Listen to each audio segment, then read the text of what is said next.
Crossing into a high martial arts world, Suyu was originally the weakest student in his class, but he insisted on swinging his sword 10,000 times every day. Everyone laughed at him and advised him not to dream of being a martial artist. In the face of everyone's ridicule, he just smiled faintly. This was all because he awakened a system that allowed him to advance to godhood in advance. No matter what martial arts it was, he could elevate it to perfection with a single click. And the repayment condition was extremely simple. Just perform the related action 10,000 times. Originally, Suyu's family conditions were considered acceptable, but his parents unexpectedly passed away on an alien battlefield half a month ago, leaving only him and his younger siblings who are in the third year of junior high at home. In this midterm test, Suyu ranked first in cultural subjects. He originally hoped to use the reward of a blood essence pill to aim for the lowest tier of martial arts university, but unexpectedly, the school leaders thought his martial arts aptitude was too low and transferred his reward to Sujan, who ranked first in the martial arts test. After learning this, Suyu fell silent, knowing that anger would be of no use. The fundamental reason for all this was his own weakness. He secretly vowed that one day,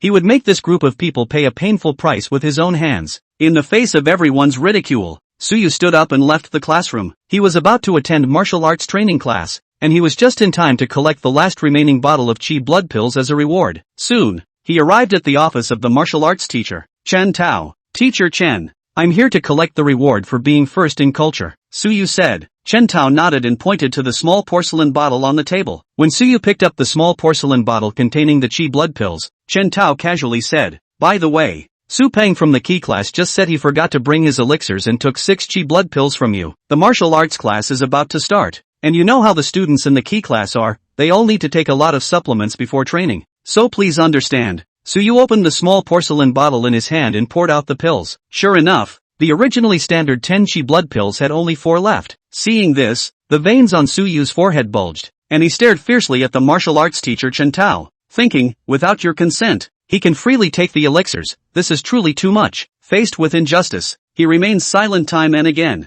only to receive even more severe oppression in return. Suyu kept breathing out to calm the anger in his heart. At that moment, a mechanical voice suddenly sounded. Ding! The pre-advancement to divinity system has been successfully loaded. The host can choose one martial art for pre-advancement, and after pre-advancement, the proficiency of that martial art will be raised to perfection. Each martial art pre-advancement has corresponding repayment conditions, and after repayment is completed, the next martial art can be pre-advanced. Suyu carefully read every word on the panel, his eyes slowly widening, filled with joy. After 18 years of crossing over, the golden finger has finally arrived. He was like a drowning person grabbing a lifeline, eagerly saying, Brother Tongzi, advance me the divine elephant fist. Advance of the divine elephant fist successful. The repayment condition after the advance is, punch 10,000 times. Suyu was somewhat incredulous. The divine elephant fist was the most powerful martial art in all of Zhongbei City high schools, and due to the complex meridian operation requirements, the difficulty of cultivation was extremely high. He advanced to the great perfection realm,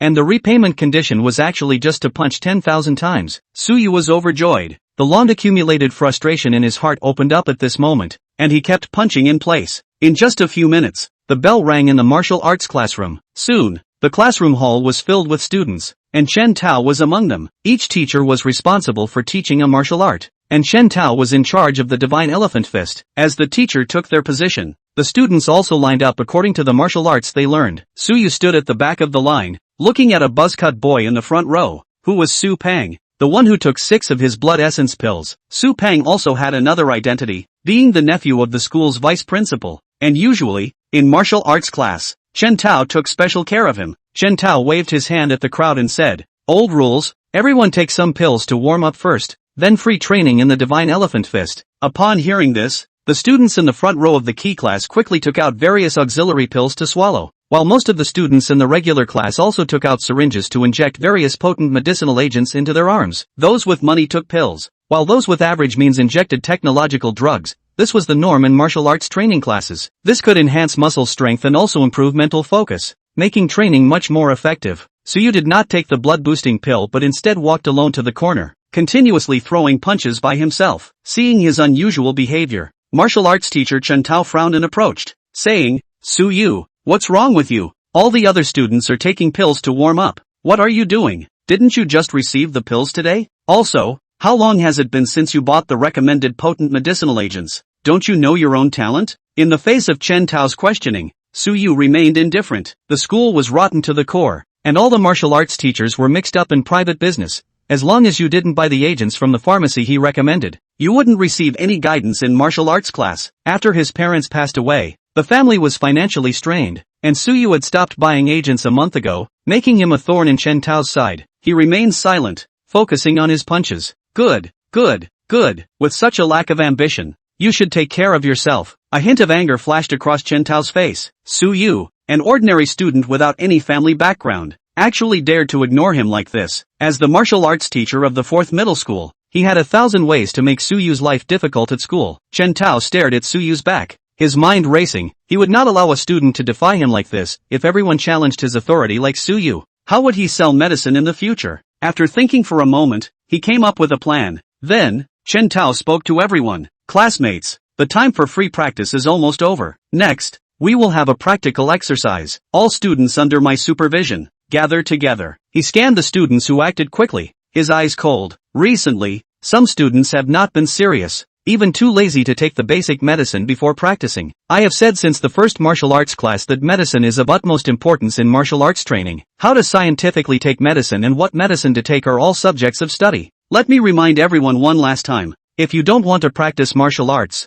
you don't have to come to martial arts class, just go study those useless cultural textbooks. But as long as you come to this martial arts classroom, you must listen to me. I will be responsible for you. As soon as these words were spoken, all the students' gazes turned to Suyu. It was obvious that every word in the lines was aimed at Suyu. Suyu himself didn't mind, he had experienced too much targeting of this level over the years. However, in the front row of the queue, a girl dressed in a tight black martial arts uniform looked embarrassed. The girl next to her curiously asked, Wanqing, is the person teacher Chen mentioned the Suyu who has a good relationship with you? Upon hearing this, Huang Wanqing hurriedly explained, we are just ordinary friends. We got to know each other because we live in the same neighborhood, and we hardly communicate on a daily basis. The girl next to her sneered, I said it, you look good, your talent is decent, and aside from your family background being a bit lacking, your other conditions are quite good. Just don't get too close to a student from an ordinary class. Huang Wanqing responded flatteringly, I understand. Chen Tao then spoke up, without further ado, let's start the practical exercise. After saying this, he glanced at Suyu in the crowd. As usual, let's have 2 students come up for a practical demonstration, and I will point out issues in real time during the battle. Noticing his gaze, Suyu understood in his heart that, based on his knowledge of Chen Tao, it was clear this was directed at him. Immediately after, Chen Tao looked meaningfully at Su Pang in the front row. Is there anyone who wants to volunteer? If not, Su Pang, you come up and choose someone. I'll do it. Su Yu, who was at the back of the line, said calmly as he slowly walked forward. Now that he had the system, the divine elephant fist had reached a state of great perfection. In the past, he could only remain silent, but now he no longer had to endure. Whether it was school leaders or genius students from key classes, in his eyes, they were all like ants. If anyone dared to provoke him, he would step on their heads and slap their faces hard. Seeing the usually silent Suyu take the initiative to step forward, the classmates were extremely surprised, each wearing a somewhat playful expression, eagerly anticipating what would happen next. Suyu came to the open space at the forefront of the group and gazed straight at Chen Tao. Teacher Chen, I'll come up myself, so you don't have to go through the trouble of trying to fix me. Let's see what level the students in those key classes that make you so proud are at. He pointed directly at the inch-haired boy at the front of the line. Su Pang, come on, thinking that I'm a soft target, you dare to blatantly take my chi and blood pills, don't you? Show me what strength gives you courage. When these words came out, the eyes of the onlookers were also filled with contempt. Su Pang, as the nephew of the vice principal, or a rich second generation, even grabbed a low-grade tonic like the chi blood pill. The grid is just too small. Noticing the whispers of his classmates, anger surfaced on Su Pang's face, and his gaze inquired to the martial arts teacher Chen Tao at the side. And Chen Tao, at this point, was already furious to the extreme. How could he not expect that Suyu, who was usually taken casually, would be so hardened today? Chen Tao gritted his teeth and said, Su Pang, since student Suyu wants to test your strength, let him see. Give me your full strength. Martial arts cuts naturally require some intensity to be useful. Don't worry about it even if it's broken and crippled. I think the school leaders will understand on their end. Good. Su Pang rubbed his fists together as a cruel smile appeared on his face. Good lord, having Su Pang go all out. Mr. Chen is acting like he doesn't even want to act anymore. This Suyu is going to suffer. But Su Pang has 180 blood value, and the divine elephant fist has been practiced to a small degree. This can't be blamed on Suyu. Honest people who have been silent for too long will always have a time to explode. Some students still had some sympathy for Suyu, but no one thought Suyu would be Su Peng's opponent. Though I don't know what your reason is for suddenly being so hard-headed. I don't want to know. Get the down. Su Peng bellowed and rose violently. His footsteps were rapid, like a cannonball, and his entire body rushed straight towards Suyu. His eyes were filled with contempt, and he didn't even use martial arts in this strike, simply relying on his physical strength to throw a punch. Suyu's face was calm as he simply swung his fist out. Divine Elephant Fist. Bang! A dull crash sounded. Then, in the eyes of the crowd who were shocked beyond belief, Suyu did not move at all in his original position. Instead, Su Peng staggered back. Stupid! Chen Tao, who was on the side, was furious and couldn't help but chide sharply. I told you to go all out. Su Peng stood up and stabilized his body. Blood streaked in his eyes. He said with eyes wide open. Very well. Very good. You've succeeded in pissing me off. In front of so many students, being repulsed by a punk from an ordinary class made him lose face. Divine Elephant Fist. Su Peng ran his body's chi and blood with all his might as he leapt up violently. Seeing this, the surrounding crowd couldn't help but gasp in shock. The Divine Elephant Fist of the minor achievement realm was the capital that Su Peng was proud of. Aside from a few talented students who had taken a break from school to study at home on their own, no one in the entire fourth form could completely block his move. So it's the Lesser Chang Divine Elephant Fist. That's it? Suyu's face was contemptuous. In his eyes, Su Peng's Divine Elephant Fist was simply broken. In an instant, the muscles of his arms bulged and his veins were visible. Between every move, it was like a giant elephant trampling on everything. Great Perfection Divine Elephant Fist. Boom boom boom. The air erupted with a piercing popping sound as the two fists were about to arrive. Only a breath later, boo! Su Peng's entire body flew out backwards, slamming violently against the wall of the martial arts classroom. His eyes were dull, his arms were broken, and he was lying on the ground like a falling dog. Everyone in the martial arts teaching room all stared blankly, frozen in place. This, what realm of Divine Elephant Fist is this? When teacher Chen Tao demonstrated the Divine Elephant Fist, it seems that he had never seen such power either. Chapter 3 Applying for Suspension. The entire martial arts classroom instantly came alive. The crowd was talking. Even the other four teachers and their students gathered around. Everyone's eyes converged on Suyu. Suyu's expression grew more and more hideous. Yes, it's so cool. The feeling of personally knocking down this martial arts genius who had once looked down on him was nothing short of exhilarating. You're the first, and that's just the beginning. Suyu walked over to Su Peng and leaned down to look at him. Su Peng couldn't make use of his broken arms and struggled frantically. Boo! Suyu slammed another punch on Su Peng's chest with a muffled sound. In the next moment, Su Peng's body rubbed against the ground and flew out. Suyu indifferently smiled, and with a flash of his body, he once again appeared at Su Peng's side. Don't you like to rob my pills? Why aren't you arrogant now? Boom boom boom. His two fists fell on Su Peng like a storm. Stop. Suyu, you hurry up and stop it. Do you still want to kill people in the school? You also put a deadly hand on the sparring between classmates. Chen Tao rushed out and pushed Suyu to the side. Suyu smiled coldly and was not angry. The current value of his chakra was still too low. Facing a student like Su Peng, he was still able to gain the upper hand by relying on his Great Perfection Divine Elephant Fist. But Chen Tao, as a martial arts teacher, that was a solid official entry-grade martial artist. He was no match for the current one. When he had enough strength, Chen Tao would only end up worse than Su Peng. Chen Tao pulled out a bunch of healing potions from his body and poured them into Su Peng's mouth. Su Peng is the vice principal's nephew, so if anything goes wrong he won't be able to explain it. Looking at his anxious demeanor, Suyu felt a little amused. Is this your most proud student? Mr. Chen, it seems that you have a big problem with your teaching level. Having said that, Suyu left the martial arts classroom alone. Looking at his back as he left, the shock in the eyes of the other students could not be dispersed for a long time. How did Suyu become so powerful? Is getting high really useless? I don't believe it. The path of martial arts will inevitably not last long without getting high on pills, so you must have found a better source of pills outside of the school. I'll have to go and ask him if he can introduce them. What exactly is the realm of Suyu's Divine Elephant Fist? It feels like it looks even more powerful than teacher Chen Tao's Divine Elephant Fist of the Grand Completion. It can't be the Grand Completion. Impossible. Without absolute talent, it's impossible to touch the Great Perfection realm with any more effort. Leaving the martial arts classroom, Suyu headed towards class teacher Li Fan's office. He's going to go ahead and apply for a leave of absence. Now that we have the system in place, there's not much point in staying in school, so we might as well take a break and get a part-time job to earn some money. The family also has younger siblings who are in their third year of junior high school. Although his parents were killed on the alien battlefield,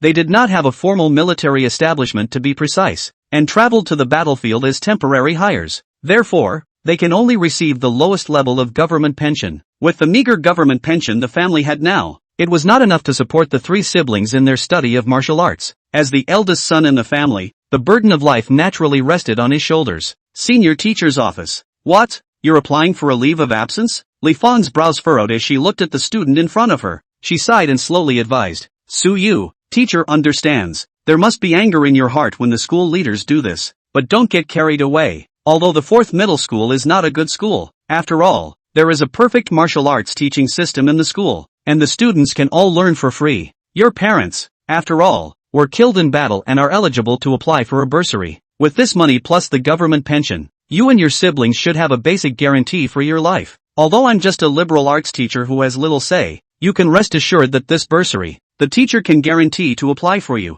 Li Fang persuaded bitterly. The school does have several suspended students, but those few students were exceptionally talented in martial arts and studied at home with private tutors. For them, the only thing the school does is keep a school record for the martial arts exams. In Su Yu's condition, after taking a break from school, the basic martial arts path would be considered to have come to an end. As Su Yu's homeroom teacher, she had seen Su Yu's efforts in her eyes and couldn't bear to see Su Yu cut himself off from the path of martial arts. Su Yu shook his head. Li Fang was indeed considered one of the few people in this school who were nice to him. He said in a complicated tone, Teacher Li, the government's little pension is only enough for a basic living. It's not enough to support the three of us, brother and sister, in practicing martial arts. And you should get the news later. I just crippled Su Peng in martial arts class, so continuing to stay in school would be asking for trouble. Hearing this, Li Fang froze. Crippled Su Peng? She knew every word. Put together how she seemed to have a bit of trouble reading it. Touching Su Yu's firm gaze, Li Fang fell into silence. She sighed and found the suspension request form from her desk and handed it over. Su Yu quickly filled out the application form. Remember that you have to return to school for all these official exams for the final exams, and the school site has to keep track of what you've learned while you've been home from school. Li Fang signed her consent on the application form. Good. After leaving the school, Su Yu sent all his personal belongings home. The house is empty and the younger siblings are still in school. He slumped onto the couch and opened his cell phone, typing in basic information and then began to sift through the jobs. In no time at all, the list of matching jobs refreshes as it should. High-end neighborhood security guards. Requires good looks and very passionate. Qi and blood value of 100 or more. Monthly salary of 4,000 huaxia coins. Electronic factory operator. Requires education below bachelor degree. No requirement for Qi and blood value. With a comprehensive salary of 2k to 8k huaxia coins. Provide free 16-person dormitory. Many benefits. Junior high school student private tutor accompaniment. Requires a Qi and blood level of 120 or more. And proficiency in any of the Mortal Kombat martial arts realms.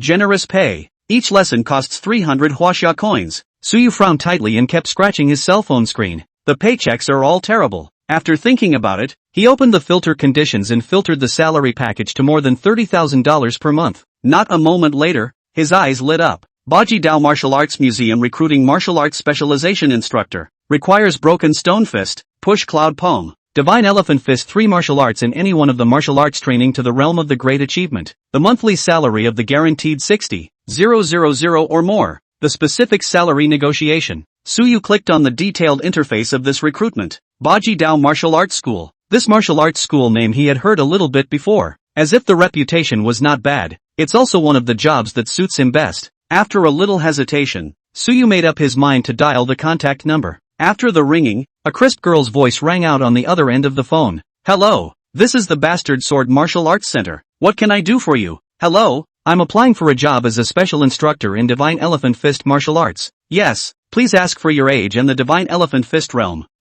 Su Yu pondered for a moment. Age 18. Divine Elephant Fist Realm Grand Circle. Chapter 4 Bullying Dagger Martial Arts Center. North Central City. Downtown. The Bastard Sword Martial Arts Center building. Bastard Sword Martial Arts Center. Su Yu took a taxi to a single building in front of the city center and curiously surveyed the plain appearance of the building in front of him. When he contacted him on the phone just now, the other party was clearly disbelieving after hearing that he had achieved great success with the Divine Elephant Fist. He had to come straight to the interview to confirm it. A huge advertisement for enrollment stood in front of the martial arts school. Pavilion Master Li Guoxing, 3rd grade martial artist, specializing in the family heritage martial arts Baji Dao decision, has won many awards in the province's martial arts hall exchange competition. Now enroll in the class to get the opportunity to be personally instructed by Pavilion Master Li. Noticing the enrollment advertisement at the entrance of the martial arts school, Su Yu froze slightly. The owner of the pavilion, Li Guoxing, was actually a third-grade martial artist. An ordinary martial artist can be promoted to a full first-grade martial artist when he reaches 200 qi in blood. According to the regulations of the Chinese Martial Arts Association, the minimum qi in blood requirement for a second-grade martial artist was 500, and the minimum qi in blood value for a third-grade martial artist was even a full 2000. In a small remote city like their north-central city, a third-grade martial artist could already be considered a ceiling-level combatant. He also didn't expect that the owner of such a mediocre-looking martial arts school would be a third-grade powerhouse. With anticipation, Suyu walked through the door of the martial arts center. As soon as you entered the martial arts center, there was the front desk, behind which stood a young girl of about 17 or 18 years of age. Suyu went forward and greeted. "Hello, I'm here to apply for the job of martial arts instructor. I just called and contacted." "Oh, well." Looking at such a young face of Suyu, the little girl at the front desk, whose baby-fat face was filled with incredulity above, shouted, "Sister Seo, the person who is applying for the job of martial arts instructor is here." Coming, a girl in her early 20s, dressed in a plain white martial arts uniform, walked over, looking heroic with a high-tied single ponytail. She walked over and looked Suyu over front and back carefully.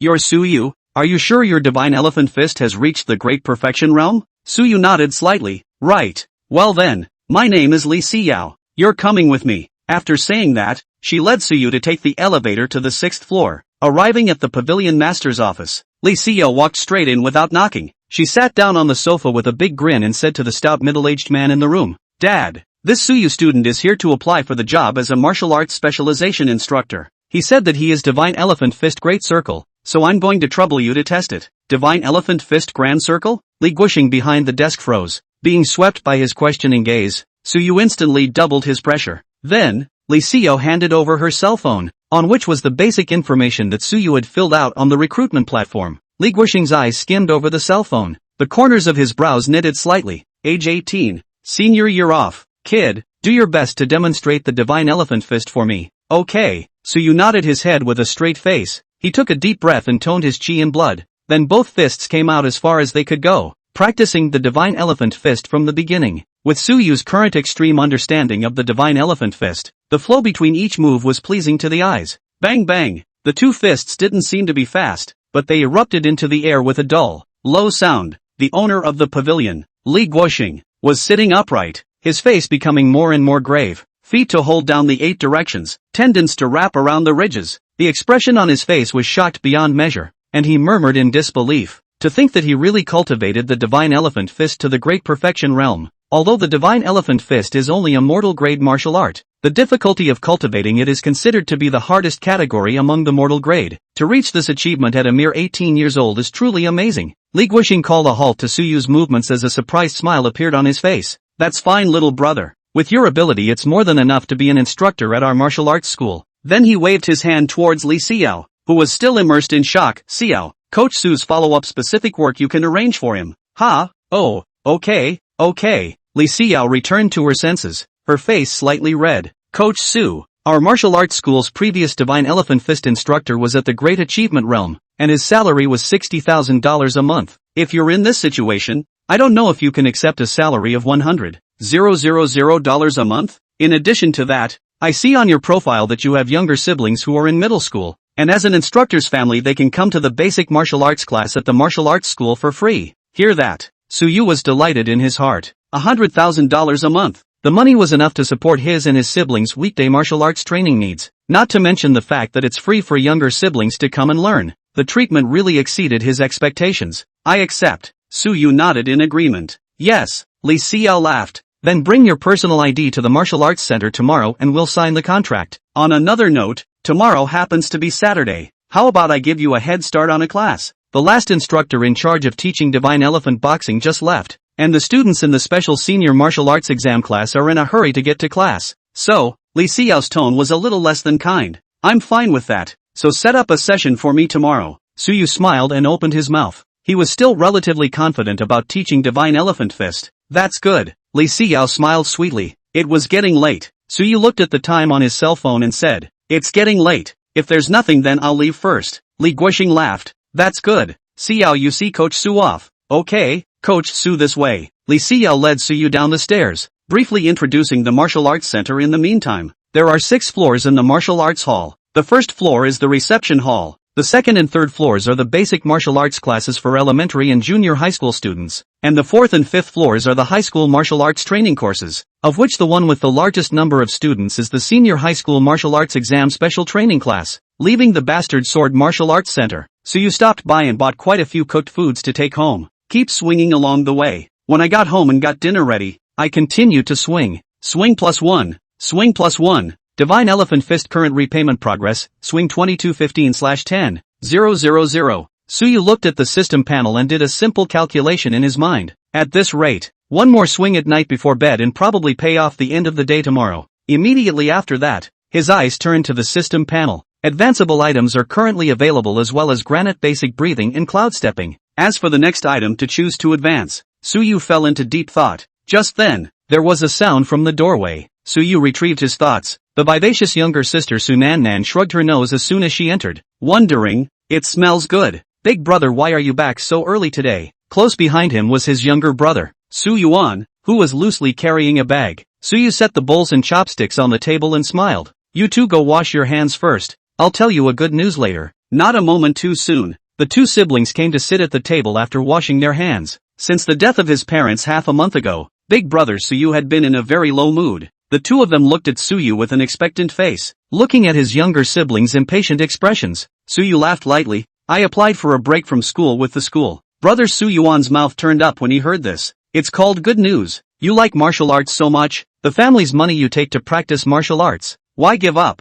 On the other side, his younger sister, Sunannan, was even deflating her small mouth, with crystals lingering in her eyes. "Don't rush, wait for me to finish. I'm not planning to give up martial arts." Suyu chucked up the meat and put it in both of their bowls. "Big brother, I've recently improved tremendously in martial arts, and I've found a job as a martial arts instructor. $100,000 a month." Seeing that they froze, Suyu continued, "And, you too, as relatives of the instructor, can go to the basic class of the martial arts school to shadow for free." The words came out. Excited joy surfaced on the faces of both siblings. "Fantastic, big brother is the best." Chapter 5 Basic Breathwork. Advance. After dinner, Suyu returned to his room after taking a bath and sank his heart into practicing the Rock Foundation breathing technique once more. The basic breathing method is uniformly taught in schools, and long-term practice is conducive to stimulating the growth of qi and blood in the body. Other than that, if you want to raise your qi and blood, then you can only rely on the massive use of nutritional potions and various types of expensive elixirs. But after all,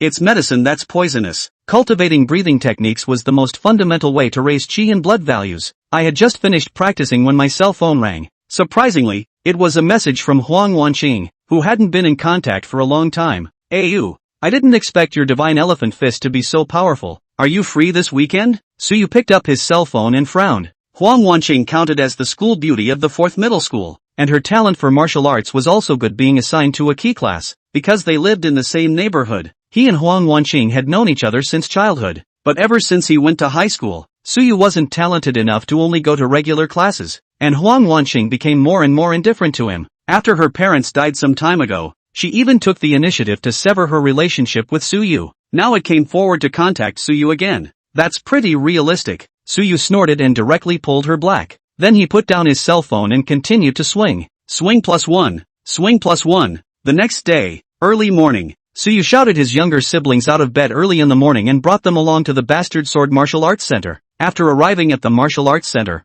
Suyu went to the 6th floor office area to finally see Yao to sign the coaching contract. And by the way, he applied for a family card for each of his younger siblings. "Wow, what a high-class martial arts center. I've only taken me to the martial arts center once before when Dad was home, and it's really big. Cultivating here is definitely much more comfortable than the school's martial arts classroom. Big brother, can we really take classes and practice martial arts here for free?" Both Sunannan and Suyuan were very excited, their eyes full of bright light. Suyu looked at this scene and smiled. "This is, of course, the basic martial arts classes are free for you guys with your family cards. There are also free fruits and drinks in the martial arts center, but there are fees for things like physical therapy services. But don't worry, the pro card fees are deducted from my paycheck. You two go ahead and experience the basic martial arts class on the 3rd floor. Big brother, I'm going to teach a class later as well. The welfare benefits piece of the Bully Blade Martial Arts Center is quite good." When signing the contract, Suyu carefully noted down the terms of these benefits. Okay, then I won't bother you.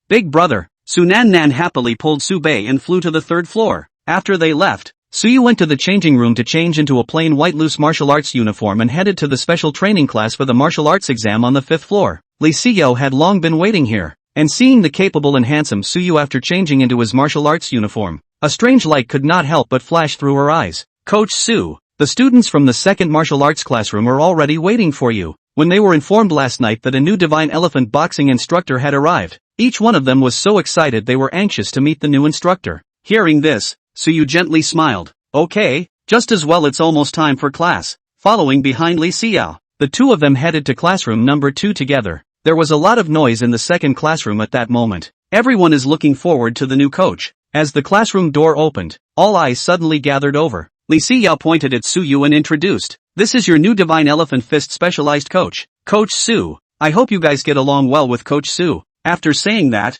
she left the martial arts classroom. Seeing the young figure in the doorway, the 30 or so people in the classroom had their gazes fixed. This is their new coach? Seems to be about their age. It looks rather handsome, but handsome doesn't give them extra credit on the test. The martial arts exam is divided into 2 tests, the chi and blood values and the martial arts scores. The Divine Elephant Fist was an extremely important grading in their martial arts exams, and they had spent a high tuition fee to come to the martial arts school for classes. As a result, they were assigned this young coach, and it was inevitable that the crowd had a bad taste in their mouths. Coach Su, I wonder if I can tell you what realm your Divine Elephant Fist is in. A girl in the front row took the lead. Suyu's gaze shifted over. This girl with a pill head was very good looking, and it was difficult to hide the superiority of her figure even with a loose martial arts uniform. In the face of doubt, Suyu smiled faintly. I know there are doubts in everyone's mind, but I for one have never been a fan of too many useless explanations, and the only thing I can tell you is, my Divine Elephant Fist is at the Great Perfection realm.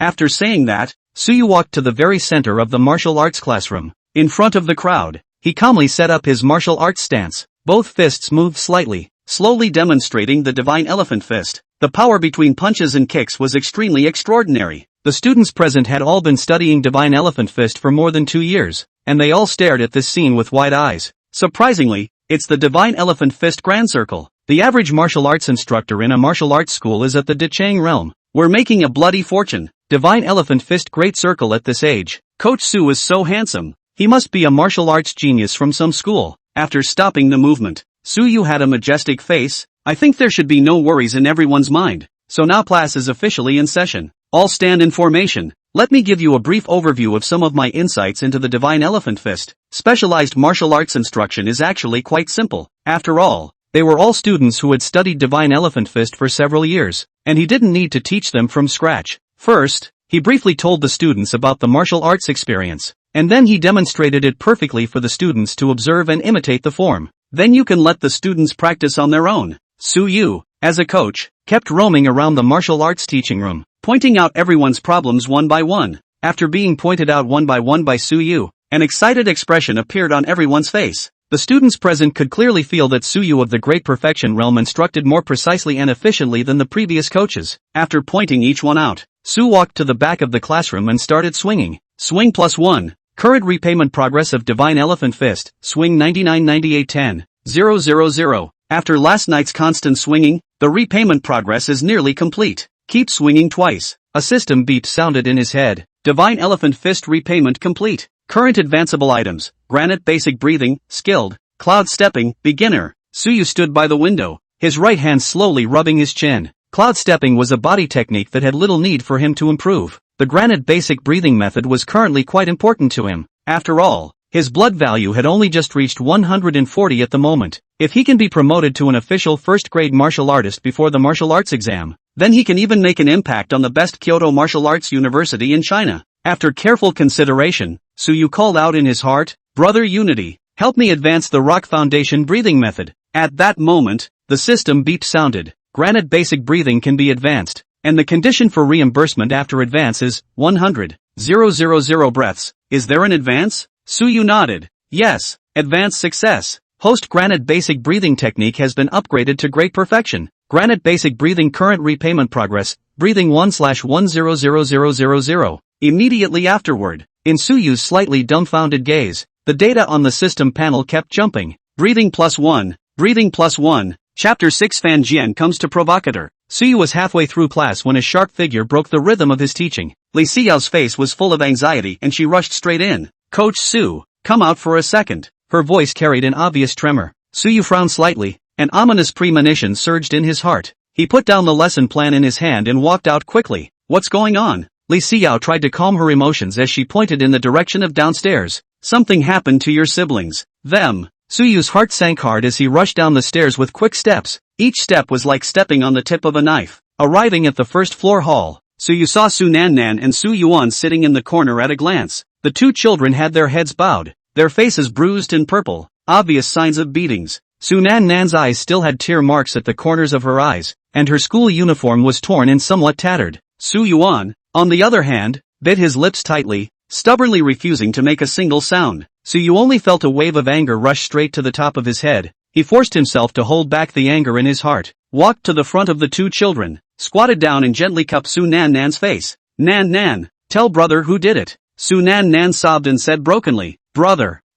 we. Su Yuan, however, pulled Su Nannan's arm as he raised his head, his eyes filled with fear and anxiety. Brother, don't ask, we're fine. Su Yuan's voice was small, but his tone was unusually firm. Suyu understood that Su Yuan was afraid of getting himself into trouble. He gently patted Su Yuan's shoulder, his eyes filled with heartache and self-blame. Xiao Yuan, don't be afraid. With brother here, no one can bully you. Although Suyu's voice was calm, every word seemed to be squeezed out from between his teeth, carrying a chilling sense of oppression. Li Xiao stood on the side, looking at the scene in front of her. Her heart was also mixed. She sighed and stepped forward, trying to lighten the mood. Suyu, take it easy for now. The infirmary has already treated the children. It's just some superficial wounds. Nothing serious. Li Xiao's voice was very soft, afraid of irritating Suyu. Suyu slowly stood up as he turned his head and looked at Li Xiao inquiringly. Coach Li, I promised my parents that I would take care of my siblings, and now they're being beaten up under my nose. So tell me what's going on? Li Xiao's face became a little pale. She knew that Suyu was really angry this time. She opened her mouth to explain,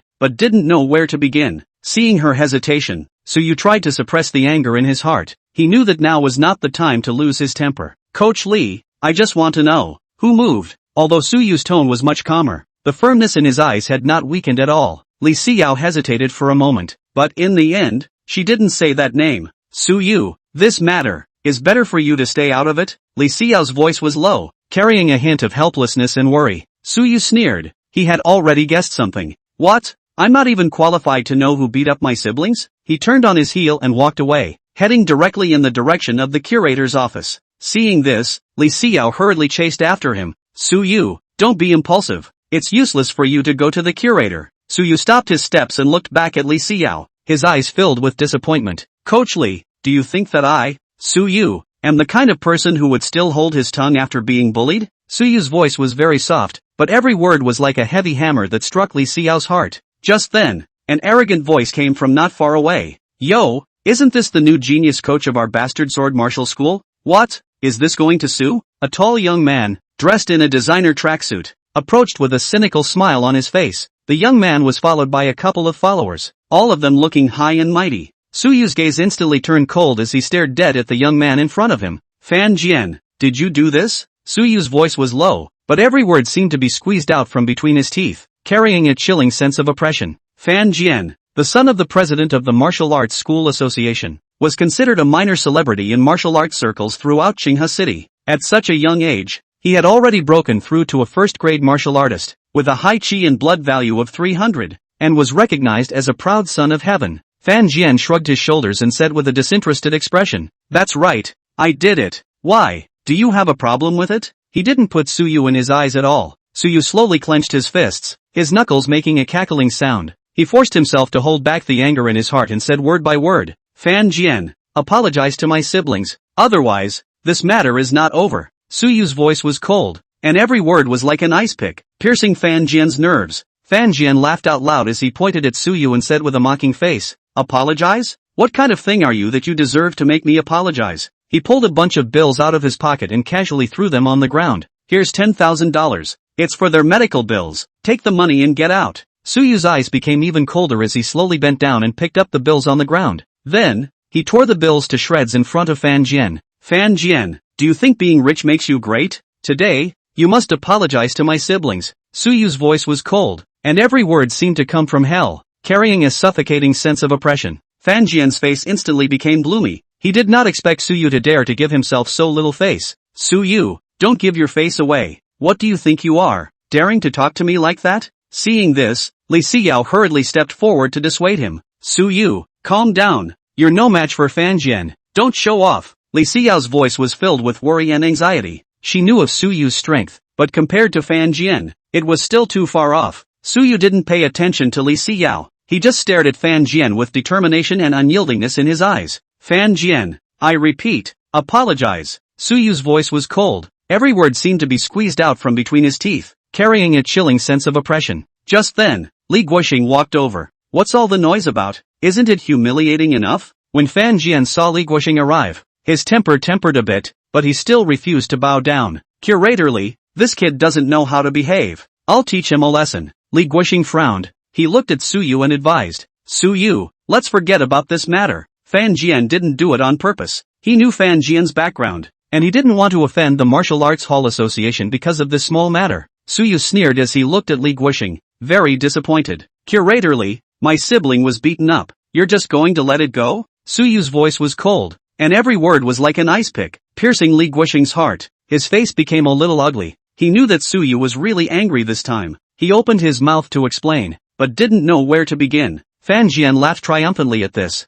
Boy, see, this is reality. What do you think you are, daring to fight me? Chapter 7 You can't afford to mess with. He walked to Su Yu and reached out to pat his face. Kid, remember, there are some people that you can't afford to mess with. Seeing this, Li Guoxing rushed forward to stop it. Fan Jian, that's enough. This matter ends here. He didn't want to make too big a deal out of it. Fan Jian snorted coldly and glanced at Su Yu, his eyes full of provocation. Kid, count yourself lucky. I'll let you off this time. Next time I see you, I'll beat you once I see you. He finished, turned and walked away. Su Yu stood still and looked at the gray sky outside. At that moment, the system's voice rang out. Granted basic breathing current repayment progress, breathing 99.99.10.000. Granted basic breathing method reimbursement complete. Current advanceable item, cloud stepping, introductory. Su Yu's eyes lit up. Cloud stepping, this was what he needed most right now. Fan Jian was a formal first-grade martial artist with a high chi and blood value of 300, while he himself only had 140. Frontal stiffness, he had no chance of winning. With the cloud treading steps, he could at least ensure that he was undefeated. Advanced cloud stepping,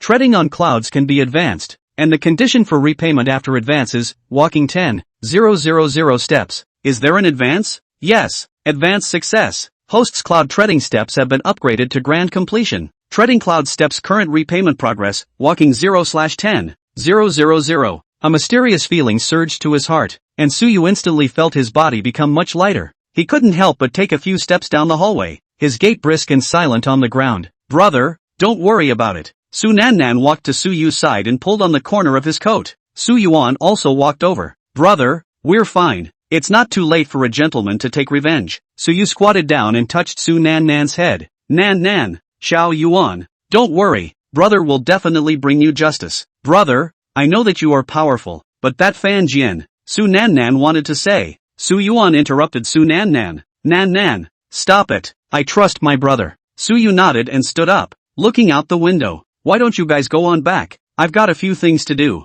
Su Nannan and Su Yuan looked at each other without saying anything else and turned to leave. Su Yu took out his cell phone and found that Li Guoxing had transferred 100,000 Huaxia coins to him and left a message saying that it was for Su Nannan and Su Yuan's medical expenses. Didn't refuse, just took it. On Sunday, the martial arts school was on vacation. Su Yu took Su Nannan and Su Yuan to the mall in the city center. He wanted to buy them some new clothes and take a break. The three of them shopped in the mall for a while. Su Nannan had her eye on a skirt, and Su Yuan had his eye on a pair of sneakers. Su Yu didn't hesitate to buy them. Brother, you're so nice. Su Nannan hugged Su Yu's arm and said happily, it's good that you guys like it, Su Yu said with a smile. Just then, a familiar voice came. Su Yu? Su Yu turned his head to see that it was Huang Wanqing. She was wearing a white dress and light makeup, looking even prettier than usual. Su Yu, it's really you. Huang Wanqing walked to Su Yu with a surprised smile on her face. Su Yu just gave her a faint look and didn't say anything. Su Yu, why are you ignoring me? Huang Wanqing said awkwardly. We don't seem to have much to do with each other. The moment Su Yu's words came out, Huang Wanqing's face stiffened. Thinking about it, she lowered her stance. Su Yu, I was wrong in the past. I apologize to you. Apologizing won't be necessary. At this time, a few students who came with Huang Wanqing walked over. A girl spoke up curiously. Wanqing, this is your friend? Huang Wanqing began to make an introduction to them. This is my former classmate, Su Yu. Su Yu, this is Lu Jing, our school's student council president. Lu Jing was tall and handsome. He looked at Su Yu with a provocative look in his eyes. You're Su Yu? I hear you're a good fighter? Any interest in sparring with me? Su Yu flatly refused. Not interested. Lu Jing sneered out. What? Scared? I think you don't dare. At this time, Huang Wanqing pulled Lu Jing's arm. Lu Jing, don't be like this. Lu Jing, however, was unforgiving. Wanqing, stay out of it. Today, I have to compete with him. Right here in the mall. We'll fight, and whoever loses will apologize to the other on their knees. Before Su Style could speak, Su Nan Nan was in a hurry. Brother, don't promise him. Su Yu patted his sister's shoulder, signaling her to rest assured. I promise. Alright, count on your balls. Let's go. Let's go to the ring. The top floor of the mall has a ring dedicated to shows and matches. The two men came into the ring and stood opposite each other. Lu Jing looked very arrogant and spouted wild words. Kid, I'll let you know what it means to be outside of people and outside of the sky. Su Yu didn't say anything and just looked at him quietly. Ready, set, go. The referee blew his whistle. Lu Jing was the first to attack, punching Su Yu in the face. Su Yu's body slightly sidestepped and dodged his attack. Lu Jing saw the blow miss and followed it up with another punch. After attacking several times in a row, he failed to hit Su Yu. Is that all you do? Hide? Su Yu sneered out as he suddenly moved. He was as fast as lightning and punched Lu Jing in the abdomen. Lu Jing screamed miserably and fell to the ground. He struggled to get up, but Su Yu didn't give him a chance and punched him in the face again. Lu Jing once again fell to the ground, completely losing his ability to resist. Su Yu, that's enough. Huang Wanqing rushed onto the ring and blocked in front of Lu Jing. Su glanced at her and turned to walk out of the ring. The next day, early in the morning, Su Yu walked into the martial arts center. Congratulations to the host for raising his blood value to 150. The system's voice rang out in his head. Su Yu clenched his fists and felt the power surging within his body. He walked to the locker room and changed into his practice clothes. Good morning, Coach Su. At that moment, a clear voice came. Su Yu turned his head and saw a girl in a white tracksuit standing in the doorway. The girl was tall, with fair skin, delicate features, and a pair of large eyes that were bright and alert. You are? My name is Song Jingyi. I'm a newly transferred cadet. Oh, Su Yu responded and walked to the training ground. Song Jingyi followed him with curious eyes. Coach Su, I heard you're very good. Can you be my personal trainer? Su Yu stopped and turned his head to look at her. A private tutor? Yeah, I can pay for tuition. Su Yu sized up Song Jingyi. Judging from her dress, her family should be in a good position, but he rejected it outright. I don't have time.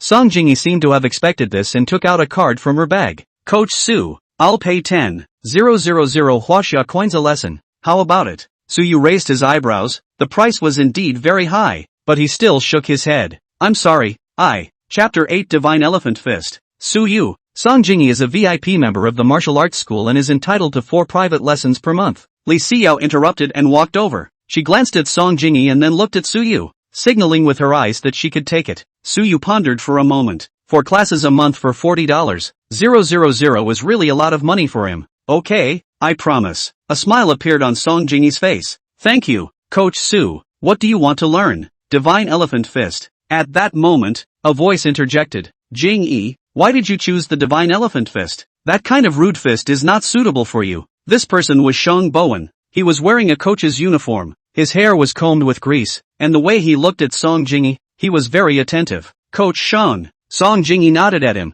her attitude somewhat cold. Shang Bowen was completely unaffected and walked directly to her side. Jingyi, let me teach you the treading cloud steps. This set of steps is light and agile, more suitable for girls. Song Jingyi shook her head. No need, Coach Sheng. I've already decided to learn Divine Elephant Fist. Shang Bowen's face stiffened, and when he looked at Su Yu, his eyes took on hostility. Don't you be misguided. A low-grade fist like the Divine Elephant Fist is not suitable for Jingyi at all. Su Yu, however, was very calm. Whether it's suitable or not, it's not up to you. Shang Bowen choked and his face became ugly. Well, I'd like to see what you can teach. After saying that, he stepped aside and began to instruct the other trainees to practice the cloud stepping steps. From time to time, he looked at Song Jingyi, his eyes full of resignation. Song Jingyi, however, was a bit confused. Coach Shang said that the Divine Elephant Fist is not suitable for girls, and that the cloud treading steps are more suitable. Is that true? Su Yu's voice didn't rise and fall. What he said doesn't count, and besides, I also know how to step on clouds.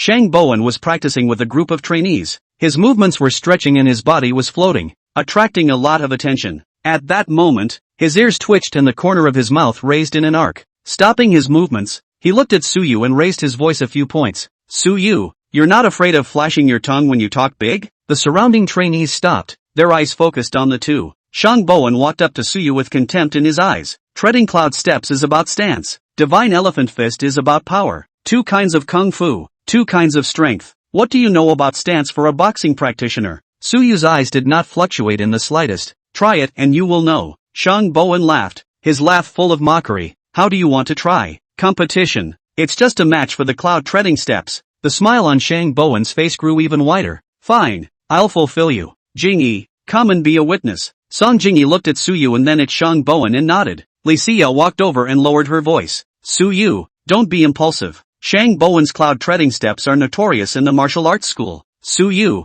however, did not speak. Shang Bowen saw the two of them talking in low voices and made a mocking remark. What? Scared? Start. Suyu ignored him and said directly. Shang Bowen snorted coldly and walked to the center of the training ground. Today, I'll let you see what it means to truly step on clouds. His body sank slightly, and with a stomp on the ground, his entire body rushed out like an arrow off a string. The figure moved quickly through the training ground, with light footsteps and silent landings. The participants let out a gasp. After a while, Shang Bowen stopped and looked at Suyu, his face full of smugness. How's that for insight? Suyu did not speak, but slowly walked to the center of the training ground. His body swayed slightly, then suddenly disappeared in place. Treading cloud steps current repayment progress, walking 56/10,000. Treading cloud steps current repayment progress, walking 123/10,000.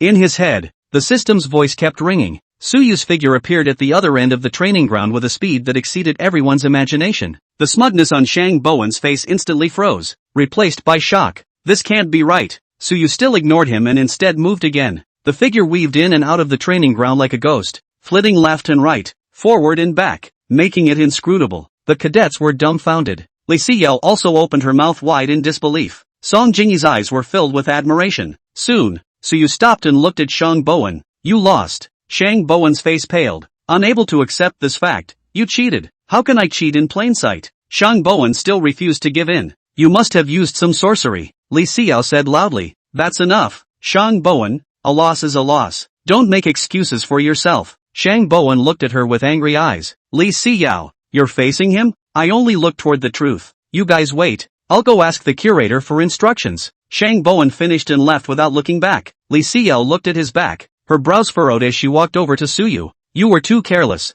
That's okay. A few moments later, Shang Bowen brought Li Guoxing over. Curator, Suyu cheated. He used demonic magic to win me. Li Guoxing looked at Suyu. What do you say? I'm not cheating. Curator, I saw him with my own eyes. Li Guoxing interrupted Shang Bowen. Enough. I trust Suyu. Shang Bowen froze. Li Guoxing even directly believed Suyu without even asking for details? Then, Li Guoxing spoke again. Shang Bowen, you are narrow-minded and repeatedly provoked. You are not suitable to be a coach anymore. As of today, you're fired. Shang Bowen was struck by lightning, and his entire body froze. The situation could no longer be reversed and the crowd dispersed. 1 hour later, treading cloud steps current repayment progress, walking 99/98/10,000. Repayment of treading cloud steps completed. Unlocking stage 2 martial arts. Current advanceable items, pushing cloud palm, proficient. Vajra fingers, introductory. Whirlwind kick, introductory. System beats sounded one after another in Suyu's mind. He stopped and stood in the center of the training ground, feeling the breath surging through his body. His eyes swept over the system panel and finally landed on the pushing cloud palm. Advance push cloud palm. Push cloud palm advance successful. The host's cloud pushing palm has been upgraded to proficiency. Pushing cloud palm current repayment progress, clapping 1/10,000. Suyu moved his wrist and prepared to start a new round of practice. He took over Shang Bowen's class, with a large number of the original trainees plus the new recruits. How to convince these trainees is the question. Coach Suyu turned his head and saw a tall girl with a pretty face standing not far away. She was dressed in a designer tracksuit, arms over her chest, eyes provocative. Daryl Phone? Suyu recognizes her. This is Shang Bowen's loyal fan and his suitor. I heard you forced Coach Shang out by unseemly means? I didn't. Chapter 9 Cloud Stepping Easy to Learn. Feng Ruoshi laughed coldly. You, a reckless man who only knows the Divine Elephant Fist, can win over Coach Shang's cloud treading steps? I don't believe it until you prove it to me. Here, you run around the field, Using the cloud step. What if I did?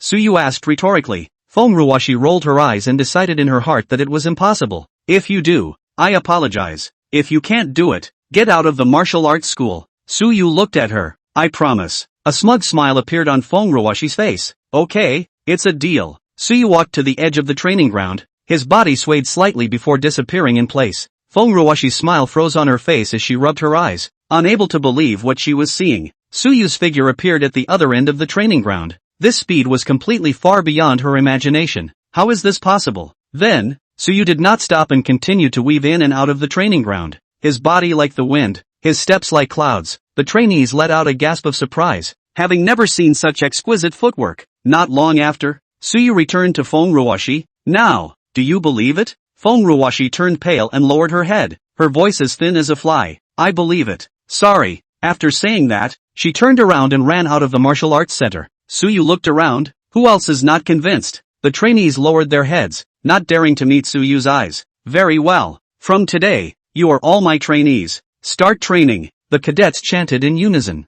Yes. Just then, Li Xiao walked over. Coach Su, wait a minute. You're leaving both classes of trainees behind. That's not in line with the rules. People make the rules, and I will speak to the curator about it. Suyu found Li Guoxing and told him what happened. Curator, I need more trainees. Li Guoxing looked at him with appreciative eyes. You are very ambitious. Okay, your request. I agree. However, you have to remember that the desire for speed is not enough. Also, on the other coach's side, I'll explain. Li Guoxing gathered all the coaches and announced Suyu's new appointment. Suyu's divine elephant fist and cloud treading steps have both reached the great perfection realm. Suyu is next in charge of teaching 2 classes at the same time. This is a precedent for martial arts schools. Who has an opinion? The coaches looked at each other and no one dared to speak. Li Guoxing added, whoever is not convinced can challenge Suyu. If they win, they can replace him. The coaches were silent once again. They were simply no match for Suyu. If there are no challenges, then the meeting is adjourned. One by one, the coaches left the conference room. Li Guoxing, on the other hand, patted Suyu's shoulder. Suyu, do a good job.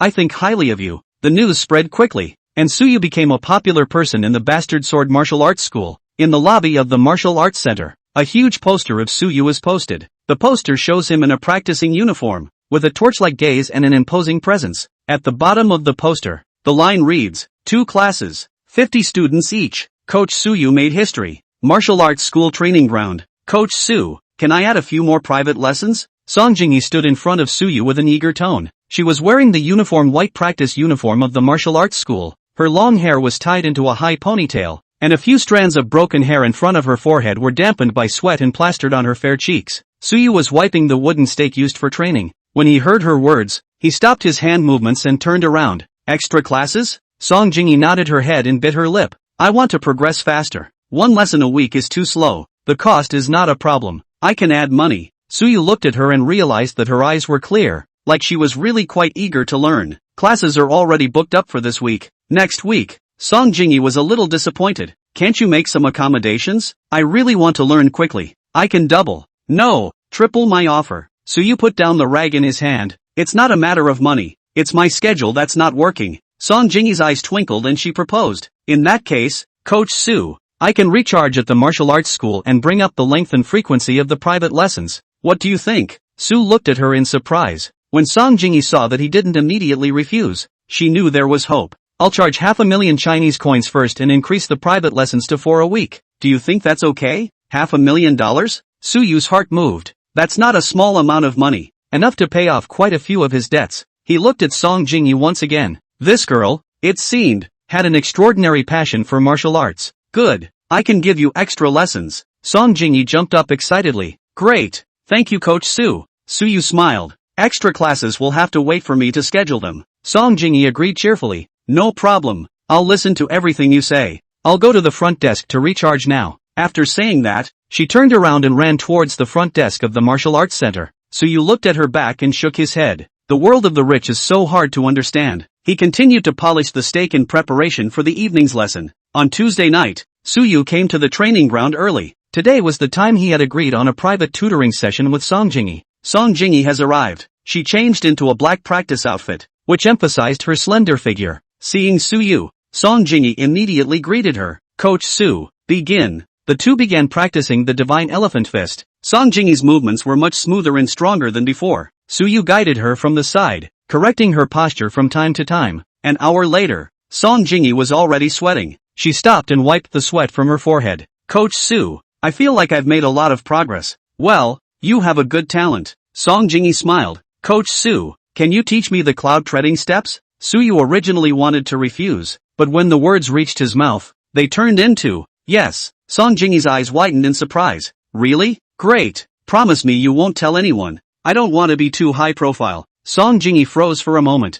then nodded vigorously. I promise, I will never tell anyone. After the lesson ended, it was already late, so Song Jingi suggested, Coach Su, let me send you home. I'm going home anyway, so consider this a thank you for teaching me the cloud treading steps. Suyu thought about it and didn't reject it. Alright. Song Jingi drove a red sports car and parked in front of the martial arts center. Suyu got into the passenger side and fastened his seatbelt. Then the address was reported. Song Jingi input navigation. She was a little distracted and almost ran the red light a couple of times. What's wrong with you? Song Jingi shook her head. Nothing, just a little tired. Without asking any more questions, Suyu closed his eyes and began to rest. The car drove to the downstairs of Suyu's house. He unbuckled his seatbelt and prepared to get out of the car. Coach Su, Song Jingi suddenly called out to him. Chapter 10 Misunderstanding. Su turned his head. Song Jingi was about to say something, but finally gathered her courage. Do you have a girlfriend? Suyu froze for a moment, completely not expecting the other party to ask this question.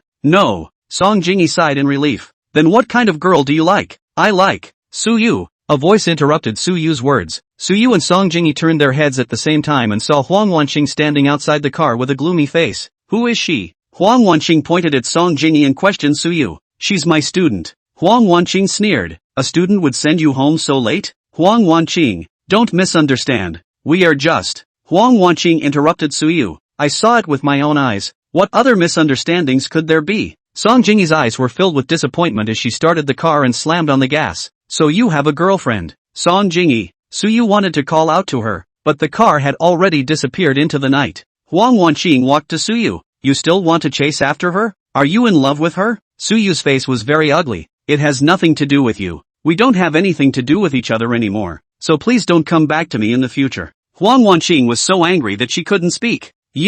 I'm tired. I'm going back to rest. Suyu finished, turned around and walked into the building. Huang Wanqing stood still, looking at his back, her eyes full of unwillingness. She stomped her foot and turned away. A few days later, in the lounge of the martial arts center, Suyu stood by the window, his brows locked, his cell phone close to his ear, but no one ever answered. At this time, Li Siyel walked over with a cup of water and handed it to Suyu. Still can't get through? Suyu put down his cell phone, took the cup of water and shook his head. It's been a couple days and I haven't been able to get in touch. She's not the kind of person to go missing for no reason. Li Siyao comforted. Don't worry too much. It's probably just a dead cell phone or something delayed. Suyu sighed and placed the glass of water on the table. She told me earlier that she wanted to add private lessons and charged $500,000. Do you think that she might be in some kind of trouble? Li Siyao froze for a moment. $500,000 is not a small amount of money, and she also thought something was fishy. Hold your horses. I'll ask for you. She took out her cell phone and dialed a number. Hey, Xiao Lu, help me check if Song Jingi has come to the martial arts center recently. Yes, that's the one that charged $500,000. Okay, I got it. Hanging up the phone, Li Siyao looked at Suyu. The front desk said that the last time Song Jingi came to the martial arts center was after you sent her back that night. Suyu's heart sank. That night, Huang Wanqing's appearance caused Song Jingi to misunderstand, and she drove away with disappointment in her eyes. No, I have to go find her. Suyu turned around and walked outside. Li Siyao called out to him. Wait, do you know where she is? Suyu stopped in his tracks because he really didn't know. I'll help you. I have a friend that works in a bar. Maybe he knows something. Li Siyao dialed the phone again. After some inquiries, she was given an address. Let's go. Check out the night bar. The music was deafening in the night bar. Suyu and Li Siyao walked through the crowded crowd, looking for Song Jingi's figure. Over there, Li Siyao said as she pointed to a corner card seat. Suyu looked in the direction he was pointing, only to see Song Jingi sitting alone with empty wine bottles in front of her. Several young men dressed strangely surrounded her, speaking flirtatiously and moving their hands. Suyu's face was instantly gloomy. He walked over quickly, pushing away the man who was about to put a hand on Song Jingi's shoulder. Off. Several men were startled by Suyu's aura, but then they reacted. They were outnumbered. Would they be afraid of a guy who came out of nowhere? A man with dyed yellow hair stood up and glared at Suyu. Kid, who are you? Dare to meddle in our business? I'm her friend. Suyu pointed at Song Jingi and said, she's drunk. I'm taking her away. The yellow-haired man sneered. Friend? I think you're trying to take advantage, right? Suyu did not want to talk nonsense with them. He picked up Song Jingi and prepared to leave. The yellow-haired man, however, reached out to stop Suyu. You can leave if you want to. Leave her behind. Suyu's eyes chilled as he handed Song Jingi over to Li Xiao. Take care of her. Be careful. Li Xiao picked her up and stepped back to the side. Suyu moved his wrist and looked at a few men. It seems that you won't get out of the way until you've been taught a lesson. The yellow-haired man laughed as if he had heard some joke. Teach us a lesson? Brothers, give him some color. Several men waved their fists and rushed towards Suyu. Suyu's eyes flashed as he sidestepped a man's fist and kicked him in the abdomen. The man screamed and fell to the ground. Immediately after, Suyu took an arrow step forward, grabbed the other man's arm and twisted it so hard that the man let out a pig-killing squeal. A few minutes later, several men were lying on the ground, moaning in pain. Suyu clapped his hands and walked over to Song Jingi. Let's go. After Suyu called a car for Li Xiao, he looked at Song Jingi, who was the only one left, and was somewhat embarrassed. At this point, she was flushed. He couldn't help but reach out and touch her forehead. It doesn't seem right. It's so hot. It can't be. Suyu realized the problem and stopped a cab. To the hospital. Song Jingi, however, suddenly grabbed Suyu's hand. Not going to the hospital. Go to Star River Bay. Block 8, Unit 1, 602. Suyu hesitated. He didn't know why Song Jingi didn't go to the hospital, but looking at her, she seemed to be resisting. Master, go to Star River Bay. The cab turned around. Star River Bay, Block 8, Unit 1, 602. Song Jingi's home. Suyu helped Song Jingi to the bed, looking at her difficult appearance, not knowing what to do. Taking out his cell phone, he called Li Xiao. Song Jingi is hot all over and keeps talking nonsense. Refuses to go to the hospital. What should we do? It's probably drugged. You'll help her induce vomiting and then drink lots of water. Suyu froze for a moment. How to rush? Use your fingers, or chopsticks, to press down on the root of her tongue. Li Xiao instructed Suyu in detail. Suyu followed her method and helped Song Jingi induce vomiting. He didn't breathe a sigh of relief until she threw up all over him and then passed out. Afterwards, Suyu walked into the bathroom. When he came out after taking a shower, he found that Song Jing was already pleasantly awake. She sat on the bed, her eyes misty. Song Jingi just opened her mouth, but suddenly, her face changed and she raised her hand to give Suyu a slap. Pop! Suyu was dumbfounded as he covered his face and looked at Song Jingi. What are you doing? What did you do to me? Suyu then realized that it was the other party who had misunderstood. I didn't do anything. And you're sophomoric. Where are my clothes? Why are you wearing your clothes? You threw up and got your clothes dirty. I changed them for you. Your clothes are in the washing machine. Song Jingi froze. She looked down at the clothes she was wearing. They were indeed Suyu's. Afterwards, Suyu told her what happened, in detail. After hearing the explanation, Song Jingi's face eased a bit. I'm sorry I misunderstood you. Suyu waved his hand. Chapter 11 Blind Date? Song Jingi's face flushed with a blush. Her head lowered. Her voice as thin as a mosquito fly. Coach Su, thanks for taking care of me and helping me change. She raised her head and stole a glance at Suyu, her eyes brimming with a sense of shyness. Suyu's heartbeat missed a beat as he looked at Song Jingi, suddenly realizing that he seemed to have developed a different affection for her. Jingle bells. The phone rang suddenly, breaking the ambiguous atmosphere in the room. Song Jingi took out her cell phone and frowned slightly when she saw the caller ID. Hey, Dad, blind date? Didn't I say I don't want to? What right now? Have to go? Her face became more and more ugly, and after hanging up the phone, she looked at Suyu with a helpless face. My family is pushing me to go on a blind date, and I have to meet some young talent. I don't want to go, but I can't argue with them. Coach Su, can you do me a favor? As she said that, she also tightly grabbed Suyu's arm. Suyu was startled by her sudden move and subconsciously tried to draw back his arm. What favor? Pretend to be my boyfriend and go deal with my parents. Song Jingi's voice carried a plea. Suyu hesitated, not wanting to get involved in this kind of family dispute. No. Song Jingi shook his arm and directly pouted. Coach Su, please, just this once. I really don't want to go on a blind date. Just help me. Suyu saw the anticipation in her eyes, and in his heart, he was somewhat unable to refuse. As long as you help me this once, I'll give you 50,000 Chinese dollars. How about it? Song Jingi made an offer. 50,000? Suyu's heart moved. He is short of money right now, and this money will certainly be a blessing to him. Su Nan Nan and Su Yuan, both still in school, need a large amount of expenses. In order to pay for their education, they had to be careful with their spending. breaking every penny in half. Okay, I promise. People die for money. Birds die for food. What's more, it's just an act, and it doesn't cost him anything. Great, Coach Sue. You're such a good person. Song Jingi jumped up and down in excitement. She took out her phone. Come on, let's take a picture together. I'll send it to my friends for an official announcement. Suyu was a bit helpless, but still cooperated and came over. With a click, a photo of the two of them was framed on the phone screen. Song Jingi edited a text with a photo of the two of them together and sent it to her friend's circle. Official announcement, this is my boyfriend, Suyu. Done. We made a date to go to my house tomorrow and meet my parents. Song Jingi put away her cell phone in satisfaction. Suyu nodded.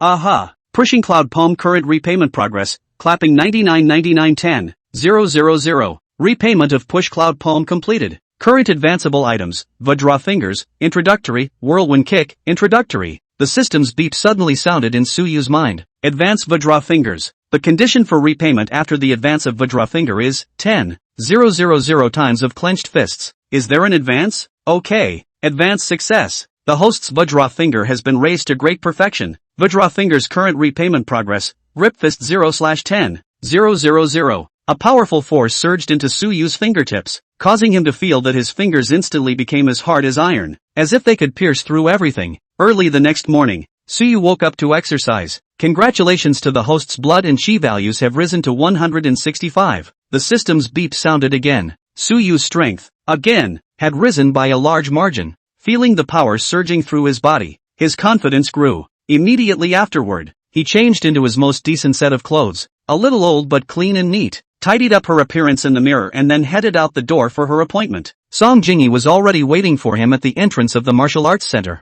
Her eyes lit up when she saw Suyu. Coach Su, you look so handsome today. Suyu smiled somewhat uncomfortably. Go. Song Jingi brought Suyu to the parking lot, opened the car door and gestured for Suyu to sit in. Suyu got into the passenger side and fastened his seatbelt. Song Jingi started the car and drove towards her house. Coach Su, this outfit of yours, it's not very good. What's wrong? Suyu looked down at his clothes and felt that there was nothing wrong with them. Song Jingi shook her head. It's too plain. Let's go to the mall later and I'll buy you some new clothes. No need. Suyu hastily refused. It's fine. Consider it as me paying you for the performance, Song Jingi said with a smile. Suyu couldn't argue with her and had to agree. Song Jingi drove her car to an upscale mall and led Suyu into a men's clothing store. Welcome, sir, miss, what style of dress would you like to see? The guide lady has a sweet smile and a soft voice that makes you feel at home. Song Jingi took Suyu's arm and walked straight to the men's clothing area. Coach Su, what style do you like? Casual or formal? She turned her head to Suyu for his opinion. Suyu didn't have much research on what to wear, and usually did whatever was comfortable. You choose for me. I trust your vision. He smiled and handed the choice over to Song Jingi. Song Jingi's eyes flashed with complacency as she pulled Suyu and strolled through a branded men's clothing store. How about this one? I think it suits you. She picked up a light blue shirt and compared it to Sue's. Well, it's not bad. Suyu nodded, quite satisfied with the style and color of this shirt. Then try. Song Jingi handed Suyu the shirt and gestured for him to go to the fitting room. Suyu was about to enter the fitting room, but he was suddenly interrupted by a voice. Wait. Suyu and Song Jingi turned their heads at the same time and saw Shang Bowen and Feng Ruoshi standing not far away. Shang Bowen was dressed in a famous brand. His hair was combed with grease, and he was dressed like a successful man. For her part, Feng Ruoshi snuggled up next to him, a little birdie with a pleasing smile on her face. Shang Bowen walked up to Suyu and looked him up and down with contemptuous eyes. Coach Su? What? Come to buy clothes too? Don't come to a place like this if you can't afford it, lest you embarrass yourself. Suyu frowned slightly, not wanting to tangle with these two people. I'll go in first and try on some clothes. Stand still. This dress. I'll take it. Shang Bowen reached out to stop Suyu with a smug smile on his face. Sir, this dress was first seen by this gentleman, the shopping guide lady said with some difficulty. Instead, Shang Bowen pulled a wad of bills from his wallet and tossed them on the counter. I'll double the price. Now the dress is mine. He looked at Suyu complacently, his eyes filled with provocation. Suyu's face sank. This Shang Bowen was so shameless, and Song Jingi was furious. Sang Boon laughed out coldly. What? You're not convinced? Poor guy. You're not worthy to compete with me? You're not a big deal if you're with a rich woman, are you? You're a softie. Shang Bowen, don't go too far. Song Jingi angrily rebuked. He pointed at Suyu and his tone became even more arrogant. Excessive? Am I not telling the truth? A punk who only knows the divine elephant fist. What else can he do but eat soft food? Chapter 12 So tough. Let's go. Don't talk to him. Suyu ignored him and instead prepared to leave. He didn't want to clash with Shang Bowen here, lest he embarrass Song Jingi. Shang Bowen stopped Suyu once again. He just wanted to make a fool out of Suyu today. Want to go? It's not that easy. What? Annoyed by my comment? Coach Su, let's change the store. Song Jingi pulled Suyu's arm and whispered. Good. Suyu nodded. The two turned around and prepared to leave, but Sang Bowen was relentless and kept following them. What? Are you leaving already? I thought you had more backbone. So it's nothing more than that. What a disappointment. Song Jingi was exasperated that Shang Bowen was so difficult to deal with. She really didn't want to see Sang Boon's disgusting face again. Coach Su, this Shang Bowen is really nasty and shady. How about we change them all? Suyu didn't want to affect the plan because of Sang Bowen. It's okay, don't mind him. I'm going to the restroom. You wait here for me. After saying that, he turned around and walked towards the restroom. Kid, stop. What? Want to fight me one-on-one in the toilet? Shang Bowen's voice sounded again. Following up with quick steps, Suyu ignored him and walked straight into the men's restroom. Shang Bowen followed suit. Surname Su, don't think that I won't dare to touch you if you have Song Jingi backing you up. I'm telling you, you messed with the wrong person today. Didn't your parents teach you to keep a low profile? A punk like you should keep your tail between your legs. Understand? Suyu's eyes instantly went cold, hating it when people insulted his family. He looked at Shang Bowen, his voice cold. Say that again. Shang Bowen sneered. What? Am I wrong? Your parents are a pair of. Before he could finish his words, Suyu suddenly struck out, grabbing his collar and pressing him against the wall. Before Shang Bowen could react, he was subdued by Suyu. How dare you touch me? Do you know who I am? He struggled and tried to resist, but Suyu's hand was like an iron clamp, making him unable to move. Suyu did not say anything. His eyes were cold and his fingers were slightly hard. Vajra fingers. Powerful strength surged into Shang Bowen's acupoints, and he instantly felt his entire body paralyzed, unable to move. What did you do to me? Shang Bowen looked at him in horror, wondering what means he had used to make his whole body powerless. Suyu ignored him and dragged him over to the toilet, pressing his head in as he did so. Well, Shang Bowen desperately struggled, but he couldn't breathe as his head was pressed dead center into the toilet by Suyu. The water from the toilet filled his mouth and nose, suffocating him. Let your mouth be cheap, Suyu said coldly. People like Sang Bowen should be taught a lesson. A few minutes later, Sang Bowen was dying, his face purple. Suyu let go of his hand and Shang Bowen collapsed to the ground, coughing violently. Ahem. You. Suyu ignored him and directly squatted down beside him. Remember, don't let me see you again. He finished coldly, then stomped on his ankle. There was a clicking sound of bones breaking. Ah! Sang Bowen let out a scream and clutched his ankle, wailing in pain.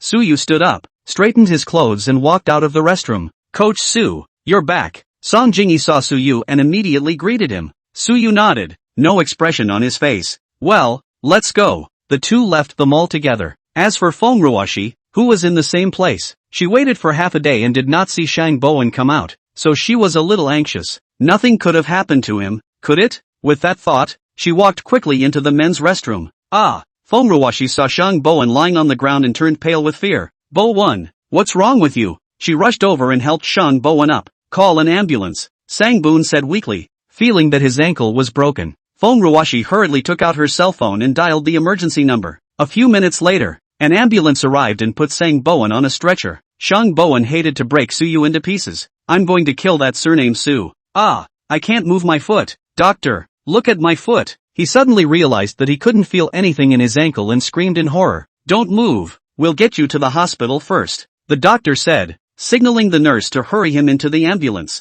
No, I don't want to go to the hospital. I want to go and settle the score with that Su. Sang Boon struggles, trying to get off the stretcher. Bowen, calm down. Your foot is injured. You must go to the hospital. Feng Ruoshi hurriedly pressed him down. I'm not going. I want revenge. Sang Bowen was emotional and couldn't accept the fact that his foot was ruined. Both eyes rolled back and he fainted. Bowen! Bo-1! Feng Ruoshi screamed in terror, but Shang Bowen was no longer responsive. Quick, get to the hospital. The doctor signaled the nurse to speed up. The ambulance whizzed away and disappeared into the night. The mall. Coach Su, where are we going now? Song Jingi had completely trusted Suyu and left everything to him to arrange. Go buy some gifts for your parents. Suyu was going to his door for the first time and couldn't go empty-handed. Good. Song Jingi nodded and led Suyu into a gift store. The two of them carefully selected some gifts and then drove to the Song family. Twilight. Song family villa. The Song family is considered a well-off family in the area, although not rich, but also solid and rich. Song Jingi's brother, Song Huijin, was even more of the family's pride.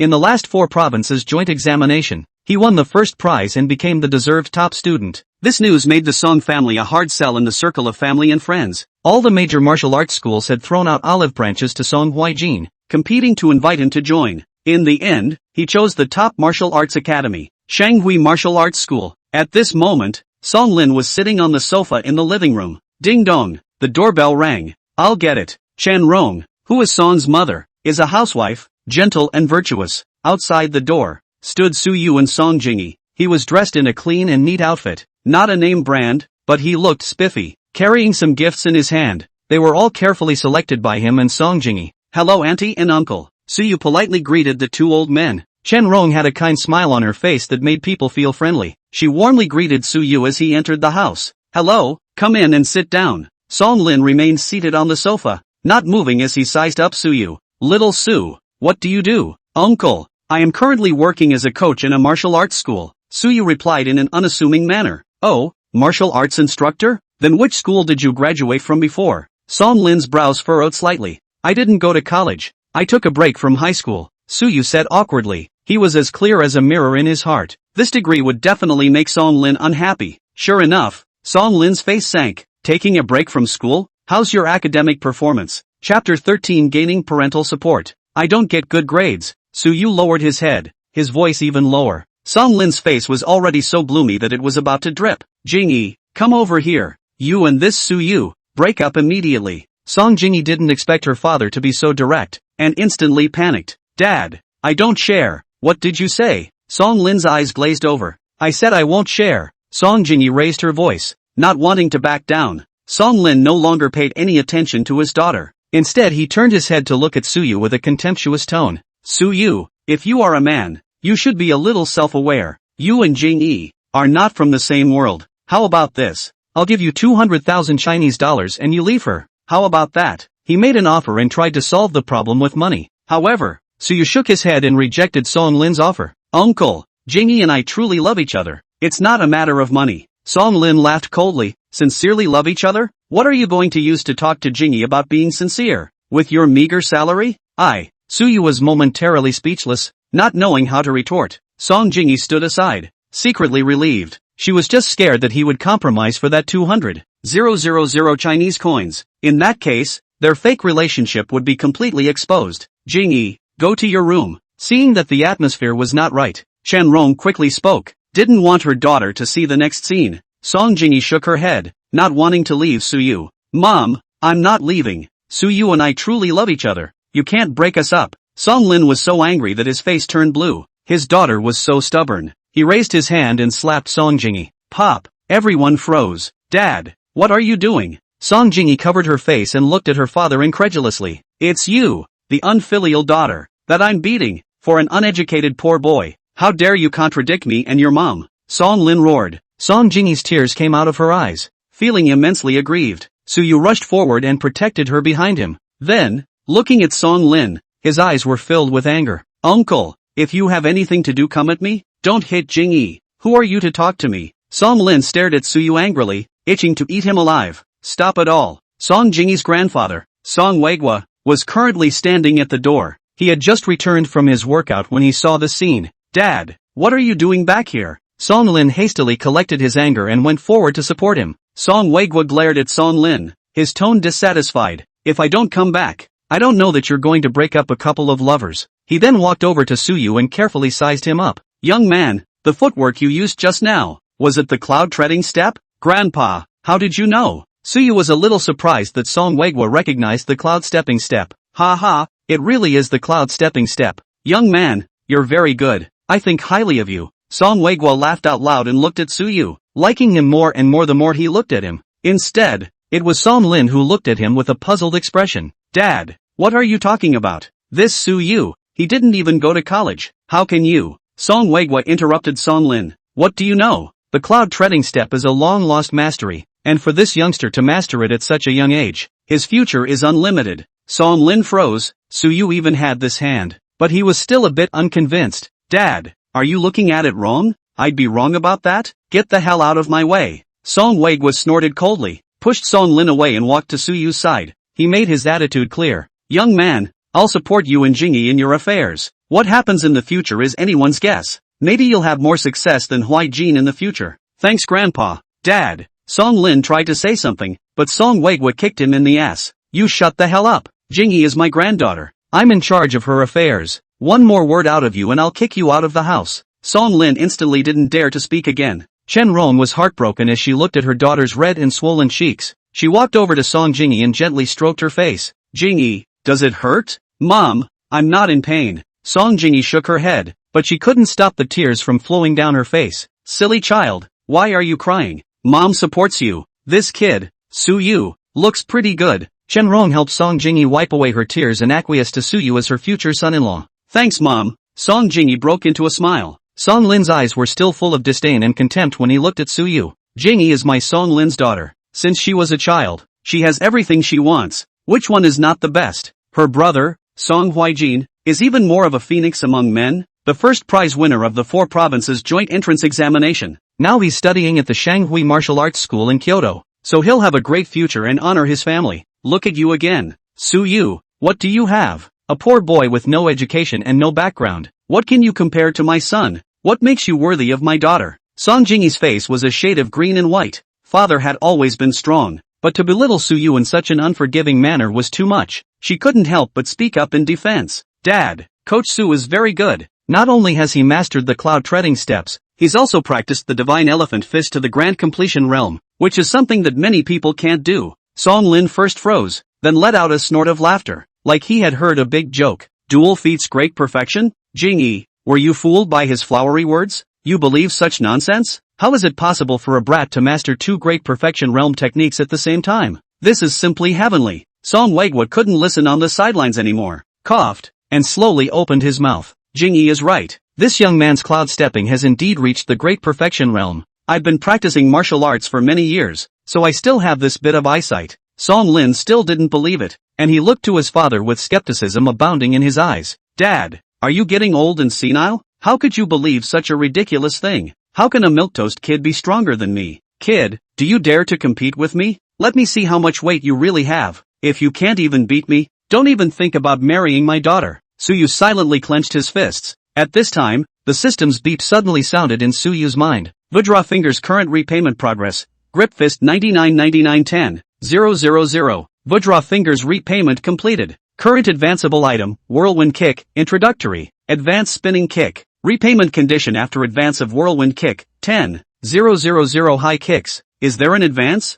Okay. Advanced success. Host's whirlwind kick has been upgraded to the great perfection. Whirlwind kick current repayment progress, high kick 0/10,000. Chapter 14 competition. Su Yu raised his head and looked at Song Lin, his eyes calm and indifferent. Uncle, then what? Without hesitation, Song Lin chose to compare legwork. What I'm best at is the whirlwind kick, so today I'll let you see what true legwork is. Let you know how huge the gap is between you and me. Song is trying to stop this unfair contest. Song Lin, what's it like for you, an elder, to compete with a junior? You're not afraid of being laughed at even if you spread the word. Song Lin was resolute and did not budge. Dad, stay out of it. Today I have to teach this boy who doesn't know the heights of heaven a good lesson, so that he knows how much he weighs. Song Jingyi was in a hurry on the side, worried that Su Yu would get hurt. Father's strength was very strong, and Su Yu was just an ordinary person, not a match at all. Dad, Coach Su He. Song Jingyi wants to confess everything and admit that it's just an act and they're not really a couple. However,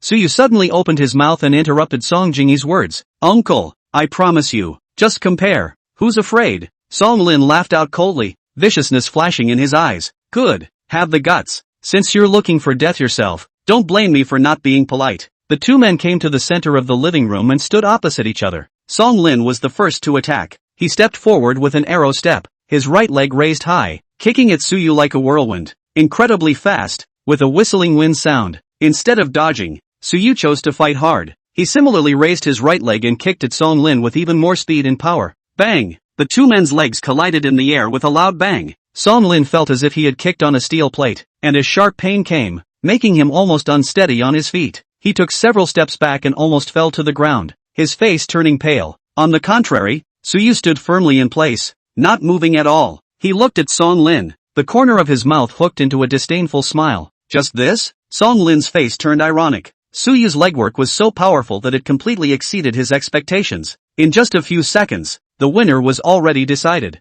Unable to accept this result, Song Lin's eyes widened and he roared hysterically. This can't be. You must be high on drugs. How else could you be so strong? Strength boosted by drugs has unstable roots and endless consequences. This is a major taboo in martial arts. Our Song family, we never advocate such crooked ways, much less allow family sons to take shortcuts. The reason why Hui Jin was able to stand out among his peers and become the top scholar of the 4 provinces joint examination is because he never got high, took every step in a practical manner, and his roots are incomparably deep. All of you young people should learn from him. Suyu shook his head with a calm expression. I wasn't high. After my parents died, I had to support my 2 younger siblings, and I was struggling to make ends meet, so I simply didn't have the money to buy those things. My strength, I practiced it all on my own, one step at a time. Still unconvinced, Song Lin made a new request. Unless you have another match with me, I will never recognize your strength. This time, let's compare palms. I'm a dual kung fu power, a peak 2nd grade martial artist, and my blood chi value is as high as 2,000.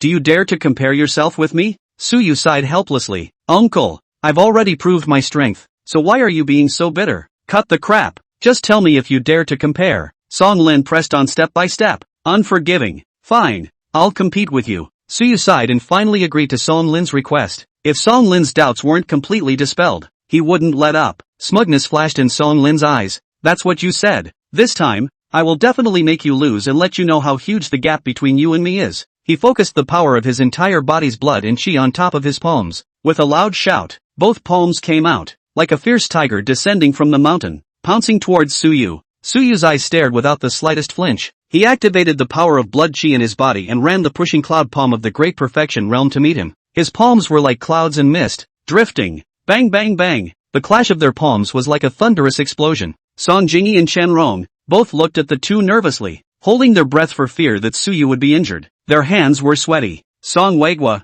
on the other hand, stroked his beard on the side with a faint smile on his face. He could see that Suyu's strength was far above that of Song Lin, and this match was a sure win for Suyu. After a few minutes, Song Lin's forehead was already covered with beads of sweat. His breathing became rapid, and his movements became increasingly sluggish. On the contrary, Suyu was still calm and relaxed. Drink! Song Lin once again bellowed, concentrating his entire body's strength on his right palm and slamming it towards Suyu. It was his last kill. Suyu's eyes turned cold as he similarly slapped out a palm. The palms of the two collided in the air with a loud sound. Song Lin's body flew out backwards and landed heavily on the ground. Put! He sprayed out a mouthful of blood, his face as pale as paper, his body trembling slightly. Dad! Song Jingyi exclaimed, rushing over to help Song Lin up, her eyes filled with worry. I'm fine. Song Lin waved his hand, signaling that he was fine. He looked at Suyu with shocked eyes. It was amazing that he had lost to a young man so much younger than himself, and in the area he was best at. Who the hell are you?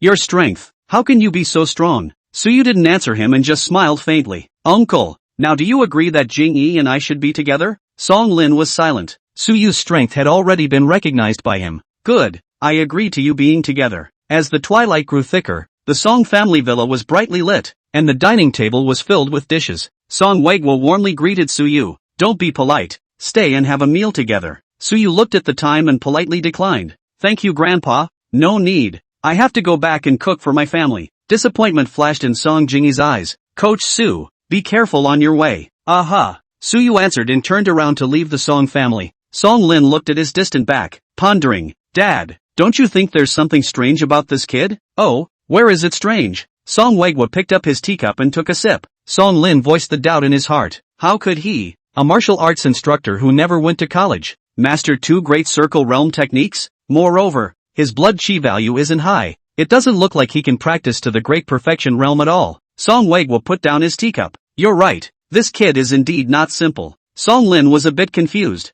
Dad, what do you mean? Song Weiguo slowly explained. I observed that when he fought you just now, in addition to his legwork, his fingering was also quite exquisite. Although he didn't deliberately display it, I can sense that his fingering technique, I'm afraid, is not below that of the Great Perfection. Song Lin was stunned. How is this possible? Chapter 15 Gifted. Song Weiguo shook his head. There is nothing impossible. In this world, there are always gifted people who cannot be measured by common sense. Dad, so what do we do now? Are we just going to let Jingyi stay with him? Jingyi likes him. What else can we do? Besides, although this young man comes from an ordinary background, he has a good character and talent, so he might really be able to accomplish something in the future. Song Lin fell silent. He had to admit that his father had a point. Song Weigua, however, turned his words around. We can't completely let it go. How about this? You give Li Guoxing a call and ask him to pay more attention to Suyu. Song Lin froze for a moment. Dad, you mean the owner of the martial arts school?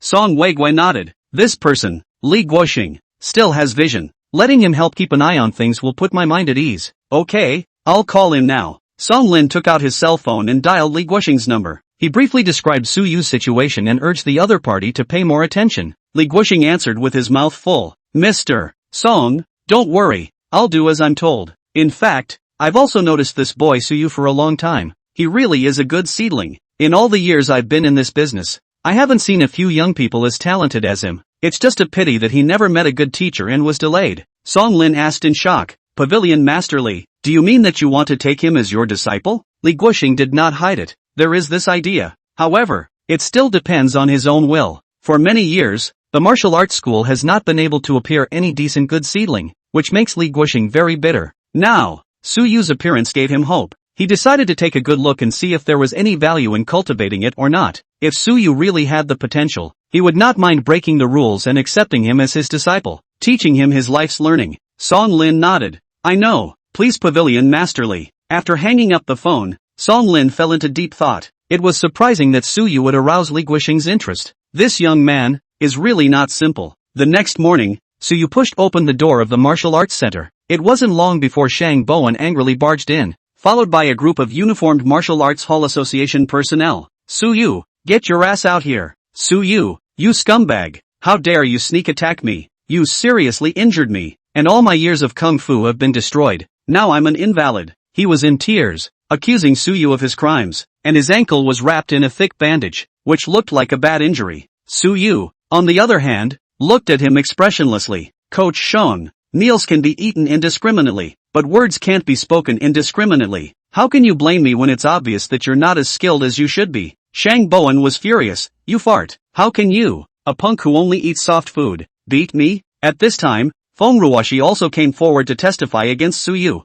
I saw with my own eyes that you beat my brother Bowen like this. You murderer, you must pay. A tall and imposing young man stepped out from the crowd of the Martial Arts Hall Association. He was Fan Jian, the son of the president of the Martial Arts Association and the prospective son-in-law of Li Guoxing. He looked at Suyu coldly. Do you know the crime? You injured Shang Bowen. According to the rules of the martial arts school, you should be arrested and put on trial. Li Guoxing walked out, wanting to plead for Suyu. Fan Xiao, this matter, Fan Jian, however, interrupted. Pavilion Master Li, you don't need to say anything. I know you want to protect him. However, the reputation of the Martial Arts Hall Association is at stake in this matter, and I cannot show favoritism. Tell you what, as long as he disables himself, this matter will be settled. Suyu refused without hesitation. I haven't done anything wrong. Why should I waste my own power? Fan Jian's face sank. Suyu, don't be ungrateful. I'm giving you a chance. Don't do it out of respect. Pavilion Master Li, as you can see, it's him who doesn't cherish the opportunity, so it's not my fault. Li Guoxing was anxious. Fan Xiao, you can't do this. Suyu is my trainee. I can't just stand by and watch him get wasted by you. Li Guoxing, don't forget that I'm the one from the Martial Arts Hall Association. What qualifications do you have to bargain with me as a tiny martial arts center owner? Fan Jian waved his hand, signaling his men to do it. Li Guoxing blocked in front of Suyu and glared angrily. I'll see who dares. Fan Jian's face became livid. Li Guoxing, are you trying to rebel? Do you believe that with a single word from me, I can shut down your martial arts center? Even if you shut down my martial arts school, I won't let you touch a single hair on Suyu's head. Li Guoxing did not flinch. Fan Jian laughed back in anger. Since you're so ungrateful, don't blame me for being impolite. With a wave of his hand, a powerful aura erupted and pressed toward Li Guoxing. Li Guoxing only felt a tightness in his chest, and his body involuntarily took a few steps backward. Pavilion Master Li. Suyu hurriedly supported Li Guoxing. Li Guoxing shook his head as he looked at Fan Jian. Fan Xiao, do you really want to drive everyone to extinction? It was you guys who forced me. Today, I'm going to let you all know what happens when you offend the Martial Hall Association. Fan Jian said coldly. He walked towards Suyu step by step, his eyes filled with killing intent. Right at this moment, Suyu suddenly shouted out, Stop! Fan Jian, you claimed that I injured Shang Bowen. Do you have any proof? Fan Jian sneered. Evidence? There are so many people present. They are all witnesses. What more evidence do you need? Suyu looked around with anger in his eyes. These people, They are all from your martial arts association. Can their words be trusted? Fan Jian, I haven't settled the score with you for my siblings being bullied by you. Today, I'm going to get justice for them. Fan Jian laughed disdainfully. You're a punk, and you're worthy to fight me? Whether it's a waste or not, try it and you'll know. Suyu said coldly, the muscles of his entire body tensing up. Seek death. Fan Jian roared angrily and blasted his fist towards Suyu. Suyu did not dodge and met him with the same punch. Bang! Their fists collided in the air. Fan Jian only felt a powerful force coming from him, and his body involuntarily took a few steps backward. Again! Suyu shouted and charged towards Fan Jian once again. The two instantly battled into a ball of fists and kicks. The more Fan Jian fought, the more he was shocked. Suyu's strength was much stronger than he had imagined. Bang! Fan Jian was struck in the chest by Suyu's punch, and his body flew out backwards, landing heavily on the ground. Put! He sprayed out a mouthful of blood, his face pale. Chapter 16 Just Fight It. Fan Jian, today I'm going to let you know what it means that there are people outside of people, and there are heavens outside of heaven. Suyu coldly walked up to him and stomped on his chest. Ah! Fan Jian let out a scream as his ribs broke. Suyu, if you dare to touch me, my father won't let you go. Suyu sneered, raised his foot and ruthlessly stepped on his leg. Your father? Even if your dad comes, I'll still fight. Ka-ching! The sound of bones breaking rang out, and Fan Jian let out an even more mournful scream. Just then, an angry voice came. Suyu, stop it. Fan Emotionless arrived in time, and he was enraged when he saw his son beaten up like this. He roared angrily and rushed over. Suyu, how dare you injure my son? I will kill you. Elder Fan, calm down. Li Guoxing rushed forward and stopped Fan Wuxing.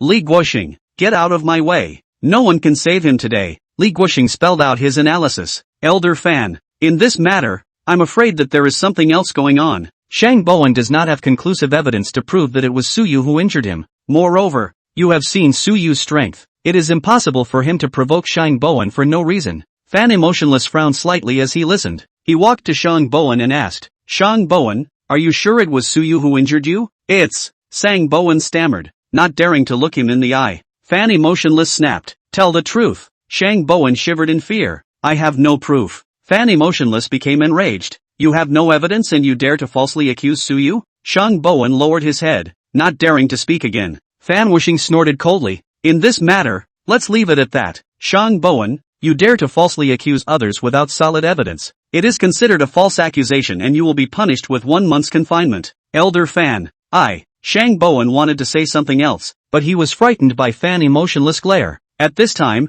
Fan Emotionless looked at Fan Jian again. As a person from the Martial Arts Hall Association, you have even fallen in with the likes of Shang Bowen and accepted his bribe. You have simply disgraced the Martial Arts Hall Association. I'll punish you with 2 months of confinement. Do you have any objections? Fan Jian lowered his head, not daring to retort. Fan Emotionless snorted coldly and left with the people from the Martial House Association. Before Shang Bowen left, he did not forget to give Suyu a vicious glare. Suyu, wait for me. Suyu looked indifferent and did not pay any attention to him. Suyu, what you did this time was too impulsive. Li Guoxing walked up to Suyu and said in a serious tone, although you are strong, you must learn to restrain your sharpness. Yes, Pavilion Master. Suyu nodded. Li Guoxing was doing it for his own good, but he didn't want to be a mole anymore. Suyu returned to the practice room and continued to raise his legs high. Whirlwind kick current repayment progress, high kick 99.99.10.000. Whirlwind kick reimbursement complete. Congratulations to the host for unlocking the third martial art. Current advanceable items, Jiankuan legs, skilled.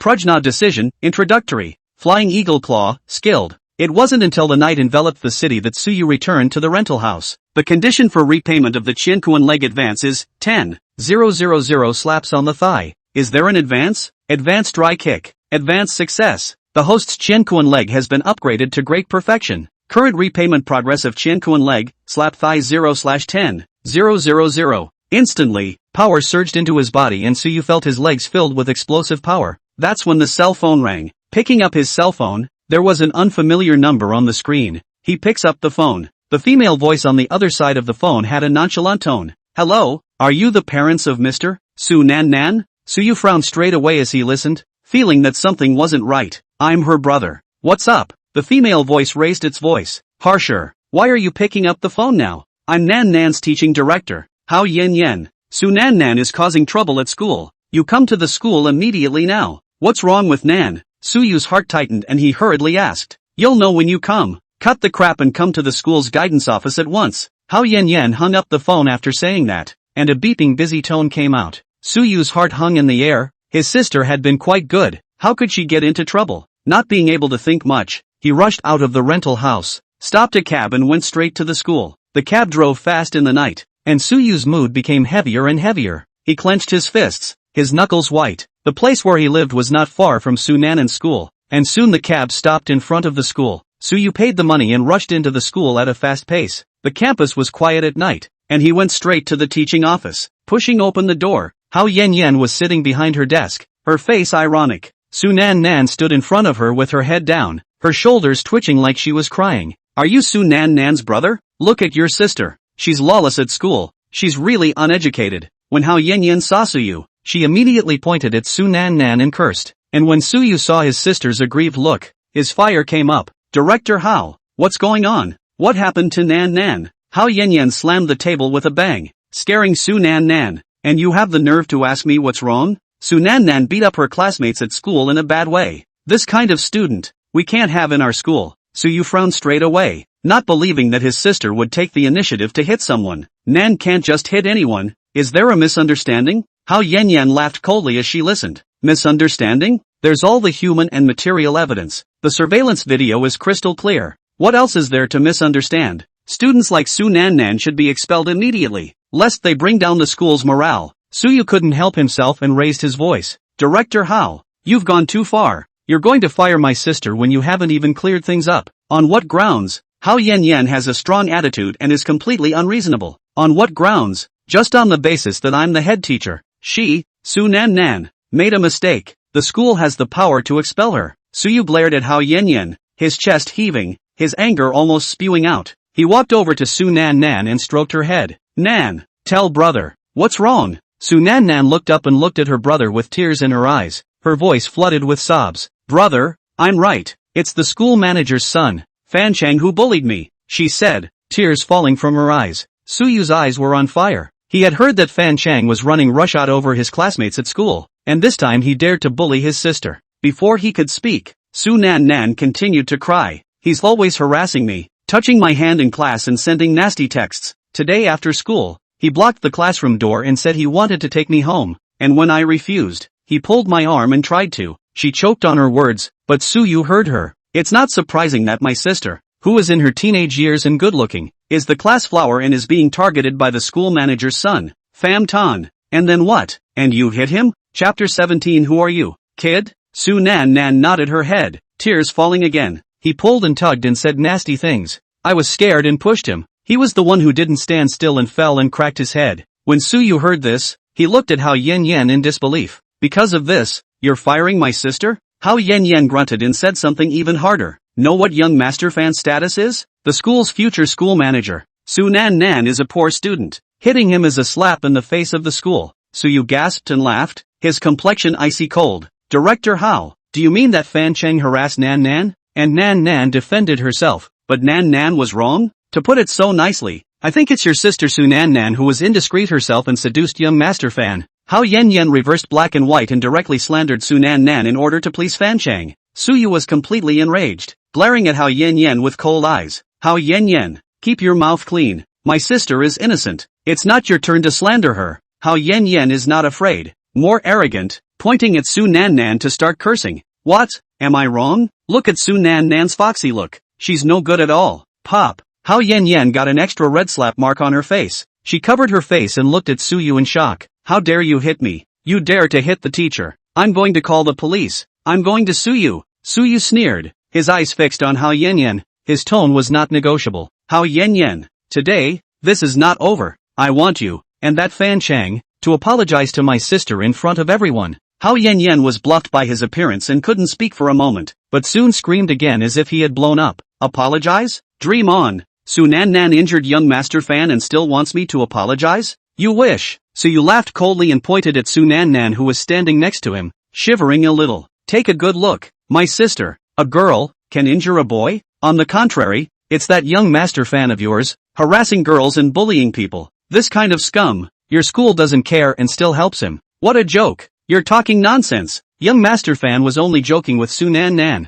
It was her own careful eyes that made a scene. Hao Yan's voice was smaller. Her eyes dodged. obviously not as tough as just now, but her mouth still refused to give in. Suyu gasped and laughed, taking a step forward and approaching Hao Yanyan, his eyes cold, touching hands, sending disgusting text messages, blocking the classroom door. This is what you call a joke. As a teaching director, you can't tell good from bad and help the bad guys. Where's your conscience? Hao Yanyan was forced backward by him and her voice changed tone. Don't you dare accuse people. Security guard, throw this troublemaker out. At that moment, a sudden, strangely accented voice came. Yo, where's the wild dog that's barking here? Fan Chang pushed his way through the crowd and walked in, his face plastered with gauze. He walked over to Hao Yanyan's side and squinted at Suyu. Who are you, kid? You don't even ask who's in charge of this school. Dare to be wild here. You're tired of living. Suyu's eyes stared at Fan Chang and his fire grew even bigger. Fan Chang, apologize to my sister. Fan Imaging is to hear the best joke. Laughed out loud. Laughter is full of despise. Apologize?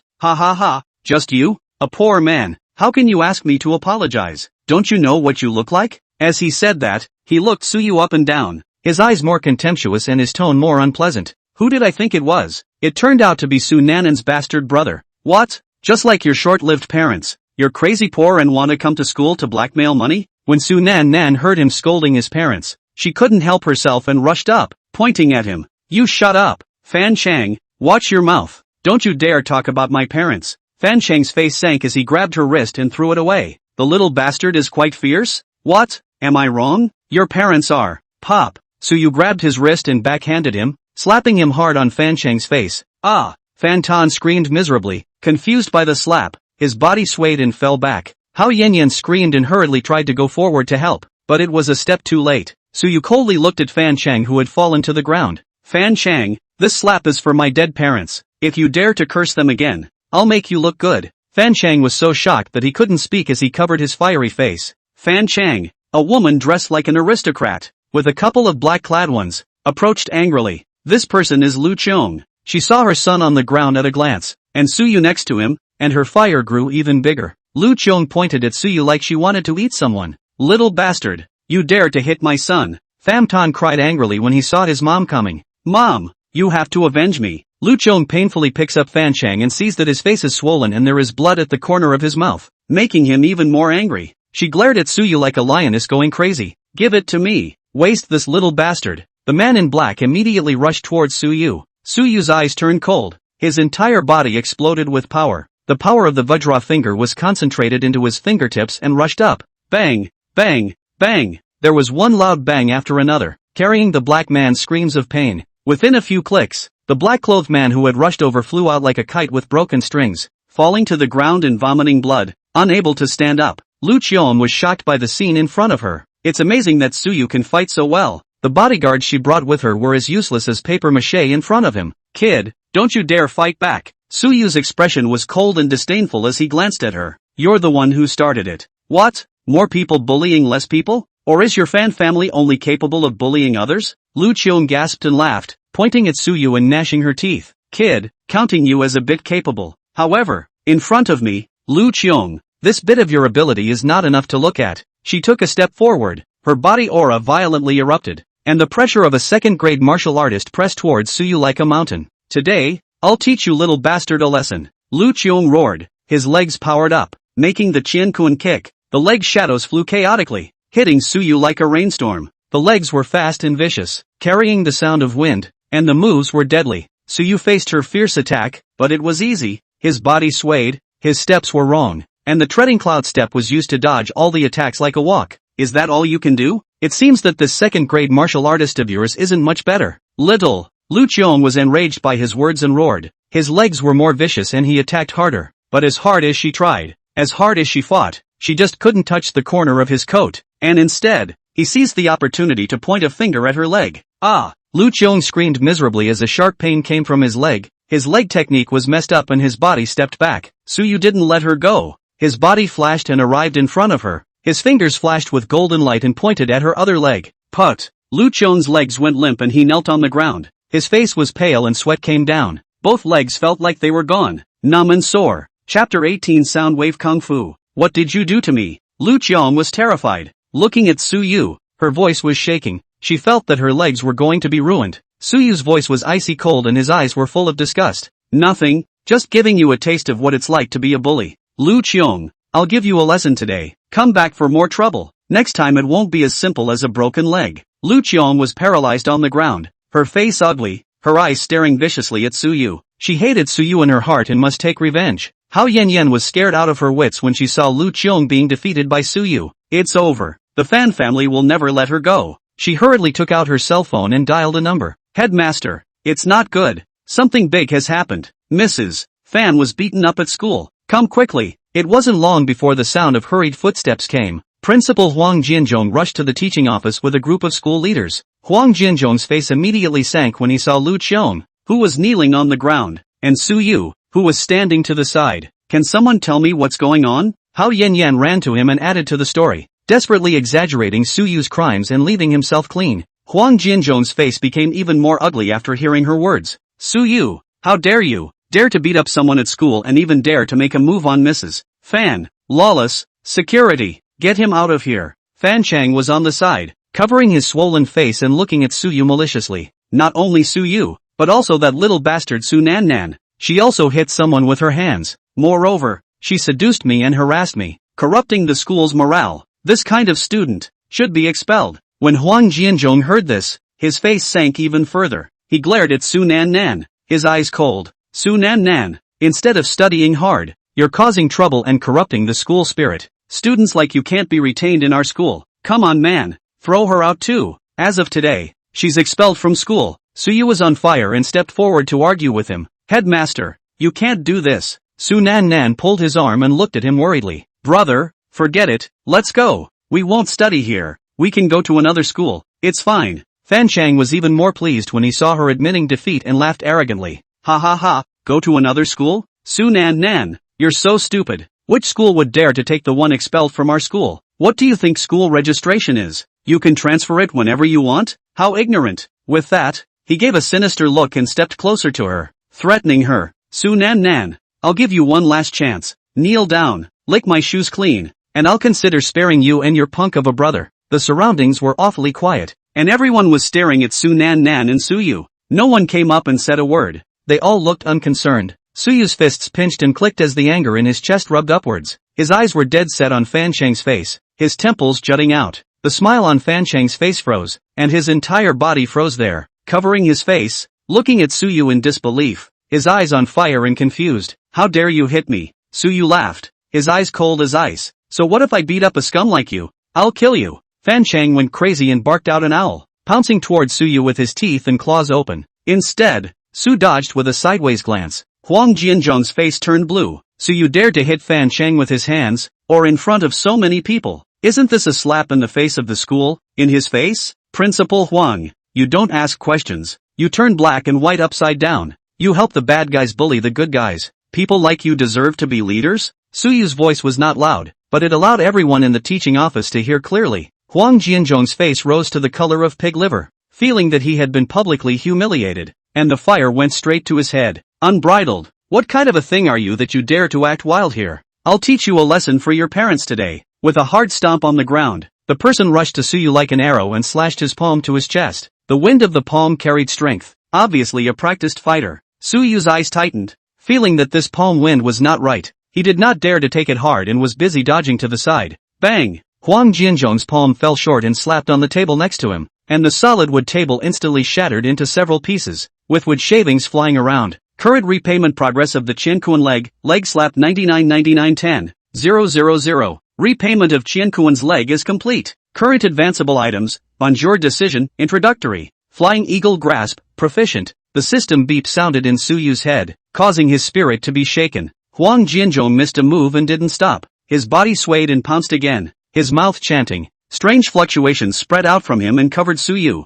Om Mani Padme Hum. As these syllables popped out of Huang Jianzhong's mouth, an unseen force pressed over. Su Yu felt his body sink and his movements slowed down. What kind of weird trick is this? Sonic Kung Fu? It can actually mess with people's minds and affect their actions. Su Yu frowned. This principal would also know evil Kung Fu. It was a bit difficult for a while. Kid, today I'll let you know what happens when you offend me. Huang Jianzhong laughed fiercely and slapped another palm at Su Yu. Su Yu's eyes stared. He couldn't delay any longer. It would be more troublesome if he delayed any further. Su Yu meditated in his heart and directly chose Advance. Advance Bonanza Decision. The condition for repayment of the advance on the Bonjour decree is to use the national essence 10,000 times against the enemy. Is there an advance? Determine the advance. Advance success. The host's Prajna decree has been upgraded to the great perfection. Current repayment progress of Prajna decree, use of national essence against enemies 0/10,000. A wave of power instantly rushed into Suyu's brain. Countless phrases and spells, like a tidal wave, surged into his brain. He felt an instant surge of mental power, and everything around him became clearer. The strange force that covered him also disappeared at once. Suyu's eyes then stared at Huang Jianzhong, his eyes focused and his spirit highly concentrated. The other man's movements seemed to slow down and become clearer to him. Huang Jianzhong rushed up again, still with the same moves and unchanged palms, but in Suyu's opinion, it was no longer the same. He saw the trajectory of his opponent's palm and felt the force in the palm wind. This time, Suyu didn't dodge. He mobilized the power emerging from his body and met it with the same palm. With a bang, the two palms collided again, but this time, the results were completely reversed. Huang Jianzhong's face changed at once, only to feel a fierce force that rushed into his body along his palm, like a flash flood, which could not be blocked at all. He let out a muffled grunt as his body fell back uncontrollably, taking several steps back before he could stand still. Looking at Suyu again, he stood still and didn't move, his expression calm. It can't be, can it? Huang Jianzhong's eyes widened in disbelief as he looked at Suyu. He had just used his full power with that palm, and had also used the Prajna decree's mind technique, but he was even lightly blocked by Suyu, and was even shaken back. This kid, what's his story? Chapter 19, Shame on You. Hao Yanyan was the first to react and hurriedly ran to Huang Jianzhong's side with a flattering face. Principal, are you okay? Huang Jianzhong pushed her away, his eyes staring gloomily at Suyu like he was looking at a monster. Off. Kid, what kind of evil ways are you using? Suyu smiled, his expression quite calm. An evil way? The principal is joking. I just used a little bit of force. Huang Jianzhong sneered. You think I'll believe it? You're a student. Can you be that strong? Believe it or not, whatever. Suyu shrugged his shoulders and didn't explain further. He's so good. These people can't understand it. Good. Very good. Since you brats are shameless, don't blame me for not being polite. Huang Jianzhong gasped and laughed, once again running the Prajna determination method. The aura on his body rose again, even stronger than just now. Om Mani Padme Hum. His mouth recited the true words again, louder and faster, and an invisible force once again pressed towards Suyu. This time, the power was even fiercer and the range was even greater, almost enveloping the entire teaching office. Ah, ouch. In the teaching office, there was a shout. Apart from Suyu, including Huang Jianzhong himself, everyone felt their heads tingling and their ears buzzing. Lu Qiong, mother and son, as well as Hao Yanyan, the closest. The impact was also the biggest. The three people covered their ears, face white, grunting in pain. In no time, Fan Shang was so scared that he cried out, hugging Lu Qiong's legs and shivering. This thing, the Prajna decree, doesn't discriminate between enemy and self. It hurts your own people too. Huang Jianzhong couldn't care about this. Now he only wanted to quickly solve Suyu and save face. Boy, get on your knees. He roared and charged at Suyu once again. This time, he didn't use his palm. He directly swung his fist, and the wind of his fist whistled with a frightening strength. Suyu's eyes tightened, not daring to be careless. Huang Jianzhong is really anxious to get real. Suyu focused his mental energy into his fist and punched it with the same punch. Bang! The two fists clashed again, louder than a moment ago. This time, the place where the force hit was like an explosion. An invisible shockwave spread out in all directions. Tables, chairs, benches, papers and papers, swept by the shockwave, crackling and flying in pieces. Those who were close were shaken to the ground and were in a state of disarray. Huang Jianzhong let out another muffled grunt, his body flying out like a kite with broken strings, hitting the wall, bouncing back, and falling to the ground, spitting out blood. Suyu, on the other hand, was still standing in place, standing straight and not moving. The winners and losers are split, and it's obvious who's the best at a glance. Huang Jianzhong, defeated. At this point in the teaching office, it was awfully quiet. Everyone was stunned by the scene in front of them, their minds blank and unable to react. Suyu, who looked quite ordinary, was so powerful that even Huang Jianzhong was not his opponent. Headmaster, Hao Yanyan screamed. Lu Qiong couldn't care less about her ears hurting, hugging Fan Cheng and looking at Suyu in fear, like looking at the devil. Suyu slowly walked up to Huang Jianzhong and looked down at him with cold eyes. Now, Headmaster, can we talk properly about Nan? Huang Jianzhong was lying on the ground, his face pale and gasping for air, his eyes full of fear and unwillingness. He opened his mouth, tried to speak, but couldn't, and could only make a ho-ho-ho sound. It seems like the principal doesn't want to talk about it. In that case, there's nothing more to say. After saying that, Suyu turned around, walked over to Su Nan inside and took her hand. Nan, let's go. Su Nan nodded blankly and followed her brother toward the door of the teaching office. And with that, they left the teaching office in full view of the public. Hao Yanyan came to Huang Jianzhong's side in a panic and asked anxiously, Principal, how are you? Is everything alright? Huang Jianzhong is still lying on the ground. His face is white and scary. His eyes are empty, like he lost his soul. He couldn't hear or speak. The Prajna decree's blow shocked not only his body, but even his spirit was scattered. His ears buzzed, and his voice was muffled. He's deaf and dumb. Ah. Huang Jianzhong squeezed a desperate hiss from his throat. He struggled to get up, but he had no strength and could only lie on the ground. Lu Qiong reacted then, pointing at him and screaming, Huang Jianzhong, you're such a loser. How did you become a principal? You can't even beat a student. My son was aggrieved at school, and even if you couldn't help him out, you were still beaten up like this. What do I need you for? Although Huang Jianzhong could not hear the curses, he could see her twisted face and feel her malice. Fire rose up inside him. Originally losing to a poor student he despised, he had already lost his face and dignity. Now that he was being pointed at and scolded by this shrew, he was even more enraged and lost his mind. With another roar, he suddenly jumped up and lunged towards Lu Qiong like a madman. You! It's all you! It's all your fault! He swung his fist and hit her hard. Lu Qiong screamed, trying to dodge, where to avoid. A punch in the face. Suddenly eyes blew up, screaming miserably. What are you doing? Crazy! Help! Kill someone! Hao Yanyan saw that the situation was not right and rushed forward to try to pull him away. Headmaster, don't fight! Have a word! Advised, and tried to reach for his arm. But Huang Jianzhong is playing vigorously, which listened to the persuasion. Backhand slap, ruthlessly pumped in her face. Pop! Hao Yanyan screamed miserably, flew out and hit the wall, and then fell on the ground. So painful that he couldn't get up for half a day. The leg seems to be broken. The teaching office was a mess. A hell on earth. The farce didn't end until the ambulance drove up screaming. Huang Jianzhong, Lu Qiong, and Hao Yanyan were all pulled away by ambulances. Meanwhile, in the rental house, the atmosphere is a bit stuffy. Su Nan sat on the sofa with her head down, her eyes red, obviously still scared.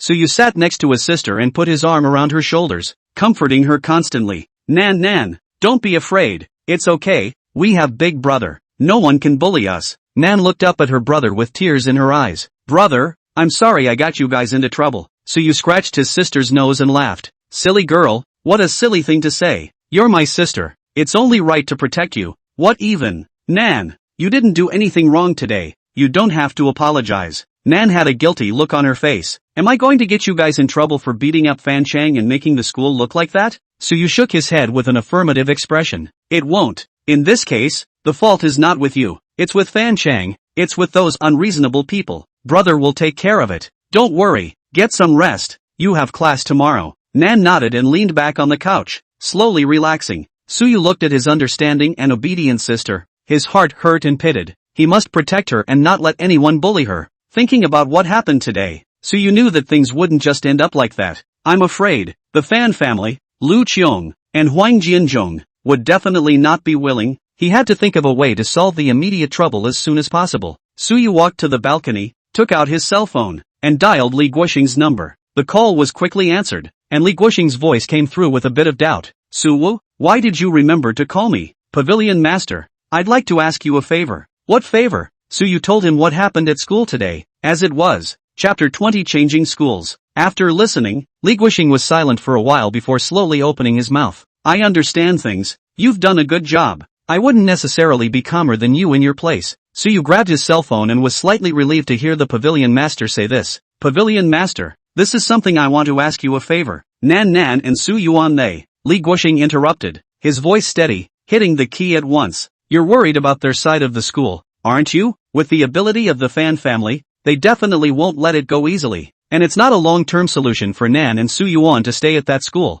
Suyu nodded. This was exactly what he was most worried about. I want to change their school, preferably the kind where they can do well in school. Li Guoxing smiled, his expression tinged with appreciation. You kid, you really think about your sister and your brother. I can help you with this matter. To be honest, I'm getting more and more interested in you as a person. You're in good shape. Unlike someone who's only been practicing martial arts for a year, to be able to retreat in one piece under the hands of a second-grade martial artist and still be able to counterattack. You talent. I'm afraid it's not that simple. Suyu didn't say anything. There was no way to explain this matter of the system. Li Guoxing didn't pursue the question, but instead returned to the previous topic. Forget it, who doesn't have some secrets? I'll take care of the school. I know some heads of private schools and can help you arrange it. However, Suyu, I'll keep this favor. Thank you, Pavilion Master. Suyu was quite grateful. This was exactly the kind of help he needed. You're welcome, consider it an early investment. You may, in the future, be able to surprise me even more. Hanging up the phone, a stone fell to the ground in Suyu's heart. He was quite relieved that Li Guoxing was willing to help. Su Yuan also came back during the call just now. He sat on the couch, both hands gripping his pants tightly, his head hanging low. Su Nan Nan sat next to her brother, still sobbing in a small voice, her eyes swollen from crying. Suyu looked at his silent siblings and sighed. I've told Pavilion Master Li about the new school, and he'll help arrange it. Xiao Yuan, you come along too. Su Yuan raised his head, his face a little stubborn. Brother, I'm not going to the new school. Suyu frowned and slowed down his tone. I know how you feel, but reading is important to you. Su Yuan's face was full of resistance. What's the use of studying? Can you earn money? Can it keep Nan from being bullied? Suyu walked up to him, squatted down, and was at eye level with him. Studying doesn't necessarily earn you money right away, but it gives you an extra path. If you don't study, what will you do in the future? You want to be like me, an apprentice at a martial arts school, working your ass off every day for a few $1,000s a month? Or do you want to do more tiring work and run for your life? Su Yuan pursed his lips and raised his head with complicated eyes. Brother, I want to help you. I want to work with you to pay for Nan Nan's education. The family is like this now. You can't rely on you alone. Su Yu's heart sank. His younger brother knew so much that it was heartbreaking. He reached out and patted Su Yuan on the shoulder. I know you want to help me, but the most important thing for you now is to study. You don't have to worry about the money. Brother can take care of it. But, Su Yuan wanted to say something else, but was interrupted by Su Yu. Nothing but, this is my brother's responsibility. You guys study hard, and when you have a future, you'll really be helping me. Su Yuan looked at Su Yu with hesitation and struggle in his eyes. His brother was right, but he just couldn't let it go in his mind. It wasn't as if he didn't know what was going on at home. He knows in his heart how much pressure his brother is under when he has to support 3 people by working alone. It was late at night, and the 2 brothers were left in the rented house, and Su Nan Nan was already asleep in the house. The 2 sat side by side on the edge of the bed, neither one speaking, and the atmosphere was a bit somber. In the end, it was Su Yu who broke the silence, his voice soft. Su Yuan,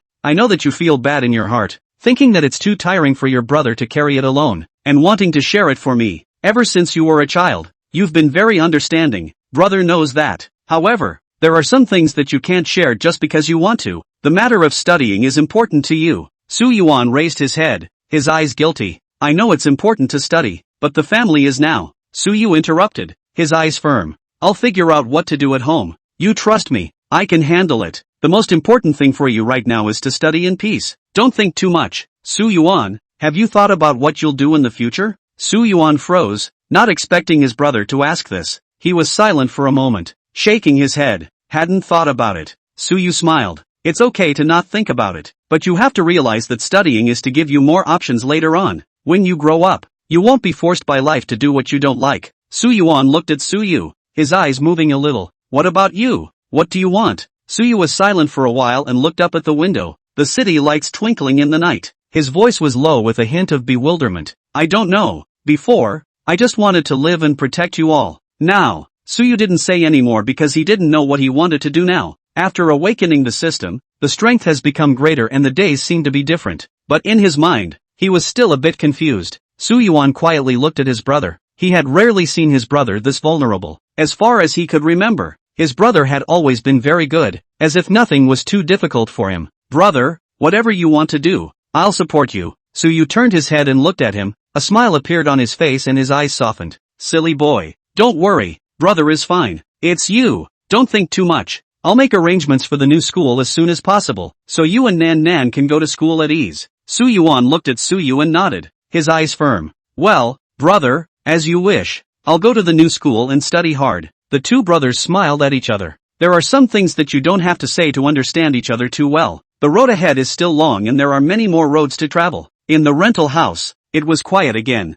News on the internet spreads far faster than imagined. And early the next morning, all sorts of news reports were already all over the place. Violence in the principal's office of a private school. suspected to be caused by a student dispute. Adding to the education scandal, the principal of an aristocratic school actually beat up his students. In-depth investigation, the dark side of the noble school's glorious appearance. Sensational headlines, striking words, instantly ignited public opinion. Huang Jianzhong, Lu Qiong, Hao Yan and a few of them, all of a sudden became the object of hot discussion on the internet, and they were scolded. Suyu swiped his phone and looked at the comments with a calm heart. It's good that things have gotten out of hand. It's safer that way. At the very least, if the fan family wanted to make things happen, they would have to consider the pressure of public opinion. Congratulations to the host for increasing his blood value to 180. The system voice sounded in his head. Suyu felt the hot stream of chi swirling around his body, and his blood chi rose again. He clenched his fists and felt more energized. One step closer to being a martial artist. Chapter 21. Just one last click. Current repayment progress of the Prajna Decree, use of the national essence against the enemy 999910,000. It's progressing, right down to the last click.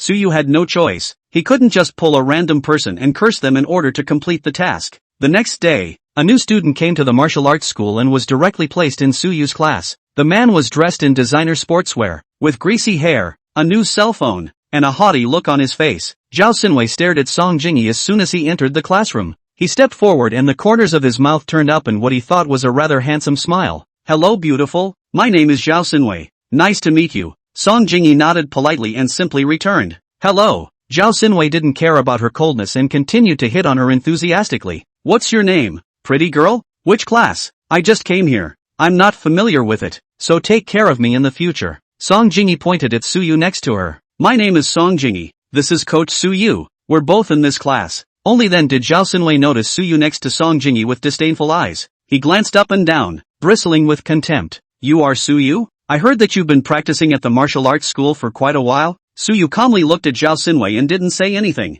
He didn't much care for this kind of self-righteousness. When Zhao Xinwei saw that he didn't say anything, he thought that he had suppressed him and became even more complacent. Coach, I'm new here and don't quite know the rules. I'd like to charge more. Do you have advanced classes or private lessons at your martial arts school? Li Xiao walked over and smiled professionally. Yes, we have various levels of classes at the martial arts school, as well as one-on-one private lessons. May I ask which area you would like to learn more about? Zhao Xinwei waved his hand in a broad stroke. Understand it all. I'm not poor. By the way, first charge 3 million. No, 5 million. You guys watch the arrangement. When the surrounding trainees heard $5 million, they all sucked in their breath and looked over. $5 million is astronomical to these ordinary trainees. Li Xiao was also taken aback by the large sum of money, but she quickly reacted with an even wider smile. Yes, this way, please, and I'll give you a detailed description of the course. Li Xiao brought Zhao Xinwei to the front desk and enthusiastically introduced the various courses. Zhao Xinwei's eyes, however, flicked to Song Jingyi from time to time, and his mouth coped with one sentence or another. Mr. Zhao, it's like this. This class arrangement might be a bit full. Do you think we should arrange for you to go to the elite class next door first? The quality of teaching over there is also very high, and the level of the students is also higher. When Zhao Xinwei finished charging, Li Xiao politely suggested a class change, wanting to try to avoid any conflict between him and Suyu's class. After all, this one was not a rich man to be messed with at first glance. Zhao Xinwei's face immediately sank when he heard about the shift change. He laughed coldly, his eyes sweeping Li Xiao recklessly, his tone frivolous. Shift? Why do you want to switch classes? I came here because of the atmosphere of your class and the beautiful coach, Zhao Xinwei said, squeezing his eyes at her with a hint in his eyes. Li Xiao's smile froze, hearing the meaning of his words. She blushed slightly, and her tone went a few degrees colder. Mr. Zhao, please respect yourself. Our martial arts center is a formal place, not the kind of place you think. Zhao Xinwei bristled disdainfully, his eyes even more indulgent. What are you pretending? Pretty girl, there's no woman I can't get my hands on. Li Xiao, right? I think you're pretty good too. Why don't you accompany me for a night? Much better than that Song Jingyi. His words, which were becoming more and more excessive and hard to hear. The surrounding trainees couldn't listen anymore and frowned, looking at Zhao Xinwei with disgust in their eyes. Li Xiao was even more furious and her face turned blue, suppressing her fire and speaking coldly. Mr. Zhao, please apologize for your words and actions immediately. Otherwise, our martial arts school will refuse to provide you with any services. Zhao Xinwei threw his head back and laughed like he had heard some joke. His laughter filled with mockery and disdain. Ha ha ha, apologize? With you? A small martial arts school instructor. How dare you ask me, Zhao Xinwei, to apologize? Do you know who my father is? My dad is Zhao Tianlong, Half of the real estate in North Central City belongs to our Zhao family. If you offend me, do you believe I'll close down your stupid martial arts school tomorrow? This arrogant look completely angered Suyu. His eyes went cold as he slowly walked over to Zhao Xinwei. What did you say? Zhao Xinwei saw him approaching and came even more energized. Pointing at Suyu's nose, he directly cursed. What a thing you are! You're so poor that you dare to pretend in front of me. I'll tell you, today I'm going to settle for this beautiful coach. And that Song Jingy, any one of you who dares to stop me, you're just messing with me. Zhao Xinwei, pop. The arrogant expression on Zhao Xinwei's face was instantly gone, turning into shock and anger. He covered his punched face, his eyes wide and his voice out of tune. How dare you hit me? Suyu laughed. His smile was icy cold and his eyes were full of disgust. I'm too dirty to beat scum like you. I'll kill you. Zhao Xinwei went completely crazy, wailing and pouncing towards Suyu with his teeth and claws open. Suyu's eyes stared, waiting for this moment. CNM. Prajna Decree Current Repayment Progress, 10,000/100, 000 using National Essence on the enemy. Repayment of Bonjour Decree completed. Current advanceable item, Flying Eagle Claw, skilled. The corner of Suyu's mouth hooked. A force instantly ran through his entire body,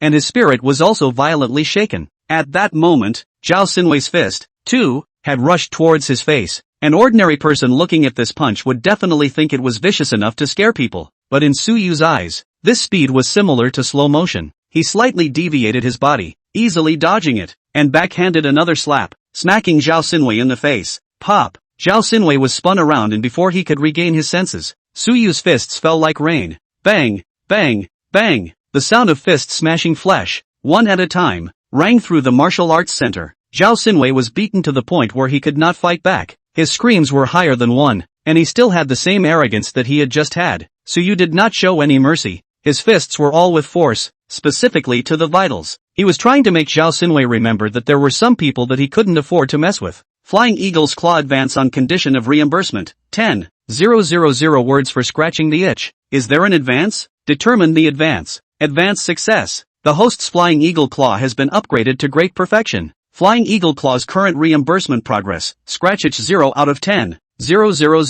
Another new wave of power flooded into the body. Suyu's fingers moved, feeling that his fingertips were more flexible and stronger. He looked down at Zhao Xinwei, his eyes cold and without any sympathy. I'll remember you. Next time your mouth is cheap, it won't be as simple as a few punches. Zhao Xinwei was lying on the ground, his face swollen like a pig's head, and a few teeth were spat out of his mouth, mixed with blood and water. I want your bastard sword martial school to be finished. His voice was hoarse and he growled viciously. Chapter 22 I was only defending myself. Not a moment later, two people wearing Martial Arts Association uniforms came to the entrance of the Martial Arts Center, and they walked in with a stern face. As soon as Zhao Xinwei saw the person, he immediately came into the spirit and pointed at Suyu and shouted, "That's him! He hit me! Do you care?" Someone from the Martial Arts Hall Association walked up and asked about the situation. Zhao Xinwei added fuel to the fire, describing himself as a victim and Suyu as an asshole who intentionally hurt people. He looked at Suyu triumphantly, waiting to see his bad luck. This cadet, is he telling the truth? The person from the Martial Hall Association looked at Suyu with a questioning tone. Suyu's expression was calm and he was not intimidated at all. He started it, cussed out the coach, had a bad mouth. I was just defending myself. Zhao Xinwei jumped up like he heard a joke and pointed at Suyu. You hit so hard and call it self-defense? I think you just intentionally hurt people. The faces of the people from the Martial Arts Hall Association sank, and their eyes looked at Suyu even more sternly. Regardless, striking in a martial arts school is a violation. You're all going to be penalized according to the association's rules. Punish? If you want to punish, punish him. Zhao Xinwei pointed at Suyu and screamed. He moved first. If you don't care, I'll file a complaint against your association. It's noisy. Suyu frowned. His figure flashed and he struck again. Snap. Zhao Xinwei was knocked out again and fell to the ground with a wail. Covering his face, tears fell from his eyes in pain. He didn't expect Suyu to be so bold and dare to hit him in front of the association. The association's people were on fire, pointing at Suyu and shouting in a stern voice.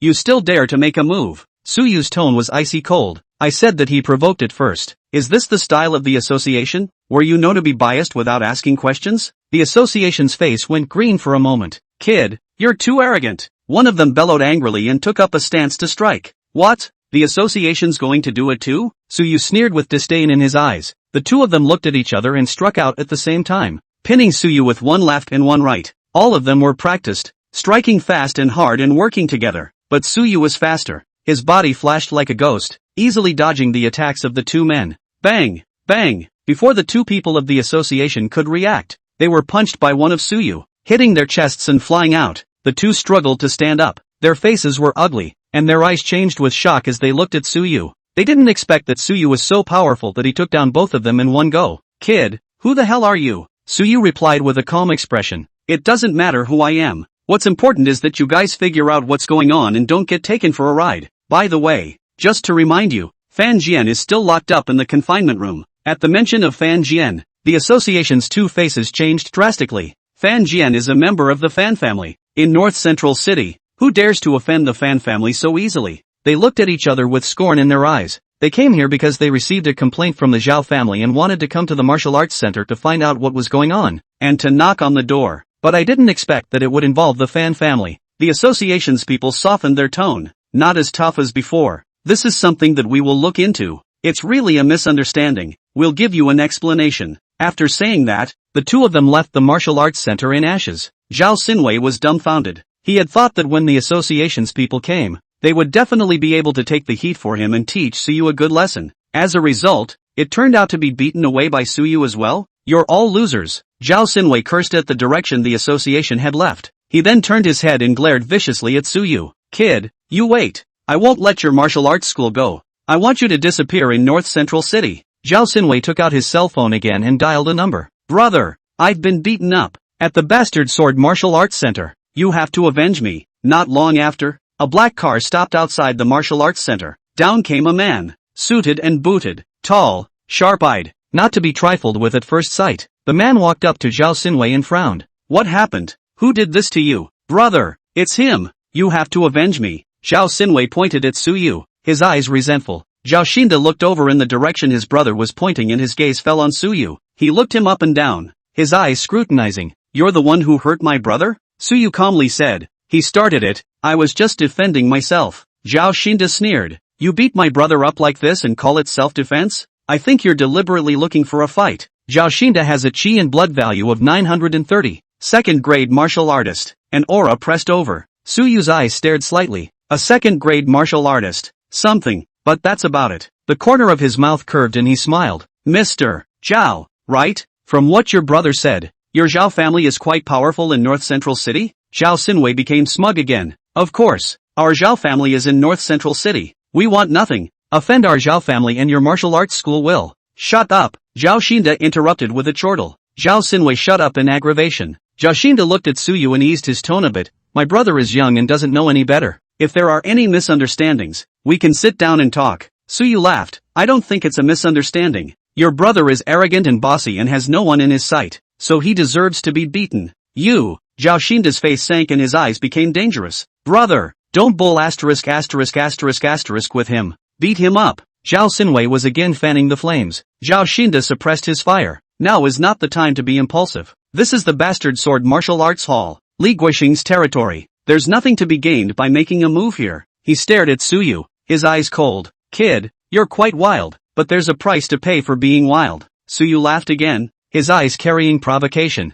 Is that so? I really want to see what price you, the Zhao family, can make me pay. You. Zhao Xinda was angered by him again. His fists clenched. Brother, don't bother with him. Hit him. Beat him to death. Zhao Xinwei is still calling. Shut up. You disgrace. Causing trouble all day long. Look at you now. What do you look like? Zhao Xinda once again scolded Zhao Xinwei, his tone carrying fire. Zhao Xinwei was scolded and confused. How dare his brother scold him in front of so many people? He looked at Zhao Xinda accusingly, his tears about to fall. Brother, you, enough! Zhao Xinda roared, unable to hold back any longer, and slammed his fist towards Zhao Xinwei. Bang! Zhao Xinwei didn't expect it, and his face took a solid punch from Zhao Xinda, and he screamed miserably and fell back to the ground. Brother, you hit me? He covered his face in disbelief. I'll beat you to death, you piece of. Zhao Xinda was on fire and punched and kicked Zhao Xinwei, really showing no mercy. Everyone around them looked dumbfounded. No one expected the Zhao brothers to fight on their own, or in front of so many people.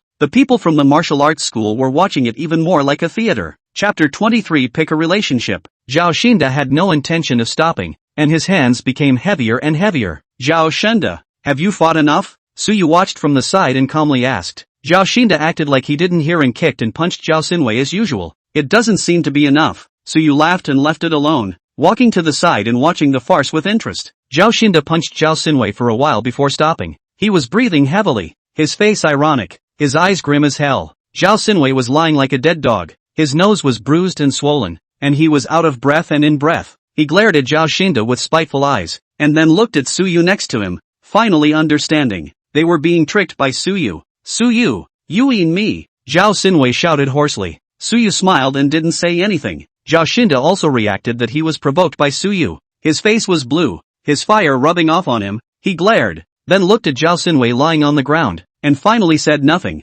turned around and left the martial arts center. Zhao Xinwei lay on the ground, looking at his back as he left, his eyes desperate. This time, his brother had really left him behind. His face was on fire, his teeth were falling out, and his mouth tasted like blood. Suyu, you wait, I won't spare you. On the second day, the atmosphere of the school was a bit strange, with the students muttering and looking uneasy. As soon as Suyu entered the martial arts center, he felt that the atmosphere was not right. Li Xiao walked over quickly, her face heavy. Suyu, the pavilion master wants you to come to the office. Suyu nodded and followed her to the pavilion master's office. Li Guoxing sat behind his desk, his face somber, his brows furrowed. Pavilion master, Suyu shouted. Li Guoxing looked up, glancing at him with slightly complicated eyes. You had a confrontation with Zhao Xinwei yesterday? Yes. Suyu didn't hide it and briefly explained the matter. Li Guoxing listened and was silent for a while before continuing to speak. On the Zhao family's side, someone's coming. Suyu frowned. The Zhao family? What do they want? Li Guoxing looked serious and his eyes were grave. Zhao Xinwei's father is Zhao Gong,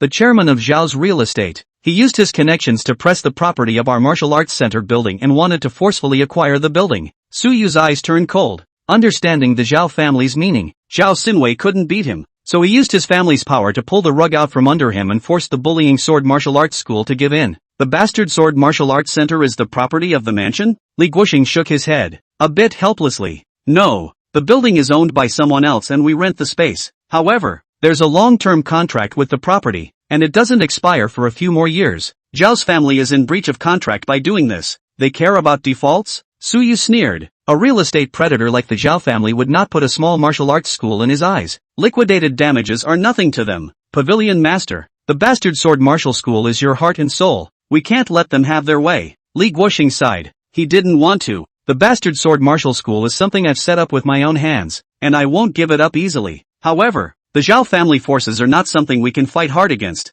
Pavilion master, let me go talk to the Zhao family. Li Guoxing was a bit surprised. You go? How do you want to talk? I'll go tell them that the bastard sword martial school is not a good bully. Li Guoxing looked at him, silent for a moment, and suddenly smiled, with admiration in his eyes. He stood up, walked over to Suyu, and patted him on the shoulder. Suyu, I really wasn't wrong about you. I'll carry this with you. The bastard sword martial arts school is not my Li Guoxing's alone, it's everyone's as well. At this time, the office door knocked and Li Xiao's voice came. Pavilion master, Zhao's real estate's people are here. Li Guoxing's eyes went cold as he said in a deep voice. Let them in. The door pushed open and Zhao Gong came in with Zhao Xinwei. Zhao Xinwei's nose was bruised and swollen. His face was clearly bruised, and when he saw Suyu, his eyes were full of resentment. Zhao Gong was tall, with a serious face and an oppressive aura. He walked into the office and swept his gaze over Li Guoxing and Suyu with an icy expression. Pavilion master Li, hello again. Li Guoxing got up and shook Zhao Gong's hand with a calm face. Chairman Zhao, you're here today. What's the matter? Pavilion master Li knowingly asked. Zhao Gong sneered, his eyes sweeping over Suyu.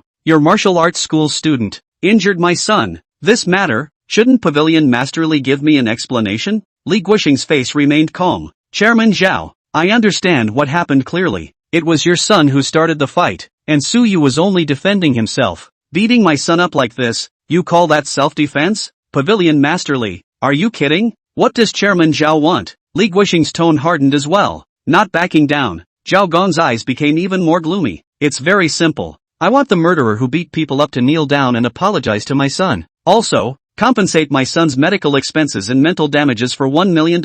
Li Guoxing sneered, 1 million? Chairman Zhao, extortion? Zhao Gong's eyes glazed over and his attitude hardened. Pavilion master Li, what do I, Zhao Gong, want that I can't get in Central North City? If you don't want to open the bastard sword martial arts center in North Central City, you'd better be sensible. I'll give you one last chance to hand over the murderer who beat you up, or else, bastard sword martial arts center, wait for it to close. Li Guoxing shouted angrily, his voice shaking with anger. Zhao Gong, the bastard sword martial arts school is my Li Guoxing's property. It's not yours to do whatever you want. Zhao Gong wasn't scared at all, but was even more arrogant. Is that so? Li Guoxing, what are you? A small martial arts center owner. How dare you call out to me? Zhao Gong? In North Central City, my Zhao family is the sky. I'm going to make the bastard sword martial arts school disappear. It's as easy as a click. What a big mouth. Chairman Zhao, you think your Zhao family has the final say in North Central City? Taking yourself too seriously? Su Yu, who hadn't said anything, suddenly opened his mouth with mockery.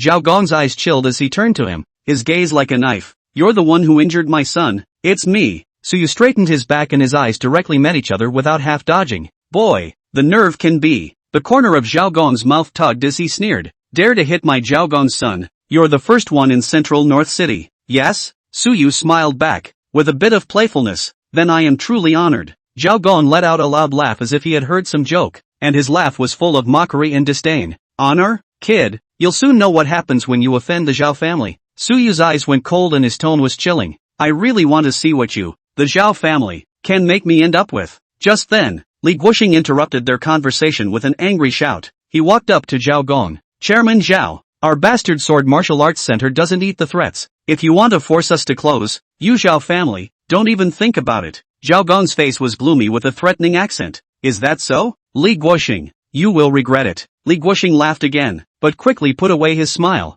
his face cold. If you want to regret it, it's also your Zhao family. The bastard sword martial school is not a soft persimmon. It's not something you can pinch whenever you want. Good, good, yes. Zhao Gong laughed in anger and said 3 good words in a row, his eyes sinister. Li Guoxing, you brought this on yourself. I'll let you know how miserable it is to offend the Zhao family. After saying that, Zhao Gong turned around to leave. Zhao Xinwei glared fiercely at Su Yu and followed him out. Seeing that Zhao Gong was about to walk out of the office, Su Yu suddenly opened his mouth. Chairman Zhao, stay back. Chapter 24 Accidentally Revealing Your Bottom. Zhao Gong stopped and turned around, his eyes staring at him icily. What else do you have to say, kid? Chairman Zhao, your son said that I wasted his lifeblood. I wonder if it's true. Su Yu's tone was calm, but his words carried a chilling implication. When Zhao Xinwei heard this, his face brushed white and his body shivered. He remembered the way Su Yu looked when he grabbed him in that place yesterday, and fear instantly surged through him. Zhao Gong's face also changed.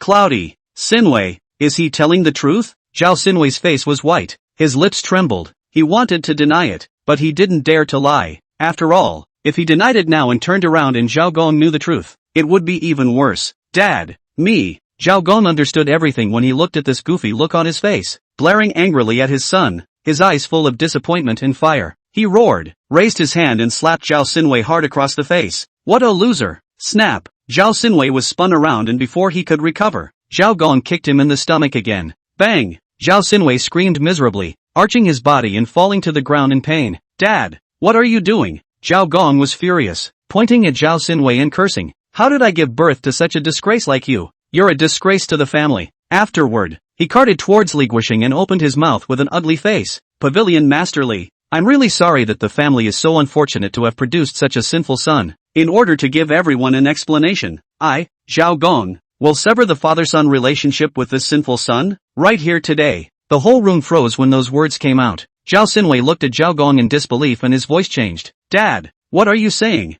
You're going to cut me off as father and son? Yes, from today onwards, you, Zhao Xinwei, are no longer my Zhao Gong's son. Everything about you has nothing to do with the Zhao family. After Zhao Gong finished speaking, he didn't even look at Zhao Xinwei, turned around and left. Zhao Xinwei was paralyzed on the ground, his face pale and his eyes empty, like he had lost his soul. After the Zhao family's father and son had both left, Li Guoxing's face returned to a smile. Su Yu knows in his heart that the Zhao family is very powerful in North Central City and is not to be messed with, but this composure of Li Guoxing made him admire him. Martial cultivation, strength was important, but the way of the world, the management of connections, was equally important. Li Guoxing was able to make the bastard sword martial arts school what it is now. Surely he didn't just rely on force, it's his connections that are really powerful. He then went to class. Soon, Li Xiao returned to the office and was seeing the faint smile on Li Guoxing's face. She was a little surprised. Dad was rarely like this normally. Dad, the Zhao family side. Li Guoxing waved his hand, interrupting her words, his eyes tinged with a bit of urgency.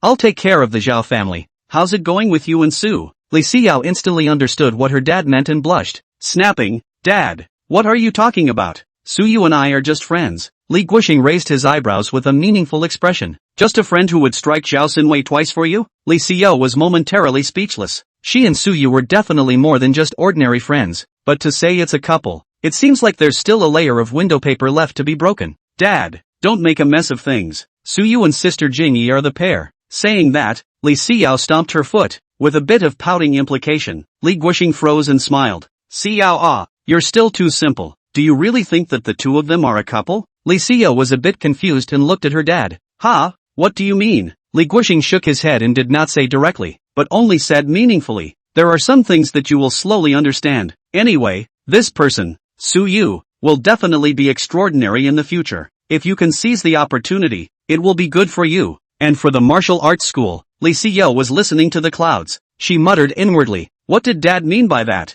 She had a good feeling about Suyu, but to say it was further, it seemed like she was still missing something. Besides, Sister Jingyi is her best friend. She can't do this thing of robbing her best friend's boyfriend. Li Guoxing looked at his daughter's bewildered look, and sighed in his heart. Feelings of this matter, it is really clear to the onlooker. The authorities are confused. He could tell that Suyu and Song Jingyi were more like brother and sister. As for Suyu towards Li Xiao, he was a bit unable to see through, but he believed in his own vision. Suyu was definitely not an ordinary person, and he would definitely be able to soar in the future. This girl, Xiao, has a good heart and a real person. If she can get together with Suyu, it would be quite good. Besides, Suyu's skill and ability would be a boost to the bastard sword martial arts school. Xiao, from today onwards, you'll be Suyu's assistant teacher. Li Xiao froze, not reacting for a moment. Dad, what did you say? Let me be Suyu's teaching assistant? Li Guoxing raised his eyebrows and purposely made a face. What? No? Or do you feel aggrieved? Li Xiao hurriedly explained. No, Dad, I didn't mean that. I just don't think that Suyu should need an assistant coach, right? It's not up to you to use it or not. It's up to me. It's settled. No refusals. Li Xiao had no choice but to nod her head in agreement. Just like that, Li Xiao became Suyu's assistant teacher. With this relationship, the two had more contact. After a long time, Li Xiao realized that Suyu was not as cold as he appeared to be. He's just not very talkative, but he's quite attentive and caring. Sometimes, after practicing, Suyu would offer to help her pack up her things and would buy her some snacks. Although they were all small things, Li Xiao felt quite warm in her heart. Once, Suyu practiced flying eagle claw and accidentally scratched a plank. Li Xiao happened to pass by, saw it, and froze for a moment. Suyu, you practiced the flying eagle claw? Suyu froze and reacted to the fact that he had accidentally exposed his bottom. He had wanted to hide the matter of the flying eagle claw. After all, this martial art was too special and would easily attract attention. But now that she'd found out, there was no point in hiding it any longer.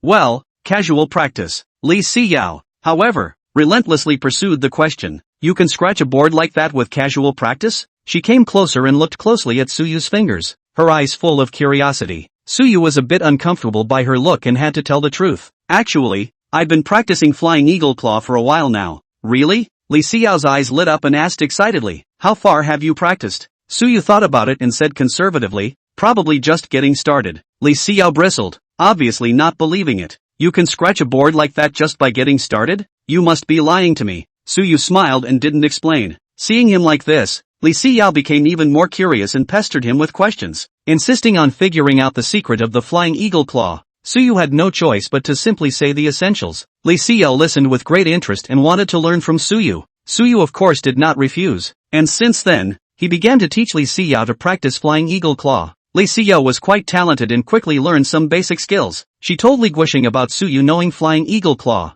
Chapter 25 Flying Eagle Claw. When Li Guoxing heard this, there was little surprise on his face, as if he had already guessed it. He had long since seen that Suyu was not ordinary, not an ordinary coach. Now that he knew that he also knew such rare martial arts as flying eagle claw, he was even more certain that he hadn't misjudged anyone. Dad, you already knew that Suyu knew flying eagle claw? Li Xiao was a bit curious. Li Guoxing smiled and didn't answer positively. Xiao, Suyu is a person you should cherish. He will, in the future, definitely be marvelous. After that, Li Guoxing announced a decision to promote Suyu to coach of the elite class. Moreover, it also arranged other classes for Suyu, so that he could come into contact with more different trainees and get up practical experience. Suyu's status has quietly changed. The entrance to the Bastard Sword Martial Arts Center is brand new. Most prominently, a huge poster was plastered. Suyu was wearing his practicing clothes, posing in the Divine Elephant Fist starting stance. his eyes sharp. The background of the poster is the inked mountains, which are strong and powerful, emphasizing the grandeur of the martial arts masters. The title was written in bold letters, Chief Instructor of the Bastard Blade Martial Arts School, Suyu. The sun was shining just right over the weekend. Su Yuan and Su Nan Nan also came to the martial arts center. The siblings say they're studying, but it's really more like playing. It's a free benefit, so it's a waste of time not to come. Just after entering the gate of the martial arts center, Su Nan Nan pulled Su Yuan to look around. Brother, it's so big here. Bigger than our school playground. Don't run around. Watch out for bumping into people. As we were talking, someone came up to us. Nah. Su Nan Nan looked up with a surprised expression. Sister Wanqing, you're here too. The visitor was Huang Wanqing, dressed in sportswear, looking youthful and beautiful. Yeah, I'm here to sign up for martial arts, Huang Wanqing said with a smile, glancing at Su Yuan and nodding slightly. Su Nan Nan took Huang Wanqing's hand and said cordially, Sister Wanqing, you also learn martial arts? That's great. We'll practice together in the future. Huang Wanqing smiled and agreed, but her eyes looked inside the martial arts center like she was looking for someone.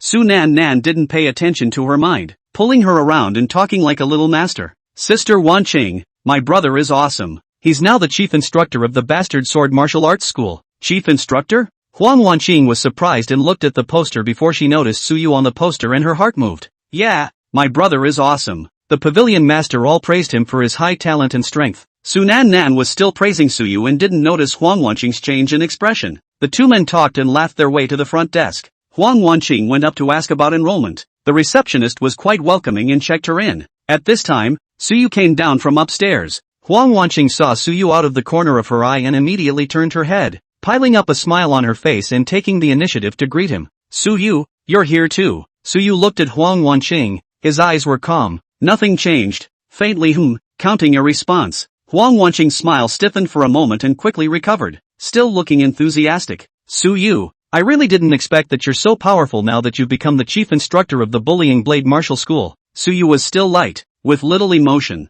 Martial Arts Museum arrangements. Huang Wanqing touched a nail and was a bit embarrassed. Still undeterred, she continued to look for a topic of conversation. I just signed up for a class at the martial arts school, so we can practice together again. Whatever. Suyu's tone was cold, and after saying that, he walked away and headed towards Su Nan Nan and Su Yuan. Huang Wanqing looked at Suyu's indifferent appearance. Her smile was gone and her face was a bit ugly. During the training session, Huang Wanqing was a bit distracted. By accident, I didn't move properly and twisted my ankle. Ouch! Huang Wanqing cried out and swayed, almost falling over. The cadet next to her held her up. Is everything okay? Want to rest? Huang Wanqing rubbed her ankle, her face a little white. I think I twisted it. It hurts a little. Let me help you sit down next to me and rest for a while. Huang Wanqing nodded her head and walked to the edge of the field to sit down, assisted by the trainees. During the break, Huang Wanqing's eyes kept following Suyu. Suyu was instructing the elite class trainees in training. His movements were sharp,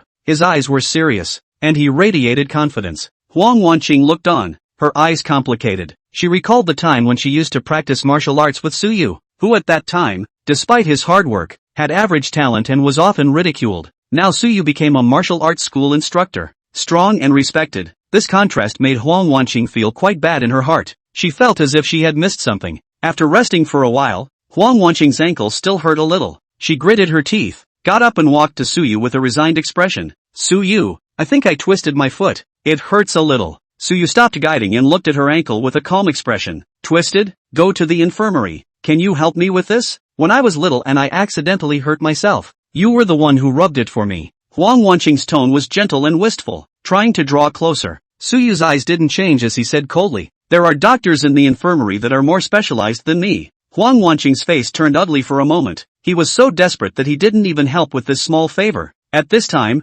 Song Jingyi came over and naturally held Suyu's arm in a very intimate manner. Ayu, are you done training? Go eat. When she appeared, Huang Wanqing's face became even more ugly. She noticed that Song Jingyi was pretty, with a good temperament and all the confidence in the world, completely different from herself. Suyu glanced at Song Jingyi, his eyes softened a bit and he nodded. Well, go. The two of them left, leaving Huang Wanqing standing alone, her face blue. It was then that Su Nan Nan ran over to her, and seeing that she didn't look right, she opened her mouth to ask her, Sister Wanqing, what's wrong? Huang Wanqing laughed and shook her head. It's okay, maybe a little tired. Su Nan Nan looked at her and then looked in the direction of Suyu and Song Jingyi, as if she understood. Sister Wanqing, I'm going to practice my martial arts first. With that, he bounced away. Huang Wanqing looked at her back and her face sank, mentally scolding her for not having eyes. Without Su Nan's help, he could only think of something on his own. Playing soft, she walked over to Suyu and said weakly, "Can you take me to the infirmary?"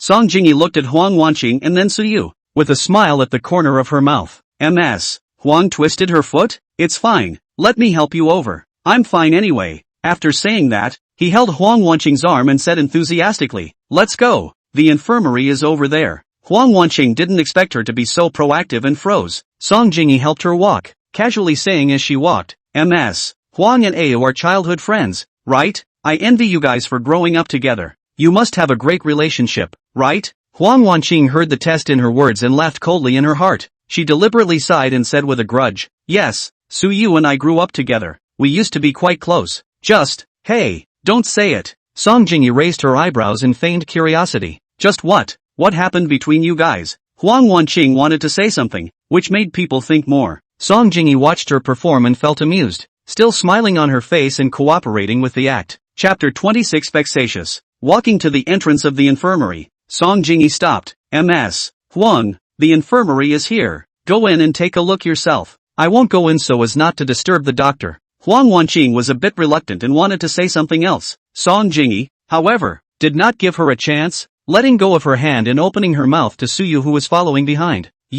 I'll go upstairs and wait for you first." With that, she was gone, watching Song Jingyi and Suyu leave one after the other. Huang Wanqing's face completely sank. This Song Jingyi was surprisingly so difficult to deal with, soft and hard, not giving her a chance to pick a fight at all. She was even more angry at Suyu, who had been treating her coldly, as if she was a stranger. Huang Wanqing was unwilling in her heart, not believing that she would lose to Song Jingyi. She must find a way to snatch Suyu back. In the infirmary, the doctor took a brief look at Huang Wanqing's ankle and said that it was just a minor sprain, rubbing some medicinal oil and resting for a few days. Huang Wanqing coped with a few sentences and walked out absent-mindedly with the medicinal oil. Just as she came out, she saw Song Jingyi standing at the end of the corridor, smiling at her. Suyu, on the other hand, was standing next to her. Huang Wanqing's face sank in displeasure. "Ms. Song, what are you doing here?" Song Jingyi's smile remained unchanged. "Waiting for you here." "Ah, afraid that it's inconvenient for you to be alone. Wanted to send you back."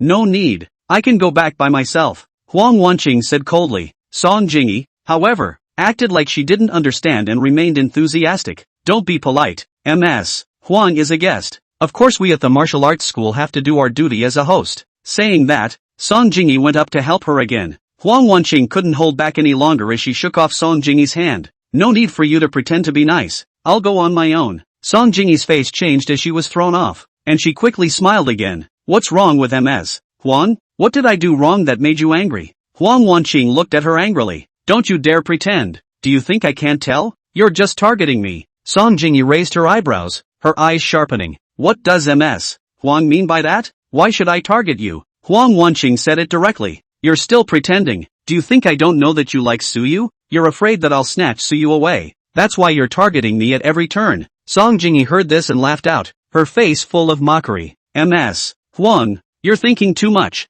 aren't you? I'm just a friend's concern for Suyu. You're overthinking it." Huang Wanqing laughed coldly and spoke back disdainfully. "Do you think I'm blind? The way you look at him, you can't wait to eat him. You dare say you don't like him?" Song Jingyi's smile disappeared. Her eyes were icy cold, and her tone chilled. "Ms. Huang, speak with respect. What relationship I have with Suyu has nothing to do with you. Also, get it straight. It's you who are being unreasonable now, not me targeting you." Huang Wanqing was unforgiving and snarky. "I'm being unreasonable? Oh, I think it's you who's weak-minded. Women like you, you're the best at pretending. One thing on the surface, one thing behind the scenes. It's disgusting." Suyu, who hadn't said anything, finally opened his mouth. "Enough." Suyu walked to Song Jingyi's side and looked at Huang Wanqing icily with a cold face. "Don't look for trouble. Jingyi was kind enough to help you. You're messing around here. Is it fun?" Suyu's attitude caused Huang Wanqing to turn pale. "Suyu, how dare you do this to me for her?" Her voice shook and her eyes were red with accusation. Suyu's eyes didn't change and his expression was cold. "You're the one who's being unreasonable, and you can't blame anyone else." After saying that,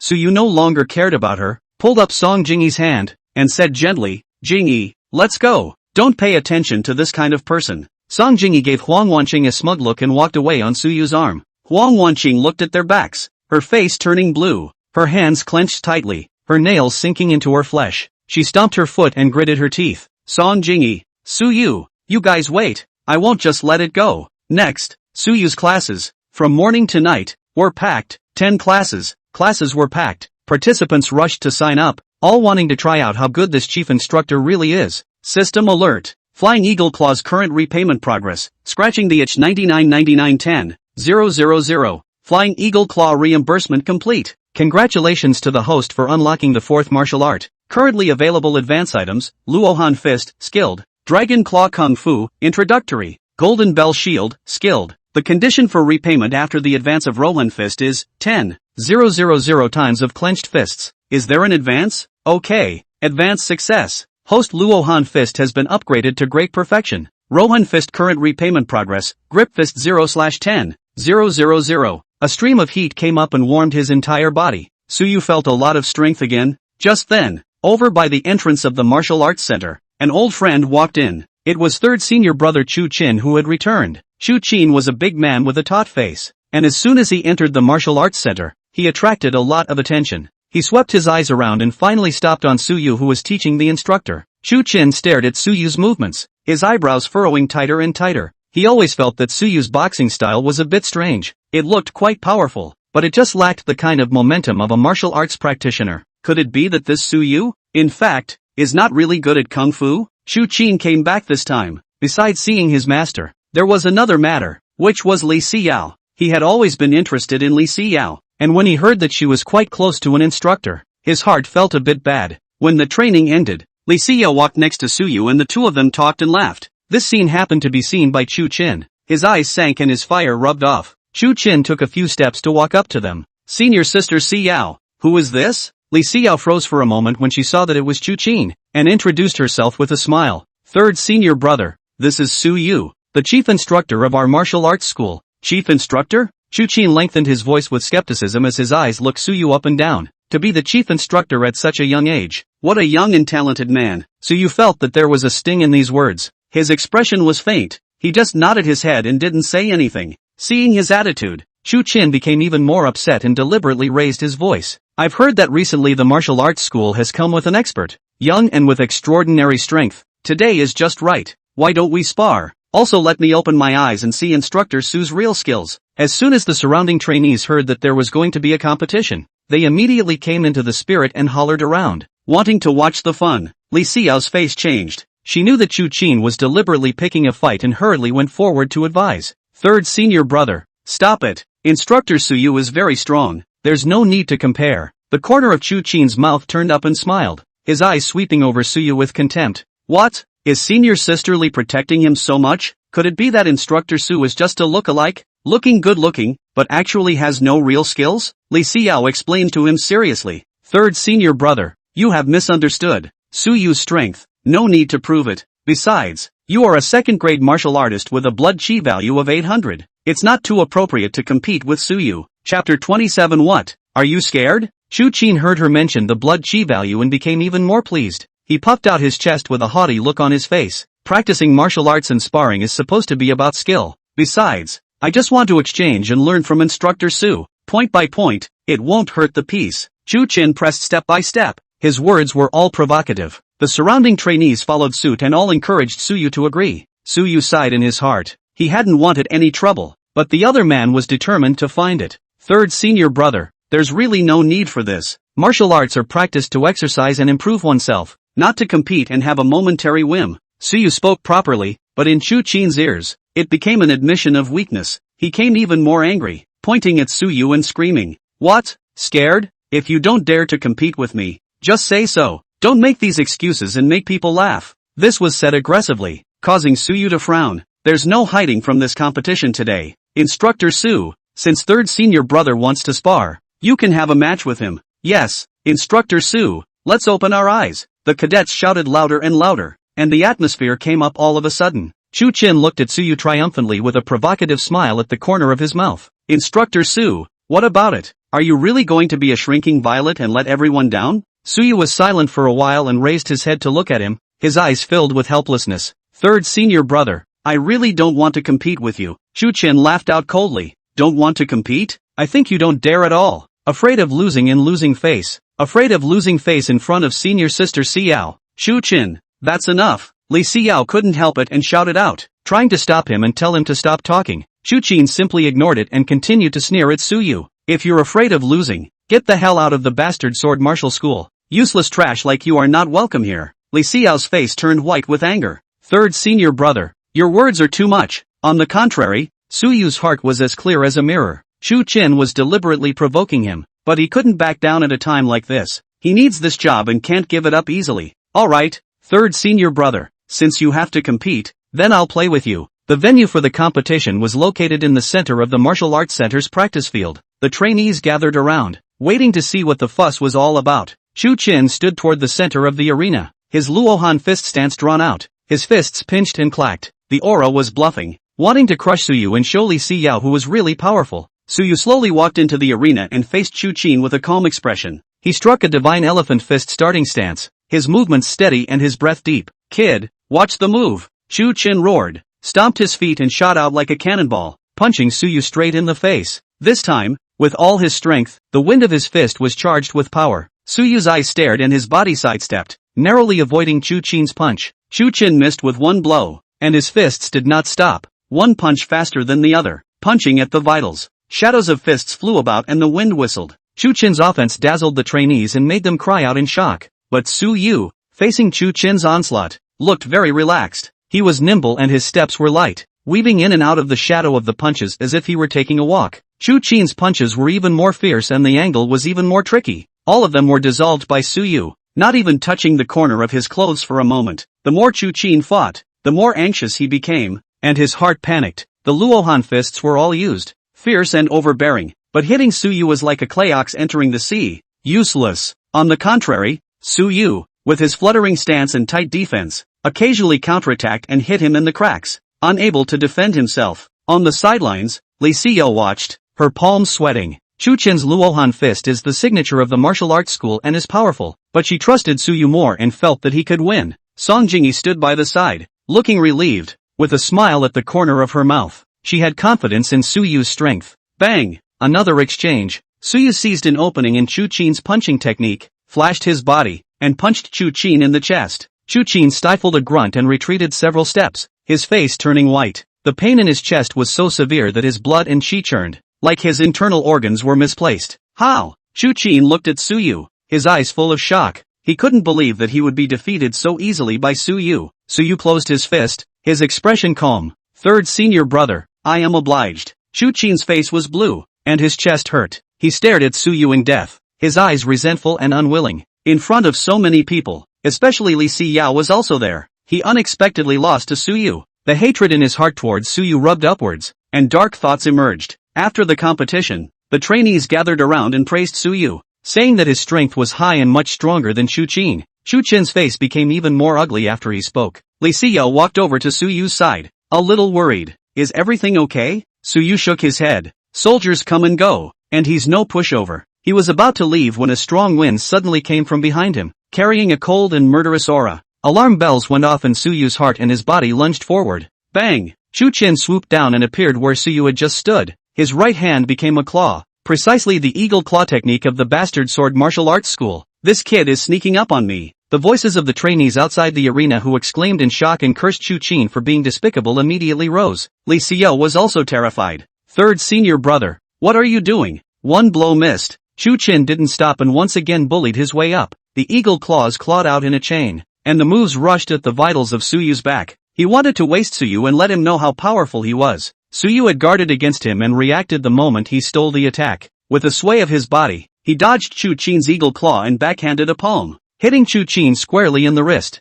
Ka-ching! The sound of bones breaking, clear as day. Shu Qin screamed miserably. His right wrist instantly twisted, and his eagle claw technique couldn't be used. Ah! Shu Qin clutched his right hand and rolled on the ground, his face white as paper, beads of sweat falling straight down. The change froze everyone in their tracks. The commotion in the martial arts training ground quickly reached the ears of the martial arts school's senior management. Li Guoxing rushed over and saw the wailing Shu Qin on the ground. His face sank. What's going on? The trainees spoke up and told the story, including Shu Qin provoking the match, losing the sneak attack, and Suyu being forced to fight back. Shu Qin heard the cadets and knew that it was going to be bad, so he couldn't care about the pain and crawled to Li Guoxing. You have to do it for me. Suyu's hands hurt people and ruined my hand. It's too lawless. He turned black and white upside down and sued first, hiding the sneak attack and instead presenting himself as the victim, trying to win Li Guoxing's sympathy. Li Guoxing frowned, his face becoming even more ugly. He looked at Li Xiao and asked in a deep voice, Xiao,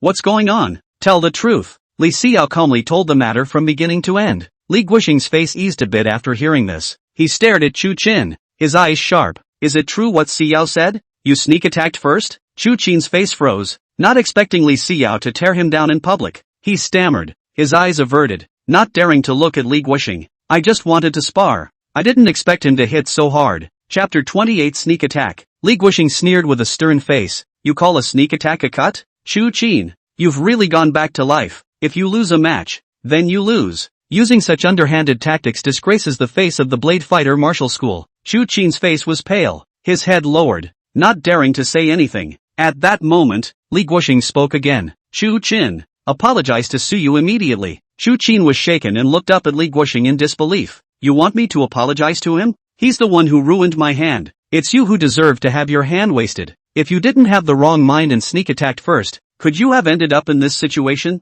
My bastard sword martial school cannot tolerate people like you. Li Guoxing's words woke up Chu Qin with a blow. He didn't dare to be stubborn anymore, gritted his teeth, and walked to Suyu. Instructor Su, I'm sorry, I was wrong. The voice was as small as a mosquito's cry, and there was a look of resignation on his face. Suyu looked at the way he bowed his head and admitted his mistake and felt nothing in his heart. I was already too lazy to bother with this kind of person, and since I apologized, I didn't want to pursue the matter any further. It's okay. At the edge of the martial arts training ground, although Li Guoxing's expression was calm, the appreciation in his eyes was even more obvious. He waved his hand for the onlookers to disperse, walked next to Suyu, patted his shoulder, and his face was quite a bit more conciliatory. The stance is really good. It's quite rare to have this strength at such a young age. Suyu felt that the pavilion owner's attitude was quite good and slightly nodded his head. The pavilion master is too kind. They are all self-defense techniques, not worth mentioning. Li Guoxing smiled and led Suyu to a quiet place on the side.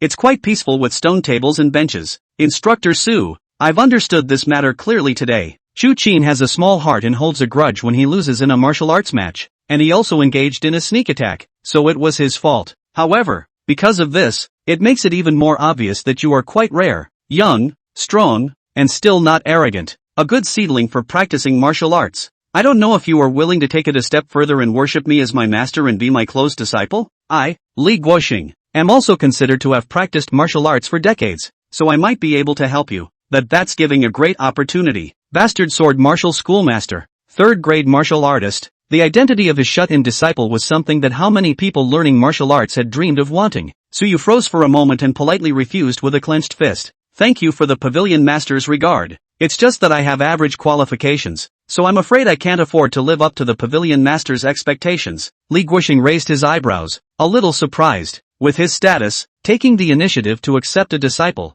very few people would refuse. Oh, do you have any concerns? Thinking that I, Li Guoxing, am not worthy of being your master? Suyu hurriedly shook his head. Pavilion master is joking. Your martial arts are high and your character is good. It is my honor to be under your tutelage. It's just that I already have a master, and there are rules in the master's school that I can't worship another person as my master. So please forgive me. This reasoning, while a bit far-fetched, makes sense. Li Guoxing's eyes flashed with disappointment as he listened, but it was soon released. So that's how it is. Since it's a division rule, I can't force it. Let's put it this way. You might as well think about it again. There's no need to rush this. Our master-disciple destiny may have to wait. Thank you, Pavilion Master, for your understanding. The two of them chatted a few more times before Li Guoxing left. On the other hand, Chu Qin's right hand was ruined and it hurt like hell. He endured the pain and went to find Li Guoxing. Chu Qin made his way to the door, but ran into Suyu. Haters gonna hate each other. Chu Qin roared,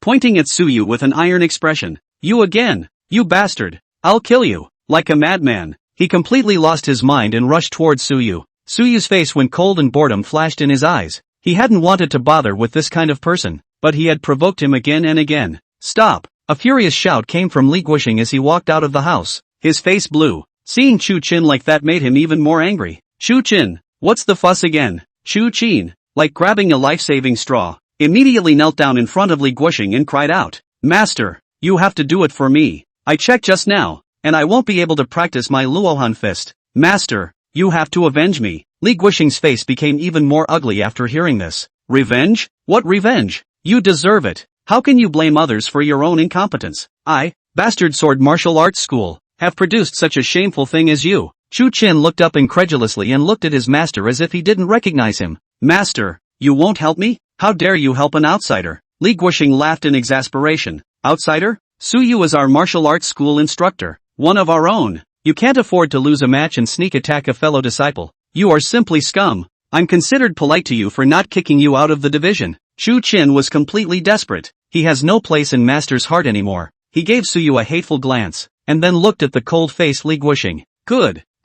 Yes. Chu Qin said 3 good words, his eyes sinister, staring at Li Guoxing. Today you did this to me for an outsider. I, Chu Qin, make a clean break with you. The Bullying Sword Martial School. From now on, I have nothing to do with the Bullying Sword Martial School. After saying that, Chu Qin ran out without looking back. Li Guoxing sighed and shook his head. He turned around and looked at Su Yu, his face easing up quite a bit. I'll let you see the joke. I'm the one who spoiled him with such a small heart. But your strength, it's more than that, isn't it? You didn't use your full strength in your match with Chu Qin today? Su Yu's heart tightened. The pavilion master was testing him. He thought about it and decided to keep some cards, but he couldn't exactly hide them. The pavilion master has a good eye, Su Yu ambiguously replied. Li Guoxing's eyes lit up. I don't know where your master comes from. What kind of kung fu did you learn? Can you tell me about it? I promise not to tell anyone else. Su Yu flipped through the system panel in his head to look at his attributes. Name, Su Yu. Age, 18. Realm, non-entry level. Blood value, 180. Current techniques, Divine Elephant Fist, Granite Basic Breathing, Treading Cloud Step, Pushing Clouds Palm, Vajra Fingers, Whirlwind Kick, Qian Kuan Kick, Prajna Decision, Flying Eagle Claw, Luohan Fist. On the panel, it listed the martial arts he knew, but the realm was still not in the rank. With a blood value of only 180, one could only be considered at the bottom of the list among martial artists. But the data on this panel was not his true strength. He's really good, much stronger than those in the same realm, and can even fight over the level. Su Yu thought about it and spoke vaguely. Pavilion Master, my master is from a hidden sect. The rules of the sect are very strict. I can't just talk about my master's matters. Please forgive me, Pavilion Master. As for the kung fu I learned, it's just some punches and kicks. Not worth mentioning. Seeing that Su Yu did not want to say more, Li Guoxing did not ask again. After all, everyone has secrets. Since Su Yu didn't want to say anything, he wouldn't force himself. Alright, if you need any help in the future, just ask. The Bastard Sword Martial School will always be your backing. He once again showed Su Yu his favor, his tone sincere. Su Yu cupped his fists and said, many thanks to the Pavilion Master. Li Guoxing nodded with satisfaction, didn't say any more, and turned around to go back to the house. Chapter 29 Martial Arts League. The Martial Arts Center went quiet. The trainees slowly dispersed, each going about their own business. Su Yu also planned to go back to rest. Just as he raised his foot to leave, Li Guoxing's voice came from behind him. Su Yu, wait. Su Yu stopped and turned around to look at the pavilion master. Li Guoxing walked up to him with a smile on his face and patted his shoulder. Su Yu, there's something that I want to discuss with you. In our North Central City, there's a martial arts school league next month. It's quite large, and all the martial arts schools will send people there. I'm thinking that we, the Bastard Sword Martial School, should also go and show our faces and try to come back with a good ranking. Martial Arts League? Su doesn't know much about this. Seeing that he was a bit bewildered, Li Guoxing went on to explain. This martial arts school league, run by the North Central City Martial Arts Association, is once a year. It's mainly for the various martial arts schools to communicate with each other and improve the level of martial arts in our North Central City. Of course, there are prizes, too,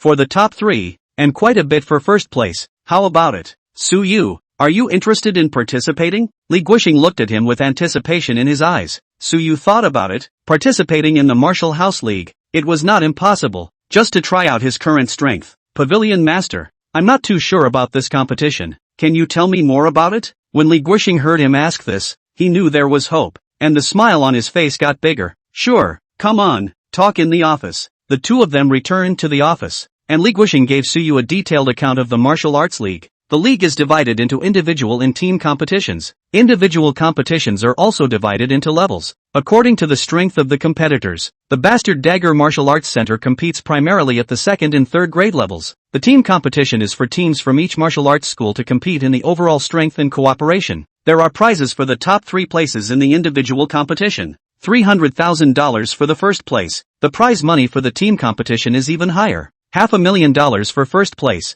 Li Guoxing especially emphasized bonuses. As expected, Suyu's heart moved when he heard the number of bonuses. Whether it's 300,000 or 500,000, it's a lot of money. Now the family is short of money. If we can get this bonus, it can relieve a lot of pressure. At this time, Li Xiao happened to walk into the office and heard them talking about the martial arts league and became interested as well. Dad, I'm in. Li Guoxing laughed and shook his head. What are you getting together for? Your little kung fu. Forget it. Li Xiao pouted in defiance. Dad, don't be underestimating. I've been making a lot of progress lately, okay? Besides, it's all about participation. Maybe I'll get lucky and place too? Li Guoxing was amused by his daughter. Fine.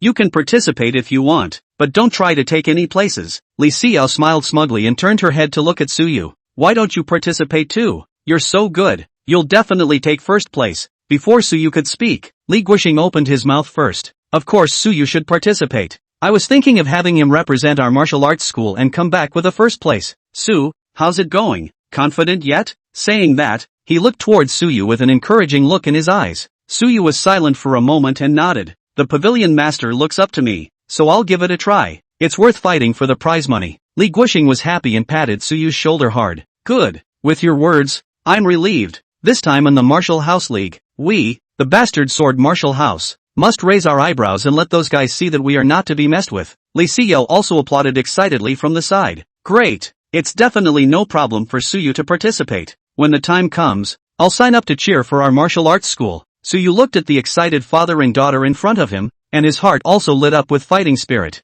For the prize money, for his family, and for the bullying sword martial arts school, he had to take this first place any way he could. Over the next few days, the martial arts school began to prepare for the martial arts league. The trainees are practicing extra hard. Suyu was very involved in his classes during the day and also gave himself extra practice at night. Li Xiao was also busy, arranging the training ground, preparing materials and other matters. On the day of the league, the Bastard Sword Martial Arts Center was even more lively than usual. The cadets who are going to compete are all dressed in the same practice clothes, refreshed and ready to go. Li Guoxing stood at the front of the line and made a final mobilization with everyone. Everyone, the Martial House League is a great opportunity for our Bastard Sword Martial House to become famous. I want everyone to give it their all and race well. Most importantly, show the spirit of our Bastard Sword Martial School. Don't give up and charge forward. He spoke quite excitedly, and the cadets listened with fervor.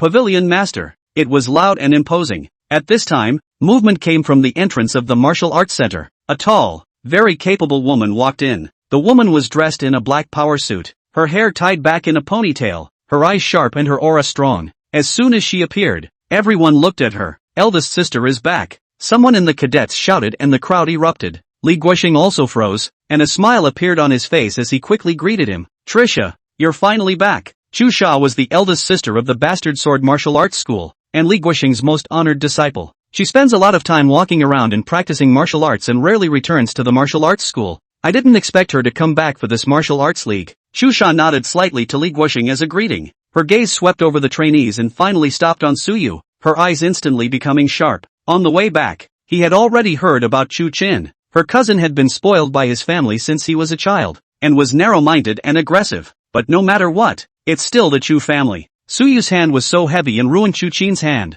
He simply didn't put the Chu family in his eyes, nor did he put her, Chu Sha, in his eyes. Li Guoxing didn't notice the atmosphere between the two and was still happily making introductions. Chu Sha, this time, I was thinking of having you and Suyu lead the team in the Martial House League. Both of you are the best people in our martial arts school. I'm relieved to have you leading the team. Trisha frowned when she heard that. Letting her lead the team with Suyu? She was not quite willing in her heart, but Master had already said so, and it was not good to reject it outright. At Master's service, Trisha's tone was flat. No emotions could be heard. Li Guoxing didn't notice Trisha's emotions and was still making arrangements. For this tournament, both individual and team competitions are required. For the individual tournament, Suyu, you'll participate in the second grade level, and Chu Sha, you'll participate in the third grade level. Is there a problem? Suyu nodded his head, indicating that he had no problem with it. Chu Sha also answered, her gaze still resting on Suyu with scrutiny and hostility. Li Xiao could see that Chu Sha was not too friendly with Suyu and was a little worried. Eldest sister's aura was too strong and her personality was cold and arrogant, and Suyu might have friction when he was partnered with her. She walked over to Trisha with a sweet smile on her face.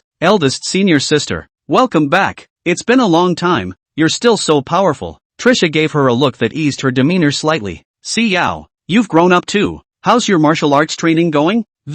Chapter 30. The division is ordinary and not worth mentioning. Li Xiao spat out her tongue, a little embarrassed. It's kinda like that. Sloppy. However, eldest sister, it's great that you've come back this time. With you here, we'll definitely be able to get good grades in the competition. Chu Sha smiled and didn't say anything. Her gaze turned back to Suyu and her tone was tinged with coldness. Instructor Su, I've heard a lot about you. You're young enough to be the chief instructor of the Bastard Sword Martial School. Your strength must be extraordinary. I don't know where the teacher is from, and which famous teacher is the master. Suyu's expression didn't change and he remained calm. The division is ordinary and not worth mentioning. A cold smile appeared at the corner of Chusha's mouth. Thinking that he was pretending, she despised Suyu even more, thinking that it was just a person who was fishing for fame. Chu Qin was right. Suyu really didn't have any real skills. Li Guoxing didn't notice the undercurrent between them and continued to happily set up the match. It's almost time. Everyone get ready to go. Chu Sha, Suyu, you two lead the team. Make sure you lead the team well. Chu Sha and Suyu answered at the same time and walked to the front of the line. The two were contrasting, one rigid and the other introverted. On the way to the competition venue, Chu Sha kept a cold face and did not speak to Suyu.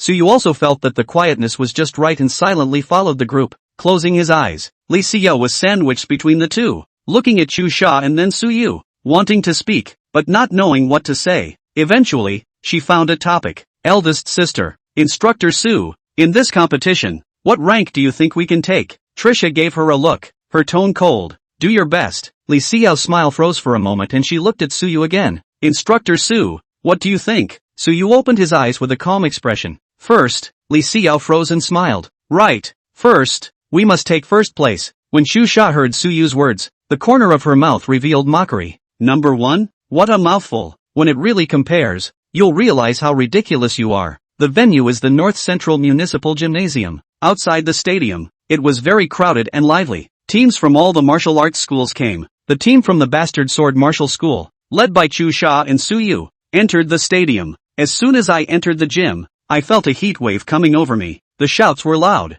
filling the space and getting the blood pumping. In the middle of the competition venue, a dozen rings were erected. Around the rings, there was a crowd of spectators. The flags of various martial arts schools fluttered in the air. The team from the Bastard Sword Martial Arts School, guided by the staff, came to the rest area. In the rest area, there were already a number of teams from martial arts schools sitting down. Between the martial arts schools, the boundaries are clearly defined and they do not interfere with each other. Some martial arts school teams, gathered together, discussing tactics. There are martial arts school teams that are more relaxed, talking and laughing, and seem to be in control. The team from the Bastard Sword Martial School found their seats and sat down. Trisha stepped aside and closed her eyes alone. With little expression on her face, Suyu walked to the middle of the trainees and spoke to them softly, telling them not to be too nervous. Li Xiao was busy, distributing water and food and taking care of everyone. The drawing of lots began soon after. Representatives of each martial arts school went up to the stage and drew lots to decide the match pairings. Li Guoxing, as the owner of the Bastard Sword Martial Arts School, personally went up to the stage to draw lots. He looked serious, with a steady gaze, hoping to draw a good sign. The results of the draw came out quickly. First round, Bastard Sword Martial School versus Tianya Martial School. When the host announced the opponents of the first round of the Bastard Sword Martial School, the entire room instantly erupted in an uproar. Tianya Martial Arts Center. Frenemy. The Bastard Sword Martial Arts School and the Tianya Martial Arts School are old rivals in the martial arts world of North Central City. The two martial arts schools, with equal strength and very different styles, have been fighting each other for years. Every time the Martial Arts School League, the two martial arts schools would meet and fight to the death with a lot of gunpowder. I didn't expect to be drawn together in the first round this time, and the people from the Bastard Sword Martial School and the Sky's End Martial School were looking at each other from across the open space in the rest area. On the side of the Tianya Martial School, the leader was a young man with a very strong body and a cold face. He stood there and just made people feel pressured. He was the senior brother of the Tianya Martial Arts School, Chang Xiang. Chang Xiang's eyes swept over the side of the Bastard Sword Martial School, and finally, stopped on Suyu. His mouth turned up at the corners, and with a despising grin, he walked over. You are the new instructor of the Bastard Sword Martial School, Suyu? Suyu raised his eyes to look at Chang Xiang. His expression didn't change much and he didn't pick up his words, but his lack of speech, in Chang Xiang's opinion, was fear. He got more smug and louder. What? I got you. Don't dare say anything? I thought the bastard sword martial school was so powerful, but it turns out it's just like that. How does a softie who can't even fart deserve to be an instructor? Chang Xiang spoke harder and harder. His words were full of insults. When the students of the bastard sword martial school heard this, they were all on fire, wanting to rush up and beat him up immediately. But he was stopped by Li Guoxing with a look. This is not the time to be impulsive. If you do it, you will fall into the trap of the Tianya martial arts school. Xu Sha stood to the side, taking in Chang Xiang's provocation, and Suyu's silence. She frowned and despised Suyu even more. In her opinion, Suyu was too useless, being bullied over his head. He didn't dare to say a word back, and the face of the bastard sword martial school was lost to him. This kind of man was not worthy of being an instructor of the bastard sword martial arts school, and even less worthy of being compared to her. Xu Sha. The more silent the crowd became, the more Chang Xiang came on and spoke even more excessively. Kid, let me tell you, this competition, our Tianya martial school is competing for first place. You, bastard sword martial school, are definitely at the bottom of the list. If you know what's good for you, get your ass home and drink your milk. Don't embarrass yourself here. Chang Xiang was arrogant, as if he was already sure to win. Suyu still ignored him, still looking pale as if what he said had nothing to do with him. However, Xu Sha became even more angry. This Suyu is really weak to the point of cowardice. This kind of man is really despised. She snorted coldly and walked next to Li Guoxing, very dissatisfied. Master, look at him. What does he look like? Being bullied like this, not even daring to let out a single fart. What a loser. Li Guoxing's face was a bit ugly and he didn't know what to say, but at this point, all he could do was maintain the calm. Xu Sha, cut the crap. Suyu has his own ideas, so don't make a scene. Those words, instead of making Xu Sha demoralized, made her even angrier. Master, you're just too spoiled for him. This kind of person doesn't deserve to stay in our bastard sword martial school at all. After saying that, she angrily walked to the side, ignoring Li Guoxing. Li Guoxing sighed helplessly, not expecting that he would run into the Tianya martial arts school in the first match. Moreover, this Chang Xiang was too arrogant, daring to run directly to provoke. We can only take one step at a time now. Chapter 31. We admit defeat. The game is on. First to start was the individual competition. The first one from the bastard sword martial school to take the field was a young trainee named Lu Chang. Lu Chang's strength was okay, and was considered good among the young trainees of the bastard sword martial arts school. But his first opponent was an elite student of the Sky's End martial arts school. In the ring, the two fought back and forth at first. However, it didn't take long to fight, but Lu Chang was slowly failing. The students from the Tianya martial arts school were obviously more powerful and their moves were more ruthless. In the end, Lu Chang was kicked out of the ring by his opponent.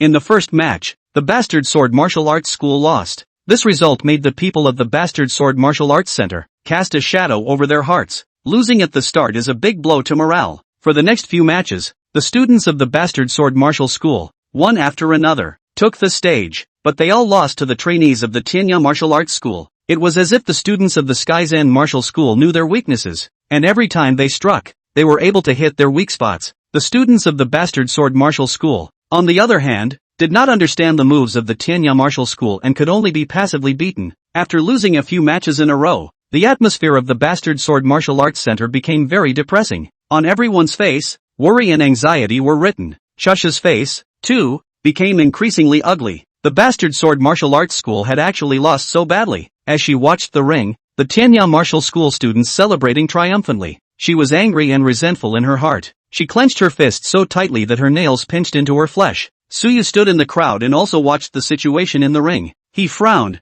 feeling a little strange. The students of the Sky's End martial school were too familiar with the moves of the bastard sword martial school. It was as if they had rehearsed in advance, and every time they found the exact break and hit the nail on the head. This situation, it's so abnormal. In Suyu's heart, he vaguely had an idea. In the bastard sword martial school, there is a traitor? Someone had told the Heaven's End martial school about the bastard sword martial school's martial arts moves, as well as the weaknesses of its students? Otherwise, how could the Sky's End martial school know the bastard sword martial school so well? Just as Suyu was thinking about things, another match ended. The bastard sword martial arts school lost again. The successive defeats had caused the morale of the bastard sword martial arts school to drop to its lowest point. On everyone's face, frustration and loss were written. Shusha couldn't help herself and stood up violently, walking over to Li Guoxing with an anxious look on her face. Master, this can't go on. If we keep fighting like this, we'll definitely lose. Lu Guoxing grimaced. Of course he knew the situation was bad, but what could he do?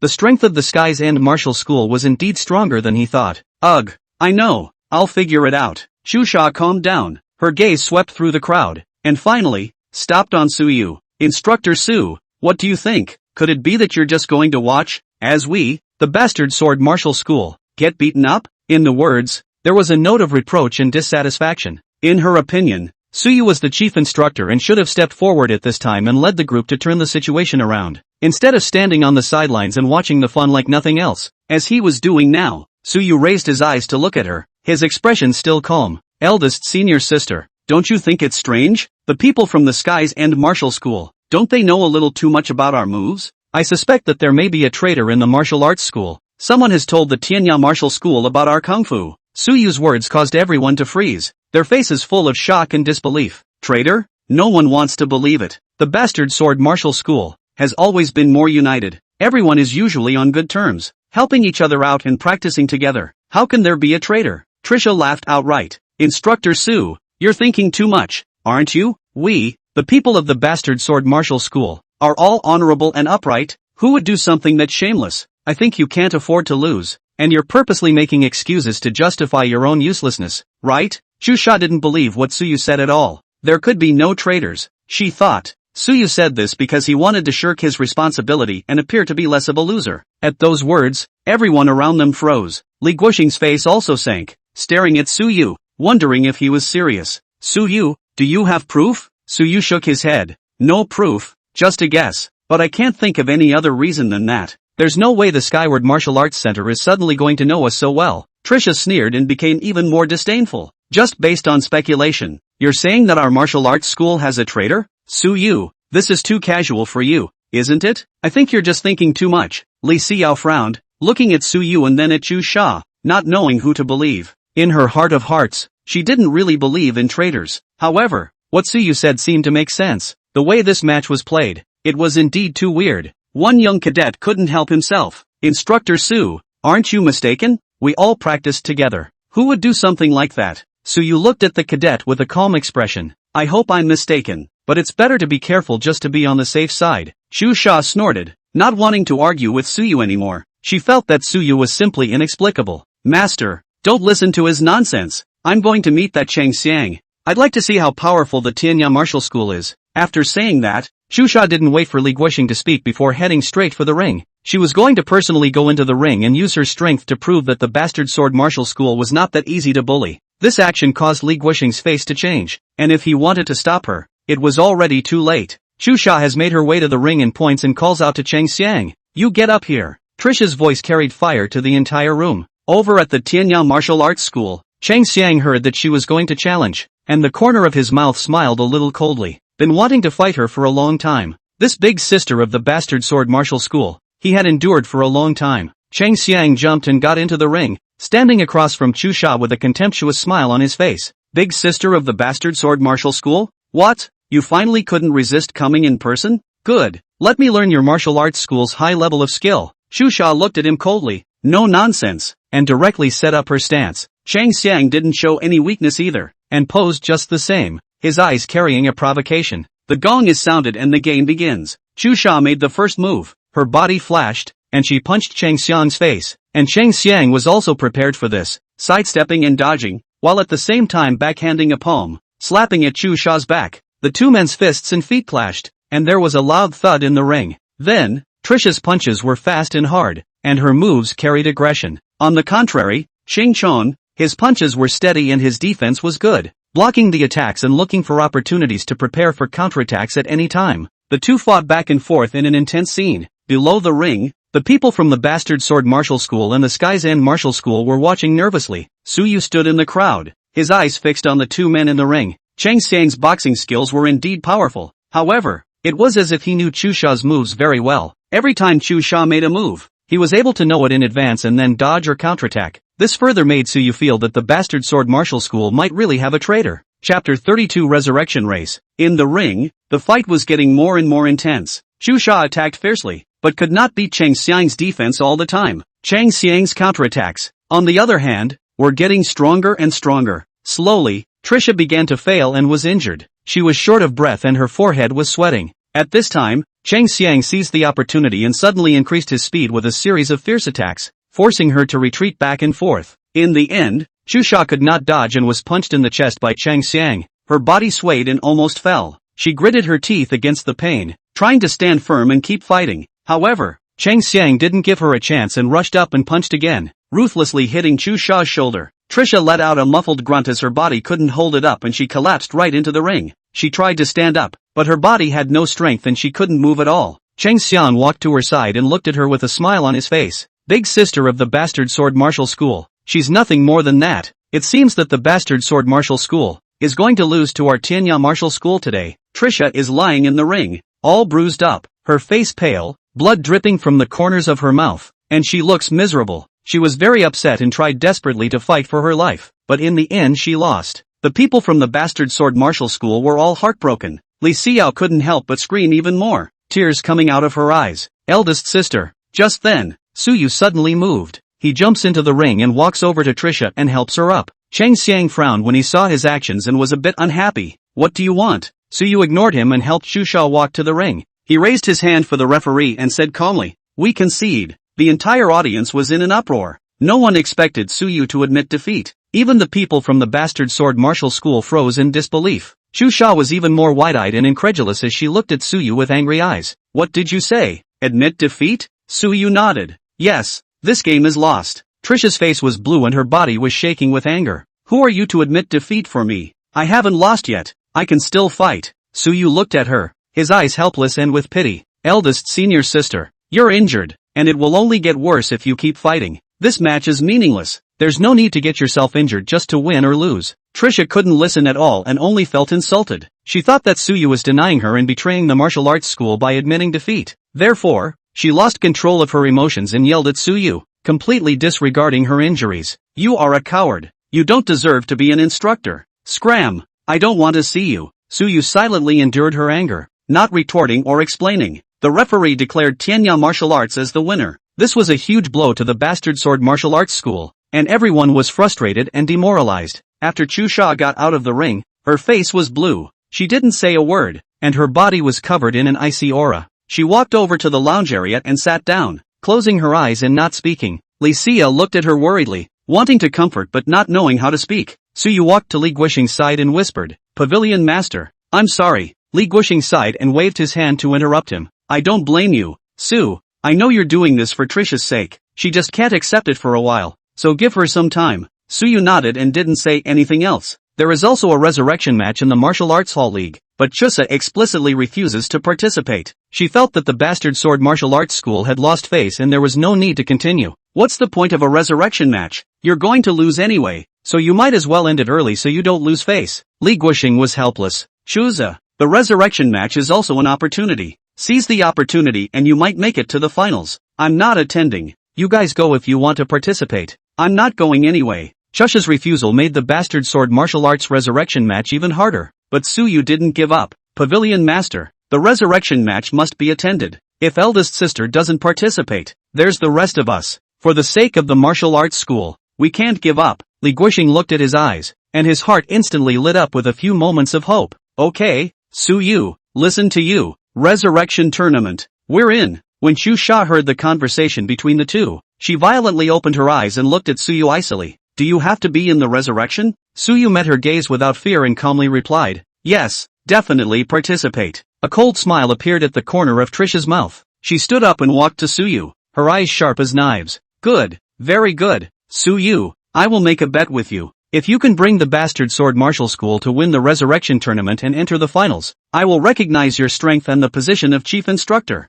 I'm convinced. Trisha's words were tinged with contempt, almost as if they were written directly on her face. Suyu listened with little change in his expression. Whether others were convinced or not, he hadn't been worried about it in the first place. But for the sake of the martial arts school, and for that prize money, this resurrection match must be won. Okay, I promise. Trisha narrowed her eyes, a probing look in them. She wanted to see how many kilograms this Suyu, who she had always looked down upon, actually had. The resurrection race started soon after. The students of the Bastard Sword Martial School, led by Suyu, once again returned to the arena. The atmosphere was still tense, but this time, Unlike before, there was a little more hope. After this period of time together, they believed in Suyu. Suyu stood in front of the group with a calm expression and steady eyes. Everyone just relax and play as hard as you can. For the rest, leave it to me. A few simple words warmed the hearts of the team. They looked at Suyu with even more dependent eyes. The draw is back on. This time, the Bastard Sword Martial School was lucky enough to draw opponents that weren't too strong. But Su didn't relax. Every game is important. His first opponent was an elite student of the Tianya Martial Arts School named Zhao Kuan. Zhao Kuan was big. His muscles were hard as a rock, and he looked like a power player. His eyes were sharp with disdain as he looked Suyu up and down. In Zhao Kuan's eyes, Suyu was thin and looked weak. Unlike an expert, he muttered in his heart, the Bastard Sword Martial Arts School has no one, right? They sent such a young man to fight in the resurrection match. Boy, look at you weak. Can you do it? Suyu ignored him and walked straight to the center of the ring, setting up the divine elephant fist starting stance, his breath gradually collecting. Seeing that he didn't say anything, Zhao Kuan thought that he was intimidated by himself and became even more smug. Humph, posturing. Zhao Kuan sneered. No more nonsense. Directly foot stomped the ground. The body like a cannonball rushed out, a fist straight to Suyu's face. This punch, with the sound of wind, was full of force. The surrounding audience gasped. Everyone could see that if the punch was thrown, a minor injury could be sustained, and a major one might not be able to stand up. Suyu's eyes stared, his body slightly sidestepped, narrowly avoiding Zhao Kuan's fist. Zhao Kuan did not hit a punch. The attack does not stop. Punches one after another, fast and hard, moves against the vitals. He wanted to use absolute power to crush this weak-looking opponent, letting the Bastard Sword Martial Arts School know that the Tianya Martial Arts School was not to be messed with. Chapter 33. What? Being beaten up isn't bad enough? Zhao Kuan's offense was so aggressive that the audience was dazzled and kept exclaiming. But Suyu looked very relaxed in the face of this fierce attack. His body was nimble and his steps were light, weaving in and out of Zhao Kuan's punching shadows like he was taking a walk. No matter how powerful Zhao Kuan's punches were and how tricky the angles were, they were all dodged by him one by one, and he wasn't even touched by the corner of his clothes. The more Zhao Kuan fought, the more he panicked, and his heart grew impatient. He used all his strength. His punches were fierce and hard and powerful, but they were completely useless. On the contrary, Suyu, with his fluttering stance and tight defense, occasionally counterattacked and was able to hit his breaks, making him unable to defend. Zhao Kuan was starting to get a little scared. His most powerful strength, in front of Suyu, unexpectedly looked like it was of no use. Bang! Another exchange. Suyu caught the small break in Zhao Kuan's punching technique, flashed his body, and punched him in the chest. Zhao Kuan stifled a grunt and retreated several steps, his face instantly turning pale. There was a sharp pain in his chest, his chi and blood churned, and his internal organs seemed to have shifted. How? Zhao Kuan looked at Suyu in disbelief, his eyes shocked. He couldn't accept being defeated so easily. Suyu withdrew his fist, his expression faint. Understood. Zhao Kuan's face was blue, and his chest hurt so badly that it was hard to breathe. He stared at Suyu dead on, his eyes carrying resentment and unwillingness. So many people were watching and he had lost to a no-name kid. It was so humiliating that his heart was on fire. Suyu ignored him and turned around to walk out of the ring. This is just the first of the resurrection games. And the next, there's a long way to go. The members of the Bastard Sword Martial School were excited when they saw Suyu defeat Zhao Kuan. Instructor Su, good job. Instructor Su, that was awesome. Instructor Su, we support you. The cheers of the players were loud and clear throughout the game. In the next resurrection match, Suyu didn't give anyone a chance. He was lightning fast, and his opponents barely saw him move before he was knocked out. The Bastard Sword Martial Arts School won one after another, and each match was won cleanly, which was especially enjoyable for everyone to watch. Cadets' morale is soaring. In the end, the Bastard Dagger Martial Arts Center took first place in the resurrection round and made it to the finals. In the Martial Arts Center, there was a great deal of rejoicing. Everyone was cheering and shouting Suyu's name. Trisha stood at the edge of the crowd, silently watching the lively scene. Suyu, who was surrounded by everyone in the center, looked particularly dazzling. He looked very calm, as if winning the match was expected. Trisha's heart was complicated. She had previously felt that Suyu was just a show-off. Now it seemed that she had been wrong. Suyu's strength was much more powerful than she thought. On the day of the final, the stadium was especially crowded. Li Guoxing led the team, again, to the arena. The participants were all full of energy and their eyes carried light. They had gone through the resurrection match and became more mature and confident. In the rest area, the Bastard Sword Martial School bumped into the Sky's End Martial School again, and the enemies were narrowly separated. Cheng Xiang was still standing at the front with a disdainful smile on his face. His eyes swept over the members of the Bastard Sword Martial School and finally stopped on Chusa. Yo, Big sister of the bastard sword martial school? What? Being beaten up wasn't bad enough? How dare you come here today? His words were tinged with provocation and ridicule. The students of the bastard sword martial school instantly became furious and glared at Chang Xiang. Shush's face instantly went cold. The shame of losing yesterday is still fresh in my mind. Chang Xiang's words added fuel to the fire, making her want to rush up and fight with him immediately. But she couldn't be impulsive. She couldn't be set up by the other side. Trisha spoke up, her voice cold. Chang Xiang, being powerful with your mouth doesn't count as a skill. Let's see the real thing in the ring. Chang Xiang heard it and laughed, and his laughter carried contempt. See you in the ring? Trisha, you think you guys still have a chance? Yesterday, I already showed you what I'm made of. Today,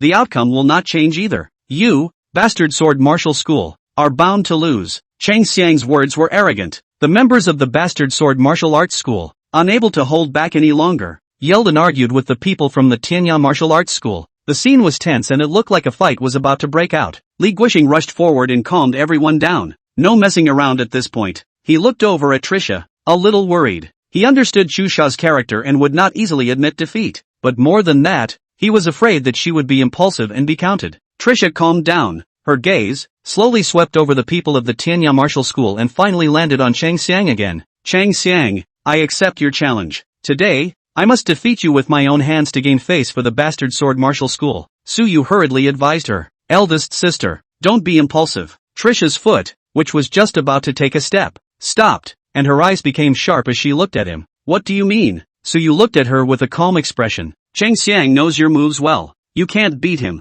When these words came out, the surroundings immediately quieted down. The students of the bastard sword martial school all looked at Su Yu with questions in their eyes. Trisha's face sank for a moment, and her fire came up. What did you say? Say it again. She felt that Su Yu was purposely embarrassing her and making the Tianya martial arts school look at her as a joke. Su Yu was still light, as if he didn't feel Chu Sha's anger. I'm telling the truth. You already lost to him once yesterday. Play again today and the result won't change. Trisha was totally pissed off by that. She hated it when people doubted her strength, especially by people she despised. Su Yu, who do you think you are? Who are you to tell me what to do here? Don't think you've won a few resurrection matches and think you're good. In my eyes, you'll always be a coward who only hides behind and doesn't dare to fight head-on. She was exasperated and laughed, her tone all mockery and contempt. Su Yu quietly looked at her. His eyes did not change. She was angry and defiant, and he understood. But facts are facts, and they don't change with a few words. Eldest sister, I'm not doubting you, just stating a fact. Chang Xiang is better than you and knows your moves well. Tough fight. You don't have a chance to win. Chu Sha was in the middle of her anger and couldn't listen to anything,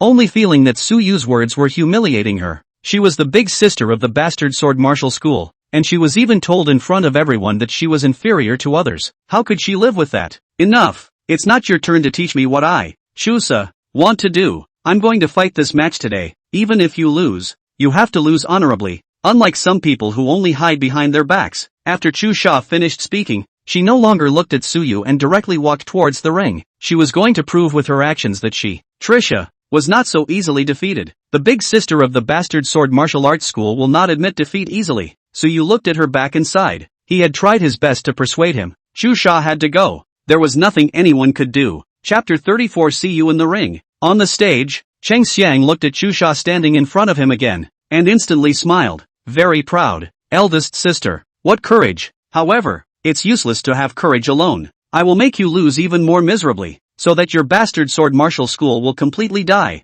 This was said with contempt and an air of triumph. Chu Sha looked at Chang Xiang coldly. Her eyes were on fire. Cut the crap. See you in the ring. The gong was sounded and the finals officially began. Chu Sha made the first move and rushed at Chang Xiang like a panther. Her punches were still as powerful as ever, and she tried to knock out her opponent with every move. However, Chang Xiang looked more relaxed. He easily dodged the attack and kept a scoff on his face. Moreover, the footsteps were light and the stance was fast, as if he knew in advance how Chusa was going to fight. Every time Trisha attacked, he skillfully dodged and even hit her back. In the ring, the sound of punches and kicks being thrown together kept ringing out, but the situation was lopsided. Chu Sha hit very hard, but she had not been able to hit Chang Xiang. On the contrary, Chang Xiang's counterattacks were getting more and more vicious and tricky. Trisha's stamina was depleting quickly and she was breathing heavily. She was starting to feel out of energy and her movements were slowing down. Chang Xiang seized the opportunity and suddenly increased his speed, his fists coming over like a rainstorm.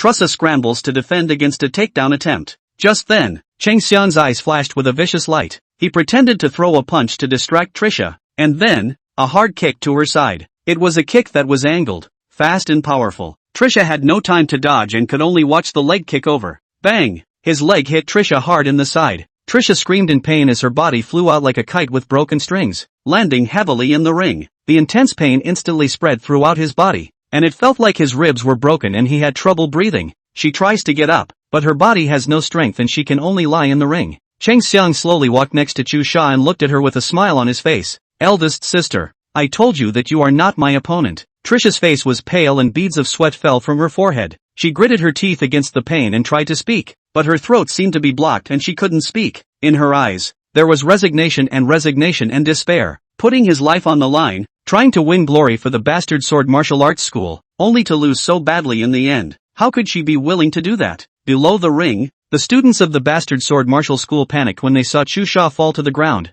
Li Xiao screamed even more, tears coming out of her eyes. Eldest sister. She tried to rush to the ring and was pulled back by Li. Don't be impulsive. Li Guoxing's face was green with anger and worry in his eyes. Trisha was hurt badly this time, and the means used by Chang Xiang made him even more angry. Suyu stood in the crowd and watched everything in the ring. Xing Chong was so despicable as to use underhanded tactics to fight. In his mind, he was more certain of his previous thoughts. The bastard sword martial arts school. There must be a mole. And, this person, could be in their midst. Chang Xiang's familiarity with Chu Sha's moves was definitely not a coincidence. Suyu's gaze slowly swept over the surrounding members of the bastard sword martial school. His eyes became sharp with vigilance. We have to find this traitor and get rid of this danger. The Sky's End martial arts school won 2 more matches, and the bastard sword martial arts school looked like they were going to lose. Chang Xiang stood on the stage and contemptuously looked at the people from the bastard sword martial school with a smile on his lips. The bastard sword martial arts center. That's it? He wasn't loud, but everyone around him could hear him clearly. The people from the bastard sword martial school were furious, but there was nothing they could do.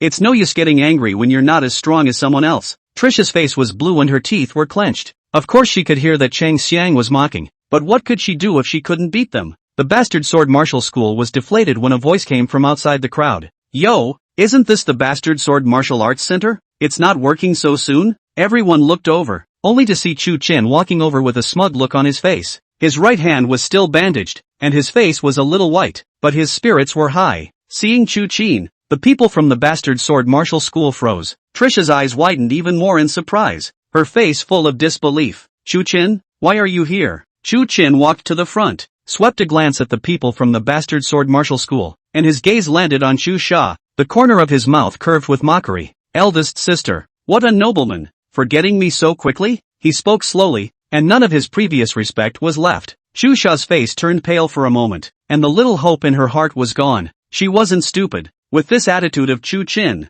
she understood everything. You've defected to the Tianya martial school? Chu Qin laughed and laughed with glee. Surrender? Eldest sister, don't say that harshly. I call this knowing the time. Bastard sword martial arts school. A martial arts school that's almost finished. What's the point of following you guys? The Tianya martial school is getting more and more powerful and has a great future ahead of it. Of course I, Chu Qin, will choose a good path. Trisha's heart was twisted and it was hard to bear. She couldn't believe that her cousin would betray the martial arts school to their enemies. How could you? Chu Qin bristled, full of concern. What about me? I'm called a smart person. Rather, it's you guys who are still guarding this Thai martial arts center. How stupid. Trisha was shaking with anger, her face white as paper. She couldn't believe that her cousin, who used to be a big sister in every breath, would turn out like this. Chu Qin, you disappoint me too much. Her voice was shaking and her eyes were filled with disappointment and sadness. Chu Qin laughed out loud, and his laughter was filled with mockery and triumph. Disappointed? Eldest sister, you think I care about you being disappointed?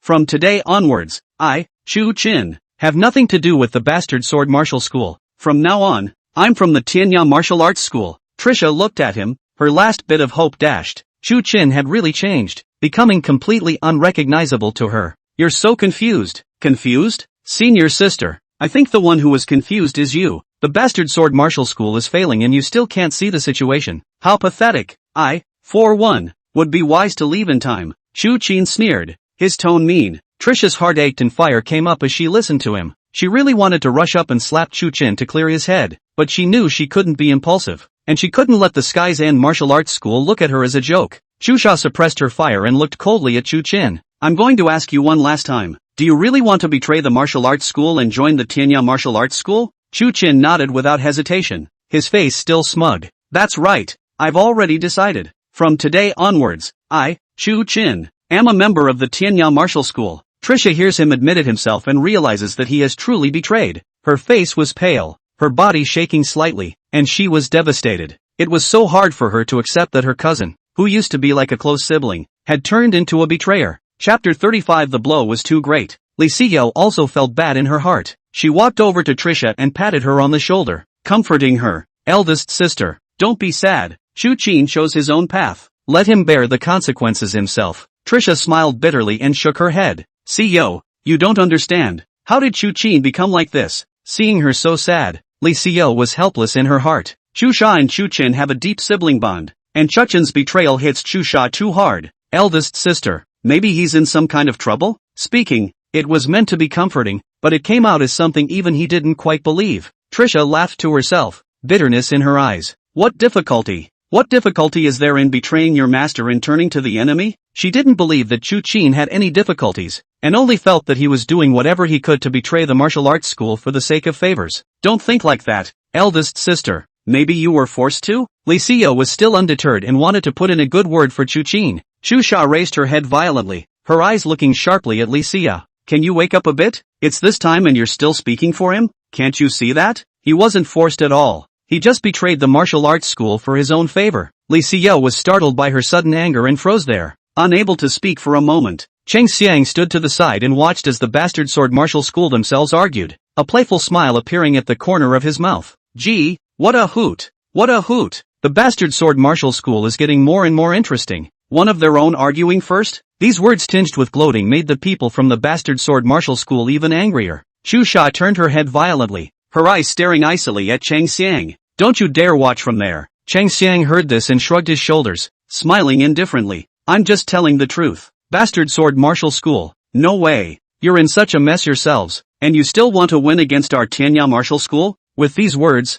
they poked the sore spot of the bastard sword martial school again, and their faces became even more ugly. Chu Sha was trembling with anger and really wanted to rush up and fight with Cheng Xiang, but she couldn't be impulsive. She couldn't let people look at her funny. Chu Sha suppressed her fire and looked at Cheng Xiang coldly. You can't be complacent for long. The winners and losers are still undecided, and it's not certain who will lose and who will win. Cheng Xiang heard this and laughed. His laughter was full of disdain and mockery. Who loses and who wins? Chuza, you're so naive. Can't you see that? We, the Sky's End Martial School, have long since figured out your bastard sword martial school. These words caused Chu Sha's heart to sink, and her face brushed whiter. She had always found it strange how the people from the Sky's End Martial Arts School were so familiar with their bastard sword martial arts school's moves, as if they had practiced them in advance, and every time, they were able to find their weaknesses and hit them at once. Now that she heard Cheng Xiang say it herself, Chu Sha realized that the Tianya Martial Arts Hall was really feeling out the bottom of their Beiji Dagger Martial Arts Hall. How could you possibly know?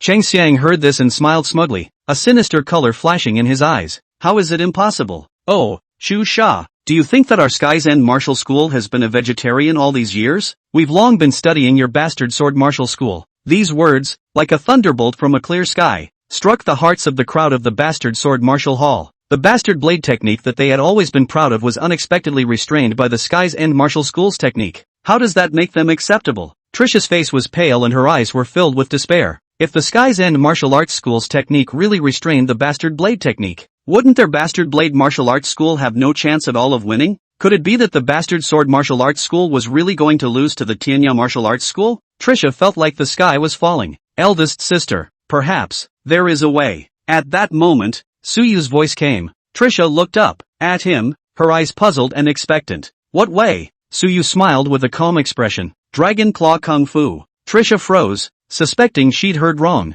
At this juncture, Suyu mentioned Dragon Claw Kung Fu? The bastard dagger martial arts school does have this Kung Fu, and Eagle Claw Kung Fu is still a little bit related to it. It's just that Dragon Claw Kung Fu is so much harder to practice than Eagle Claw Kung Fu that no one in the pavilion has ever practiced it except for the founder. What's the point of talking about Dragon Claw Kung Fu at this time? Did he think he could learn it at this point and still use Dragon Claw Kung Fu against the Sky's End Martial Arts School? Isn't that a pipe dream? Trisha looked at him with complicated eyes. Instructor Su, are you serious? Suyu nodded calmly. Eldest senior sister, I'm not joking. Now the bastard blade technique is being restrained by the Sky's End Martial School. If you want to turn the tide, you have to take a new path. Dragon Claw Kung Fu could be a breakthrough. Trisha frowned, still skeptical. She knew well how difficult it was to practice Dragon Claw Kung Fu. No matter how powerful Suyu was, it was impossible for him to master it in a short period of time, right? I'm afraid it's less than half an hour until the next game. What can you do in half an hour? Not to mention practicing Dragon Claw Kung Fu. It's hard to even get started. Suyu smiled as if he had read her thoughts and spoke confidently. Eldest sister, things happen for a reason. If you don't try, how do you know it won't work? Besides, when I say Dragon Claw Kung Fu, it's not just any Dragon Claw Kung Fu. It's an improved version. Chu Sha was even more confused. Dragon Claw Kung Fu could still be changed? She hadn't even heard of it. Instructor Su, please speak more clearly. Suyu didn't answer this directly, but turned his head to look at Li Guoxing. Pavilion Master, does the pavilion have the secret of Dragon Claw Kung Fu? Li Guoxing froze and nodded. The secret of Dragon Claw Kung Fu, the pavilion must have it. Only, this secret book has always been a treasure of the martial arts center and is not easily spread out. Moreover, Dragon Claw Kung Fu is too difficult to practice. And even if you get the secret book, you may not be able to practice it. Suyu smiled, with an air of confidence. Don't worry, Pavilion Master. I just want to take a look at the secret book and learn a move. Whether or not I can practice it depends on God's will. Li Guoxing looked at his confident look, and hope flared up in his heart. Maybe, he really can work miracles? Fine. If Instructor Su wants to try, let's try. Xiao, you go get the Dragon Claw Technique secret book. Li Xiao answered and ran back to the martial arts center. Soon, Li Xiao ran back with an old book. Suyu took the secret book and turned the first page to read it. The system voice came too. Current advanceable items, Dragon Claw Kung Fu, Introductory, Golden Hood, Proficient. The condition for reimbursement of Dragon Claw advance is 10,000 finger hooks. Is there an advance? Yes. Advance success. Host's Dragon Claw Kung Fu has been upgraded to Grand Completion. Dragon Claw Kung Fu current repayment progress, hooked finger 0 out of 10. 000. A force surged into Suyu's body. His understanding of Dragon Claw Kung Fu reached new heights all of a sudden. It was as if he had practiced Dragon Claw Kung Fu for decades, and every move, every style, was ripe for the picking. Suyu closed the secret book and smiled. Dragon Claw Kung Fu. He can do it. Trisha had been watching Suyu from the side. Seeing as he had only just taken the secret book and casually flipped through it, he smiled so confidently and was even more confused.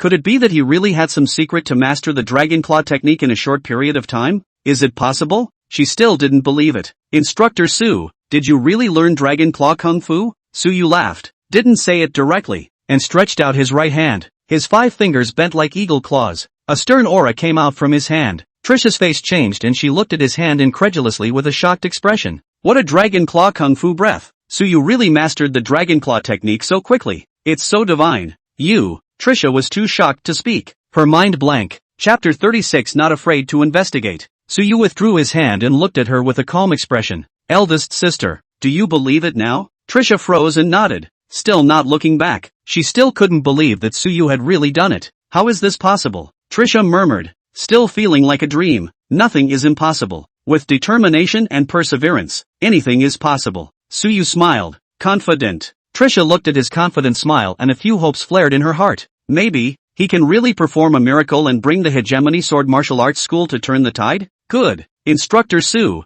I believe you. For the rest of the game, please. Suyu nodded his head and spoke in a calm tone. Don't worry, eldest sister. I won't let everyone down. After saying that, Suyu walked to the edge of the ring and calmly looked at Cheng Xiang on the opposite side. Cheng Xiang was looking at the people from the Bastard Sword Martial School with a smug look of disdain and mockery. He didn't even put the Bastard Sword Martial School in his eyes, thinking that this match was already in the bag. Seeing Suyu come over, the corner of Cheng Xiang's mouth turned up and he smiled contemptuously. Yo, what? The Bastard Sword Martial School finally sent someone out? I thought you guys were going to be shrinking turtles. Suyu was expressionless, ignoring his taunts, and slowly opened his mouth. I'll answer. Cheng Xiang froze for a moment, seemingly not expecting Suyu to come out and answer the battle of his own accord. He looked Suyu up and down, his eyes full of contempt. Just you? Kid, look at how weak you are. Can you do it? Don't get on stage later and get knocked down by me in less than 2 moves. Crying your eyes out and embarrassing yourself. Suyu ignored his provocation.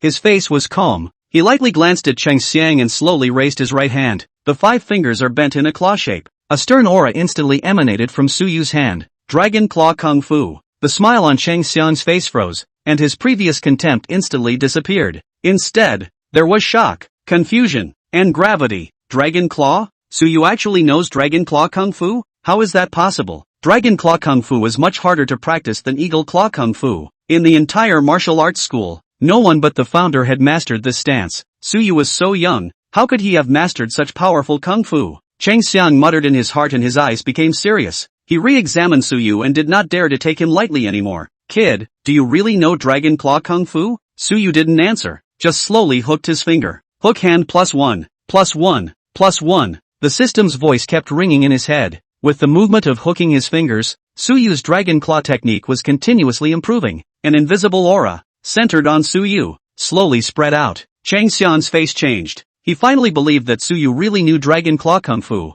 Moreover, this Dragon Claw Kung Fu was even more terrifying than he had imagined. Chang Xiang began to feel uneasy in his heart. Originally, I thought this game was a sure win. Now it seems to have changed. Kid, so what even if you know Dragon Claw Kung Fu? We at the Tianya Martial Arts School aren't vegetarians either. Today, I'll let you see how powerful my Tianya Martial School is. After saying that, Chang Xiang moved and pounced on Suyu. The rock spreads its wings. He let out a loud shout. His body took off like a rock. His arms spread out, and he flew towards Suyu. His palms carried a strong wind as if they were two sharp blades, aiming straight for Suyu's vitals. This was the Tianya Martial Arts School's best move, and it was so powerful that it was hard for the average person to resist it. Ching Chong is looking to use this move to defeat Suyu and win the fight outright. In the face of such an onslaught, Suyu remained calm and didn't panic. He just slowly raised his right hand and continued to hook his fingers. Hook hand +1, +1, +1. The system's beeps kept echoing. His Dragon Claw Kung Fu,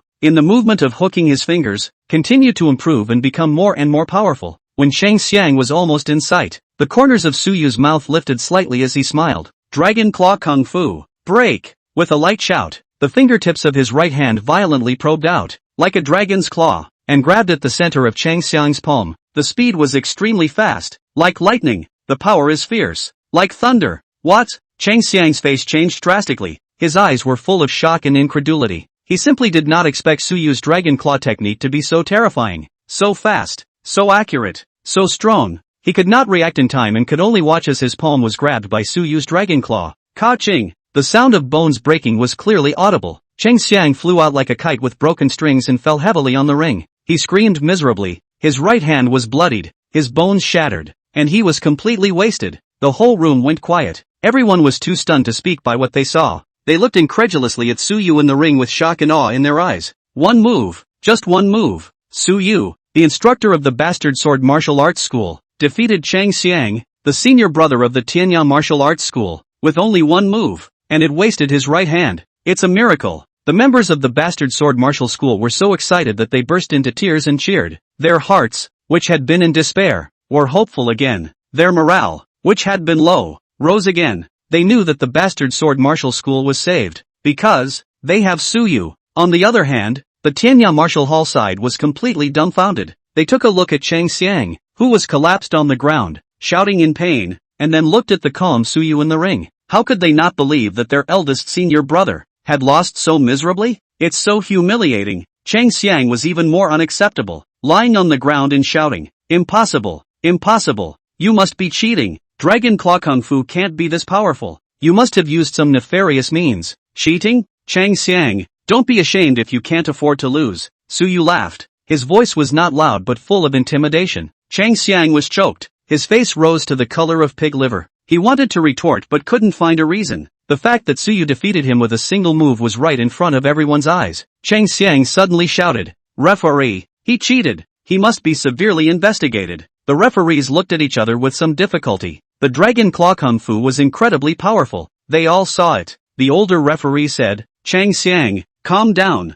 The rules prohibit the use of drugs and concealed weapons, but there is no restriction on martial arts moves. The Dragon Claw technique is indeed very strong, but it belongs to the category of martial arts and is not considered cheating." Chang Xiang screamed, "Wasting my hand in one move? That's not cheating? Are you guys blind?" The referee's face fell as he gave a stern warning. "Silence, Ching Chong, watch your words. The referee team's judgment is fair. Any further disqualification." Chang Xiang was dumbfounded, his face green and white. The referee didn't help him, and the charge of cheating didn't work. Chang Xiang growled angrily, "I'm not convinced. Reconsideration. Check Suyu's body. Check the blood chi value. He's definitely medicated. The referees looked at each other again and hesitated a little. Chang Xiang's request was a bit of a farce, but the Dragon Claw Kung Fu was too powerful and did make people suspicious. The older referee nodded. Alright, to be fair, you can measure the blood chi value, and retry the result if it's abnormal. Chang Xiang smiled smugly. By testing the blood chi value, he could definitely find evidence of cheating. On the side of the bastard sword martial arts school, Li Guixing and their faces were very ugly. Although they knew that Chang Xiang was making things difficult, they couldn't stop the test. The clearer. Suyu's strength is there. Not afraid to check. Chapter 37 Cheating. Chu Sha looked at Suyu worriedly. She wanted to say something but swallowed back. She also felt that the Dragon Claw Kung Fu was a bit incredibly strong, but she believed that Suyu had not cheated. Suyu had a calm face, not reacting to any of these accusations or decisions, and walked directly to the referee's table, nodding his head lightly. I'll take the check. Seeing Suyu so calm, Chang Xiang, on the contrary, no bottom, is really not cheating? No way. There was definitely something wrong with the Dragon Claw Kung Fu. Suyu definitely cheated. Soon the test results came back. The referee announced, blood gas levels tested normal. The gym, in an instant, exploded. Normal? How is that possible? We all saw that Dragon Claw move just now. It was so powerful. If the blood chi value was normal, wouldn't that mean that Suyu was really relying on his own strength? It's unbelievable. Chang Xiang froze,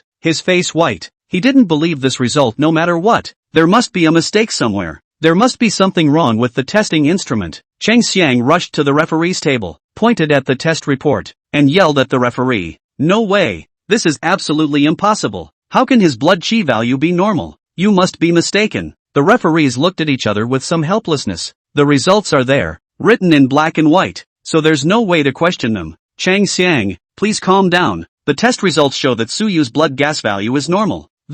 Chang Xiang was momentarily speechless, his face hard to see. He was resigned, really resigned. He had gone to so much trouble and effort to find out that Suyu was cheating, but he had ended up with a nosedive. Reality slapped him hard. Suyu's blood gas values are normal. Dragon Claw Kung Fu is also true. Could it be that he really lost to Suyu? And to lose so badly, so humiliatingly? Chang Xiang really couldn't accept it. He turned around, his eyes staring deathly at Suyu, his eyes full of resentment and unwillingness. Kid, so what if your blood chi value is normal? I don't believe you've really practiced Dragon Claw Kung Fu. You must have used some unseemly means to muddle through. How can someone who has practiced Dragon Claw Kung Fu to the great perfection be an instructor at a small martial arts school? You must be the foreign aide invited by the bastard sword martial school. Chang Xiang's words caused another outcry. Foreign aide? Sounds like it might make some sense. Dragon Claw Gong Great Perfection. That was a legendary martial art. I'm afraid an ordinary martial arts instructor can't reach that level. Maybe he's really an invited competition outsider.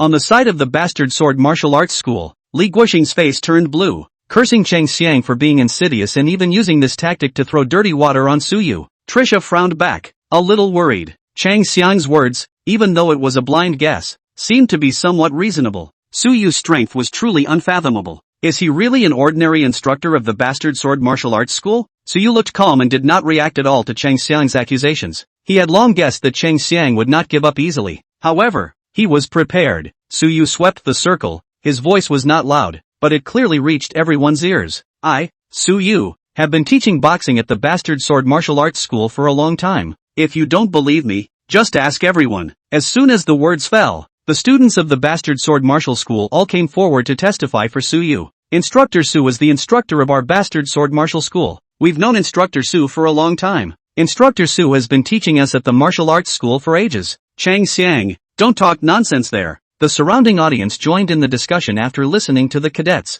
It seems that Chang Xiang was really hit in the face this time. Suyu was either some kind of foreign aide or the instructor of the bastard sword martial arts school. Chang Xiang's face became even more ugly, as disgusting as eating a fly. I didn't expect the disciples of the bastard sword martial school to be so united, unanimously backing up Suyu, and what he had just said had completely become a joke. Ching Chong became infuriated and once again rushed the referee's chair to make a scene. So what if he's an instructor of the bastard sword martial school? How can an ordinary instructor possibly practice Dragon Claw Kung Fu? I don't believe it. Ref, I want a rematch. I'm going to fight Suyu again. I'm going to expose his true colors myself. Chang Xiang had already lost his mind. He didn't even want his face. He just wanted to have another match with Suyu. The referees look at each other in a bit of a dilemma. A rematch under the rules is not in compliance. But Cheng Xiang had such a strong attitude, and the Tianya martial arts school behind him was quite powerful in the martial arts world of North Central City. Outright refusal. I'm afraid I'll get into trouble. As the referees hesitated,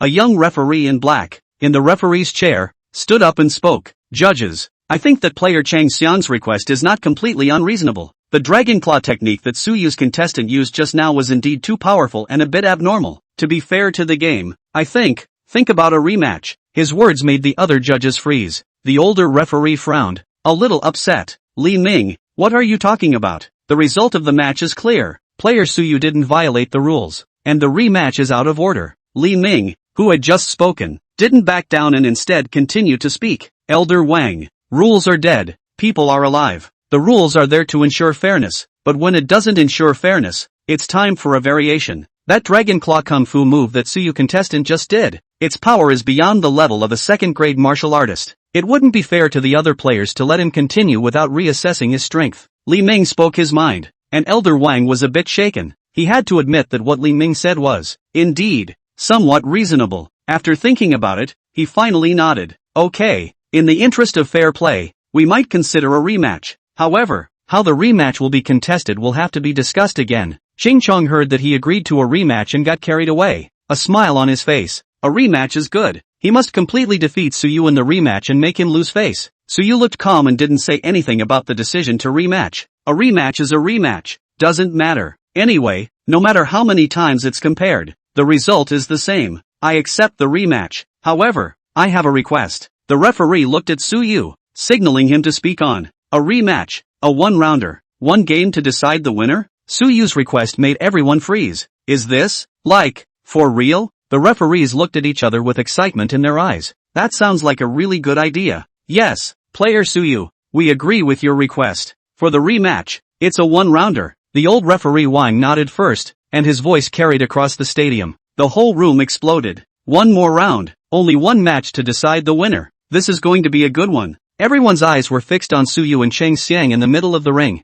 Chapter 38 End of Day's Poem Technique. Cheng Xiang stared at Suyu with a deadly glare, both anger and fear in his eyes. Suyu's move of Dragon Claw Kung Fu just now was too scary. He didn't even see how Suyu moved, and his right hand was ruined. This kind of strength is simply unimaginable. But now that the rematch is all set, the arrow's in the air and it's got to go. The Sky's End Martial School's technique restrained the Bastard Blade technique, and this was his last hope. Cheng Xiang set up his stance and utilized the Heaven's End Palm technique to the extreme. He wanted to use his strongest strength to prove that Suyu's previous victory was a fluke. The gong sounded again and the match resumed. Cheng Xiang grabbed the first move and rushed towards Suyu like a leopard. His palms flipped and his palm shadows stacked up layer by layer like a rainstorm. Striking towards Suyu, the skyward palm technique, known for its speed and constant attack, Cheng Xiang wanted to use his speed advantage, along with uninterrupted attacks to suppress Suyu and find a chance to win. However, in the face of Cheng Xiang's fierce attack, Suyu was still so calm and unhurried. He stood there, not even moving,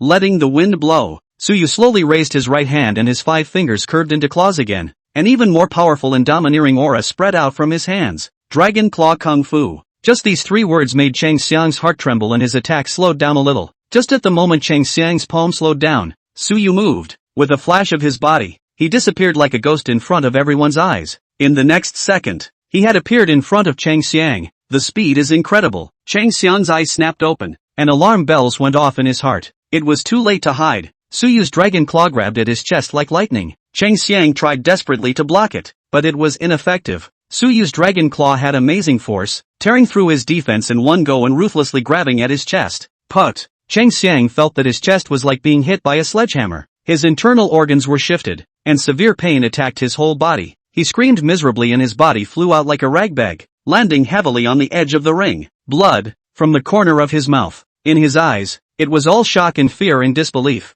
How is that possible? What's going on? He's pulled out all the stops. The most powerful stance of the Tianya martial arts school had already been used, but it was still unbeatable in front of Suyu. Cheng Xiang struggled to stand up and found that his whole body was weak and his chest hurt so much that he couldn't breathe. All he could do was lie on the ground, his eyes vacant as he stared at the god of war-like figure in the ring. Suyu slowly retracted his dragon claw with a calm expression. He didn't even look at Cheng Xiang more than once. He just looked faintly at the referee's side. On the referee's table, several referees had long since looked dumbfounded and frozen in their tracks. Suyu's strength was surprisingly so terrifying. One move. Again, only one move. Chang Xiang, the senior brother of the Tianyao martial school, was again defeated by Suyu with a single move. And this time it's even cleaner and more shocking than last time. The room was awfully quiet and silent. All the spectators were stunned by the scene in front of them, open-mouthed, wide-eyed, and as petrified as if he were unable to speak. Their minds went blank and they couldn't think of anything. It all seemed so fake, so unreal. Is this really the power of a human being? Is it really a duel between second-grade martial artists? The strength that Suyu displayed was far beyond what they could have expected. It's just too god-awful to beat. The students of the Bastard Sword Martial School were also deeply shocked by Suyu's strength. They looked dazedly at Suyu in the ring, their eyes full of admiration, awe as well as fervor. They originally thought that Suyu was just a more powerful instructor. Now it seems they were wrong. Suyu's strength was simply not as simple as being a bit more powerful. He is a supreme master, a deeply hidden martial arts master. With Suyu around, the Bastard Sword Martial Arts School would definitely be able to prosper. Li Guoxing was so excited that he was trembling and tears were coming out of his eyes. The Bastard Sword Martial Arts School. This time, it's really going to raise its eyebrows. Xu Sha was also convinced by Suyu's strength. She looked at Suyu who stood proudly in the ring with complicated eyes. There's shock, admiration, embarrassment, and a little bit of indefinable. She originally thought that Suyu was just a wimp with a false reputation who hid in the back. In hindsight, she was dead wrong. Suyu's strength was too much more powerful than she thought. His strength, confidence, and composure all captivated her and trapped her. Maybe it's really time to take a fresh look at this young instructor. Quiet, for a long time. Finally, old referee Wang came back to his senses first, his voice shaking a bit. Winner, Bastard Sword Martial School, Suyu. The referee's voice was like thunder, instantly igniting the atmosphere of the stadium. After a brief silence, a tsunami of cheers erupted. The Bastard Sword Martial Arts Center. The Bastard Sword Martial Arts Center. Suyu, Suyu. Deafening shouts that resounded throughout the stadium and echoed for a long time. The Bastard Sword Martial Arts School won. Really winning. At a time when everyone thought it was hopeless and was almost about to give up, they miraculously flipped the script and beat the mighty Tianyao Martial Arts Center to take the Martial Arts Center League Championship. This was the glory of the Bastard Sword Martial Arts School and the legend of Suyu. Suyu stepped down from the ring, and the students of the Bastard Sword Martial School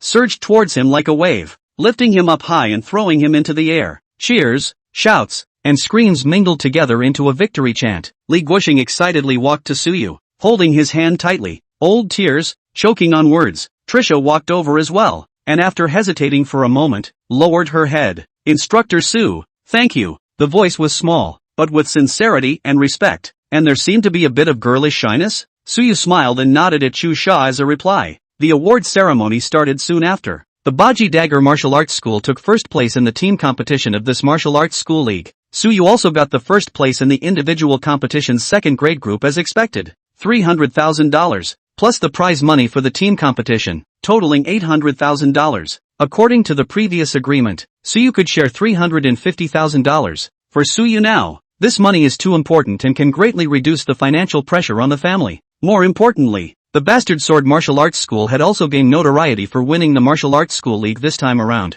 The line was a little quiet on the way back to the Martial Arts Center from the gym, and Trisha walked through the crowd without saying a word. The loss in the final left her breathless. The trainees around her were excited and clamoring, but none of that had anything to do with her. It was like she was in another world, alone and lost. She quietly left the group and walked faster and faster, eventually running. She wanted to run away from it all, from the things that were suffocating her. Not knowing how long she had been running, she stopped and stood on the bridge. The river was rushing under the bridge, making a lot of noise. Trisha looked at the river, her eyes empty, despair sweeping in like a tidal wave. She felt useless that she had lost the martial arts league. Even the courage to live is almost gone. Chapter 39 Jumping in the River. She slowly climbed up to the guardrail beside the bridge, the cold feeling sobering her up a bit. The wind was blowing hard, messing up her hair and clothes. She glanced down and thought it was high. It should hurt to jump, right? But maybe, after the pain is over, it's a relief. She closed her eyes and leaned forward slightly. Suddenly, a hand grabbed her arm. Trisha snapped her eyes open, only to see Suyu standing behind her, clutching her tightly. Eldest sister, what are you doing? His voice was calm and reassuring. Xu Sha looked at Suyu, her eyes empty. Let go of me. Not only did Suyu not let go, but he gripped tighter. Eldest sister, can't we talk about something properly? Why are you seeking death? Trisha couldn't hold back her tears. I'm useless. I can't do anything right. I've disgraced the martial arts school. What am I still living for? She cried out, her voice full of pain and despair. Suyu listened quietly without interrupting her. Trisha needs to vent and get all the bitterness out of her heart. Only when Chusha calmed down a bit did Suyu speak softly. Eldest senior sister, victory and defeat are common. One defeat is nothing. It's not because of you that the bastard sword martial school has lost face. It's because we're not strong enough. As long as we become stronger, we will one day take back all that we have lost. His voice was warm and full of confidence. Chusha froze and looked at Suyu, her eyes a little shaken. Really? Suyu nodded his head, his tone affirmative. Of course it's true, eldest senior sister. You forgot that we still have the resurrection match. Even if we lose the resurrection match, so what? Life is still long. There are still many possibilities in the future. Why give up on yourself for this setback? Trisha fell silent and began to reflect on herself. Yeah, one failure was really nothing. She still had a future and lots of possibilities. Why give up on yourself for that setback? She shouldn't be so fragile, shouldn't be easily defeated. She's the big sister of the bastard sword martial arts school. Trisha's eyes grew firm. Instructor Su, thank you. The voice was sincere, with apologies and gratitude. Suyu smiled and let go of his hand. Eldest sister, it's good that you can figure it out. Chusha jumped down from the guardrail and walked over to Suyu, looking at him with complicated eyes. I'm sorry, I misunderstood you before. I shouldn't have lost my temper with you, not to mention saying those harsh words. Suyu shook his head, indicating that he didn't care. Eldest sister, it's all in the past. We'll still be colleagues in the future. Trisha nodded, a smile on her lips. Well, still a colleague. Instructor Su, shake hands. Suyu smiled and reached out to shake Chusha's hand tightly. The two of them smiled at each other, the previous barrier dissipating without a trace. Back at the martial arts center, Li Guoxing was already waiting there. He was relieved to see Trisha safely back. Trisha was a little embarrassed and kept her head down. Pavilion Master, I'm sorry to have worried you. Li Guoxing waved his hand. It's good to be back if you're okay. Suyu, thanks to you this time. If it wasn't for you arriving in time, Shu Shashi. He didn't finish. His meaning was clear. Suyu smiled with a modest expression. Don't say that, Pavilion Master. You should. Li Guoxing patted Suyu's shoulder with appreciative eyes. Suyu, you are truly a talent. Strong strength and good character. Our martial arts school is really lucky to have an instructor like you. He brought up the earlier incident again. Suyu, what I said before still counts. As long as you are willing, the position of chief instructor has always been yours. Even, I can give you shares in the martial arts school, as long as you stay and help me together to make the martial arts school better. His tone was sincere and expectant. Suyu thought about it and still shook his head. Pavilion Master, thank you for looking up to me, but I still can't accept it. I'm used to the way things are now and don't want too much change. Li Guoxing was a little disappointed, but didn't force it. He knew that it was useless to force it. Li Guoxing sighed, a bit helpless. Alright, since you've decided, I won't force you. However, the door of our martial arts school will always be open for you. If you want to come back someday, you can do so anytime. Suyu nodded gratefully. Thank you, Pavilion Master. Li Guoxing didn't say anything else, patted Suyu's shoulder and left. If you want Su to stay, you'll have to think of something else. Li Guoxing thought for a while and had an idea in his mind. Didn't Suyu work hard to make money for his family? Maybe think of something from his family side. The next day, Li Guoxing came to Suyu again. Suyu, I know why you rejected me. It's for the sake of your younger siblings, right? Don't worry, as long as you stay in the martial arts school, I can help you with your younger siblings. I promise that after your younger brother Su Yuan and younger sister Su Nan Nan graduate, I will personally step in and find them a famous teacher to instruct them in martial arts. If there is talent, I can personally accept them as disciples. These words caused Suyu's heart to tremble. Finding a famous teacher for his younger siblings? The Pavilion Master personally accepting a disciple? This condition was too tempting. Suyu was moved by the words. He had a system of his own, so he could definitely get stronger in the future. But his younger siblings didn't have that opportunity. If they had a famous teacher to guide them, their path of practicing martial arts would be much smoother. Moreover, it would be even better if they could worship Li Guoxing as their teacher. Li Guoxing was a third-grade martial artist, very strong and experienced. To be taught by him personally, Su Yuan and Su Nan Nan's future would definitely be different. Suyu hesitated, seriously considering Li Guoxing's proposal. After thinking and thinking, Suyu finally made up his mind. Pavilion Master,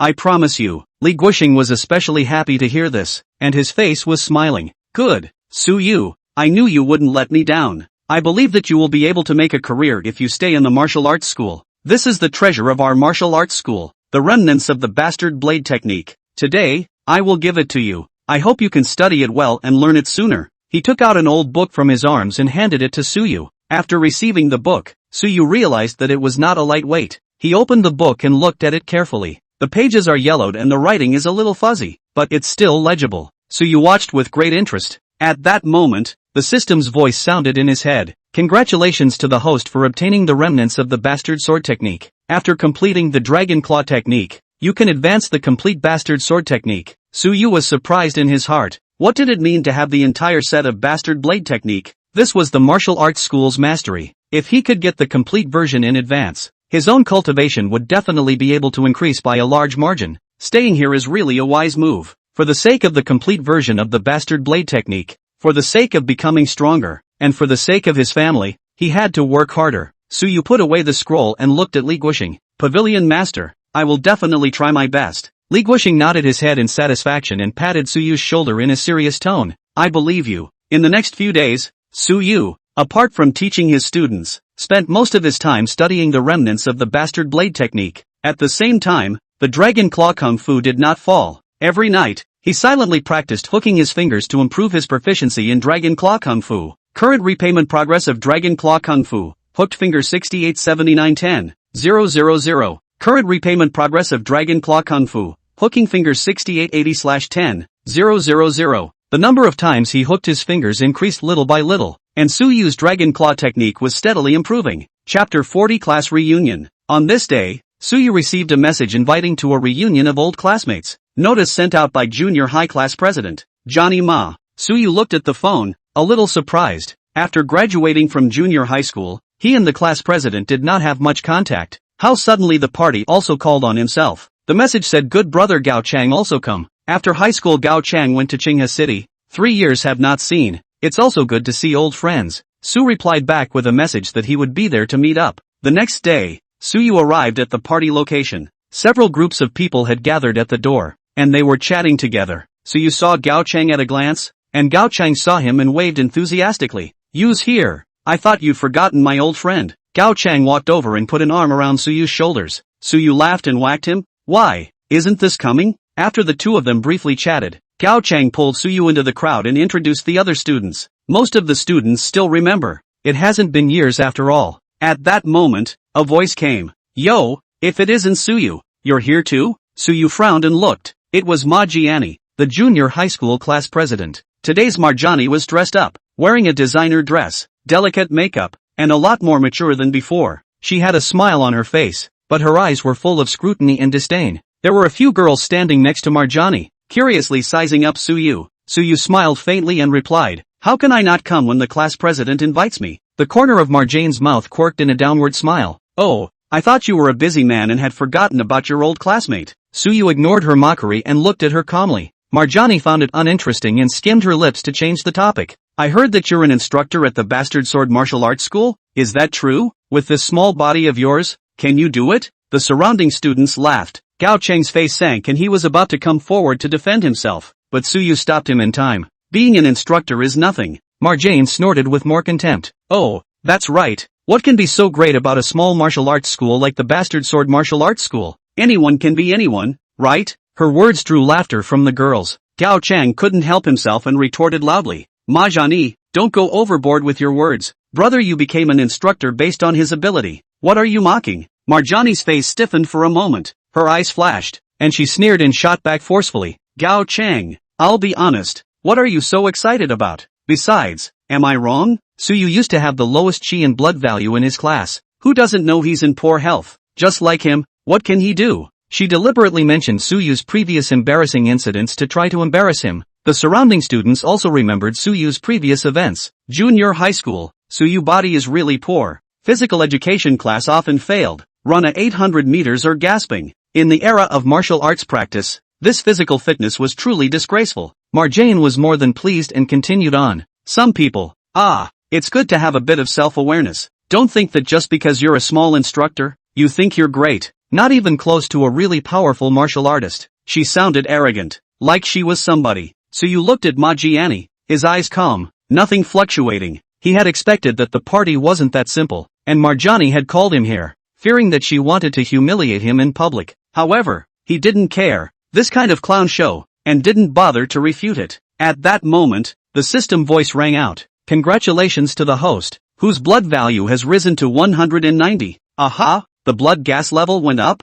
Suyu was a bit surprised. Looking at the system panel, the chi blood value changed from 140 to 190, an increase of 50 points. What's going on? Could it be the mood swing just now? Anyway, the increase in blood chi value was a good thing, so he didn't think too much about it and felt the changes in his body. Marjane is still talking. Did you guys know? I'm now practicing martial arts with senior brother Song Hwaijin. He's a genius student of Tsinghua Martial Arts University. Strong and talented. He'll definitely be powerful in the future. I'm so lucky to be his senior sister. The surrounding girls were instantly envious. Wow, class president, you know senior brother Song Hwaijin? That's awesome. Senior brother Song Hwaijin I idolize. I've heard that at such a young age. He's a second-grade martial artist. Class president. Can you introduce senior brother Song Hwaijin? Marjane smiled smugly, enjoying the feeling of being held up. Introductions are exempted, but it's interesting to be able to tell you about senior brother Song Hwaijin. Marjane was getting proud of herself, and then her voice lifted up as if she remembered something. By the way, my current blood value, it's 199. As she said this, her eyes flicked to Suyu. Another gasp from the class. Wow, class president, you're all 199? That's awesome. Yeah, just a little bit closer to being a martial artist. Squad leader can definitely become a martial artist. That's awesome. Compliments. Envy. One after another. Marjane was even more pleased with herself, the corners of her mouth grinning up to her ears. That was the effect she wanted. It was to show Suyu that she and he were no longer in the same world. Suyu still stood calmly, as if those words had nothing to do with him. The cell phone suddenly rang. It's Song Jingyi calling. He frowned and answered it anyway. Instructor Su. It's me, Song Jingyi. The voice from the phone was sweet. Why did Song Jingyi call all of a sudden? Suyu was a bit puzzled. Something wrong? Instructor Su, I happen to be in Tsinghua City as well, at the hotel where your class reunion is taking place. I would like to come over to say hello. Is that okay? Song Jingyi's voice was tinged with surprise. Suyu was a bit surprised, but thinking about Song Jingyi's passionate character, he felt normal again. Sure, I'm on this side of the hall. Okay, I'll be right there. Song Jingyi hung up the phone. Suyu put down his cell phone, a little puzzled in his heart. Is Song Jingyi's sudden appearance a coincidence, or what? Before he could think about it in detail, a figure appeared in the doorway of the restaurant. It's really Song Jingyi. Today she was very well dressed. The light blue dress, which set off her whiter skin, was very pretty. Moreover, she looked better with her delicate makeup. When she appeared, everyone froze. The originally lively hall was quiet for a moment. Everyone looked at Song Jingyi, stunned by her beauty. The smile on Marjani's face froze, and jealousy flashed in her eyes. Song Jingyi walked to Suyu and revealed a sweet smile. Instructor Su, long time no see. Her voice was gentle and a little sappy. Suyu smiled and nodded. MS. Song, you're here too. Yeah, I heard that Instructor Su was over here, so I came over to take a look. Song Jingyi winked playfully, looked around at her classmates, and took the initiative to introduce herself. Hello everyone, I'm Instructor Su's student, Song Jingyi. Students? Such a beautiful girl is his student? The way they looked at Suyu became envious and even a little jealous. Gao Chang was even more excited and patted Suyu on the shoulder. Brother, you're good. Where did you meet such a beautiful student? Suyu smiled helplessly and did not explain much. Chapter 41. Looking down on people. Marjani's face, even harder. She was jealous of Song Jingyi's beauty, and even more jealous of Song Jingyi's passion for Suyu. On what grounds? Someone you used to look down on, but now you can make a beautiful woman like them? She was disconcerted and spoke in a snarky manner. Yo, Suyu, you can. Where did you find an actor? Acting kinda like it. Her words were tinged with mockery and skepticism. Majiani doesn't believe that Song Jingyi is really Suyu's student at all, believing that she was invited to perform. Song Jingyi frowned slightly and looked at Majiani in confusion. This woman, why did she speak so harshly to Instructor Su? Without waiting for Song Jingyi to speak, Majiani came back with vigor. What? Did I get you? Feeling weak? Suyu, do you think you can pretend you're not a loser by finding a beautiful woman to act out? That's hilarious. Her voice shrilled as she spoke harder and harder. Song Jingyi couldn't listen any longer. Her eyebrows turned up and she questioned angrily. This student, please watch your mouth. Instructor Su is my teacher, a very powerful martial artist. Don't you dare insult him like that. Marjane was momentarily bluffed by her aura and was momentarily stuck, but she was quick to retort with a terse smile. Awesome? Oh, just him? A small instructor of the bastard sword martial school. He also has the nerve to say powerful? What a laugh. MS. Song, you've definitely been tricked by him. This kind of person is the best at pretending. For the sake of face,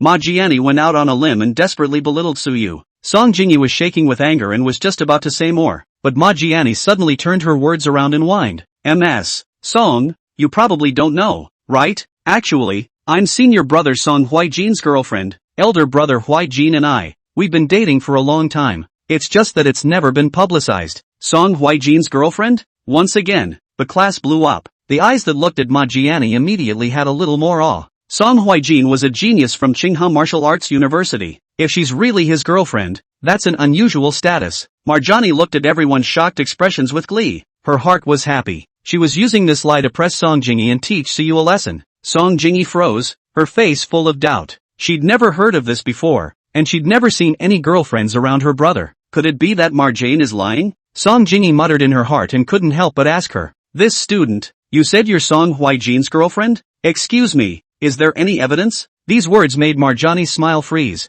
Evidence? Where's the evidence? She just made it up. Marjane's eyes averted and she was momentarily speechless. Everyone stared at her waiting for an answer. With all eyes on her, her lies were about to come crashing down. At that moment, Song Jingyi's cold voice broke the silence. "There's no evidence, right? Because you're not even elder brother Huijin's girlfriend." Her tone was gentle, but her eyes were like blades. "I've known Song Huijin for a long time, and I know very well that he doesn't have a girlfriend at all." The words were like a thunderbolt, instantly shattering Marjane's lies. Marjani's face brushed white, like she had been slapped in public. The students were also dumbfounded, their eyes filled with suspicion and contempt. It turns out that Marjane was lying all along. What Song Huijin's girlfriend? She made it up herself. It's ridiculous. Marjani screamed in annoyance. "Your bull ting. I am senior Huijin's girlfriend. Who are you to say I'm not? Just by the fact that I know him better than you do. Marjane, I advise you to admit it. Your lies, they've been demolished." Song Jingyi didn't budge and her tone was resolute. "You." Ma Jiani was furious and her hands shook as she pointed at Song Jingyi. She didn't expect that Song Jingyi would know Song Huijin and break her down in public. It humiliated her and brought her down. Enraged, Ma Jiani lost her mind and screamed, lunging towards Song Jingyi. "I'll rip your mouth off." Ma Jiani opened her teeth and claws, living like a scolding shrew. Song Jingyi was startled and let out a cry of surprise, dodging backward. But how was she a match for Marjane? Seeing that Marjane was about to catch her, Su moved. With a flash, he blocked in front of Song Jingyi and grabbed Ma Jiani's wrist. "Enough!" Suyu's tone was cold with anger. Marjani only felt a pain in her wrist, as if it was caught in an iron vise, and immediately screamed miserably. "Ah, let go of me, it hurts." Suyu looked at her with icy eyes and added more strength to his hands. Click! Slight sound of misaligned bones. Marjani screamed again, her face white with cold sweat. My hand is broken. How dare you break my hand?" Marjane sounded resentful and frantic. She never thought that Suyu really dared to make a move and break her hand. She was going to make Suyu pay, make him regret it for the rest of his life. Marjane covered her wrists and screamed, "Murder! The instructor of the bastard sword martial arts school is beating people up. Come quickly." She was going to make a big deal out of it. The bigger the better. She wanted to make Suyu lose his reputation. The hotel's clamor grew louder and louder, and the manager, Lu Wei, rushed in. He pushed his way through the crowd, a professional smile piled on his face. "What's going on?" As soon as she saw the manager coming, Ma Jiani screamed like she had found her savior and pointed at Suyu. "Manager, you have to do it for me. This instructor of the bastard sword martial arts school hits people, and he broke my arm." She hoped that the manager would punish Suyu severely, preferably by calling the police to arrest him. The surrounding students looked at each other, a little confused. It was clear to all of them that it was Marjani who started the fight and made the first move. Su was only defending himself. However, no one dared to stand up and speak for Suyu. They're afraid of Song Huijin, as described by Marjani. That was the genius of Tsinghua Martial Arts University. Offending him was equal to offending the entire university. No one wants to risk it all for Suyu. Gao Chang was so angry that he clenched his fists and wanted to speak for you, but Suyu pulled him back. Suyu shook his head at him, signaling not to be impulsive. Lu Wei frowned at Suyu with a scrutinizing look in his eyes. Bastard sword martial arts school? Instructor? The young man looked a bit familiar. However, those who can come to this party have more or less some background. It's better to ask first. What's going on here? Sir? Marjane grabbed the answer. Manager, he started it. I can testify. He started it. A few of the girls followed suit and helped. They were Marjani's girlfriends, so they naturally spoke up for her. Lu Wei's frown tightened. He was about to ask in detail when he suddenly recognized Suyu. Lu Wei's face changed violently as he recognized it. Isn't this a friend of Pavilion Master Li King? The last time Pavilion Master Li came to the hotel, he even received him. Pavilion Master Li was very polite to this Mr. Su and addressed him as Mr. Su. The person who could make Li Guisheng respect him so much must not have a simple identity. Thinking of this, Lu Wei's attitude immediately became respectful. He walked quickly to Su Yu and piled up a smile. So it's Mr. Su, I'm so sorry I didn't recognize you. Chapter 42 180-degree turnaround. Lu Wei's 180-degree turn in attitude made everyone freeze. Especially Marjani was dumbfounded. What's going on here? Why is the manager so polite to Su Yu?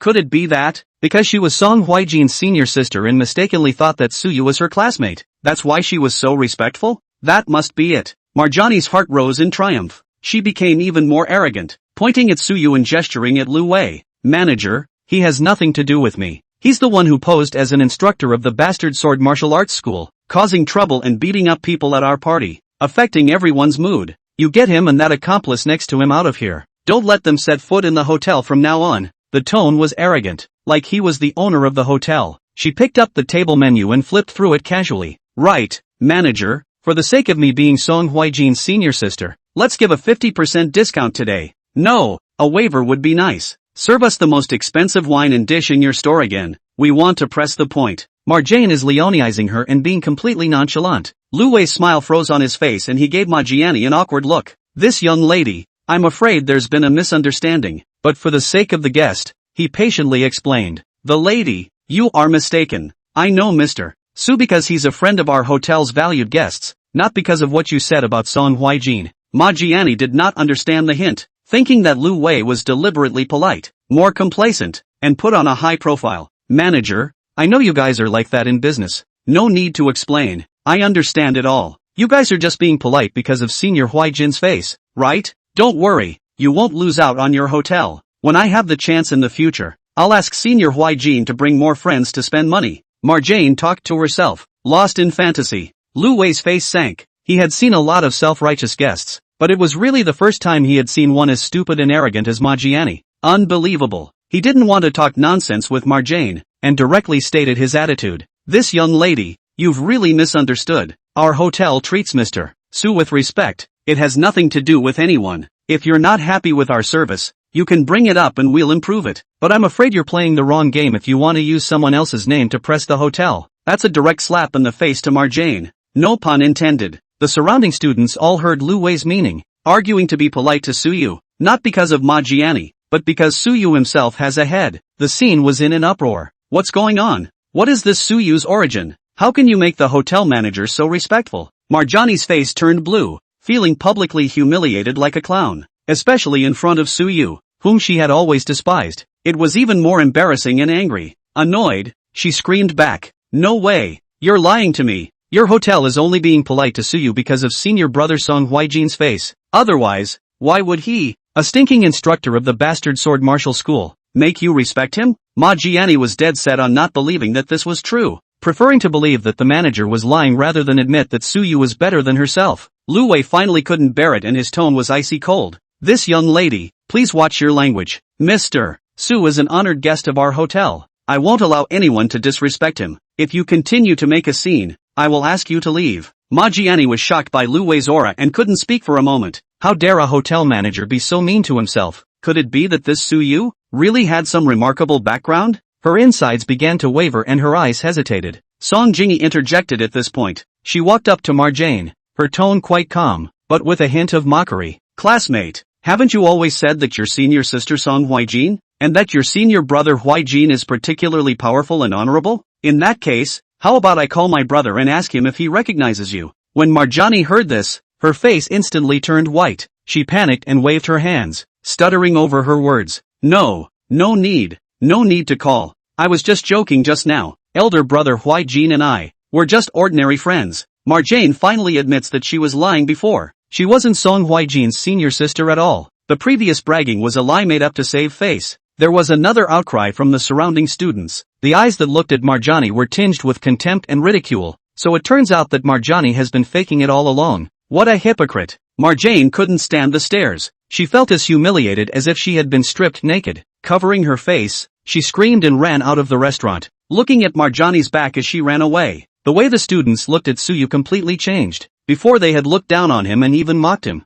Now, instead, he is filled with awe and wonder. Someone who can make the hotel manager respect him that much must not be simple. This Suyu must be hiding some secret. The students gathered around at once and talked to Suyu to get close to him. Suyu, I really didn't expect you to be so powerful. Hiding deep enough? Yes. I'm really sorry just now. We were blind and didn't recognize you. The great God. Suyu, where do you work now? Still working as an instructor at the martial arts school? Why don't you come to our company? My dad's company is short of talents like you. The attitude of the students made a 180-degree turn. Before, they were sneering, but now they were all so enthusiastic that they were scrambling to please him. Everyone warmed up and talked to Suyu. The scene was a bit rowdy. Suyu smiled and politely responded to everyone. His gaze, however, noticed Gao Chang, who hadn't said much. Gao Chang was a bit quiet today, moping around since the party. This isn't like the usual Takamasa. Usually he was the most active, funny and particularly articulate, but today he was uncharacteristically quiet. Suyu muttered in his heart, Gao Chang, this is what happened. He intended to find an opportunity to have a good chat with Gao Chang. The party broke up quickly. Everyone said goodbye to each other and left the restaurant in twos and threes. Suyu and Gao Chang walked outside together. The evening breeze was a little cooler and blew away some of the alcohol. Mako, wait, Su called out to him. Gao Chang stopped and looked back at Suyu, a bit puzzled. You, anything else? Suyu looked at Gao Chang seriously. Mako-chan, I feel like you're not quite right today. Did something happen to you? Gao Chang's face changed slightly when he heard this, but he quickly returned to normal. He smiled, a little forced. Nothing, you're overthinking it. What can I do? Suyu didn't quite believe Gao Chang's words. Gao Chang smiled unnaturally and his eyes were averted, obviously trying to hide something. Suyu didn't pursue any further and just patted Gao Chang's shoulder. Makoto, if you have anything, you must tell me. We're brothers, so if there's any difficulty, we'll carry it together. Chapter 43 Dropping Out of School. Gao Chang was silent for a moment and nodded. I know. Don't worry. If something is really wrong, I won't hide it from you. The two chatted casually for a few more moments before parting ways. Suyu returned to the martial arts school. The night was already late, and the martial arts center was quiet. The trainees were all asleep, and only the practice room was still lit. Li Guoxing is still practicing there. Suyu didn't bother him and went straight back to the dormitory. Lying in bed, tossing and turning, I couldn't sleep. Something about Gao Chang kept going through his head. He always felt that Gao Chang was hiding something from him, and it might not be small. Otherwise he wouldn't be so abnormal. Suyu decided to ask him out first thing in the morning and ask him nicely. Early the next morning, Suyu got up and sent a message to Gao Chang, asking him to go to breakfast with him. Gao Chang quickly replied with a promise. They arranged to meet at an old-fashioned breakfast place down the street. This is the restaurant they used to come to in middle school and it always tasted good. Gao Chang was already there when Suyu arrived. He was sitting alone by the window, looking a little forlorn. Seeing Suyu, Gao Chang squeezed out a little smile and greeted him. Good morning. Morning. Suyu sat down across from him and carefully surveyed Gao Chang. Gao Chang's eyes were a bit dark and his face was haggard, like he hadn't slept well. Suyu was even more convinced that Gao Chang must have encountered something. Makoto, stop pretending. Just tell me what's going on. Between the two of us, what can't we talk about? Gao Chang listened and fell silent. He kept his head down, his two hands clenched together so tightly that his knuckles were white. You can tell that he was struggling a lot inside. Suyu didn't say anything and waited for him to speak. After a while, Gao Chang raised his head, his voice a bit hoarse. I might have to drop out of school. Dropping out? Suyu was shocked in his heart and frowned. Drop out? Why? What happened? Gao Chang made up his mind and slowly told Suyu what had happened. It turns out that something big has happened in Gao Chang's family recently. His mom and dad don't get along and fight all the time. Recently, the fuss has gotten worse, and a divorce is in order. The two of them argued incessantly over the divorce, and neither of them would let the other go. The atmosphere in the house was extremely depressing. Gao Chang was caught in the middle, left and right, and his heart was hard to bear. To make matters worse, after the divorce, Gao Chang's mom and dad don't want him and both think he's a liability and a burden. Gao Chang felt abandoned, as if he had lost his home, and was in a particularly depressed and desperate mood. Combined with the family's financial strain caused by his parents' divorce, there was no money left to pay for his schooling. With no other choice, Gao Chang could only plan to drop out of school and go out to work to support himself. After hearing what Gao Chang said, Suyu was silent. He didn't expect such a big change in Gao Chang's family. His parents were getting a divorce, no one wanted him, and he had to drop out of school to work. That's too much of a blow for an 18-year-old like that. Suyu's heart was a bit unfavorable. and he also blamed himself a bit. He should have noticed that something was wrong with Cao Chang earlier and cared more about him. Mako-chan, I'm sorry, I didn't realize you'd been through so much. Gao Chang shook his head and revealed a bitter smile. It's not your fault. It's my own uselessness. I can't even keep my own home. So you looked at Gao Chang with firm eyes. Don't say that. Mako-chan, it's not your fault. It's your parents being selfish. You're right. It's them who are wrong. Besides, who says you don't have a family? You still have me, and I am your family. Gao Chang's eyes reddened slightly as he listened, his heart warming. He looked at Su Yu, his voice choking a little. Thank you. I know, you're the best for me. Su Yu patted Gao Chang's shoulder to comfort him. Don't say that. Makoto, the most important thing now is to solve the immediate difficulties. Don't decide about dropping out of school just yet. Maybe, there is another way. Gao Chang sighed and shook his head. What else can be done? The family is like this, and I don't want to cause them any more trouble. Dropping out of school to work is the only way. Su Yu thought about it and suddenly remembered something and his eyes lit up. Mako-chan, do you remember Pavilion Master Lee? Gao Chang froze, a little confused. The owner of the Bastard Sword Martial Arts School? Of course I remember. What's wrong? Su Yu smiled and said, I have an idea that might help you. How about worshipping Pavilion Master Lee as your teacher and coming to the Bastard Sword Martial Arts School to practice martial arts? Gao Chang was a bit surprised and didn't quite understand what Su Yu meant. It's like this. Pavilion Master Lee is very strong and has a good character. If you can worship him, not only will you learn real skills, but you'll also be able to stay and live in the martial arts school. The martial arts school takes care of food,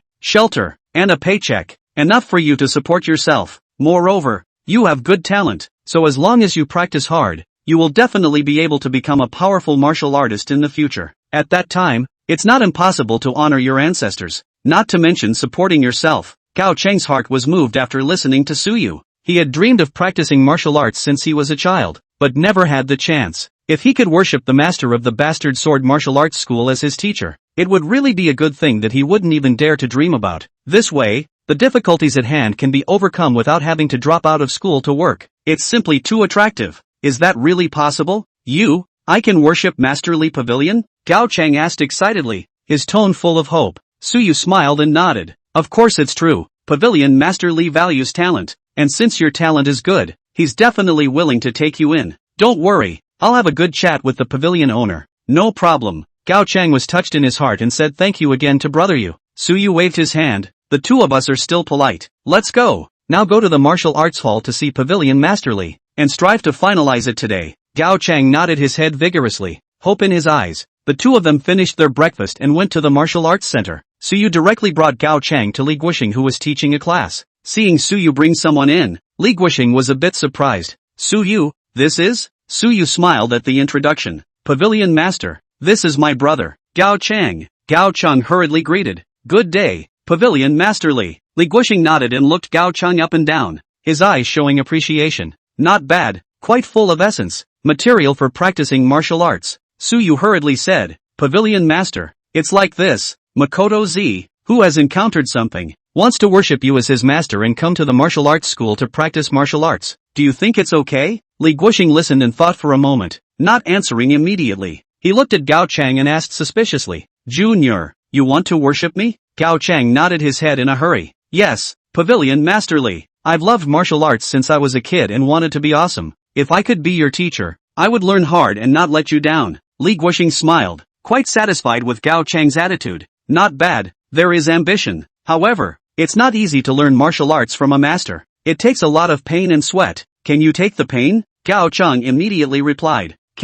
I can suffer. No matter how hard it is, I'm not afraid to suffer in order to become strong. Chapter 44 Formally accept you as a disciple. Li Guoxing smiled again, his eyes more appreciative. Good, since you have this heart, I'll give you a chance. From today onwards, you will first stay in the martial arts school as a student. I'll see how you do, and if you're good, I'll officially take you in. But first things first, I have high expectations, and I'll leave any time I don't meet them. Gao Chang was very happy to hear that. Thank you, Pavilion Master. Thank you for giving me a chance. I will do my best and never let you down. Li Guoxing nodded in satisfaction and looked at Su Yu. Good job this time. Got a good one for the martial arts school. Su Yu smiled. You're too kind. Tatsuo, it's Mako herself who's good. Li Guoxing waved his hand and spoke to Gao Chang. Since you have come to the martial arts school, you are a member of the martial arts school. From today onwards, you will follow Su Yu and practice together. If there's anything you don't understand, just ask him.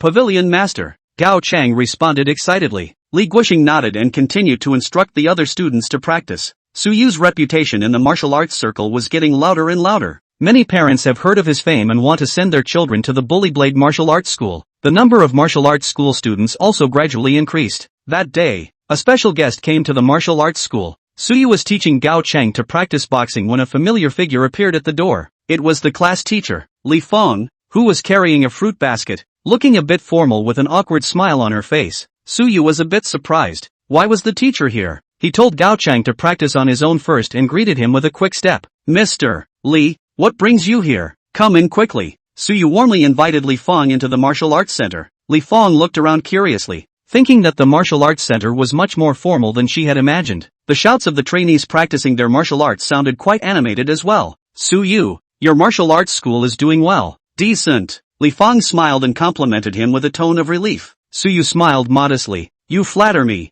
Mr. Li. The two men exchanged a few pleasantries and went to the parlor to sit down. Li Fong put the fruit basket on the table and looked like she was a little embarrassed. Su Yu, this time I came to ask you for a favor. Su Yu knew in his heart that the teacher must have something to find him. If you have something to say, Mr. Li, I'll definitely help if I can. Li Fong gratefully glanced at Su Yu, sighed, and slowly stated the purpose. She's here about her son, Li Jingtai. Li Jingtai was a student at Su Yu's high school and their fourth middle school and Li Fong's only son. The boy was a good student. At the top of his class, it was the martial arts qualifications that were average, and the qi and blood values had never been high, barely passing. Originally, Li Fong did not expect her son to have much success in martial arts, but only hoped that he would go to college, find a good job, and live a peaceful life. However, recently, Li Jingtai became obsessed with martial arts and had to become a martial artist. Of course Li Fong supported her son's interest, but the problem was that Li Jingtai's qualifications were so poor that it was almost impossible to become a martial artist. What worried her even more was that Li Jingtai had gone a bit off the deep end recently.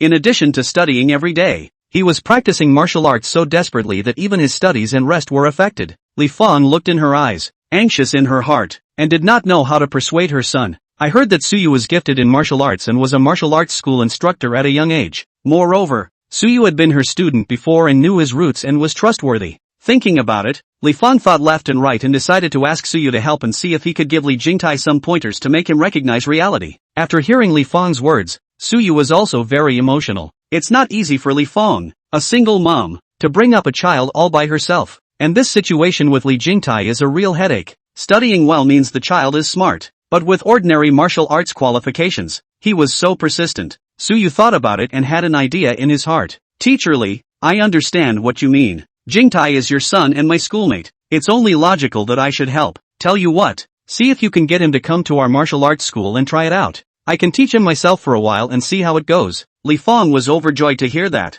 Really? Then thank you so much, Su Yu. I knew you could help me. Su Yu smiled and waved his hand. You're welcome, Teacher Li. This is what I should do. But I have to make it clear to you first. Jingtai's martial arts qualifications are indeed ordinary. I can only try my best. I can't guarantee what will happen in the end. Li Fong responded in a hurry. It's okay, Su Yu. I'm already grateful that you agreed to help. I don't expect Jingtai to become much of a powerful martial artist, as long as he can recognize reality and not be so obsessive. After the two of them said their goodbyes, Li Fong got up to take her leave. Su Yu sent Li Fong to the entrance of the martial arts center. Looking at her back, he couldn't help but let out a soft sigh. It's hard enough for a mother to live with her children and worry about their studies in future. It's so pathetic. The next day, Li Fong brought Li Jingtai to the Bastard Sword Martial Arts Center. The teenager followed his mother, obviously not too happy about it, with a look of resistance in his eyes. There was both anticipation and unease on Li Fong's face. He hoped that his son would listen to Su Yu and learn martial arts properly, but he was worried that his son would be too stubborn and refuse to cooperate. Su Yu had been waiting at the entrance of the martial arts center for a long time, and when he saw Li Fong's mother and son, he immediately greeted them warmly. Teacher Li is here. This is Li Jingtai, right? Come in and sit down. Su Yu smiled and greeted Li Fong, his gaze gently looking at Li Jingtai. The teenager was thin, wore glasses, and looked well-mannered, just a vague bit of stubbornness between his eyebrows. Li Jingtai shouted less reluctantly, "Hello Instructor Su." Su Yu warmly greeted them into the parlor. Pour the tea. Teacher Li, please don't worry about leaving Li Jingtai to me. I will do my best to teach him. Li Fong nodded gratefully. Then I'll trouble you. Su Yu, Jingtai, Instructor Su is a powerful martial artist. You have to learn well from Instructor Su, understand? Li Jingtai bristled and responded vaguely. Got it. Li Fong smiled a little awkwardly. Su Yu, this kid is like this, more introverted. You take it easy. Su Yu smiled and shook his head. It's fine,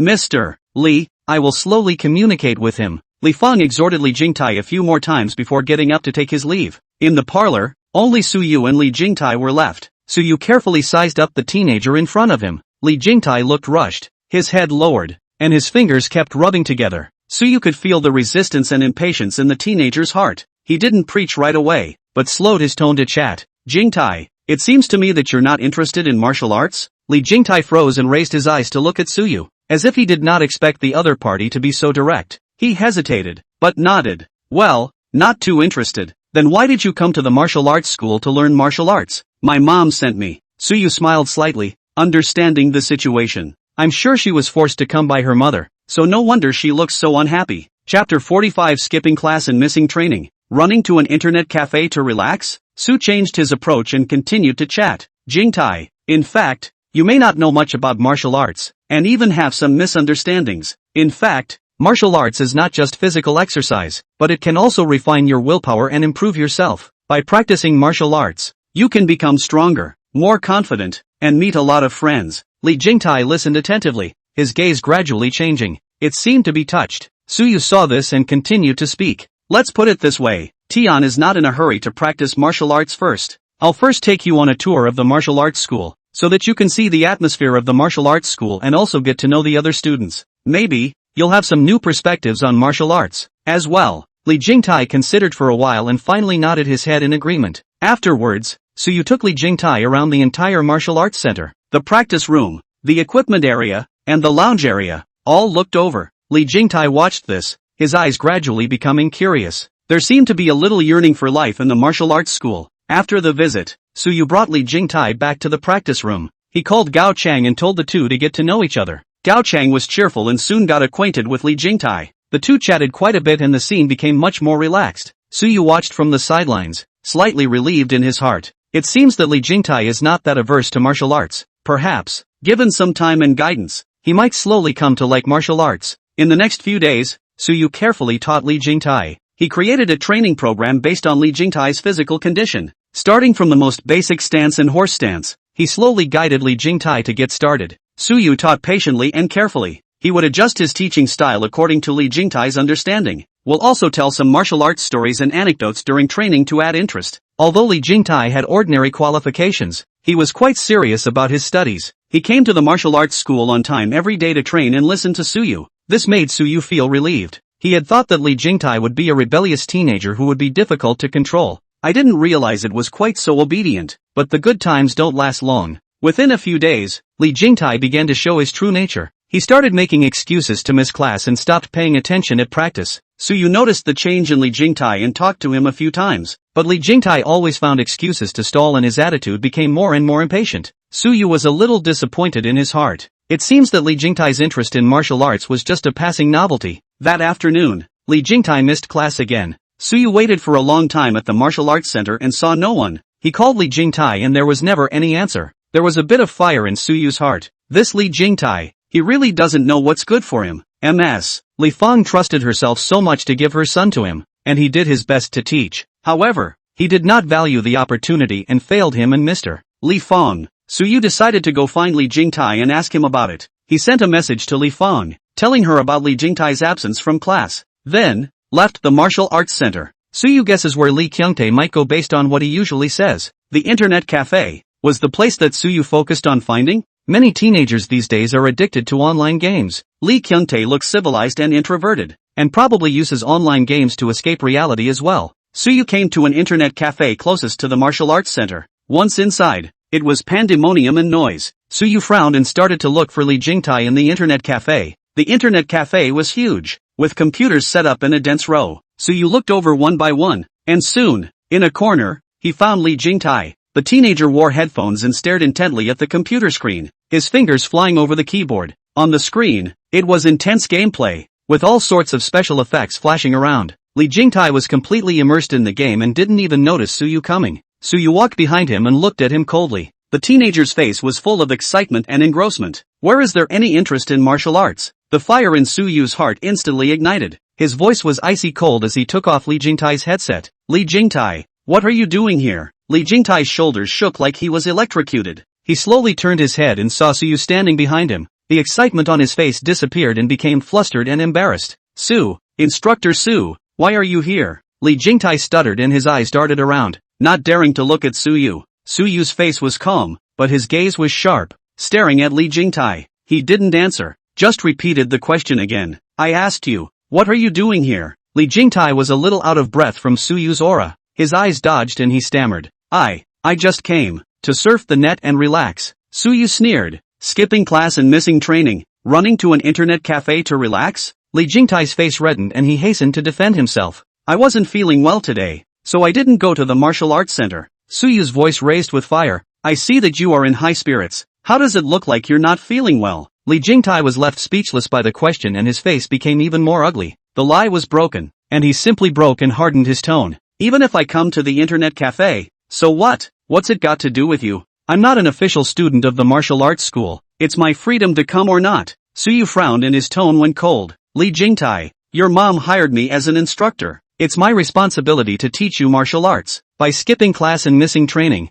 you are disrespecting me and your own martial arts. Li Jingtai snorted with disdain. Martial arts? Oh, Instructor Su, don't tease. With my qualifications, what kind of martial Dao is there to speak of? My mom made me come to the martial arts school because she wanted to. I don't even want to practice. The teenager's words were tinged with resistance and impatience, like a long pent-up emotion finally exploding. Suyu looked at the rebellious teenager in front of him and sighed in his heart. He knew that Li Jingtai was forced to resist martial arts so much, but he couldn't let this go on. Li Fang trusted him so much and gave her son to him. He couldn't live up to that trust. Whether you want to practice martial arts or not, now, follow me back to the martial arts school. Li Jingtai blushed and retorted pointedly. I'm not going back. Why should I listen to you? I've already said that I don't want to practice martial arts. You leave me alone, okay? Suyu's patience ran out and his face grimaced. He stepped forward and grabbed Li Jingtai's wrist. Today, you're going back or you're not. It's not up to you. Suyu moved forcefully and pulled Li Jingtai to go outside. Let go of me. You let go of me. Li Jingtai struggled desperately to shake off Suyu's hand,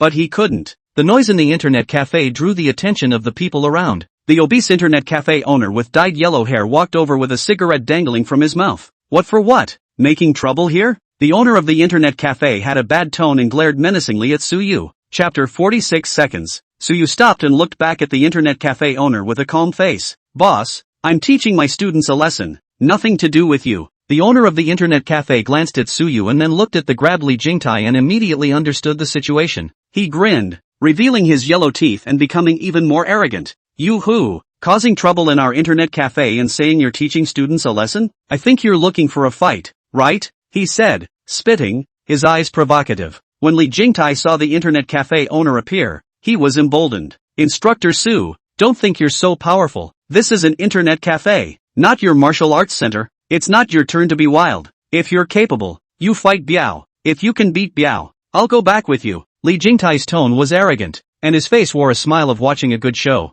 Biao was known to be a good fighter in this area, and although Suyu was a martial arts instructor, he looked thin and weak and was definitely no match. He waited to see Suyu fall on his face and even beg for mercy. When Biao heard Li Jingtai's words, he laughed even more triumphantly. Kid, you hear me? My brother wants to fight you. If you lose, get down on your knees and apologize to my brother and get the hell out of our internet cafe, he said, moving his wrists, his joints clicking, his eyes contemptuous. In his eyes, Suyu was a weakling. Suyu looked calm and glanced at brother Biao. You want to fight me? Biao let out a strange laugh and twisted his neck, bones crunching. Kid, you're scared, aren't you? It's not too late to kneel down and beg for forgiveness, or else later, I'll beat you to death. Suyu smiled slightly and shook his head. That's a lot of crap. As soon as the words left his mouth, he moved. The figure shifted like a gust of wind and instantly arrived in front of brother Biao. The people in the internet cafe barely saw how he moved. Biao only felt a flash in front of his eyes and a gust of wind hit him in the face. Before he could react, he received a blow to the stomach, as if he had been hit by a truck.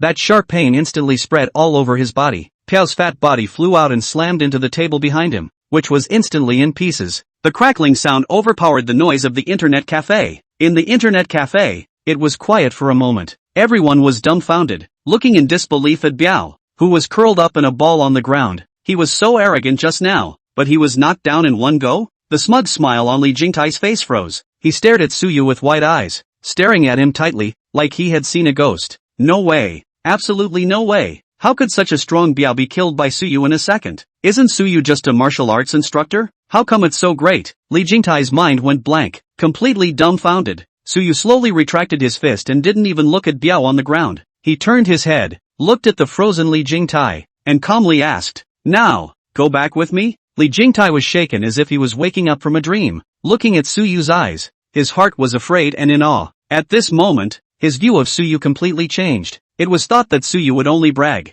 In hindsight, it was completely wrong. That speed, that strength, made Li Jingtai's heart palpitate. In front of absolute strength, all rebellion and disobedience became insignificant. Li Jingtai gulped and stammered, "Go back, go back." Suyu nodded his head and turned towards the outside of the internet cafe. Li Jingtai followed like a chicken, not daring to say another word of no. The people in the internet cafe, watching the duo walk away, were still frozen in place. Half a day, Suyu brought Li Jingtai back to the Bastard Sword Martial Arts Center. In the practice room, the students are still practicing. Gao Chang was a bit surprised to see the duo return. Suyu didn't explain much. "Starting today, train well. There is only one chance." After saying that, Suyu left, leaving Li Jingtai standing alone in the middle of the practice room, not knowing what he was thinking. Li Jingtai looked at the people practicing martial arts around him, his thoughts in turmoil. After the incident at the internet cafe, he was shaken to his core. Budo, maybe it wasn't what he thought it was. Perhaps, he should have practiced seriously and made a name for himself as well. In the following 2 days, Li Jingtai was like a different person. No longer skipping classes, coming to the martial arts center every day and training seriously. Suyu noticed the change in Li Jingtai and was pleased in his heart. It seems like the internet cafe thing has touched him a lot. The prodigal son returns. So what if you're willing to work hard, even if your qualifications are ordinary? Diligence can make up for clumsiness, and the stupid bird can accomplish something. 2 days later, Suyu measured Li Jingtai's qi and blood values again. The results surprised him a bit. Li Jingtai's blood value, surprisingly, reached 120 points. In just 2 days, the qi and blood values had risen by 20 points. It's a miracle. You should know that the more you get to the back, the harder it is to raise your qi value. The average apprentice, who practiced hard for a month, would be considered fast if he could rise 1 point. It only took Li Jingtai 2 days to rise 20 points. It's incredible. Suyu pondered that Li Jingtai might just be lacking something to stimulate him before, and that incident at the internet cafe had in turn awakened him. Everyone in the practice room was actively drilling. Seeing this scene, Suyu felt satisfied. The martial arts school is getting better and better now. His fame, too, followed the martial arts school and spread in the martial arts circle in Qinghe City. There were some martial arts families that began to notice him as a newcomer. Of course, there were unfriendly glances, like the Su family. Thinking of the Su family, Suyu's eyes darkened. Su Peng's incident had passed for a while, but he knew that the Su family would definitely not just let it go, especially that old fox Su Jinshan. He didn't know what he was calculating behind his back. However, Suyu was not afraid. Strength is fundamental. As long as he kept getting stronger, it would be useless for the Su family to do any more calculations. At that moment, footsteps came from the entrance of the martial arts center. Suyu looked up. It was Li Feng who came in carrying a thermos bucket with a smile on her face. "Instructor Su, busy?" Suyu hurriedly greeted him. "Mr. Li, what brings you here? Come in quickly." Li Feng walked into the practice room, looked at the trainees who were seriously training, and nodded with a smile.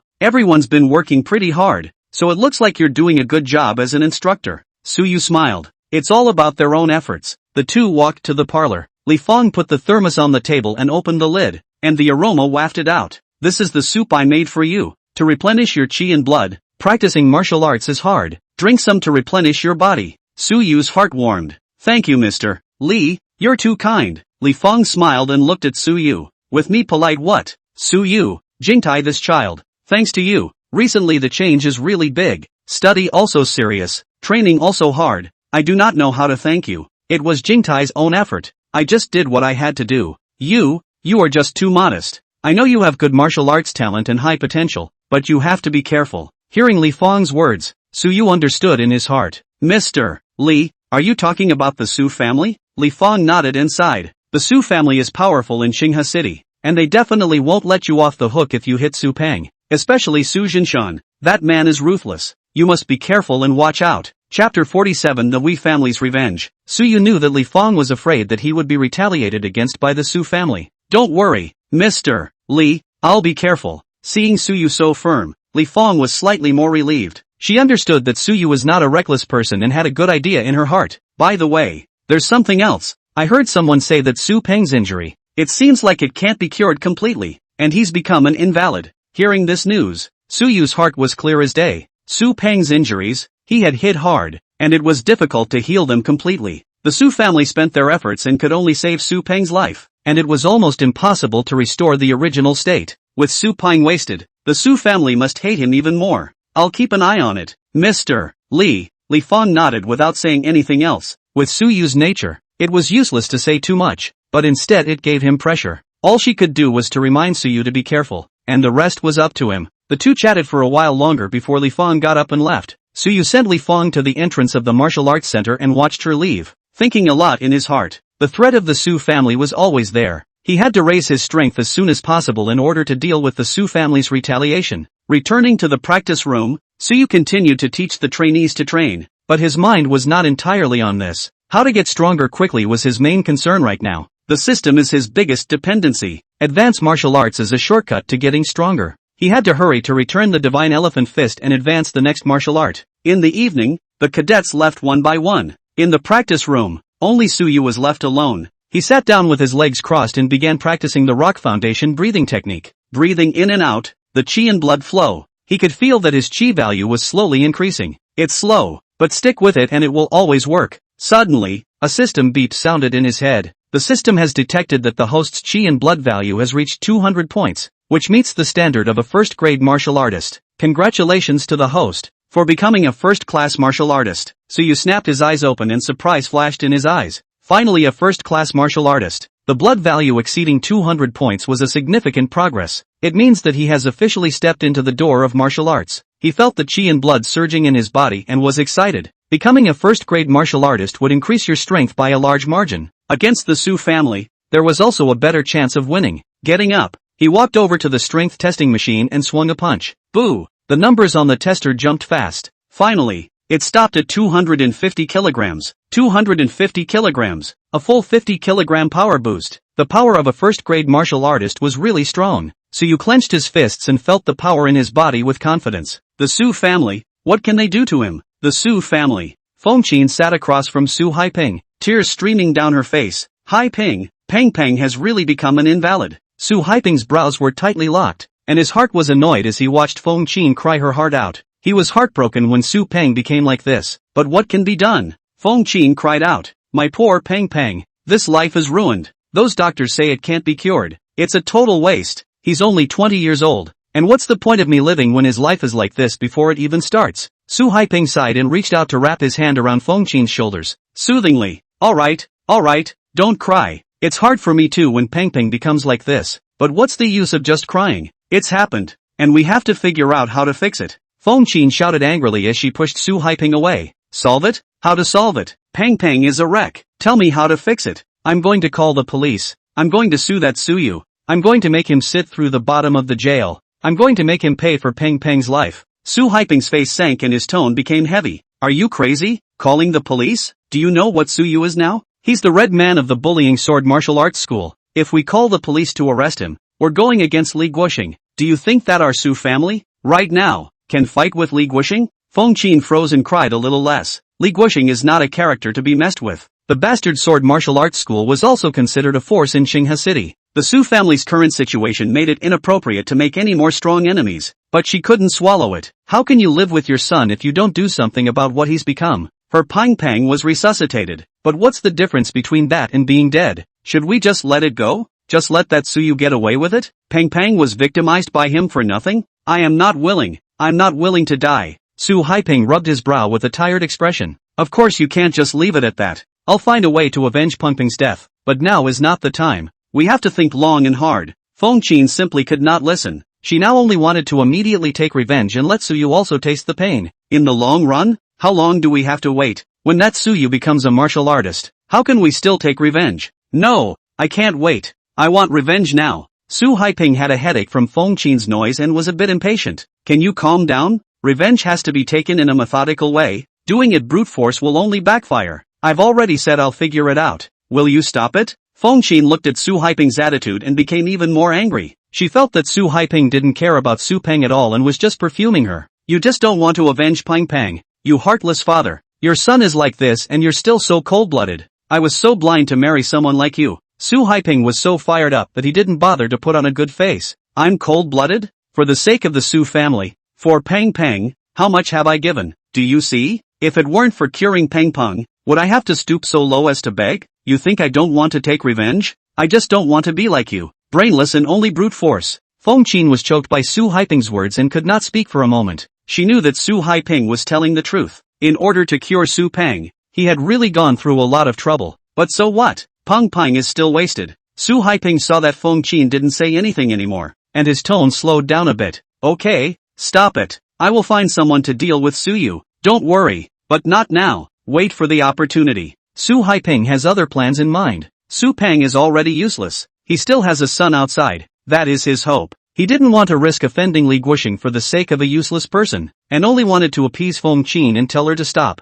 Feng Qin were to know Su Haiping's true thoughts, but also thought that he would really avenge Su Peng. Heart slightly better. So what are you going to do? Su Haiping spoke vaguely. I'll get someone to deal with him in secret, and I won't leave anything behind. Just stay out of it and be at ease at home and take care of Peng Peng. Feng Qin nodded. Her heart was still not solid, always feeling that Su Haiping could not be relied upon. If you want to take revenge, you still have to rely on yourself. Feng Qin was determined to find a way to avenge her son on her own. Chapter 48 No Tricks. She secretly contacted a punk she used to know and paid him to kidnap Su Yu's sister, Su Nan Nan. She wants Su Yu to taste the loss of a loved one as well. She wanted to make Su Yu kneel down and beg her, regretting offending the Su family. Su Yu was teaching Gao Cheng to practice boxing in the martial arts school. The cell phone suddenly rang. It was an unfamiliar number. He frowned and picked up. A raspy male voice came over the phone. Hey, are you Su Yu? I am. Who are you? Your sister Su Nan Nan is in our hands. If you want her to live,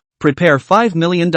Tomorrow at 12 noon. Bring the money to the abandoned factory outside the city to make the deal. No police, no tricks, or we'll tear up the ticket. After saying that, the other party directly hung up the phone. Su Yu's face changed at once. His hand clenched into a fist. The sister has been kidnapped. He was angry and anxious, but more worried. Nan Nan was only 16 years old, still a child, and must have been terrified when she fell into the hands of the kidnappers. He had to save his sister as soon as possible. Su Yu calmed down and dialed Li Guoxing's number. At times like this, he needs help. The phone quickly connected and Li Guoxing's voice came through. Su Yu, what is it? Pavilion Master. Something's wrong. Nan Nan has been kidnapped. Li Guoxing was taken aback and his voice became serious. What? Kidnapping? What's going on? Su Yu briefly told the matter once. After listening, Li Guoxing was silent for a while. I know. Where are you now? I'll be right over. It didn't take long for Li Guoxing to arrive at the martial arts center. Li Xiao also followed, with a worried face.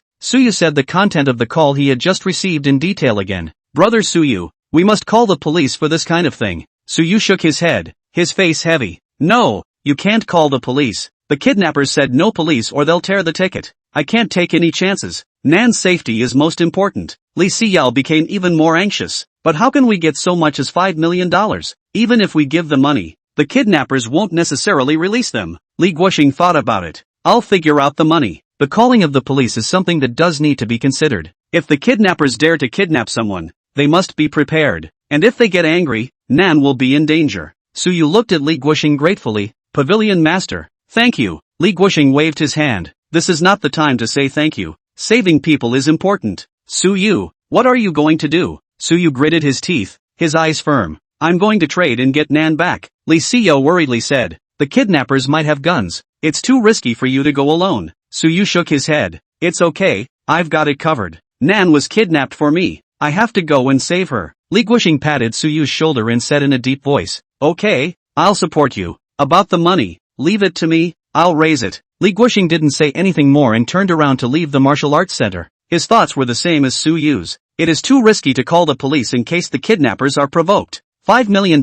is not a small amount of money, but in order to save people, it doesn't matter that much. Li Guoxing quickly raised cash and gave it to Su Yu. Li Xiao was still uneasy and still had a worried look on her face. Brother Su Yu, you must be careful. If anything goes wrong, retreat at once. Money can be earned again if it's gone, but there's nothing left if people are gone. Su Yu nodded and smiled at Li Xiao. reassuring her. Don't worry, CEO, I'll bring Nan back safely. Suyu carried the box full of cash and left the martial arts school. He was going to the agreed place to rescue his sister. No matter who the kidnappers are, he won't let them go. If they dared to hurt his sister, they would definitely be made to pay. Suyu rushed to the abandoned factory outside the city. It was quiet all around in the dilapidated factory building, with only the wind whimpering through the broken windows. His heart was pounding as he carried the heavy box. Nan was in here. Suyu pushed open the iron door. The inside of the plant was even more dilapidated than the outside, littered with crumbling walls and scattered masonry. A few men in black clothes walked out from the shadows, menacingly blocking Suyu's path. The man at the head of the group had a hideous scar on his face, and his gaze was as cold as a snake. Did you bring the money? Scarface's voice was hoarse with impatience. Suyu didn't say anything and pushed the box in his hand forward, which fell to the ground with a sound. Scarface signaled his men to open the case and inspect it. It's full of cash. Scarface nodded in satisfaction as his gaze once again fell on Suyu. Money's no problem. Where's the man? Suyu asked in a deep voice, trying his best to suppress the anxiety in his heart. Don't worry, the people are in there. The corners of Scarface's mouth pulled out a sardonic smile as he pointed deeper into the plant. Suyu's heart clenched violently. His sister was inside, only a few steps away from him. He stepped away and tried to walk inside. Scarface, however, stopped him once again, his tone arrogant. Wait, it's not over yet. You should know the rules. Search. The two men in black immediately stepped forward and rudely searched Suyu's entire body, confirming that he had no weapons on him. Suyu held back his anger and let them search. Now is not the time to be impulsive.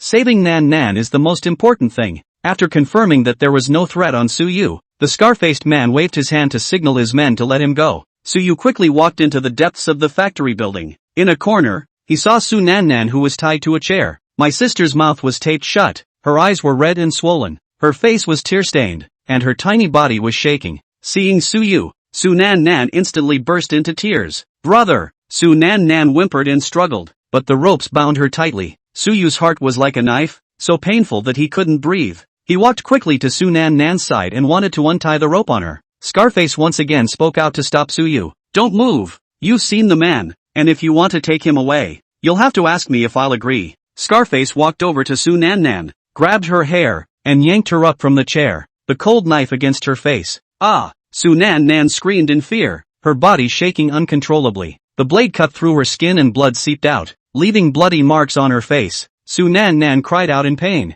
tears rolling down her face. Suyu's eyes were red with rage. What are you doing? Scarface grinned as the knife traveled across her face. What for? Let you know what happens when you offend our boss. Aren't you a good fighter? Aren't you pretty tough? Today I'll show you that you're nothing in front of me. His men followed and laughed as if they had already seen Suyu on his knees begging for mercy. Su Nan was terrified. Her body was cold, and her eyes blurred with tears. She'd never been so scared, her heart pounding. That cold knife felt like it was going to take a life. She cried, whispering for her brother. Chapter 49 Shrinking Turtle. At this time, Fengqin slowly walked out from the shadows. With hatred on her face, she stared viciously at Suyu as if she wanted to eat him. Seeing Fengqin, Suyu understood that this was the Su family's revenge. This woman is ruthless. Fengqin walked to Suyu and looked at him. Suyu, I didn't expect it. We meet again. Last time, I let you get carried away. This time, I want you to pay the price. Suyu clenched his fists, his nails pinched into his flesh, almost bleeding. He glared at Fengqin, trying to remain calm, not daring to make any moves. Nan is still in her hands. She can't be impulsive. Fengqin saw that Suyu was holding back and became even more energized, her tone even more acerbic. What? Instructor? Scared? Can't you fight? Have you become a shrinking violet? How's this going to turn into a mute? Suyu gritted his teeth, his chest rising and falling violently, but he did not make a counterattack. He had to put up with it for Nan's sake. It was hard for Su Nan to see her brother suffer for herself. She shook her head, crying and begging Fengqin, don't hit, please, don't hit my brother. Fengqin was even more excited, just to see Suyu sad and Su Nan in pain and despair. Don't hit him? Okay, as long as I'm happy, I can leave him alone. But well, I'm going to kill you. Fengqin grabbed Su Nan's hair and yanked her in front of her with a malicious look in her eyes. I want you to watch how your sister dies. Scarface understood what she meant and raised his knife to Su Nan's neck. Su Nan's face went white with fear. Her body froze, and she forgot to cry. Suyu's fire could no longer be held back, his eyes blazing as he stared at Fengqin. Don't you dare touch her. Fengqin was taken aback and her body shook, but she came back to her senses. Even madder, and laughed out loud. I don't dare? I'll kill her and make you suffer for the rest of your life," he said, signaling Scarface to do it. At that moment, Suyu moved. With a flash, he pounced directly in front of Fengqin. The action was so fast that no one saw the process. He only felt a flash before his eyes, followed by a sharp pain coming from his chest, and his internal organs were shifted. She let out a scream as she was jolted out of the room and landed heavily on the wall before sliding to the floor. Scarface and the others were dumbfounded and didn't react. By the time they came back to their senses, they were already lying on the ground, spitting blood and dying. Suyu didn't care about them and ran straight to Su Nan Nan, untying the ropes and tapes on her body. "Nan, don't be afraid, brother is here now." Su Nan Nan jumped into her brother's arms and hugged him tightly, crying out, "Brother, I was really scared and thought I wouldn't see you again." Suyu hugged his sister, feeling her body still trembling, his heart aching. "It's okay, no one can hurt you with brother around." He patted Nan on the back and comforted her. That's when he saw a black thing strapped to Su Nan Nan with a red light flashing numbers on it. Bomb! Suyu's face instantly turned pale. Fengqin, this crazy woman, strapped a bomb on Nan. Fengqin on the ground, watching Suyu discover the bomb, smiled smugly and madly. She pressed hard on the remote. "Go to hell, death to all." The red numbers on the bomb, flying and jumping, are counting down. 59, 58, 57. Suyu's brain was almost blank, only the string of numbers that were getting closer and closer to zero. One by one, like a rush, he hugged Su Nan Nan, completely frozen. "What is it, brother?" Su Nan Nan saw the bomb and asked in fear. "Don't be afraid, Nan, I'm here, and I won't let you get hurt a bit." Suyu tried to squeeze out a smile and comforted his sister. "Brother, you have to go. This thing is about to explode. Hurry up and leave me alone." Su Nan Nan cried out and pushed him hard. Suyu hugged his sister tightly without the slightest intention of moving. "I'm not leaving, we're leaving together. We're dying together. Brother!" Su Nan Nan cried even harder and couldn't stop her tears from falling. "You're going to die if you don't leave. Brother, please, go away." Su Nan Nan kept struggling and crying. Suyu's heart was as hard as being torn apart. My sister was right. She might still be alive if she left herself. But how could he leave his sister and run for his life? Fengqin looked at Suyu's struggling and agonized look and smiled smugly. "Ha ha ha, pain? Despair? This is what happens when you offend our Su family. I'll make you siblings go to hell together." Just at this moment, a clear voice came from outside the door. "Nan Nan, don't be afraid. I'm coming to save you." Song Jingyi appeared at the entrance of the plant like an angel from heaven. She was small, but reassuring. Seeing Song Jingyi, Su Nan Nan cried out as if she had found someone to rely on. "Sister Jingyi, save me, save me." Song Jingyi quickly ran to Nan Nan's side and softly comforted her. "It's all right, Nan. I won't let you get hurt again if I'm around."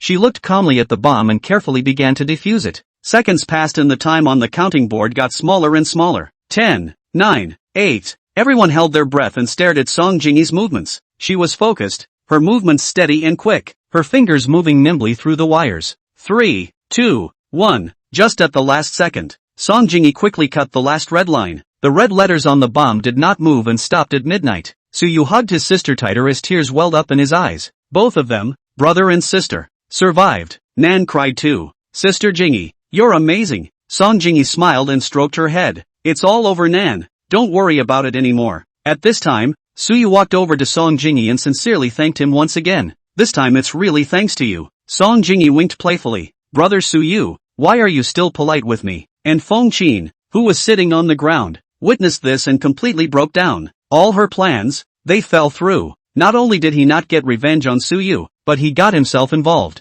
Fengqin sat paralyzed on the floor, her eyes empty and muttering, "It's over. It's all over." She had gone through so much trouble and planning for so long. Why did she still fail? Why did God do this to her? "Suyu, don't be complacent. I won't let you go, and neither will the Su family." Suyu looked at her coldly, no fear in his eyes. "The Su family? Your Su family can't even take care of itself, and you dare to threaten me?" The sirens came from far away and stopped at the door. The police rushed into the factory, controlling Scarface and the others, and surrounded Fengqin as well. Fengqin panicked even more and screamed, "You've arrested the wrong person. I'm Mrs. Su, you can't arrest me." Ignoring her screams, the police coldly handcuffed her. Fengqin was still struggling and yelling when she was taken away. "I want to see Su Haiping. My husband can prove my innocence." She is counting on Su Haiping to come to her rescue, believing that her husband will not sit idly by. Chapter 50, Softening the Hardness. Suyu looked at Fengqin's wretched appearance and did not have any sympathy in his heart. She brought this on herself. Suyu walked to Fengqin and looked at her. "Do you think that Su Haiping will come to your rescue?" Feng Qin froze, not understanding what Suyu meant. Suyu laughed out coldly. Who do you think got Su Peng's roots ruined and crippled? Feng Qin blushed and felt vaguely uneasy. Of course it was you. You're the one who hurt my son. Suyu shook his head, his eyes tinged with pity. You're wrong. It wasn't me who really victimized Su Peng. It was your husband Su Haiping. Feng Qin stared in disbelief. What did you say? It can't be. Your bull ting me. Su Yu, however, looked calm and continued to stab Feng Qin's heart. Su Peng's injury, it wasn't that serious to begin with, and there is still hope for recovery with timely treatment. Feng Qin's body shivered, remembering that after Su Peng was injured, Su Haiping had been dragging his feet. She didn't dare think any further. Su Yu directly revealed the truth. Su Haiping deliberately delayed the treatment in order to completely cripple him. As long as Su Peng is useless, it won't threaten his position in the Su family. Feng Qin froze there as if she had been struck by lightning. She couldn't believe that her husband, whom she had always trusted and relied on, was so vicious. No way. You lied to me. Feng Qin shook her head, trying to deny this harsh truth. Su Yu sneered and continued to speak. You think Su Haiping really cares about Su Peng? The only thing he really cares about is himself. Only the Su family's family fortune. Why has he been lukewarm to you, getting colder and colder towards Su Peng? Because he had another woman outside long ago, and an illegitimate child. The illegitimate son is studying at the best high school in Qinghe City, and Su Haiping is grooming him as the future heir of the Su family. Su Peng is nothing but a waste in his eyes, a pawn that can be thrown away at any time. Feng Qin completely collapsed and howled in despair, tears streaming out of her eyes. She had always thought that Su Haiping was just cold and unexpressive. He was just too busy working to care about his family. But it's all clear now. She's been living a lie, being played by Su Haiping, and foolishly giving everything for him. Su Haiping, you! The police didn't give her a chance to continue her madness and forcibly escorted her to the police car. Su Yu, on the other hand, hugged Su Nannan and walked out of the factory with quick steps. Su Nannan grabbed his clothes, her little face pale, her eyes red and swollen. Kidnapped, threatened, almost killed by a bomb. All this is too harsh for a 16-year-old girl. Su Yu hugged his sister tightly. He swore in his mind that he would never let anyone hurt his family again. Song Jingyi followed them with a calm expression. Brother Su Yu, Nan Nan needs to go to the hospital for a checkup. It was only then that Su Yu came back to his senses and nodded his head in a hurry. Yeah, to the hospital. He carried Su Nan Nan towards the car at the curb. Su Nan Nan leaned against her brother's arms, and after a cushion of time, the fear slowly calmed down. Brother, I'm fine. Su Yu kissed his sister's forehead. Nan is the bravest. After getting into the car, he drove towards the Clear River City Hospital. In the hospital, the doctor carefully examines Su Nan Nan's body and confirms that she is only in shock and her body is fine. Su Yu's heart finally relaxed. He sat on the edge of the hospital bed, holding his sister's hand with a gentle gaze. Su Nan Nan leaned against him. Brother, who is trying to kidnap me? It's the Su family. Su Nan Nan froze for a moment and instantly understood. The Su family, a martial arts family in Qinghe City, was also his brother's enemy. Su Nan Nan bit her lip with a worried expression. Brother, the Su family is too bad. What should we do in the future? Su Yu looked at his sister and said seriously, Nan Nan, starting today, brother will teach you martial arts. Su Nan Nan looked up in surprise and disbelief. I practice martial arts? Su Yu nodded with an affirmative face. Yes, practicing martial arts. Only when you become strong yourself can you stop being bullied. Su Nan Nan looked at her brother's seriousness and had hope in her heart. Her brother had always been great. So if she could be as great as her brother, wouldn't she be afraid? Yes, brother, I want to practice martial arts. She had to get stronger to protect herself and her brother. Su Yu smiled and stroked his sister's head. Su Nan Nan, age, 15, realm, non-entry level, blood value, 150. The system fed Su Nan Nan's information. Su Yu froze for a moment. A blood value of 150? Nan's blood value is so high? When he was 18, his qi and blood value was just over 100. Nan Nan is only 16 years old, and her qi blood value is 150. Nan's talent in martial arts was even higher than he thought. This gave him more confidence in nurturing Nan. At that moment, the door to the hospital room was pushed open, and Su Yuan hurried in with guilt and worry on his face. Brother, how's Nan? He walked quickly to the hospital bed. Su Yu glanced at his brother and said faintly, it's fine, it's checked. Su Yuan sighed with relief, and his face was apologetic. Nan, I'm sorry that brother didn't protect you. Nan shook her head. I don't blame you, brother, it was my own carelessness. Su Yuan still felt guilty in his heart. There was nothing he could do but watch as his sister was kidnapped. Su Yu looked at his younger siblings and had an idea in his heart. Why not teach his younger brother to practice martial arts as well?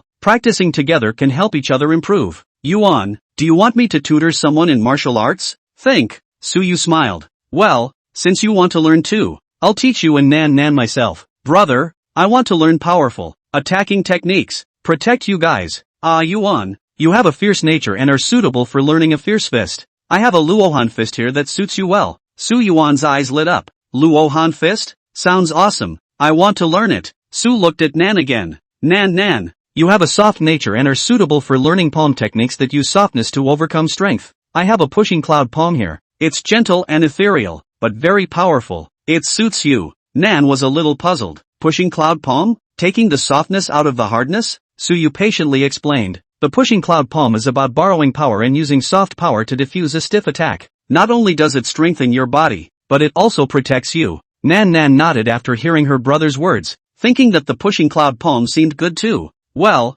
brother, then I'll learn the pushing cloud palm. Suyu nodded in satisfaction. He believed that if he taught them with all his heart, they would be able to become outstanding martial artists. Starting tomorrow, I will officially teach you to practice martial arts. However, practicing martial arts is hard, so be prepared to suffer. We are not afraid of suffering. At this time, the system's voice rang in Suyu's head. Rohan fist can be advanced. Condition for repayment after advance, squatting 10,000 times. Is it advanced? Golden bell can be advanced. Condition of repayment after advance, squatting 10,000 times. Is it advanced? Advance Rohan fist. Advance golden bell. Advance success. The host's Luohan fist has been upgraded to the great perfection. Rohan fist current repayment progress, crouch 0/10,000. Advance success. The host's golden bell has been upgraded to the great perfection. Current repayment progress of the golden bell, crouch 0/10,000.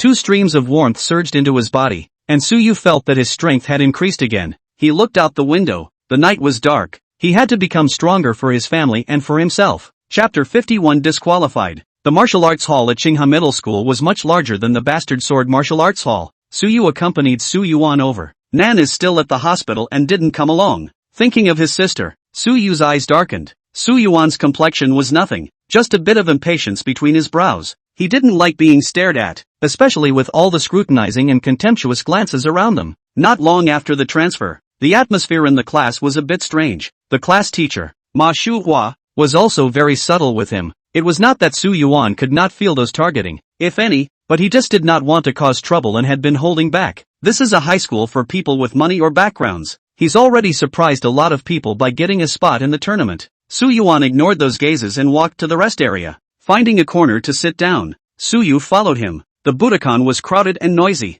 There were students in practice jerseys everywhere, gathered in groups to talk about the game. Suyu scanned around. Many of the students wore expensive Budo suits, and others brought equipment to aid in their training. This school martial arts atmosphere carries a little something else. For example, climbing. Suyu frowned, not liking it too much. At that moment, a middle-aged woman in a red suit approached. She's Su Yuan's homeroom teacher, Ma Shuhua. Su Yuan-san, it's quite early. Su Yuan looked up and shouted politely, "Hello teacher." Ma Shuhua nodded. Her eyes swept over Suyu and then looked at Su Yuan. It's like this. Regarding this martial arts competition, the school has made some temporary adjustments. Su Yuan's heart sank, feeling a little bad. He looked up at Ma Shuhua and calmly asked, "Teacher, what adjustment?" Ma Shuhua cleared her throat. After careful consideration, the school leadership has decided to disqualify you from the competition. Su Yuan's hand holding the manual froze, almost unable to believe his ears. Did he hear wrong? He practiced hard for this competition,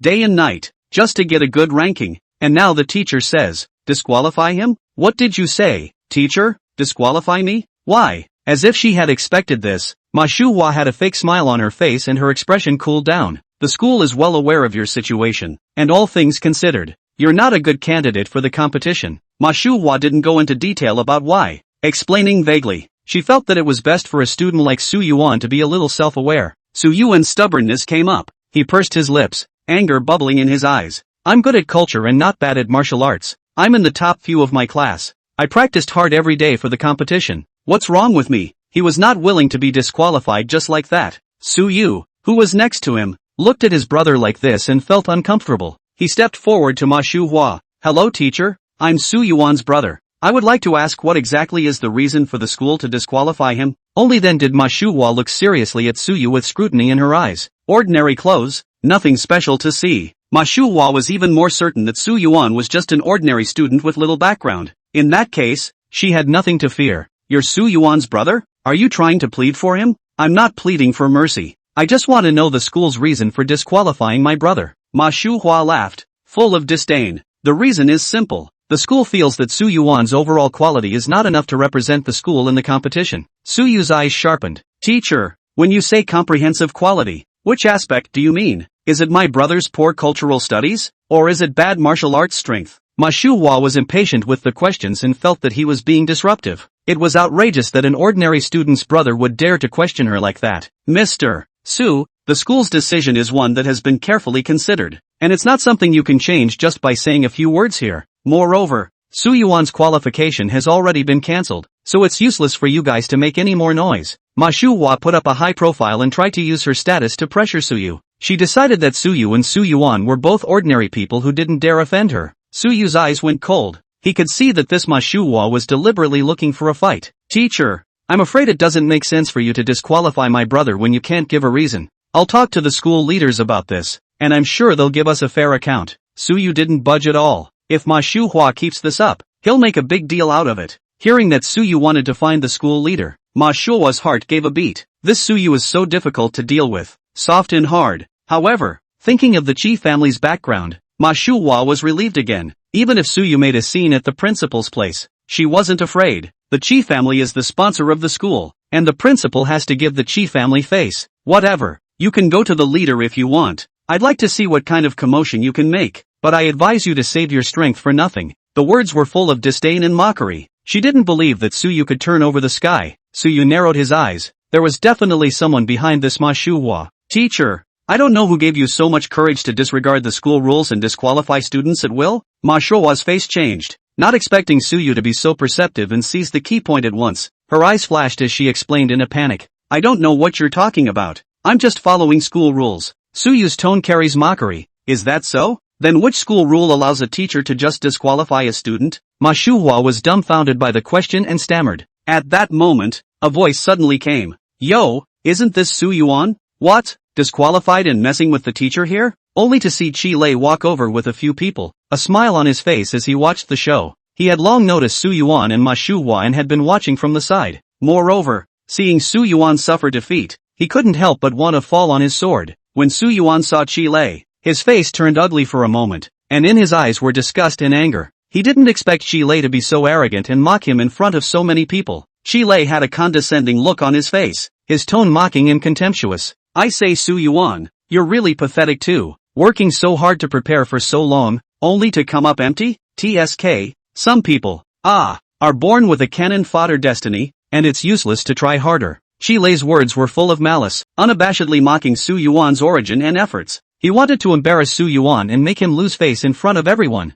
Su Yuan clenched his fists tightly and tried to restrain the anger in his heart. Chi Lei was deliberately provoking and wanted to provoke him. He couldn't fall for it. He couldn't let Chi Lei have his way. Chi Lei became even more complacent. Yo, what? Dumb? Got me? You don't even look at yourself. This poor look. You deserve to participate in a martial arts competition? Martial arts tournaments. That's something we rich people play with. What does it have to do with poor people like you? Chapter 52 The Wicked Woman. Chi Lei's words were becoming more and more excessive. The students, all around, gathered around. Su Yuan felt embarrassed, like being stripped naked and standing naked in front of people to be casually mocked. He could barely hold back his outburst when Suyu stepped forward. His eyes stared coldly at Chi Lei. This student, speak politely. Mocking others for being poor will only make you look like an uneducated and vulgar person. Also, martial arts competitions are a place to compare strength, not to compare whose family is rich and powerful. If all you can do is rely on your family to keep people down, it just means that you're nothing but a good father. Suyu's words unceremoniously slapped Chi Lei's face.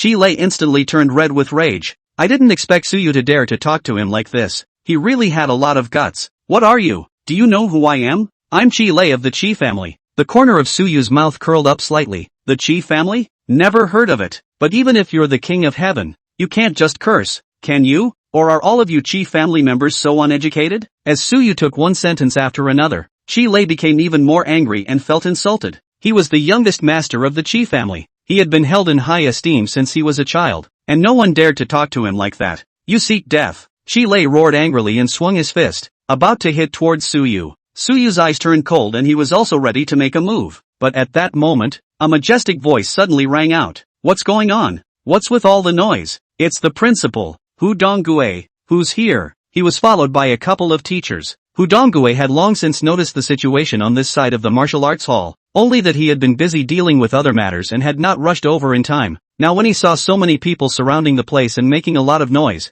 he was enraged. When Chi Lei saw that the principal had arrived, his arrogance subsided by a few points. Headmaster, they provoked me first. Chi Lei pointed at Suyu and Suyuan. Evilly, Hu Donggue frowned and looked at Ma Shuhua. Mr. Ma, what's going on? Ma Shuhua rushed forward and added to the story. She intentionally hid the fact that she had taken a bribe to disqualify Suyuan from the competition, only saying that Suyuan was dissatisfied with the school's decision and brought his brother to the school to cause trouble. Hu Donggue's face became even more gloomy after hearing the words. What the hell is wrong with you two? Why are you making trouble here? Suyu was about to open his mouth to explain, but he was pulled back by Suyuan. Suyuan didn't want his brother to clash with the school leaders over his matter. He walked to Hu Donggue and said in a calm tone, Principal, the matter is like this. Told Hu Donggue what happened. Originally, Suyuan did not exaggerate, nor did he deliberately belittle anyone, but only objectively stated the facts. After Hu Donggue heard this, his face looked slightly better,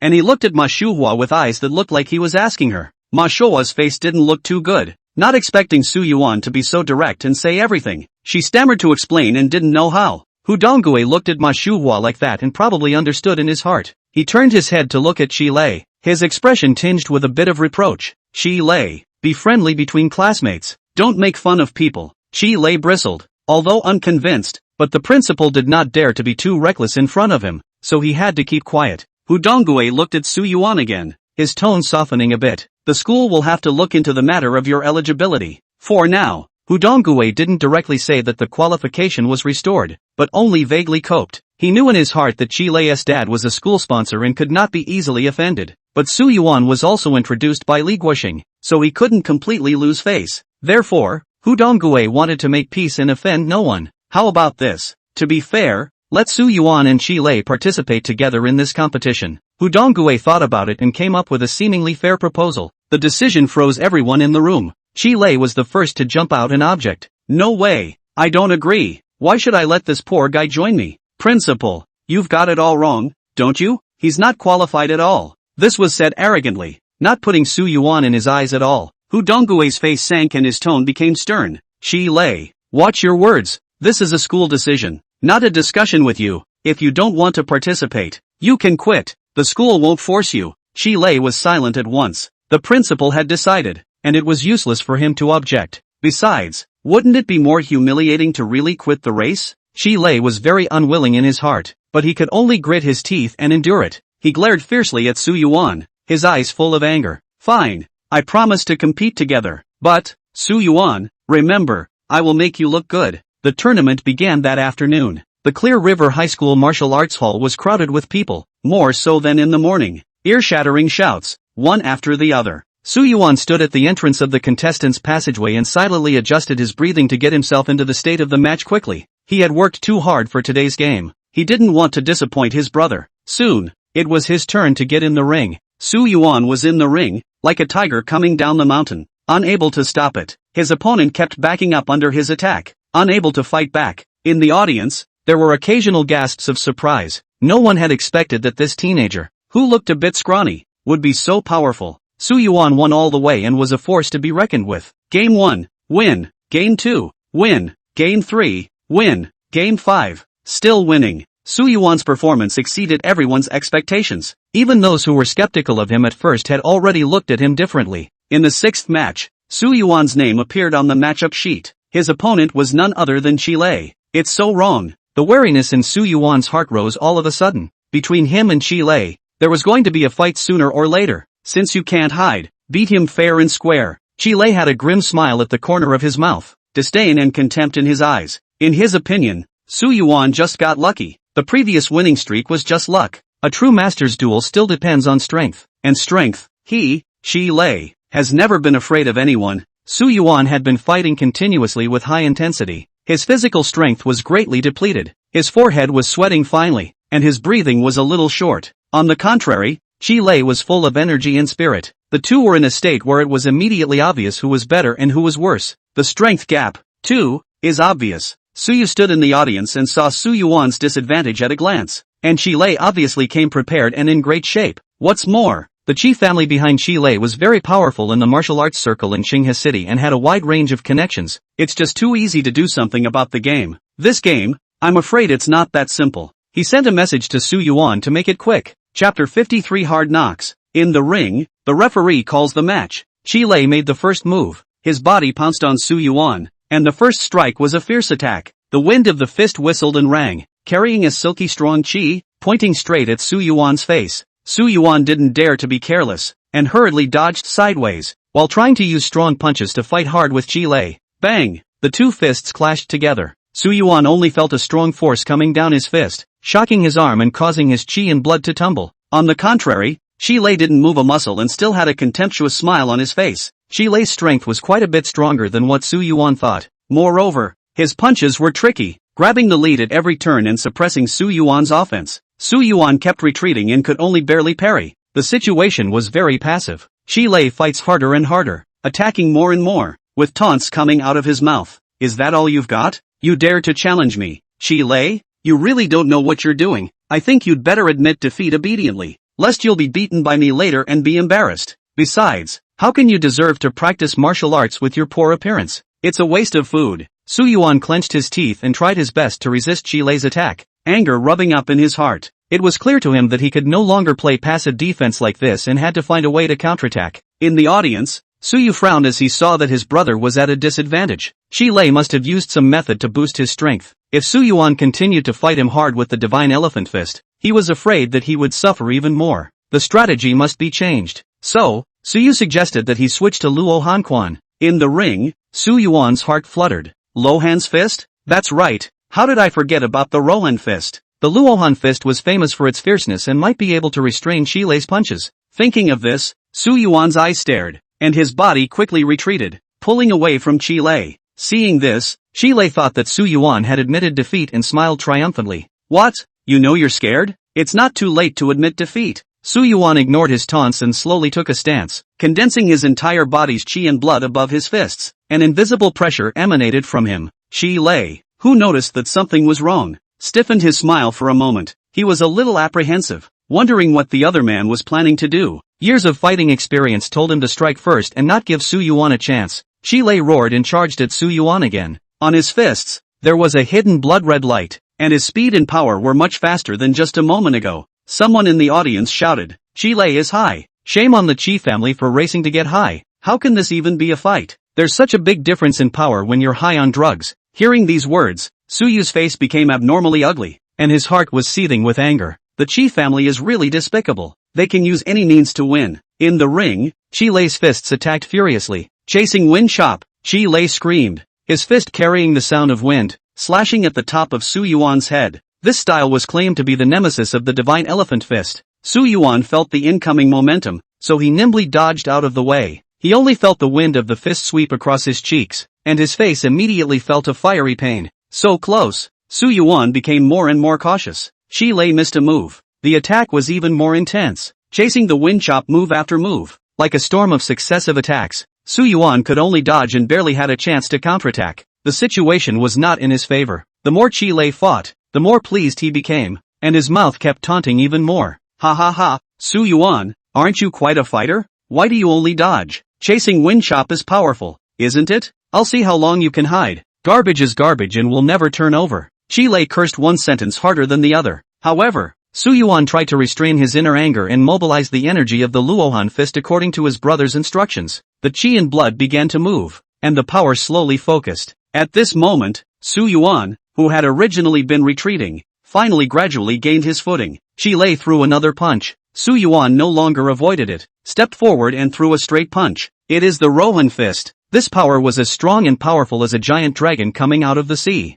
Bang! The two fists clashed again. Not this time. Chi Lei's wind-chasing chop instantly collapsed as if it had slashed into a bronze wall, and Su Yuan took the opportunity to break through the defense and hit his opponent hard in the chest. Click! With the sound of a crisp fracture, Lei screamed miserably as he was sent flying out and fell onto the ring. Blood spilled from the corners of his mouth, staining a large portion of the ground red. The room fell into dead silence. The people who had been jeering a moment ago were stunned. Lei lost just like that? How is that possible? Su Yuan stood in the ring, his eyes shining brightly, like a god of war, proudly unmoving. He won. Cheating. He's cheating. Lei got up from the ground and pointed at Su Yuan and shouted. He couldn't accept the fact that he would actually lose. Even more so, he was unwilling to lose to a poor boy he'd never looked down on. It must be cheating. How else could he have beaten me? Everyone started talking again. Su Yuan frowned, his face sinking. Cheating? Those two words were the biggest insult to him. All of his efforts were wiped out by Lei's flippant sentence.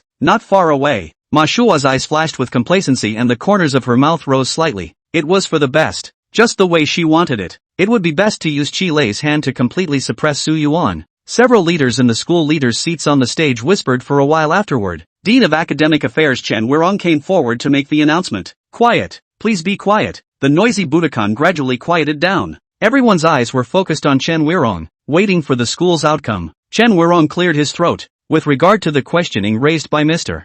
Lei, after deliberation by the school leadership, it was decided to launch an investigation. Until the results of the investigation come out, student Su Yuan's results for this competition are temporarily cancelled. Such news caused the room to gasp in disbelief. Is such a hasty and unfair decision based on one side of the story alone? This is too hasty and unfair. Su Yuan's face instantly turned pale and his body trembled slightly. He couldn't believe that all his efforts had just been wiped out. Su Yu's face, too, was instantly gloomy. Anger burned in his eyes as he stared intently at those school leaders on the podium. How dare they turn black and white upside down and take sides with Lei? It is simply outrageous. Su Yu couldn't hold back any longer and violently stood up, his voice tinged with mockery. This is how Clear River High School handles it. What an eye-opener. Just cancel a student's grade based on someone's word alone, without even starting an investigation? Is this what you call fair? This is the style of a prestigious high school? Su Yu's words mercilessly stabbed Xinghe Middle School in the face. The faces of those high and mighty school leaders turned ironic. Chen Weirong was even more furious and stood up, pointing at Su Yu and angrily rebuking him. Unbridled. Who are you? Who are you to question the school's decision here? Security. Where's security? Get this man out of here. Chapter 54. This is not over. Several security guards immediately ran towards Su Yu, wanting to force him away from the scene. Seeing that his brother was going to be taken away by the security guards, Su Yuan anxiously rushed to Su Yu and spread his arms to try to stop the security guards. It's none of brother's business. Arrest me if you want. Su Yu looked at his brother's skinny figure. His heart was hot, and he became even more angry. We can't let Su Yuan be bullied anymore. Su Yu protected Su Yuan behind him and coldly looked at the security guard and the angry Chen Weirong. I repeat, the school is not handling this fairly. You must give my brother, and everyone else, a piece of your mind today. Otherwise, this is not over. Su Yu spoke decisively, with a threat. In the face of such a provocation, Chen Weirong laughed coldly instead. Good enough. You're going to with the school, aren't you? Okay, don't blame me, Chen Weirong said. His aura changed, and a strong aura erupted out. The pressure of a second-grade martial artist instantly pressed down on the entire field, causing people's breathing to tighten and their hearts to tremble. Today, I'll show you what happens when you question the school. Chen Weirong roared and rushed straight at Su Yu like an arrow off the string. Qi and blood surged in his body, and his fist carried the sound of wind as it ruthlessly smashed at Su Yu. Feeling the other party's powerful aura, Su Yuan's small face instantly turned pale, her eyes full of worry. Chen Weirong is a second-grade martial artist. Can brother block it? He was about to go forward to help but was pulled back by Su Yu. Su Yu signaled with his eyes that Su Yuan was at ease, and then used his golden bell kung fu. A layer of pale gold-colored light surrounded him, forming a barrier. The golden bell shroud was a defense technique, practiced to its fullest extent. It could block the attacks of martial artists below the 4th rank. This was Su Yu's strongest means of defense. It was also the bottom line that he dared to get tough with a second-grade martial artist. The golden bell is very difficult to practice, and can only be mastered by an exceptionally strong spirit. When practicing golden bell mask, you have to focus on defense, and it is difficult to take into account other techniques. If you can't practice the golden hood to great success, it's of no use. The probability of a martial artist choosing to cultivate the golden bell is less than 1 in 10 million. In everyone's opinion, Su Yu's choice to use the golden bell shield to defend against Chen Weirong's attack was simply foolish. Chen Weirong was a genuine second-grade martial artist, with a qi and blood value of 1,900 points. His strength was incomparably strong, and Su Yu was just a young man whose name was unknown. Even if he also knew martial arts, how strong could he be? To use it to defend against the full force of a second-grade martial artist was simply a fool's errand. Chen Weirong's eyes flashed with disdain when he saw that Suyu had actually used the Golden Bell shield to defend. Golden Bell? This kind of fancy and impractical move also wanted to block his attack? Simply naive. Break me! Chen Weirong roared, condensing all the strength of his entire body onto his fists and ruthlessly smashing them at Suyu. Before the fist arrives, the strong wind precedes it, a powerful aura that pressed people to breathe. In the stands, Hu Donggui shook his head slightly, feeling that Suyu was too insouciant. Isn't it looking for death to get into a hard fight with a second-grade martial artist? When Chen Weirong injures Suyu, he will step in to stop it, casually say a few words about Chen Weirong, and then give Suyu some compensation. Forget it. What's a student compared to offending the Chi family? He even thought about what to say to Suyu's family and how to appease the student's parents. Bang! Chen Weirong's fist smashed into Suyu's golden bell. There was a flash of golden light. Suyu stood unmoving, like he was nailed to the ground. He blocked Chen Weirong's full force strike. A silence fell over the scene. Everyone stared in disbelief at what they saw on stage. How is that possible? Suyu actually blocked the attack of a second-grade martial artist? As if nothing happened? It's outrageous. The leaders in the stands were dumbfounded, their mouths open and their eyes glazed over. After a moment of silence, the crowd boiled over. My God, didn't see it wrong, did you? Suyu blocked Director Chen's attack? Director Chen is a second-grade martial artist.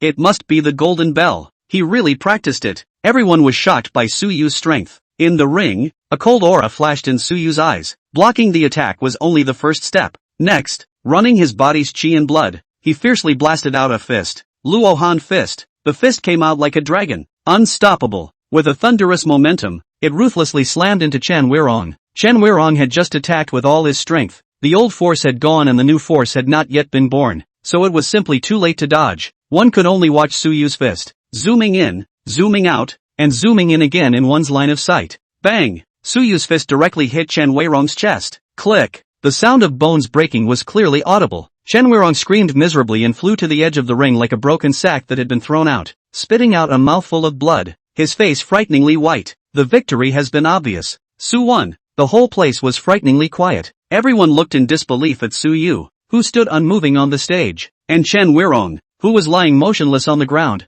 their heads going blank, not knowing what to think at all. Ma Shuo's face became so pale that she could barely stand, and it looked like her entire body had lost its strength. She doesn't believe it's true. Suyu actually beat Chen Weirong? That's not possible, is it? Suyu was just an ordinary student. Where did he get such a powerful skill? Ma Shuhua couldn't accept this and felt that the sky had fallen. You dare to hit a teacher? Lawless. Security. Where's the security guard? Arrest this lowlife. Ma Shuhua shouted frantically, trying to get the security guards to deal with Suyu. However, the security guards all seemed to be shocked by that previous scene and were completely unresponsive. Even after hearing Ma Shuhua's words, she didn't dare to casually step forward. Chen Weirong, a second-grade martial artist, was knocked down by Suyu with a single punch. What were they? Ordinary security guards? Going up to arrest Suyu? Aren't you looking for death? Suyu sneered, his eyes filled with contempt. Below the line? That's funny. It's your school that cancelled my brother's grades without asking questions. And it's this Director Chen again who did it without saying a word.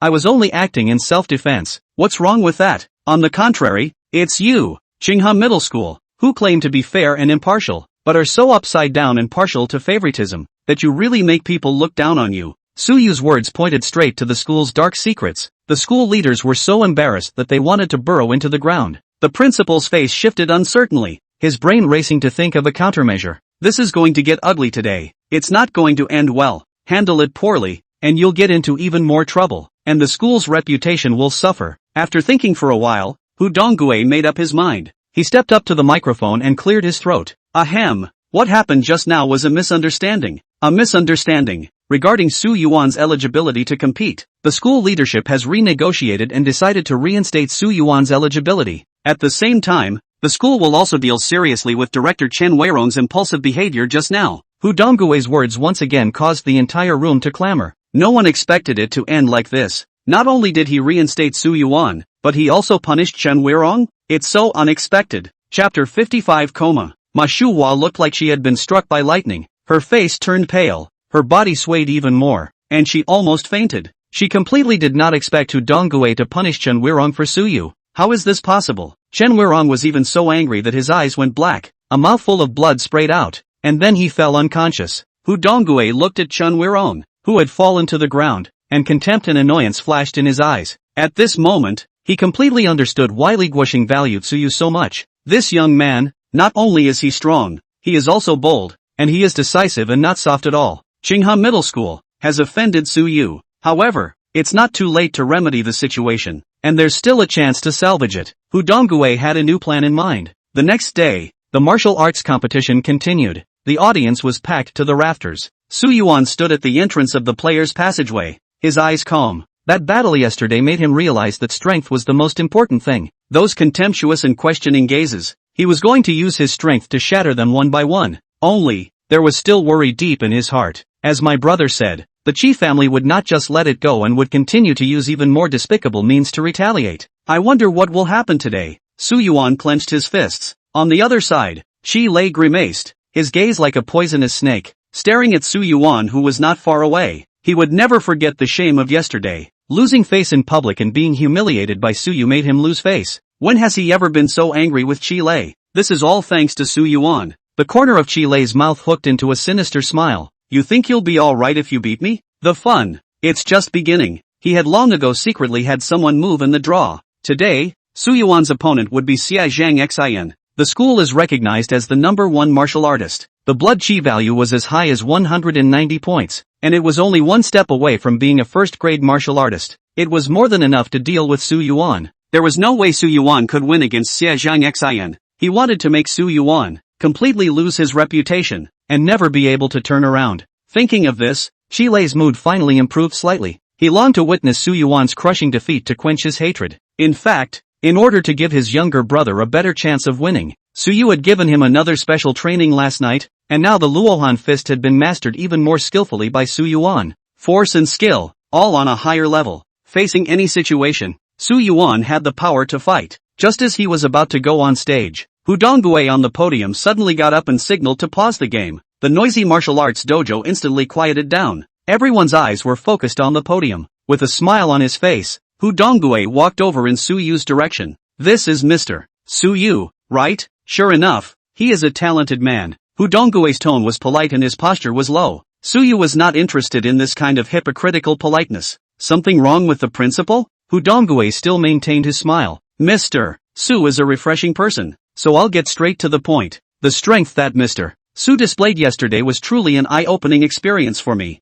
and I deeply admire it. Our school is in a time of need. I wonder if Mr. Su is interested in coming to our school as a martial arts teacher? Su Yu refused without even thinking about it. Not interested? How could he have time to be a martial arts teacher? In 2 months, he has to take the college entrance exam. Hu Donggui seemed to have expected Su Yu to refuse and was not discouraged as he continued to raise the stakes. Mr. Su may not be aware that the treatment of martial arts teachers at our school is top-notch in the entire Qinghe city. In that case, our school can offer Mr. Su a monthly salary of 200,000 Huaxia coins. I wonder what Mr. Su would like to do? $200,000 a month. That's a number that would be enough to make the hearts of the vast majority of people thump. A gasp of surprise came from the surroundings, and many people looked at Su Yu enviously. However, Su Yu still did not change his face and shook his head once again. No time. Is 200,000 a lot? Not enough for him to advance a martial art. Hu Donggui was a bit surprised, not expecting Su Yu to be unmoved. It seems that there is only another way to go.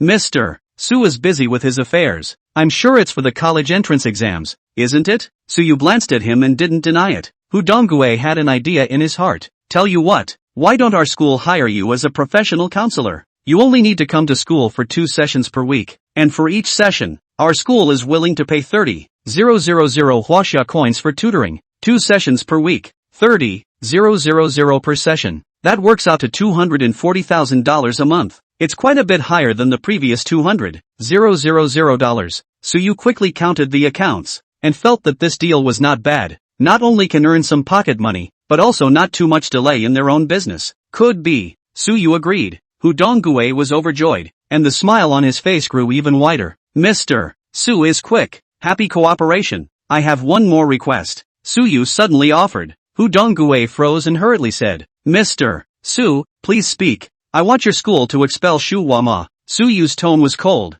without any emotion. Hu Donggui was slightly surprised, but he quickly realized that compared to the benefits of keeping Su Yu, what was a ma Shu Wa? No problem. It's a small matter. I'll take care of it. Hu Donggui responded with a mouthful. Ma Shuhua has been completely disliked by him. Keeping it is also a scourge, so why not take this opportunity to sell Suyu a favor? Principal, you can't do this to me. Principal, not far away. Ma Shuhua was instantly dumbfounded when she heard Hu Donggui's words. How could the principal want to fire her just for a Suyu? She rushed over and tried to plead for mercy. However, Hu Donggui did not even look at her and directly waved his hand for the security guards to drag her away. Mr. Chie, you have to do something for me. Shi Xiao. Mr. Chie, unwilling to do so, Ma Shuhua turned her head to Chi Lei again. Chi Lei ignored it and instead became enraged. This woman who was bad all the time is a real pest. And now you're trying to drag him down? Chi Lei's eyes glared gloomily in Suyu's direction, itching to eat him alive. There's absolutely no way my Chi family would let this kind of person come to school as a teacher. Chi Lei roared angrily, not giving Hu Donggui any face at all. Hu Donggui's face instantly turned iron blue, and his tone went cold. Young Master Chi, please get it straight. This is a school, not your Chi family. It's not your turn to dictate the school's decisions. Hu Donggui was also angry. He had already given the Chi family enough face, but the other party was so ungrateful. Did they really think that Qingha Middle School was run by their family? Considering the upcoming interprovincial competitions and the reputation of the school, one cannot afford to back down at such moments anyway. A talent like Suyu must be firmly grasped. Chi Lei was choked by Hu Donggui's words and couldn't say anything. His face was green and white for a while, hard to see. In order to defend Suyu, Hu Donggui even dared to offend the Chi family. Very well, Hu Donggui, count yourself out. We'll see. Chi Lei snorted angrily and whisked his sleeves away. Chapter 56 Sister, is his bottom line. Eyeing Chi Lei's distant figure, Hu Donggui's face was gloomy to the extreme. Humph, do you really think Hu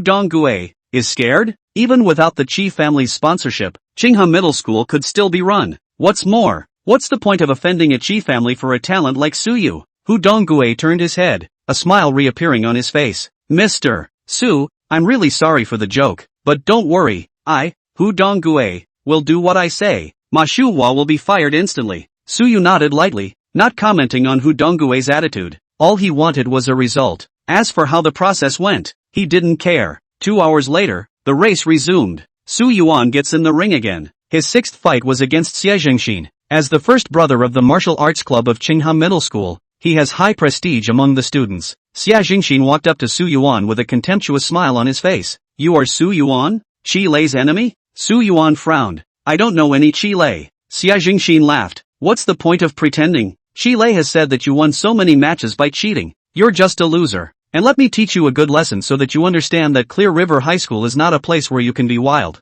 Xie Zhengxin's tone was arrogant, and his eyes were full of contempt. Su Yuan's face sank. What do you want? Xie Zhengxin's eyes went cold, and his aura exploded out all of a sudden. How? Of course I'm going to make you get on your knees and beg for mercy. Su Yuan clenched his fists, his heart on fire. Rubbish? Getting down on your knees and begging for mercy? Xie Zhengxin, cut the crap. Let's see the real thing underhand. Su Yuan roared and made the first move, punching his opponent in the face. Xie Zhengxin laughed disdainfully and swung his fist to meet him as well. Bang! The two fists clashed. Su Yuan felt a strong force coming from him, shocking his arms and making his chest churn with blood. Xie Zhengxin's strength was too much stronger than those previous opponents. Su Yuan didn't dare to take the enemy lightly and hurriedly used the Luohan fist to deal with it with all his might. However, Xie Zhengxin's attacks were continuous and pressurized him. Xie Zhengxin's punches were fierce and vicious, very fast and at tricky angles, making it difficult to defend. Su Yuan could only barely block it, retreating step by step as pain kept coming from his body.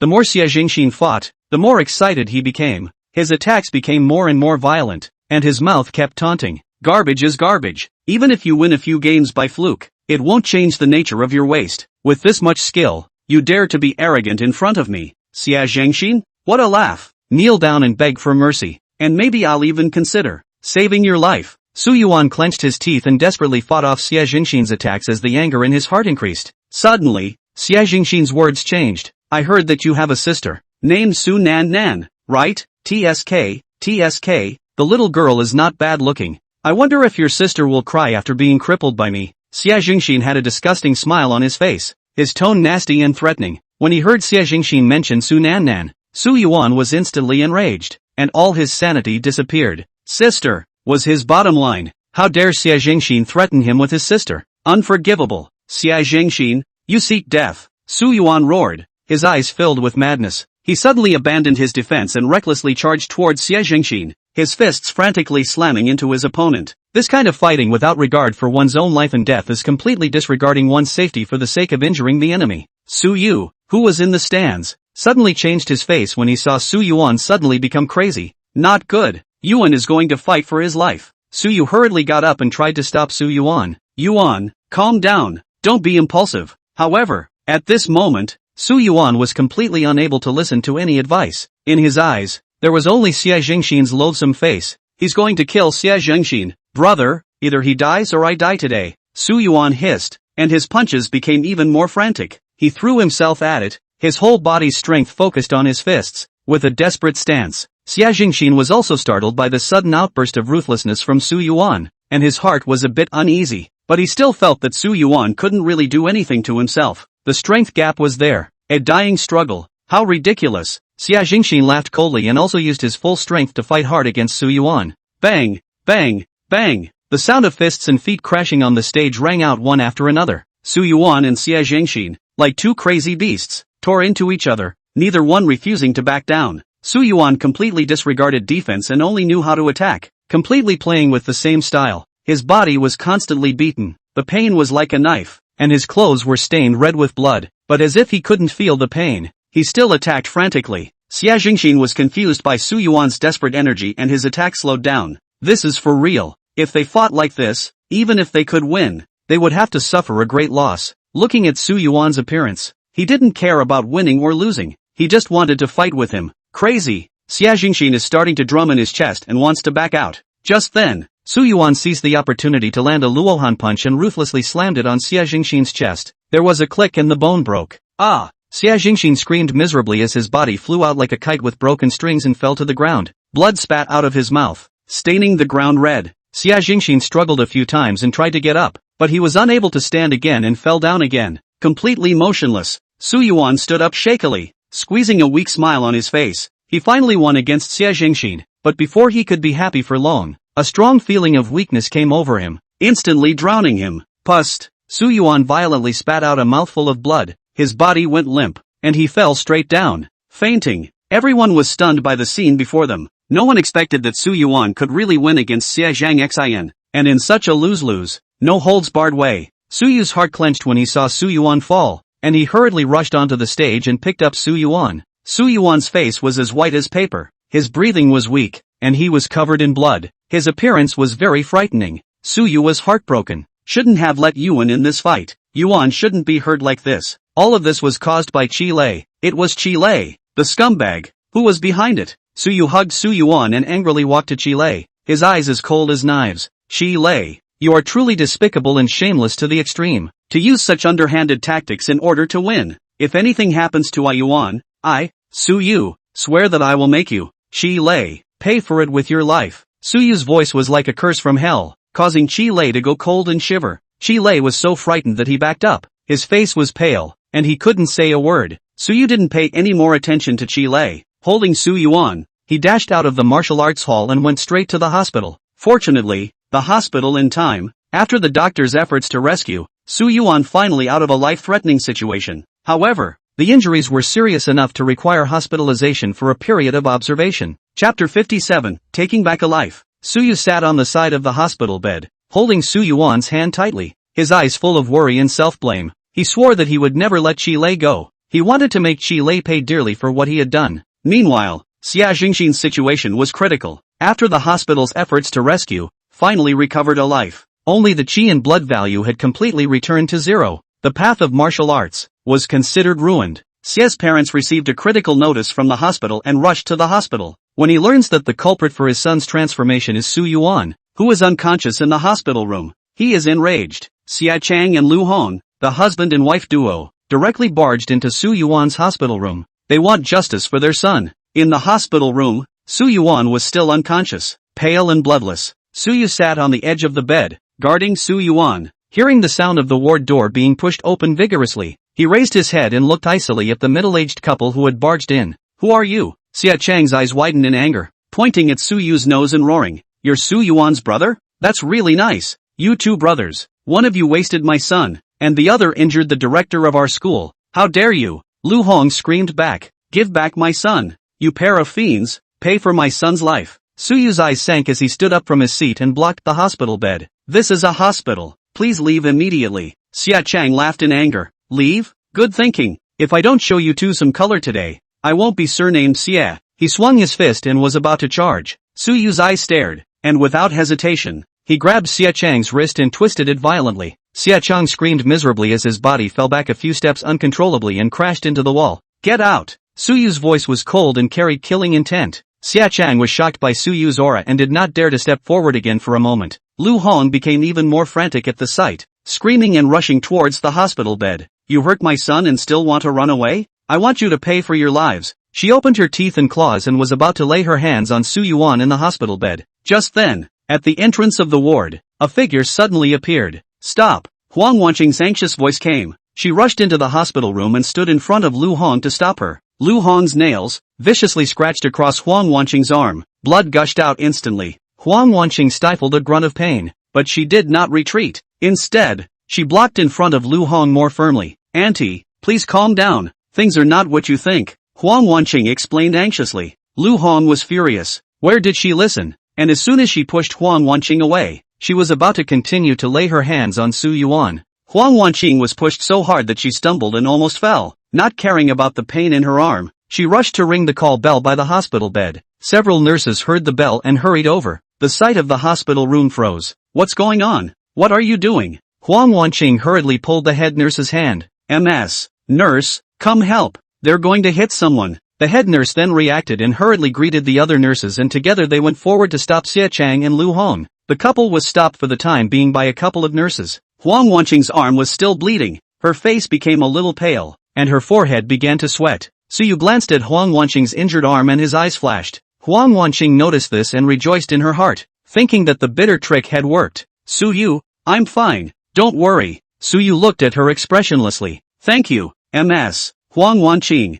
but there's nothing more for you here, so you can go. Huang Wanqing's smile froze and her face turned ugly. Suyu was surprisingly so cold and ungrateful. How could you do this to me? Huang Wanqing said accusingly, her eyes slightly red. Suyu looked at her coldly. What should I do to you? Be grateful and give my body to you? Huang Wanqing, your acting skills, they are too clumsy, aren't they? Huang Wanqing's face instantly turned white with shame as if she had been stripped naked in public. Suyu surprisingly saw through her mind at a glance. I'm not. Huang Wanqing wanted to defend herself, but realized that she had nothing to say. Suyu sneered and took out $20,000 from his pocket and handed it to Huang Wanqing. Here's $20,000 as a thank you for the medical expenses and emotional damage. From now on, we owe each other nothing. Huang Wanqing looked at the money, and humiliation instantly flooded her heart. She felt like a beggar, humiliated. Suyu, you've gone too far. Huang Wanqing roared and sent the money flying with one hand. The money was strewn across the floor and stung. Huang Wanqing turned and ran out of the hospital room,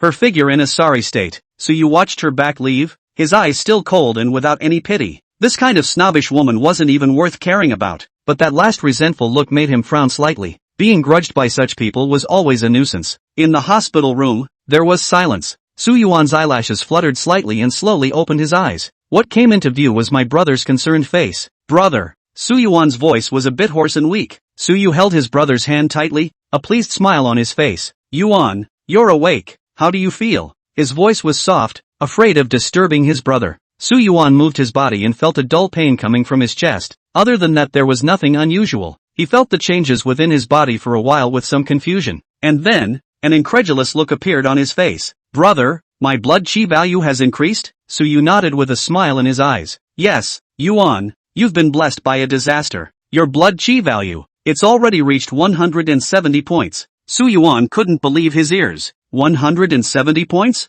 How is that possible? I used to be clearly only 90 plus points myself. He pinched himself hard and the pain came through clearly, telling him it wasn't a dream. It's true, he really reached 170 points. Su Yuan was so excited that he was trembling, his eyes filled with excitement. He'd always wanted to be good, always felt like he wasn't talented enough and probably couldn't. Now the opportunity just presented itself. Brother, am I really at 170? Su Yuan asked again, still incredulous. Su Yu smiled and nodded. Of course it's true. Yuan, you're a genius now. Get well, and when you're discharged, brother will teach you even more powerful martial arts techniques. Su Yuan nodded his head vigorously, his eyes all eager. Well, brother, I want to be strong. Su Yu patted his brother's shoulder to comfort him, his eyes filled with tenderness. You'll be fine. The corner of Su Yuan's mouth, however, curled up slightly. He had to work hard to make himself stronger and not fail his brother. At that moment the ward door was pushed open again. Song Jingyi stood in the doorway with worry on her face.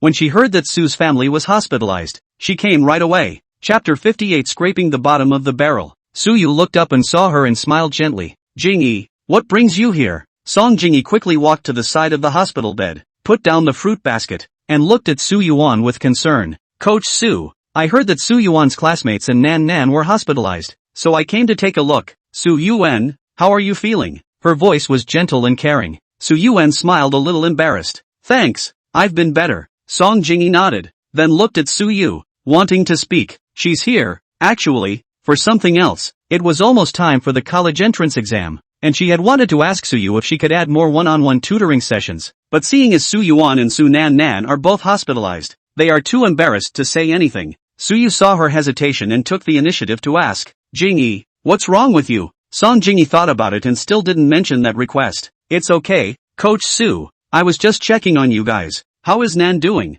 Can I go and see her? Su Yu sighed, his eyes darkening. Nan is still recuperating, but much better. Thanks for asking. Song Jingyi nodded and didn't continue to pursue the matter, standing quietly to the side. Su Yu looked at Song Jingyi and knew that she must have something else, so he took the initiative to speak. Jingyi, your cloud treading steps, how are you practicing them lately? Song Jingyi's eyes instantly lit up when she heard Su Yu ask about martial arts, and her previous concerns were put aside. She understood that Su Yu was guiding her. Coach Su, I've been practicing the cloud treading steps lately, and I feel like I've made a bit of progress, but I always feel like I'm still a bit short of what I need, and I can't increase my speed. Su Yu smiled and patiently explained. Treading cloud steps, the important thing is to be light and airy. The stance should be like a cloud, like a mist. It's not just pursuing speed. You have to learn to feel how to push with your feet. Let the power travel from the soles of your feet to your whole body. Then work with your back and legs, and finally use it in your steps. Think about it. Instead of walking on your feet, you're floating and flying with your body. He said. He also gestured with his hands and explained the points in detail. Song Jingyi listened attentively and thoughtfully, with a light in her eyes that wanted to learn something. You can try it by slowing down and feeling how your body powers up first. Su encouraged her. Song Jingyi nodded her head and answered, practicing the cloud stepping steps as Su Yu said. She moved her feet slowly, no longer in a hurry, and carefully experienced the distribution of power in her body. Repeat the exercise over and over and keep adjusting. Slowly, she felt as if she had found the knack, her body getting lighter and her steps smoother. Suddenly, she felt her body leap gently and much faster. It's a done deal. The cloud treading steps had finally been practiced. Song Jingyi stopped in surprise and looked at her hand in disbelief, her face excited and thrilled. She had really practiced the cloud stepping steps to perfection. It's incredible. She had only learned the cloud treading steps for a short while, and she had already reached a height that many people would need several years to reach. It's a miracle. Song Jingyi looked at Su Yu excitedly, her eyes filled with admiration and gratitude. Coach Su, I did it. I've practiced the cloud treading steps. Su Yu smiled, his eyes carrying appreciation. Not bad, Jingyi. You're very talented and diligent. Practicing the cloud stepping steps to perfection so quickly is very impressive. Receiving Su Yu's affirmation, Song Jingyi became even more excited. Her cheeks flushed red. Her blood chi value, with it, broke through 210 points. The surprise came so suddenly that she was a little overwhelmed for a moment. She hurriedly took out her cell phone and tried to tell her father. Song Lin, the good news. The call was quickly answered. Jingyi, what's wrong? Is something wrong? Dad, I broke through. My blood chi value broke through 210 points. Song Jingyi screamed out in excitement. On the other end of the phone, Song Lin was instantly energized. Really? Jingyi, say that again. Did you really break through 210 points? Really, Dad? I just made a breakthrough, and my cloud stepping steps have been perfected. Good. Jingyi, you are wonderful, worthy of being my Song Lin's daughter. By the way, was it Coach Su who coached you in this breakthrough? Yeah, Dad. Thanks to Coach Su's guidance, I was able to break through so quickly. Hearing this, Song Lin's enthusiasm increased a few more points. That's really great. Jingyi, you must thank Coach Su. Tell you what, Jingyi, invite Coach Su to dinner at home tonight. I want to show my appreciation in person. Song Jingyi was a little hesitant. Dad, Coach Su She looked at Su Yuan in the hospital bed, a little worried that Su Yu would refuse. Song Lin interrupted her. It's settled. You must invite Coach Su here. It's Dad's order. Song Jingyi agreed helplessly. Okay, Dad, I'll try. Hanging up the phone, Song Jingyi looked at Su Yu with some apprehension. Coach Su, My dad would like to invite you to my house for a casual dinner tonight to thank you for coaching me. Do you have time? Suyu was slightly stunned, not expecting Song Lin to be so warmly invited. It doesn't seem too good to turn down an invitation from your elders. Also, he wanted to take the opportunity to learn more about the student and his family background. After a little thought, Suyu nodded his head in agreement. Since Mr. Song was kind enough to invite me, I'll be respectful. Song Jingi was instantly beaming with joy. Great, Coach Su. I'll see you tonight then. After saying that, she waved her hand towards him and bounced away from the hospital room. Suyu looked at Song Jingi's departing back. The corner of his mouth rose slightly, revealing a meaningful smile. In the evening, Suyu went to his appointment and came to Song's house. In front of him stood a magnificent villa, reflecting the owner's taste and wealth. Song Lin had long been waiting at the door and immediately greeted Suyu warmly when he saw him. Xiao Yu, come on in, been waiting for you for a long time. Song Lin warmly greeted Suyu as he entered. The living room is bright and spacious and tastefully decorated. Song Jingi has changed into a dress, plain and elegant, standing there in a pavilion. When she saw Suyu, a smile immediately bloomed on her face. Coach Su, you're here. Today Song Jingi looked especially happy, with joy in the corners of her eyebrows. Suyu nodded his head in response. Song Lin noticed that Suyu looked pale and was a little surprised. With the status of the Song family, taking the initiative to invite them to their home was a great honor. The average person should have been thrilled a long time ago, but Suyu was so calm and even a bit distant. This composure impressed Song Lin. Xiao Yu, have a seat. Don't be polite. Just think of it as being in your own home. Song Lin greeted Suyu as he sat down and had the servants serve refreshments. Uncle is too kind. Suyu responded politely. Song Lin carefully surveyed Suyu and felt that he was more introverted and calm than the last time they met. There seemed to be a unique aura between his hands and feet. This change secretly surprised Song Lin. After not seeing him for a few days, Suyu seemed like a different person. Was it because of the performance that night at the Budokan? Thinking about this, Song Lin's eyes grew warmer. Xiao Yu, last time we played, I really made you laugh. That no good kid of mine didn't make the coach laugh, did he? Song Lin took the initiative to bring up the match with an apology. Young Master Song has good talent, he just needs to hone it more.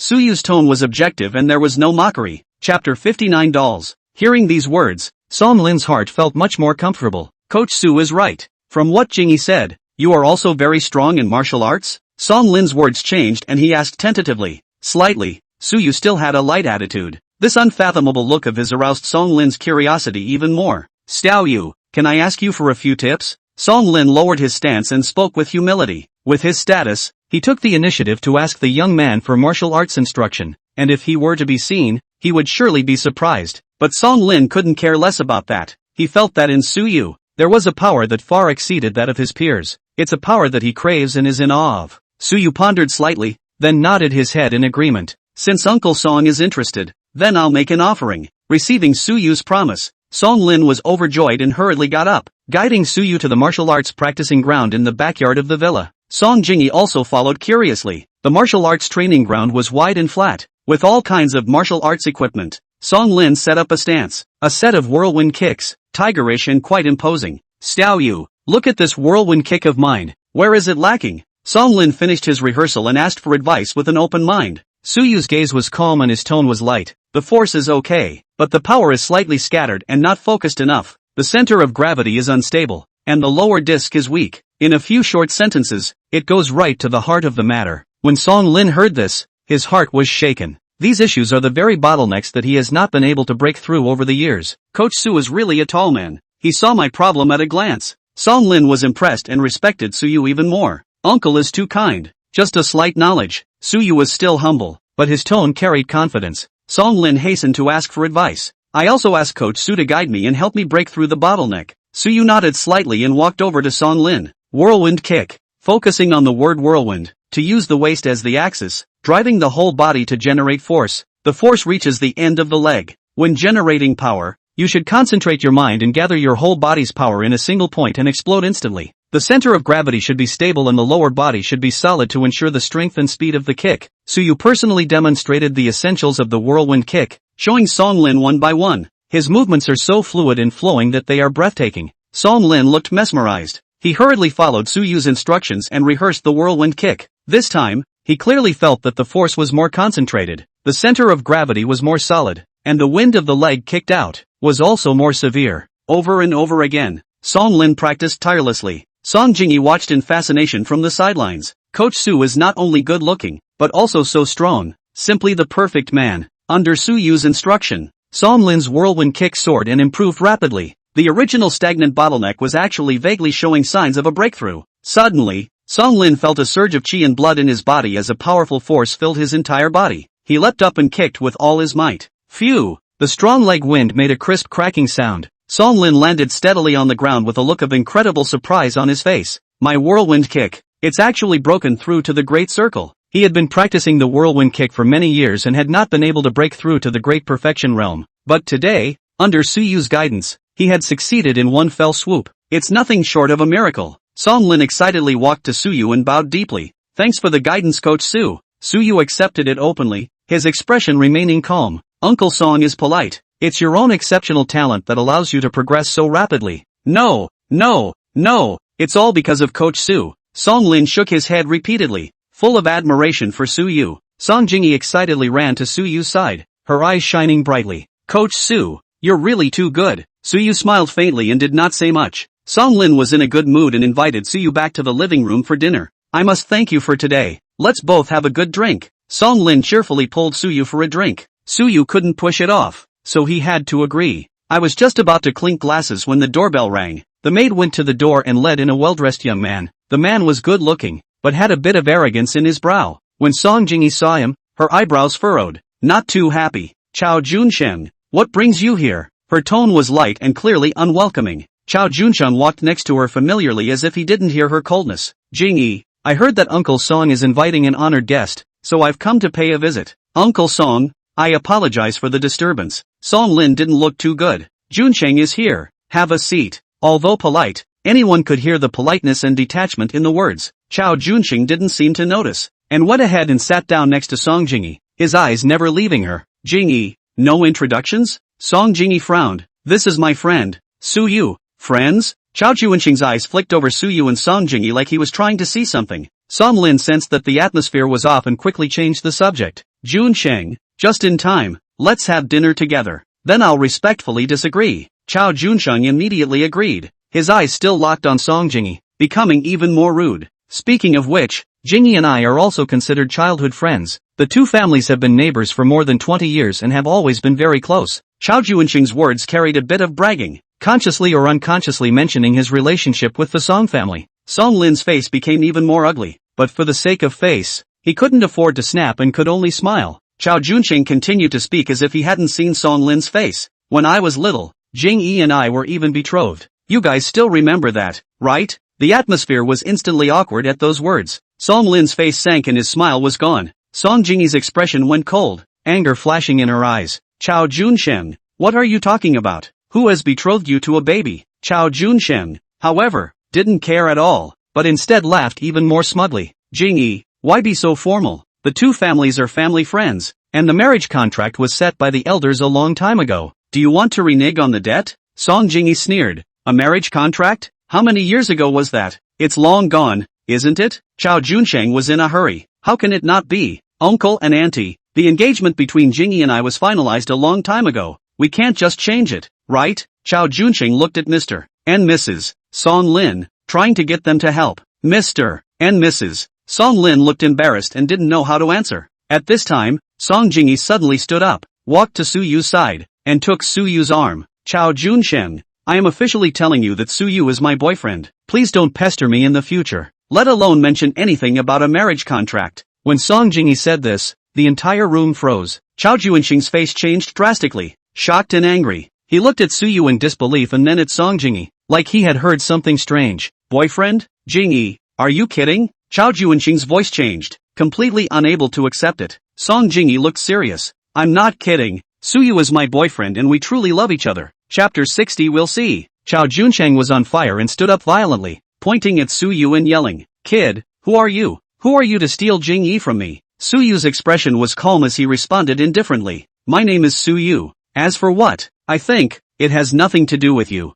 Never mind? Chao Junsheng laughed in anger. Good enough, kid, you've got balls. In that case, let's settle this in a manly way. I'm going to have a match with you. The winner gets Jingyi. The loser gets out of Qinghe City. Chao Junsheng was high and mighty, with provocation and threat. Song Jingyi's face changed and she hurriedly stopped it. Chao Junsheng, stop it. Who are you to decide where I belong? She was sick to death of Chao Junsheng's bullying, so you laughed out coldly at this time. A match? You're not worthy yet. What did you say? Chao Junsheng was so angry that he was about to make a move. Seeing this, Song Lin's face sank as he violently rose to his feet and drank. Chao Junsheng, that's enough. This is the Song family, not a place for you to be wild. Jingyi has made it very clear that she and Suyu truly love each other, so why should you force yourself? Know when to stop and don't make a fool of yourself. Song Lin sternly rebuked, showing no mercy. Chao Junsheng was scolded to his face. His face flushed red with shame and anger. Uncle, how can you speak in favor of an outsider? Don't you remember the marriage contract between us? Song Lin laughed out coldly with a mocking expression.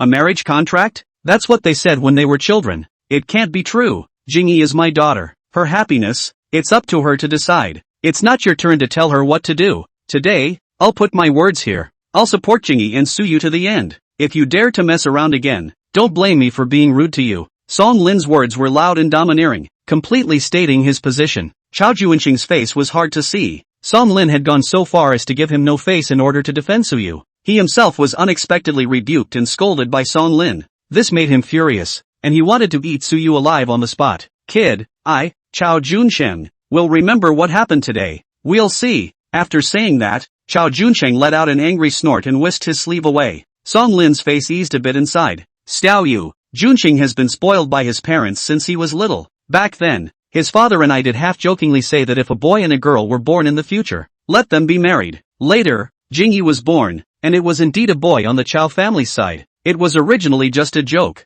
No one took it seriously, but the Chao family keeps it in their minds, always mentioning it in front of us. Then later, something happened to the Chao family, and Junsheng's parents died on the battlefield to cover their comrades. The Chao family fell all of a sudden, leaving Junsheng all alone. I look at him poorly, so I take care of him in many ways, thinking that this kid has no parents, so I'll help if I can. Who knew that Junsheng, the boy, had too much on his mind? When he was in high school, he suddenly started courting Jingyi, and it was a big deal. Jingyi was so focused on martial arts at that time that she couldn't even look at him. Junseng then pestered him in all sorts of ways, even to the point of death. I was so upset by him that I told the public that the engagement was off. I thought that would make him stop, but I didn't know that I really couldn't get rid of him. Song Jingyi's face became even more displeased when she heard her father's words. No wonder Chao Junsheng was always bothering her. So he was taking about the marriage contract. She looked at Suyu with an apology in her eyes. Suyu's expression was calm, unable to tell if he was happy or not. Song Jingyi's heart became even more uneasy. After dinner, Suyu didn't promise Song Lin to keep him for tea and insisted on leaving. Song Jingyi insisted on seeing him out the door. The two walked slowly down the path in the villa area. The night was quiet. Song Jingyi wanted to speak several times, but in the end, she didn't say anything. Su stopped and looked at her. Jingyi, do you have something to say? Song Jingyi bit her lip and finally said, Coach Su, I'm sorry about today. She was a bit incoherent and didn't know how to express herself. Suyu smiled. It's okay, I know you don't like him. Song Jingyi raised her head and looked at Suyu in surprise. He saw it? Song Jingyi blushed and lowered her head in embarrassment. Suyu's eyes softened. Jingyi, don't worry about those unimportant people. Just be yourself. Song Jingyi's heart warmed as she raised her head and looked at Suyu seriously. His eyes were clear, as if he could see through everything. She nodded vigorously. Aha! I know, Coach Su. I'll work hard and won't let anyone bully me. I believe you. The two walked in silence for a while longer, almost to the entrance of the villa area. In front, a few silhouettes suddenly appeared. With the help of the streetlight, Song Jingyi recognized that it was Chao Junsheng. He took a couple of burly punks with him and blocked the road. Chao Junsheng's face was gloomy and his eyes stared viciously at Suyu. Kid, you came out. I thought you were going to hide. Suyu's face went cold and pulled Song Jingyi behind him. What do you want? Chao Junsheng laughed sardonically. What for? Teaching you a lesson. Of course. Kid, how dare you snatch a woman from me? Today I'll let you see how powerful I am. Chao Junsheng waved his hand, and the gangsters behind him surrounded him with an aggressive air. Song Jingyi's face turned white and she tightly grabbed Suyu's clothes. Looking scared, Suyu patted her hand and comforted her not to be afraid. Then he stepped forward and coldly swept over the punks. With just a few of you? The punks were too stunned by him to move for a moment. Chao Junsheng roared at the sight. What are you waiting for? Give me on. Break his legs. The gangsters then reacted and rushed towards Suyu with their sticks. Disdain flashed in Suyu's eyes. Against these people, he didn't even bother to use his Rowan fist. The body moved, weaving through the crowd like a ghost. Soon, screams were heard. Before the punks could see how he struck, they were knocked out and fell to the ground groaning. So you moved so fast that only shadows could be seen. Song Jingi only felt a flash before her eyes and it was over. The punks who had been so ferocious just a moment ago were all down, unable to move. Chao Junsheng was dumbstruck in disbelief. The ones he brought with him were paid fighters, but they couldn't block a single move from Suyu?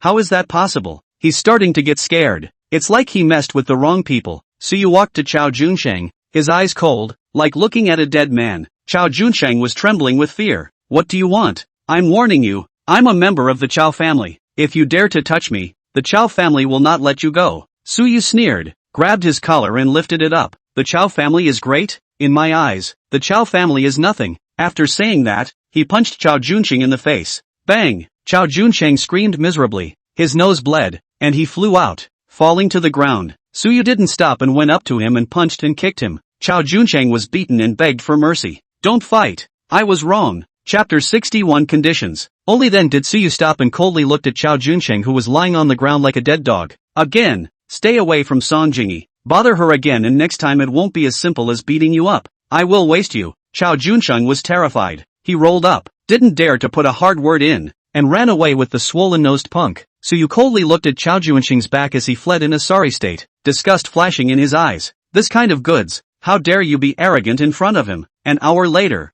Suyu arrived at the hospital. There was a familiar figure in his sister's hospital room. Huang Wanqing was carefully peeling an apple, moving gently with a gentle smile on her face. Su Nannan was sitting on the hospital bed, her small face with a pale color, and was talking to Huang Wanqing about something, letting out a few soft laughs from time to time. Huang Wanqing glanced at Suyu out of the corner of her eye and immediately lifted her head with an even brighter smile. Suyu, you're here. She greeted them naturally, as if there had never been any unpleasantness between them. Suyu walked into the hospital room and his gaze fell on his sister. Su Nannan was even happier to see her brother. Brother, you're here. Sister Wanqing came to see me and brought a lot of fruit. Suyu's heart softened a bit. His sister was always like this, with a good heart and easy to trust. How are you feeling? Anywhere uncomfortable? Su Nannan shook her head with a good face. Much better. Brother, don't worry about me. Brother, don't be so mean to Sister Wanqing, okay? She's quite nice. Su Nannan remembered that last time at the entrance of the martial arts hall.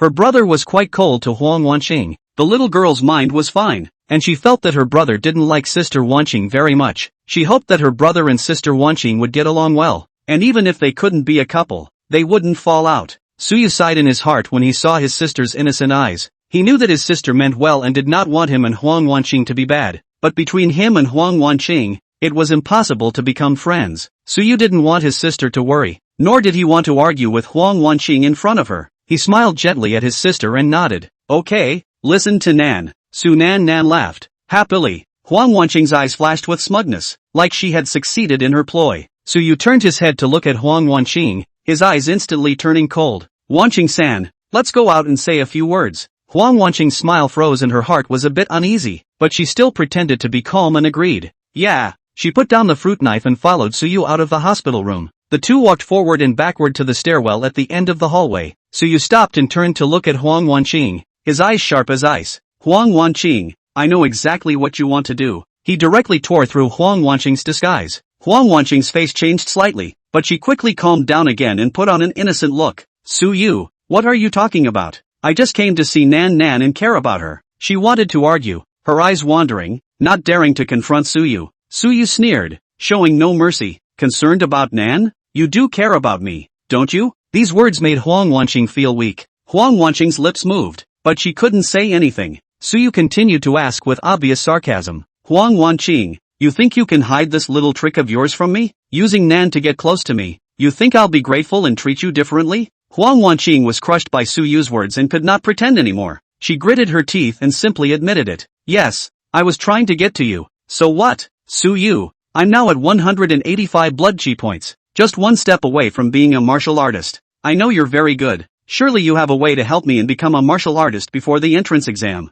Huang Wanqing finally stated the purpose, taking it very much for granted. She hoped that Suyu would help her out for old time's sake. Suyu's eyes were cold, quietly looking at Huang Wanqing like a stranger. Huang Wanqing, you think I will help you? His tone was calm and no emotions could be heard, but it made Huang Wanqing's heart sink. Huang Wanqing gritted her teeth and gave up. Suyu, I was wrong in the past. I shouldn't have been a snob. I shouldn't have drawn a line with you. I know it's wrong and I regret it. Please, for the sake of our old friendship, help me this time. Huang Wanqing's tone softened, her eyes slightly red, a pitiful look. She thought that by pleading like this, Suyu would soften his heart. After all, they were childhood friends who grew up together. Suyu looked at Huang Wanqing, his eyes still cold. Huang Wanqing, your so-called affection is worthless in my eyes. These words doused Huang Wanqing's last hope. Huang Wanqing's face was pale, and she couldn't help the tears from falling. Suyu, do you hate me that much? Suyu looked indifferent. Hate? You don't deserve it. Huang Wanqing was completely desperate. She wiped the tears from her eyes and looked up, her eyes full of resentment. Okay, forget I said that. Huang Wanqing finished in a cold voice and turned around, ready to leave. Right at this moment, Suyu suddenly opened his mouth. I can help you. Huang Wanqing's feet lurched and she turned around, surprise and skepticism flashing in her eyes. What do you say? Really willing to help me? She couldn't believe her ears. Suyu's expression was indifferent. I can help you become a martial artist, but I have a condition. Huang Wanqing was delighted in her heart and hurriedly asked, what conditions? As long as you help me, anything is promised. She was desperate to grab this lifesaver, even if it cost her more. The condition is, when you become a martial artist, disappear from my and Nan's world and never show up again. This condition was like a bolt from the blue, shocking Huang Wanqing. On Huang Wanqing's face, the look turned into shock and dismay. Disappear? You mean, tell me to never contact you guys again? That's right, become a martial artist, or be ordinary forever. Your choice. Suyu gave the choice to Huang Wanqing. Huang Wanqing froze. She thought that Suyu would make her pay a material price or do something difficult, but I didn't realize that what was wanted was for her to disappear completely. Huang Wanqing hesitated in her heart, and it was difficult to decide for a moment. Becoming a martial artist was something she had dreamed of. Once she succeeds, her status will be turned upside down. She'll get into a better college, have a better future, even marry into a rich family and change her life. However, by agreeing to Suyu's conditions, he would have to completely give up on him as a man with unlimited potential. Huang Wanqing was unwilling to give up, but she was also very eager to become a martial artist. She couldn't decide for a moment. Suyu had only given her one chance, and her hesitation showed that her desire for martial arts was not strong enough. Huang Wanqing, I'll give you 2 minutes to think about it. In 2 minutes, if you haven't decided, forget I said anything. Su started the countdown. 2 minutes, 1 minute and 50 seconds, 1 minute and 40 seconds. As time passed by, Huang Wanqing's heart panicked even more. She quickly pondered that once she became a martial artist, her future path would be much wider. Giving up on Suyu now doesn't seem permanent. When she became a martial artist and her status went up, she might be able to chase Suyu back again. Besides, even if she couldn't be with Suyu in the end, after becoming a martial artist, could she still be afraid of not finding a better one? Thinking of this, Huang Wanqing's heart was set. Yes, I promise. As long as you can help me become a martial artist, I swear that I will never appear in front of you and Nan again. Chapter 62 Encountering the Kickoff. The next day, Huang Wanqing came to the Bastard Sword Martial Arts Center. The people in the martial arts school all looked at the beautiful new student curiously. Suyu didn't give her special treatment just because of yesterday's engagement. He placed Huang Wanqing into the basic class and practiced from the most basic pile work like the other students. Huang Wanqing changed into her martial arts uniform and stood on the training ground. Watching everyone diligently practicing martial arts, she peeked at Suyu. He is still so serious, meticulously teaching his students and adjusting their movements. The sunlight poured over him like it was gilding him, making him look even more handsome and upright. Huang Wanqing's heart flooded with something strange. She took a deep breath and pushed down the thoughts in her mind, learning the pile work in earnest. Although she had a bit of martial arts foundation, she still didn't dare to be sloppy about the basic training of the Bastard Sword Martial Arts School. She knew that this was Suyu testing her, and was the key to whether she could truly be initiated. During breaks, Huang Wanqing always couldn't help but peek at Suyu. She saw Suyu patiently teaching Song Jingyi, the two of them talking and laughing. The atmosphere was quite good. Song Jingyi smiled happily, as if her gray mood had brightened up because of Suyu's presence. Huang Wanqing was a bit jealous in her heart. Why should Song Jingyi get special treatment from Suyu? In terms of looks, in terms of family history, in terms of talent, what is she? Huang Wanqing, not as good as Song Jingyi? Unwillingness grew like weeds in Huang Wanqing's heart. She gritted her teeth and secretly swore in her heart that she would let Suyu see her worth. She wanted to prove to Suyu that she was the one who was most worthy to stand beside him. She was going to make Su like her again, more than before. After training, Huang Wanqing returned home already very tired. Looking at herself in the mirror, with a little bead of sweat on her forehead and a slightly flushed face, she looked beautiful. Huang Wanqing looked into the mirror and admired her face. She was confident in her beauty and abilities. She felt that with a little bit of effort, she would definitely be able to make Suyu like her again. After this, Huang Wanqing trained even harder in the bully sword martial arts school. She was like a sponge, desperately absorbing the knowledge of martial arts. She practiced every move carefully, thought about every key point, and improved quickly. Suyu looked touched in his eyes, but his face remained calm and didn't pay special attention to her. This made Huang Wanqing even more unconvinced and worked harder. Day by day, every day, Suyu was not only teaching the students of the martial arts school, but he was also practicing hard himself. The system's reimbursement progress is also slowly advancing. Current repayment progress of the Golden Bell, 10,000/10,000. Repayment of the Golden Bell is complete. Here comes the system alert. A smile appeared on Suyu's face. Golden Bell Shield. This formidable defense technique, he had finally fully mastered it. He clearly felt that the strength of his body had risen another layer. Hard as iron and tough. The system prompted again. The host's current realm has been detected and a new advance item has been unlocked. New advance programs have been updated. Tiger Power Fist, introductory. Sweeping Legs, introductory. Bagua Palm, introductory. Suyu's eyes lit up. Tiger Power Fist. The name sounds domineering. Sweeping Leg and Bagua Palm are also very effective in real combat. That's a powerful system. The next day, the Bastard Sword Martial Hall was filled with the sounds of practicing martial arts as usual. Participants sweat and work hard to improve themselves. Shusha taught the trainees seriously, very much like a big sister. Suddenly, somewhat arrogant footsteps interrupted these sounds. Several strangers wearing the same martial arts uniforms walked into the Bastard Sword Martial Arts Center. Leading the way was a burly youth with a proud face. "Excuse me, who is the owner of the Bastard Sword Martial Arts School?" The youth's voice was loud and provocative. Trisha frowned and walked straight over. "I'm the big sister of the Bastard Sword Martial School. The master is not here. What is it that you guys want?" Trisha's tone was calm, but her eyes were a little wary. The corners of the youth's mouth rose in a contemptuous smile. "We're from the newly established Fierce Tiger Martial School, and we're here today because we want to spar with the Bastard Sword Martial School." "Cutting? That's right, it's a cut." The youth swept over the martial arts school students in front of him with a disdainful expression. "Let's see if the strength of the Bastard Sword Martial School is really as powerful as the rumors." Trisha realized that this was a kick in the pants. "Cutting is fine. How do you want to compete?" The youth pointed to a man behind him. "Simple. The coach of our pavilion, Li Mang. Compete with any random person from your martial arts school. Point blank. Win or lose." Shu Sha looked at Li Mang. The other party was stout. His eyes were sharp, and his chi and blood fluctuations were not weak. "It's a practitioner." Trisha thought about it and agreed. "Good. We, the Bastard Sword Martial School, accept your request for a sparring session." She represented the Bastard Sword Martial Hall, and at this time, she must not retreat and be belittled by the people of the new martial hall. Li Mang walked out with a sardonic smile on his face. "Eldest sister, please." Li Mang clasped his fists and looked polite, but his eyes were full of contempt. Trisha drew her long stick and looked grave. She knew the other side was not simple. Li Mang made the first move and threw a punch that carried a fierce momentum.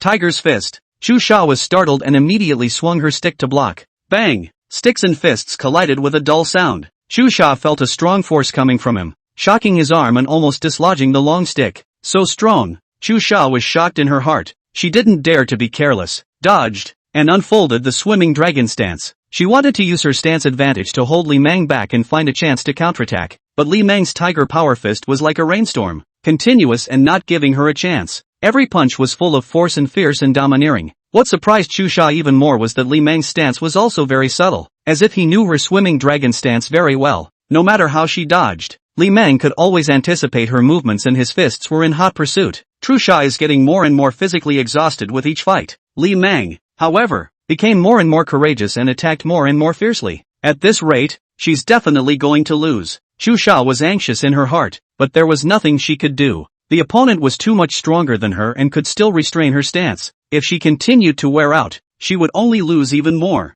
Bang! Another hard punch. Li Mang directly hit Chusha's chest. Shu Sha stifled a grunt and flew out violently, landing heavily on the ground. The baguette also flew out and rolled several times on the ground. Li Mang didn't continue to pursue and stood in place looking at Shu Sha with contemptuous eyes. "Eldest sister, I am obliged." Li Mang clasped his fists, seemingly polite, but the corners of his mouth were tinged with a mocking light smile. Trisha struggled to get up, but her chest was in severe pain. Her chi and blood were churning, and she couldn't make any effort. She lost, losing so completely. The martial arts school students were in an uproar, and their faces were filled with disbelief. Eldest sister actually lost? And lose so fast? How is that possible? Just then, a reassuring voice came with a chill. "What's going on?" "Su is back. He had just finished instructing Song Jingyi's cultivation, and as soon as he returned to the martial arts center, he saw the scene in front of him. Trisha had actually let someone defeat her, and by the looks of it, she was still badly injured. Suyu's face sank as his eyes icily swept over the several people from the Mighty Tiger Martial School. Chapter 63 Suyu counterpunching face. When Chusha saw Suyu,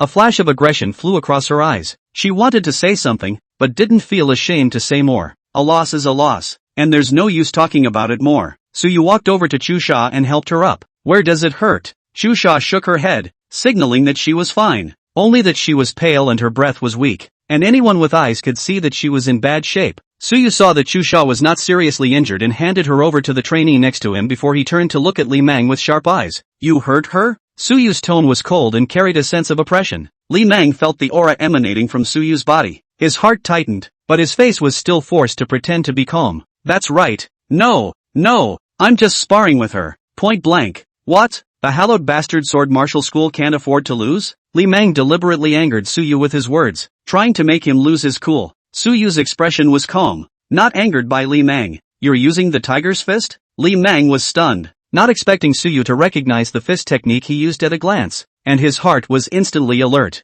Exactly, Tiger Power Fist. What? Does Coach Su know Tiger Power Fist too? Li Mang asked tentatively. Suyu didn't reply and walked to the center of the martial arts practice field, moving his wrists and making crackling sounds. Tiger's Fist. I just learned it, Suyu said lightly, as if Tiger Power Fist was some worthless martial art. Li Mang froze, suspecting that he had heard wrong. Just learning? Is this kid talking? Tiger Power Fist is not a martial art that can be learned casually. It is difficult to get started, let alone learn it to its essence. He practiced Tiger Power Fist for more than 10 years before barely practicing at this level now. And this kid said he just learned it? It's a joke. Kid, stop pretending. The power of the Tiger Power Fist is not something you can imagine. Li Mang angrily shouted, thinking that Suyu was deliberately mocking him. Suyu ignored Li Mang's shouting and closed his eyes, his mind quickly recalling every detail of Li Mang's use of the Tiger Power Fist just now. Tiger Power Fist, fierce and domineering, with an aura like a tiger, is about being brave and pressing people with power. The power generation technique is a bit like Luo Han Quan in that it focuses on explosive power. With his current physical fitness and martial arts understanding, it wasn't difficult to learn Tiger Power Fist. The system beep sounded. Tiger's Fist can be advanced, and the condition for repayment after advance is 10,000 punches in a straight line. Is there an advance? Advance success. The host's Tiger's Fist has been upgraded to the great perfection. Current repayment progress of Tiger's Fist 0/10,000 punches in a straight line. Instantly, a wave of mysteries about the Tiger Power Fist surged into Suyu's mind. It was as if he had been practicing Tiger's Fist for decades, and every movement, every force, had become instinctive and could be used with ease. Suyu opened his eyes with a flash of refined light. He slowly set up his stance. His body was upright and calm, like a tiger descending from the mountain, intimidating the four directions. When Li Mang saw the change in Suyu, a wave of uneasiness welled up in his heart. He felt as if Suyu's aura had changed, becoming stronger and more dangerous. Kid, stop pretending. Let's see how I'm going to blow you up today. Li Mang roared and attacked first, striking a Tiger Power Fist straight at Suyu's face. The wind of the fist whistled with a sense of oppression. Suyu's eyes stared, and without dodging or dodging, he similarly blasted out with a fist. Tiger's Fist. Bang! Both fists collided with a loud bang. The airwaves spread out and dust flew. Li Mang only felt a huge force coming from him, like he was hit by a high-speed train, and his bones seemed to be breaking. Click! The clear sound of cracking bones reached everyone's ears. Li Mang screamed miserably. His body flew out and fell on the ground. After a few seconds, Li Mang suddenly spat out blood from his mouth and his face was pale. One move. Just one move. Li Mang was defeated. The defeat was even more complete and dry than Chus's. The room was quiet. Everyone was stunned. No one had expected Suyu to be so strong and terrifying. With only one move, he defeated Li Mang, who was so strong. Moreover, the one Suyu used was also the Tiger Power Fist. How is that possible? Didn't he just learn Tiger's Fist? How can it be so powerful? Several people from the Mighty Tiger Martial School were frozen like stones, their faces in shock. The Tiger's mighty fist that they were so proud of was so unbeatable in front of Suyu.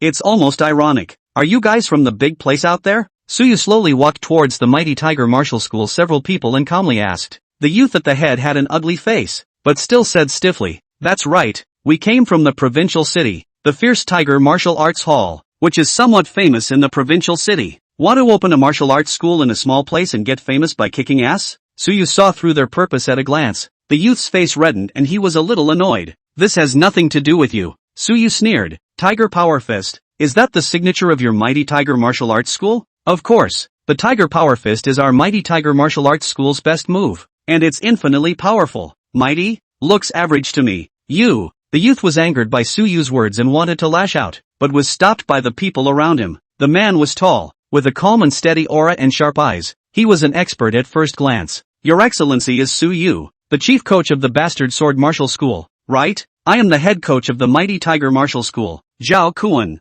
Zhao Kuan walked up to Suyu and cupped his fists in salute. His tone seemed to be polite, but the eyes that looked over to him were scrutinizing and challenging. He's finally stepping up in person. Suyu looked at Zhao Kuan with calm eyes. You want to save face for your people? Zhao Kuan nodded, not intending to hide it. That's right, Tiger's Mighty Fist is our Mighty Tiger Martial School's specialty, and today, I'm going to be taught the Bastard Sword Martial School's superior moves. After Zhao Kuan finished speaking, he set up his stance and his chi and blood power erupted, and there was a faint sound of a tiger whistling around him. He had practiced his Tiger Power Fist to a very high level and looked much more powerful than Li Mang. Suyu's eyes moved as he watched Zhao Kuan's stance. This Zhao Kuan is indeed quite a bit stronger than Li Mang. The Tiger's Fist is also more pure. But, so what? Suyu also took a stance. Luohan Fist's strength was running in his body and his chi and blood surged, but he wasn't going to use the Tiger's Fist. Against this level, Rohan Fist is enough. Zhao Kuan saw that Suyu unexpectedly did not use the Tiger Mighty Fist. His eyebrows wrinkled and a hint of fire flashed in his eyes. Is this a sign of disdain?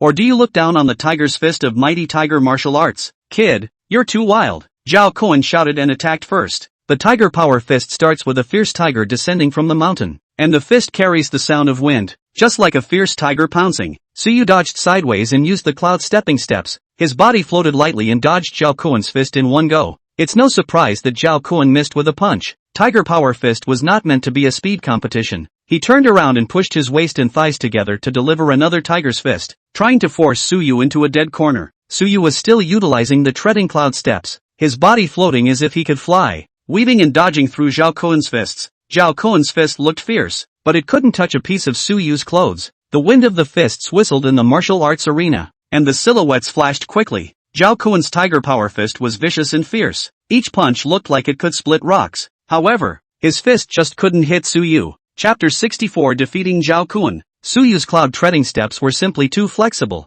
The walk is as smooth and drifting as flowing water. Zhao Kuan's attacks seemed to turn into clumsy performances in front of him, not threatening at all. The more Zhao Kuan fought, the more anxious he became, and the power of the tiger's mighty fist fell with him. He felt like he was stuck in a quagmire, and the harder he pushed, the deeper he fell. Suyu, however, was like a loach, too slippery to catch. Zhao Kuan roared. His fist technique changed. His fist carried the sound of wind, and the shadow of his fist pressed towards Suyu layer by layer. He wanted to use his absolute power to suppress Suyu so that he could not dodge. Suyu's eyes became a little more serious. This Zhao Kuan still has some skills, and the Tiger Power Fist does have something powerful to offer, but that's about it. Suyu stabilized his body, stopped dodging, and rushed up against Zhao Kuan's fist. He was going to take Zhao Kuan's Tiger Power Fist the hard way. He would use his actions to show Zhao Kuan what was truly powerful. When Zhao Kuan saw that Suyu actually dared to fight him hard, a cold smile appeared at the corner of his mouth. Looking for death. His Tiger Mighty Fist was so powerful that no one in the same realm dared to fight him.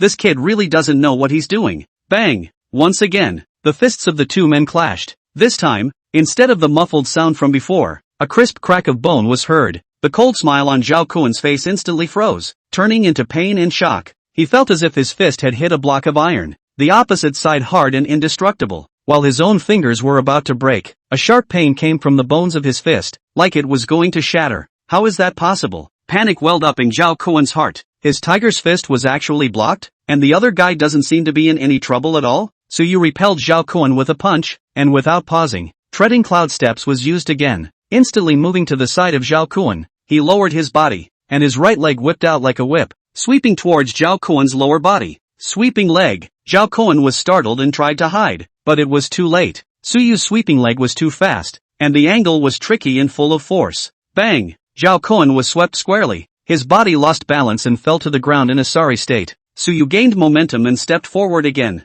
He wanted to settle the fight quickly, completely shattering Zhao Kuan's confidence and avenging his big sister's death. Zhao Kuan fell to the ground, and before he could get up, he saw Suyu suddenly appear in front of him. He was scared and tried to fight back, but realized he had no strength left. Suyu's attacks came down like a torrential downpour. Punches and kicks were used to hit the vitals. Tiger's fist, sweeping leg, and treading cloud steps. He used them very skillfully. It was as if he was the true heir to the Tiger Power Fist, and Zhao Kuan was just learning the ropes. Zhao Kuan was beaten to the point where he was powerless. Severe pain kept coming from his body, and his bones were about to be broken. He wanted to admit defeat, but realized he didn't even have the strength to speak. One could only make agonizing noises, struggling under Su Yu's fists and feet. The sound of fists and feet clashing and Zhao Kuan screaming in pain were left in the martial arts practice arena. The people from the Mighty Tiger Martial School had long since looked dumbfounded and completely frozen. The head coach they had been so proud of was beaten like a dead dog by Su Yu, without the ability to fight back. Xu Sha looked at the scene in the field, shocked and feeling pain at the same time. Su Yu really didn't let her down. He stepped in and avenged her. Song Jingyi stood in the crowd and looked at Su Yu with complicated eyes. The way Su Yu practiced martial arts was full of confidence and power, as if his whole body was glowing, making people unable to move their eyes. And the Su Yu in the battle in front of her made her feel a little strange and more attracted to her. Finally, Su Yu stopped. Zhao Kuan was paralyzed on the ground like mud, covered in blood. With only one breath left, he's completely out of the fight. Su Yu stood tall and looked at Zhao Kuan, his eyes cold with mockery. Tiger Power Fist? Nothing more than that. When Zhao Kuan heard Su Yu's words, he was so angry that he spat out a mouthful of blood and his face turned even whiter. He struggled to get up and pointed at Su Yu, shouting with all his strength, "You're vile! How dare you tease the bikers in such a way! I will let the entire martial arts world know how unethical you, the bastard sword martial arts school, are." When Su Yu heard this, a cold smile appeared at the corner of his mouth. Unethical? Teasing a martial arts competitor? Why does that sound so familiar? Su Yu slowly squatted down and looked at Zhao Kuan with icy eyes. His tone was calm, but with a chill. Teasing? Unethical? How dare you say that? Just now, when Li Meng injured my eldest sister, did you guys ever think about what moral justice is? You Mighty Tiger Martial Arts School kicked the school first, then hurt people, and now you turn around and accuse me of being unethical? That's ridiculous. Su Yu's words pierced through Zhao Kuan's disguise like a sharp sword, leaving him speechless. He wanted to retort, but couldn't find any reason to do so. When Li Meng made his move just now, they really didn't think about moral justice. They only wanted to win. They only wanted to step on the bastard sword martial arts school and become famous. Su Yu stood up and looked at the people from the Mighty Tiger Martial School. His tone was cold and carried a warning. Our bastard sword martial school does things openly and honestly, and we don't care to use plots and tricks. The winner of today's match has already been decided. You guys lost, so you should admit defeat. Don't disgrace your honor here, and scream if you can't afford to lose. After Su Yu finished speaking, he pointed at the surveillance camera in the corner of the martial arts center. There are security cameras in the martial arts center that recorded the entire process of today's bout. If you're not convinced, you can release the footage and let the Martial Arts Association judge who is being unethical. When the people from the Mighty Tiger Martial School heard Su Yu's words, their faces instantly turned iron blue. There's even a security camera in the martial arts center? This is bad. If the video is publicized, won't they lose face at the Mighty Tiger Martial Arts School? Zhao Kuan also thought of this and his face became even more ugly. He glared fiercely at Su Yu, knowing that the kick was a complete failure. Staying any longer would only be self-defeating. Let's go! Zhao Kuan gritted his teeth and uttered a few words, struggled to get up, and led the people from the Mighty Tiger Martial Arts School to leave the Bastard Sword Martial Arts School in disgrace. The kickoff ended in a crushing defeat for the Mighty Tiger Martial Arts Center. Once again, the Bastard Sword Martial Arts School had demonstrated great strength, and a potential that could not be underestimated. The pavilion master was a bit surprised to hear from the other students that Su Yu knew Tiger Power Fist. Tiger Power Fist is the signature of the Mighty Tiger Martial Arts School. How did Su Yu know it? He sent someone to call Su to his office. Instructor Su is here. Sit. Li Guoxing smiled behind his desk and greeted Su Yu as he sat down, directly opening the door. I heard them say that you used the tiger's fist today? Su Yu nodded his head in acknowledgement. Well, a little. A little? Li Guoxing raised his eyebrows, not quite believing a bit of what Su Yu said. He heard about the martial arts training ground competition. Su Yu defeated Zhao Kuan, the coach of the Mighty Tiger Martial Arts School, in one go with the Tiger Power Fist. You call this a little bit? Li Guoxing muttered in his heart. His face was still smiling. Instructor Su was too modest. Tiger Power Fist is not easy to learn. How did you learn it? Su Yu had long ago thought of something to say. I usually like martial arts. I study and look at all kinds of fights and I practice a lot at home. It's been a long time, so I know a little bit about it. That's a much more modest statement. Li Guoxing rather felt that Su Yu spoke very sincerely. Maybe Su Yu is really a martial arts nerd, interested in any martial arts and is so talented that he's self-taught? Chapter 65 Comforting Big Sister. Thinking this way, Li Guoxing appreciated Su Yu even more. A talent like that, The Bastard Sword Martial Arts Center has to keep it. Instructor Su is really smart. It's rare that he can know Tiger's Fist even on his own. By the way, let me tell you something. There's a networking event at the city's Budo Association, so please send someone from each martial arts school. We have 2 spots in the Bastard Sword Martial School. A martial arts exchange event? Suyu's heart moved and probably guessed what Li Guoxing meant. I think that Instructor Su is well suited to go to this event, to grow in knowledge and to learn from other martial arts schools. What does Instructor Su think? Li Guoxing said with a smile. The pavilion master looks up to me, and I'm willing to go. Suyu agreed. This kind of exchange activity was also an opportunity for him to get in touch with more martial arts, and it might be rewarding. Good. Knew you'd say yes. The event is at the City Martial Arts Association training base. All the famous martial arts schools in the city send people there. It's a good opportunity to learn. There's still one more spot. I was going to let Xiao go, but she's been in bad shape lately, so it might not be appropriate. Li Xiao has really been in bad shape lately. Losing to the people from the Mighty Tiger Martial Arts School in the martial arts practice arena hit her pretty hard. Pavilion Master, why don't we let eldest sister go along? Li Guoxing was a bit hesitant. Trisha? She's hurt today and not in the best of moods. Su Yu, however, still suggested. Don't worry, Pavilion Master, eldest sister isn't seriously injured. She'll be fine after a few days of rest. Emotionally, I can enlighten her. Moreover, this event is a chance for eldest sister to improve. Li Guoxing thought about it. Suyu had a point. Trisha has been a bit slack for a while now. Maybe this event will revitalize her. Well, then let Trisha go with you. For this exchange event, you guys representing the Bastard Sword Martial School should perform well and don't disgrace the martial school. Suyu nodded his head in agreement. Don't worry, Pavilion Master, I will. Li Guoxing smiled, finally satisfied. I believe you. Suyu came out of the Pavilion Master's office and went directly to the martial arts practice field. Trisha must be there. Sure enough, when he arrived at the martial arts training ground, he saw Chusha hitting the long stick against the wooden stake, one at a time. Her movements weren't as nimble as they used to be, and she seemed heavy and sluggish. Sweat dampened his hair and plastered his cheeks, his face pale. Trisha was still thinking about today's failure. She couldn't accept that she would lose to someone from the Mighty Tiger Martial Arts School, and lost so badly. She had always thought that she was considered a top student in the Bastard Sword Martial School. The title of Big Sister made her flutter a bit, but today, reality slapped her in the face. The more she thought about it, the more angry she became, and she swung the baguette in her hand even harder, as if she wanted to vent all her anger. Suyu walked over to Chusha's side and quietly looked at her. He didn't say anything and waited. Chusha had long noticed Suyu coming, but ignored him, still hitting the wooden stake. I didn't stop until my arms were too sore to fight, she gasped, leaning her baguette on the ground, her body shaking a little. Eldest sister, still practicing. Suyu spoke faintly. Trisha turned her head to look at him, eyes of frustration, resignation, and resignation. Coach Su, what are you doing here? Take a look at eldest senior sister. Also want to say a few words to eldest sister. Trisha didn't say anything and looked at him. Suyu walked over to Chusha and eased his tone a bit.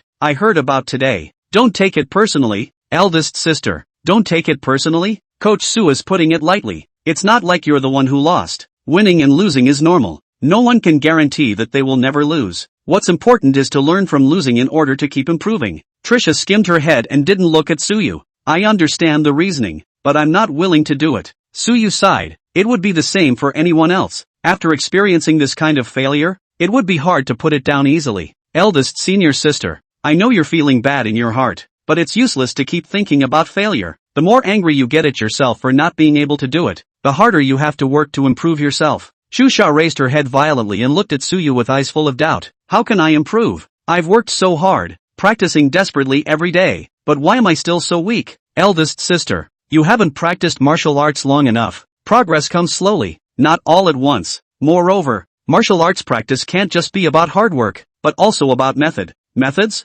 Chusha looked at Suyu with a puzzled expression. Suyu nodded. That's right, just like today, when you competed against the Mighty Tiger Martial Arts School. Where do you think you lost? Trisha carefully recalled the bout. I don't know. It feels like their Tiger Fist is pretty powerful and their stance is fast, so I can't fight them. Tiger Power Fist has its characteristics, but it's not without its flaws. Suyu smiled and patiently explained. You've been practicing only the traveling dragon stick technique, and you know too little about other martial arts to know how to utilize the restraints between feats against each other. This is not going to work. If you want to become powerful, you can't just learn one type of kung fu. You have to learn a lot and integrate it in order to break through. The better you are, the easier it is to be watched. You have to be getting better all the time if you want to not be passed over. Trisha froze and looked at Suyu thoughtfully. She had always thought that if she practiced the traveling dragon stick technique to the top, she would be invincible. But today had shown her that it was wrong. Does Coach Su mean that I should learn Tiger Power Fist as well? Suyu, however, shook his head.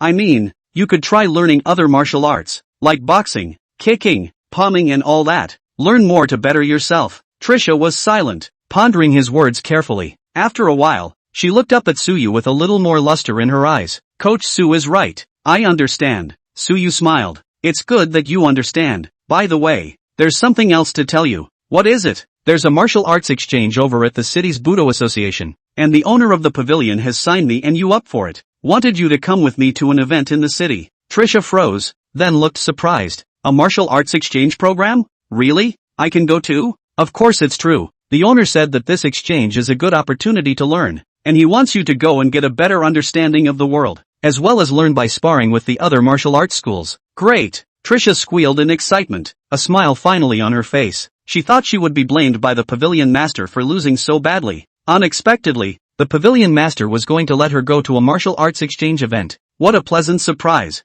Thanks Coach Su. Shusha looked at Suyu gratefully. This opportunity was definitely something he had helped her fight for. You're welcome, it's the result of your own efforts. After Suyu and Shusha finished talking, they walked out of the martial arts practicing ground. At a glance, he saw Huang Wanqing standing not far away. She hasn't left yet? Suyu was a bit puzzled, but didn't show it on his face and walked over. Do you have anything else? Chapter 66. There's something he's not telling him. Huang Wanqing immediately smiled when she saw Suyu come over. Suyu, I'm waiting for you here. She sounded quite cordial, as if she had a good relationship. Suyu frowned, not quite liking Huang Wanqing's self-centered attitude. Something's up. Huang Wanqing's smile froze for a moment, but quickly returned to normal. She had long been used to Suyu's coldness and knew that she couldn't rush if she wanted to impress him. It's like this. I've heard that over at the 4th middle school. It seems like they're organizing a martial arts training. Martial arts training? Suyu raised his eyebrows and looked at Huang Wanqing in puzzlement. What does 4th form training have to do with me?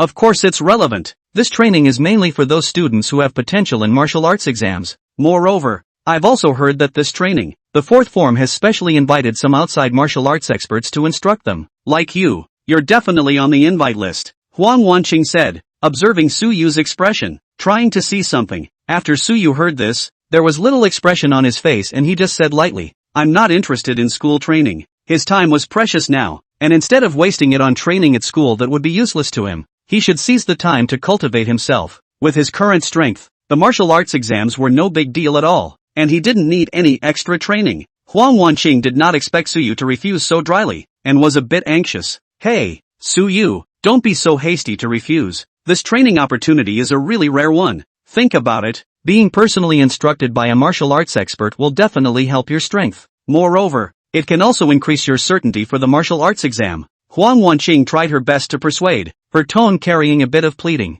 Suyu looked at her, his eyes sharp. Her real purpose, I'm afraid, wasn't any 4th form training, but to take the opportunity to get close to him. Suyu laughed coldly in his heart and became even more disgusted with Huang Wanqing's hypocrisy. No need, I know my own strength. I have things to do, so I'll go first. After that, he turned to leave. Seeing this, Huang Wanqing became even more anxious and hurriedly stepped forward to stop Suyu. Hey, wait, even if you don't like the school training, then you should accompany me back to see it, okay? Huang Wanqing looked at Suyu expectantly, her tone soft and sticky. If it was any other boy, his heart might have softened long ago. Unfortunately, she was facing Suyu. He stopped and turned around, his eyes cold as he looked at Huang Wanqing. I know exactly what you want to do. Stop pestering me with excuses like that. I'm not interested in you. Huang Wanqing's face instantly paled, her eyes filled with aggression and embarrassment. It was surprising that Suyu would be so direct and unforgiving. With that, she bit her lip and her eyes got a little red and she looked like she was about to cry.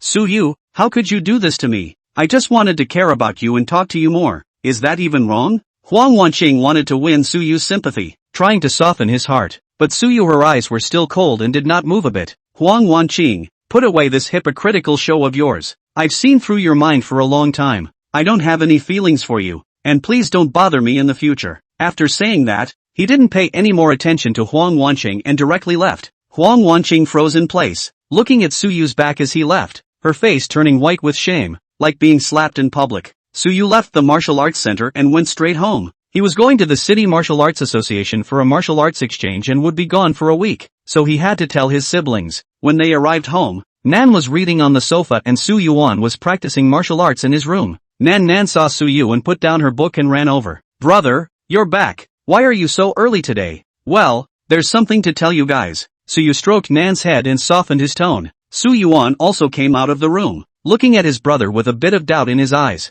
Brother, what is it? Su Yu told the two to sit down. I'm traveling for a week to the city for a martial arts exchange. Nan blinked and took Su's hand. Brother, how long will it take? A week or so. Don't worry, I'll be back soon after I get busy. Nan was a little lost, but nodded obediently. Brother, then take care of yourself on the road. Be safe. Well, I will. Yuan, take care of Nan when brother is not at home. Don't worry brother, I will. Su Yuan acted very understanding. He knew that his brother had business to attend to and wouldn't make trouble to worry him. Su droned uneasily. If you need to talk to the martial arts director, he will help you. Got it, brother. Nan answered obediently. Su Yuan also nodded, his eyes flickering as if he had something on his mind. Su Yu noticed that Su Yuan was out of sorts and frowned. Yuan, what's wrong? Is there something you want to tell me? Su Yuan stiffened and hastily shook his head. No, it's fine brother. That panicked look gave away everything in his mind in one glance. Su Yu looked at Su Yuan with sharp eyes.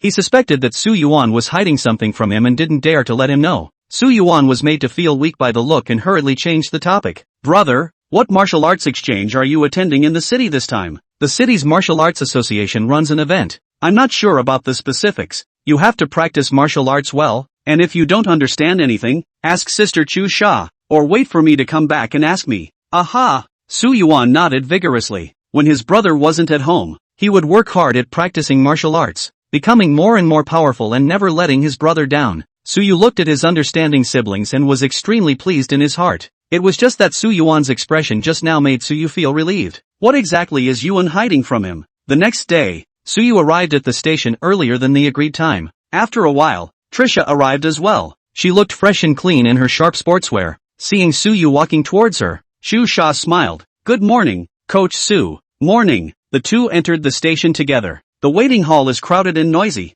Su Yu first found the platform of the train he wanted to take, and took Chu Sha to walk over and wait in line to enter the station. Once on the train, the two men looked for seats by ticket. Su Yu's seat was by the window, while Chu Sha sat in the seat by the aisle. The seats were fairly spacious, but the compartment was crowded. The train hadn't even left yet, and the compartment was already full of people, some of whom were easing up on their suitcases, while others were already chatting with their neighbors. On the aisle, a tall and thin boy walked up to Su Yu and opened his mouth coyly. Hello, brother, discussing a matter? Su Yu looked up at him. The boy pointed to the ticket in his hand and then to Su Yu's seat. I'm not in the same seat as my girlfriend. Can I switch with you? I want to sit with her, the boy explained in a low voice, his eyes pleading. Su Yu looked at his ticket and realized that the boy's seats were in the back, separated by a dozen rows of seats. Switching over would be too far from Chusa. Su Yu shook his head and refused. Sorry, can't change. Chapter 67 Seat Switching Fiasco on the Train. The boy froze, not expecting Su Yu to refuse so dryly.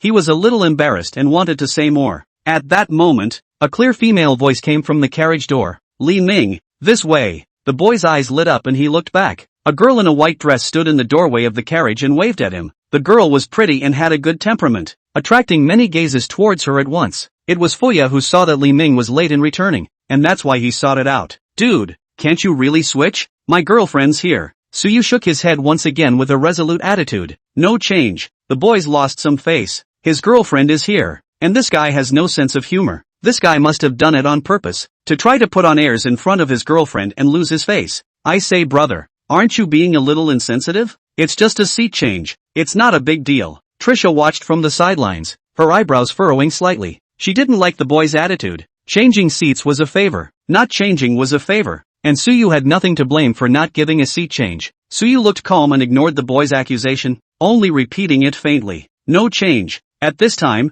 Fuya noticed the situation over here and swept her cool gaze between Su Yu and the boys. When he saw Su Yu, his eyes paused slightly, but soon, she averted her gaze and looked at the boy beside her. What's wrong? The boy came to his feet at once. Fuya, I tried to switch seats with this brother, but he wouldn't. Fuya followed the boy's finger to look at Su again. This time, her gaze lingered on Su Yu's face for a few seconds, sizing him up carefully. Su Yu looked frank. Fuya withdrew his gaze to the boy beside him. unable to hear his joy or anger. Li Ming, forget it. There's no need to change seats. Just sit like this. The boy froze at his words, but was still a bit reluctant. But Fuya raised her hand to stop the boy's words and looked at Suyu once again. Sorry to bother you. When she finished speaking, she pulled the boy and was about to head for her seat. The boy still seemed a little reluctant, and suddenly pulled a wad of red bills out of his wallet. It was raised towards Suyu with provocation and bragging. Dude, I know you're probably too embarrassed to switch. Tell you what, I'll pay 10 times as much for your seat. It's always okay, isn't it? He thought that he could get Suyu to give in with money. As a result, Suyu just swept his eyes lightly over the money in the boy's hands and looked at Fuya standing beside him, the corner of his mouth hooking up into a smile. It's so childish. Suyu ignored the boy's provocation and directly closed his eyes, leaning on the back of the chair and began to rest his eyes. Seeing Suyu actually ignoring himself, the boy's face became even more ugly. He felt that his pride had been greatly provoked. He glared hard at Suyu with a threatening tone. Kid, wait for me. I'll keep an eye on you. Don't think I don't know what you're thinking. Suyu still ignored him, as if he didn't hear his words at all. The boy made a fool of himself, grimacing as he pulled Fuya away in a huff. Chu Sha looked at the boys' departing backs, then looked at Suyu who had his eyes closed. The corner of his mouth curled up slightly. Coach Su, still so different. The train started slowly and gradually began to accelerate as a scene passed by outside the window. Suyu adjusted his posture to lean more comfortably. He didn't take the little episode just now to heart. That kind of childish provocation meant nothing to him. For the next 3 hours or so of driving, Suyu almost slept, or rather, practicing the rock foundation breathing technique. As the breathing method operated, a trace of heaven and earth vital energy was drawn into his body, nourishing his flesh and strengthening his chi and blood. His blood value was also slowly but steadily rising. At noon, Trisha went to the food truck to get lunch. He came back with 2 train bento and handed one of them to Suyu. Coach Su, it's time to eat. Suyu opened his eyes and took the bento and said thank you. When I opened the bento box, the smell of rice hit my nose. It's just a regular train bento, but it looks good with meat and veggies, color and flavor. Suyu picked up his chopsticks and took a big bite. He wasn't a great eater, even a bit of a wolf, but he ate as if he was eating some delicious food. Fuya, who was next to him, kept looking at Suyu. From the moment she got in the car, her eyes fell on him every now and then. When she saw Suyu eating, her eyes became more complicated. She is anorexic and has no appetite for any food. Eating was just a necessary thing for her to keep her body functioning. She hadn't been hungry in a long time, let alone wanted to eat. But now, looking at Suyu eating so well, she was a bit curious, and even a little envy. It was the first time she had ever seen someone eat so well. Fuya looked away for a while, and surprisingly took the initiative to speak up. Is it good? Suyu gave a slight start, not expecting the cool girl beside him to take the initiative to talk to him. He looked to Fuya, his tone casual. It's not good. Nowhere near as good as what I make myself. Fuya was a little surprised. How can you eat so much if it's not good? She looked at Suyu seriously, as if she wanted to see something in his face. How good can he make it himself? Curiosity rose in Fuya's mind. Do you often cook for yourself? Well, I'm used to doing it myself. I'm not used to eating outside food. By the way, looking at you like this, I thought the character would be very cold. I didn't expect to be quite good at talking. Fuya was stunned. I didn't expect Suyu to judge her like this. The corners of Fuya's cool mouth rose slightly. Do I look cold? Well, kind of. But you can't judge a book by its cover. The two of them had a nice chat. Behind him, Li Ming, who had been paying attention to this side, his face became increasingly ugly. It was surprising that Fuya would initiate such a lively conversation with a strange man. And, with a smile, this was not in his past memories. He couldn't stand it any longer and violently stood up, walking over to Suyu with an unkind face. Hey, kid, stay away from my girlfriend. Chusha's eyebrows knitted and she looked at Li Ming in displeasure. Why is this man so rude? Fuya's face instantly turned cold, looking at Li Ming with huffy eyes. Li Ming, what are you doing? I'm just talking to a friend. What's the problem? A friend? Li Ming was even more shocked. How dare Fuya say that she's friends with the strange man she just met, and treating him so poorly for the stranger? He couldn't believe his ears. Fuya, how could you say that about me? Suyu glanced at him, frowned slightly, and stood up. Sir, calm down. Your girlfriend and I were just having a casual conversation. There's no need to get so excited. Chapter 68 Alley Encounters. Chu Sha also stood up and walked next to Suyu, looking at Li Ming a little warily. When Li Ming saw that Fuya seemed to be defending Suyu, and heard the disdain in Suyu's words, the fire in his heart grew even bigger. However, he could feel that vague sense of oppression on Suyu. Moreover, he didn't have any help on this train, and Suyu had two people who weren't to be messed with at first glance, so he could only force himself to suppress his anger. He glared hard at Suyu and pulled Fuya back to his seat. Fuya was pulled away by Li Ming and looked back at Suyu. The train soon arrived in Qinghe City. Before getting out of the car, Fuya suddenly walked up to Suyu. "Can you add a contact?" Suyu froze for a moment, then nodded. "Could be." The two added each other's contact information. After getting off the train, Suyu and Xu Sha took a taxi at the exit and went to the reserved hotel. The hotel was nice and quite clean. After checking in, Trisha suggested going out for a stroll. "Coach Su, we're all here. Why don't we go around the city?" Suyu thought, coming to participate in martial arts exchange activities, he could not stay in the hotel all the time. It was good to go out for a walk. "Okay, go check it out." The two walked out of the hotel and strolled casually down the street. The streets of Qinghe City were bustling with stores going from one to the other, selling many categories of things, a wide array of things to see. Shusha seemed to be curious about everything and was quite happy to look around. Suyu was much more casual, calmly looking around. Without realizing it, the two walked down a quiet alley. The alley is lined with old houses and the light is a bit dim. Just then, several figures suddenly rushed out from the depths of the alley and stopped them. The men were all wearing the same black practice clothes, with bad eyes and an aggressive demeanor. Shusha's face changed, and she immediately became vigilant, drawing the long stick she carried with her. Suyu's eyes stared as he scanned the people rushing up. Their stances and footwork and punching and kicking moves were similar, like students from the same martial arts school. Moreover, the way the move was made was vaguely familiar. Suyu's mind suddenly flashed to the Li Ming he met on the train. Could these people have been sent by Li Ming? Before he could think about it in detail, the other party had already rushed up.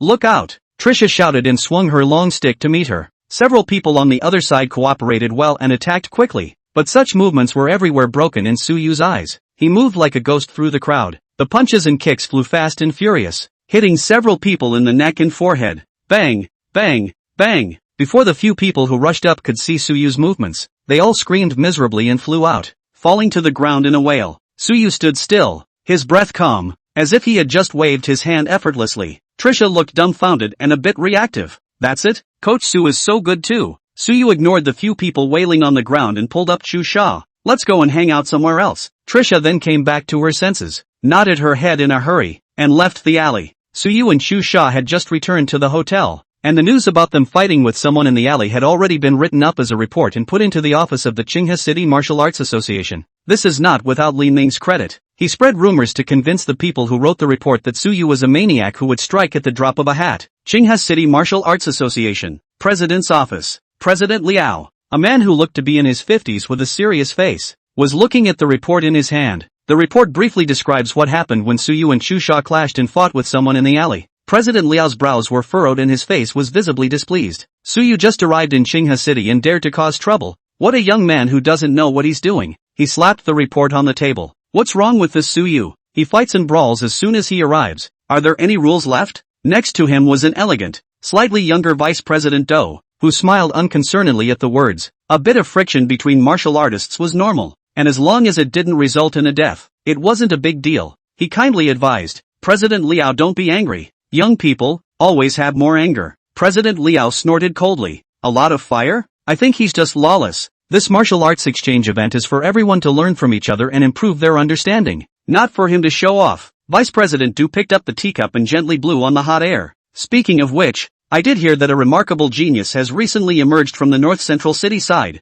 President Liao put down the report and rubbed his brow. "A genius from North Central City?" Vice President Du nodded and sipped his tea. "I've heard that he's exceptionally talented and progressing at a rapid pace, and that quite a few major powers are paying attention to him." President Liao came to be a little interested. This kind of true genius was the future hope of the martial arts world. Unlike certain people who only caused trouble because they had a bit of strength, he was full of expectations for that genius he had never met before. And in contrast, his dissatisfaction with Suyu deepened a few more points. Just then there was a knock on the office door. "Come in." The door pushed open and in walked a man and a woman. The man was none other than Li Ming, who had a beef with Suyu on the train, and the woman was Fuya. When President Liao saw Fuya, a smile immediately piled up on his serious face and he stood up. "Ms. Fuya, Mr. Li, please have a seat." Fuya's family was prominent in the martial arts world, a true martial arts family, and along with that, he was much more polite to Fuya's boyfriend, Li Ming. Fuya nodded lightly, still with that cool demeanor, and sat down on the couch. Li Ming, however, walked over to President Liao's desk with an indignant look on his face.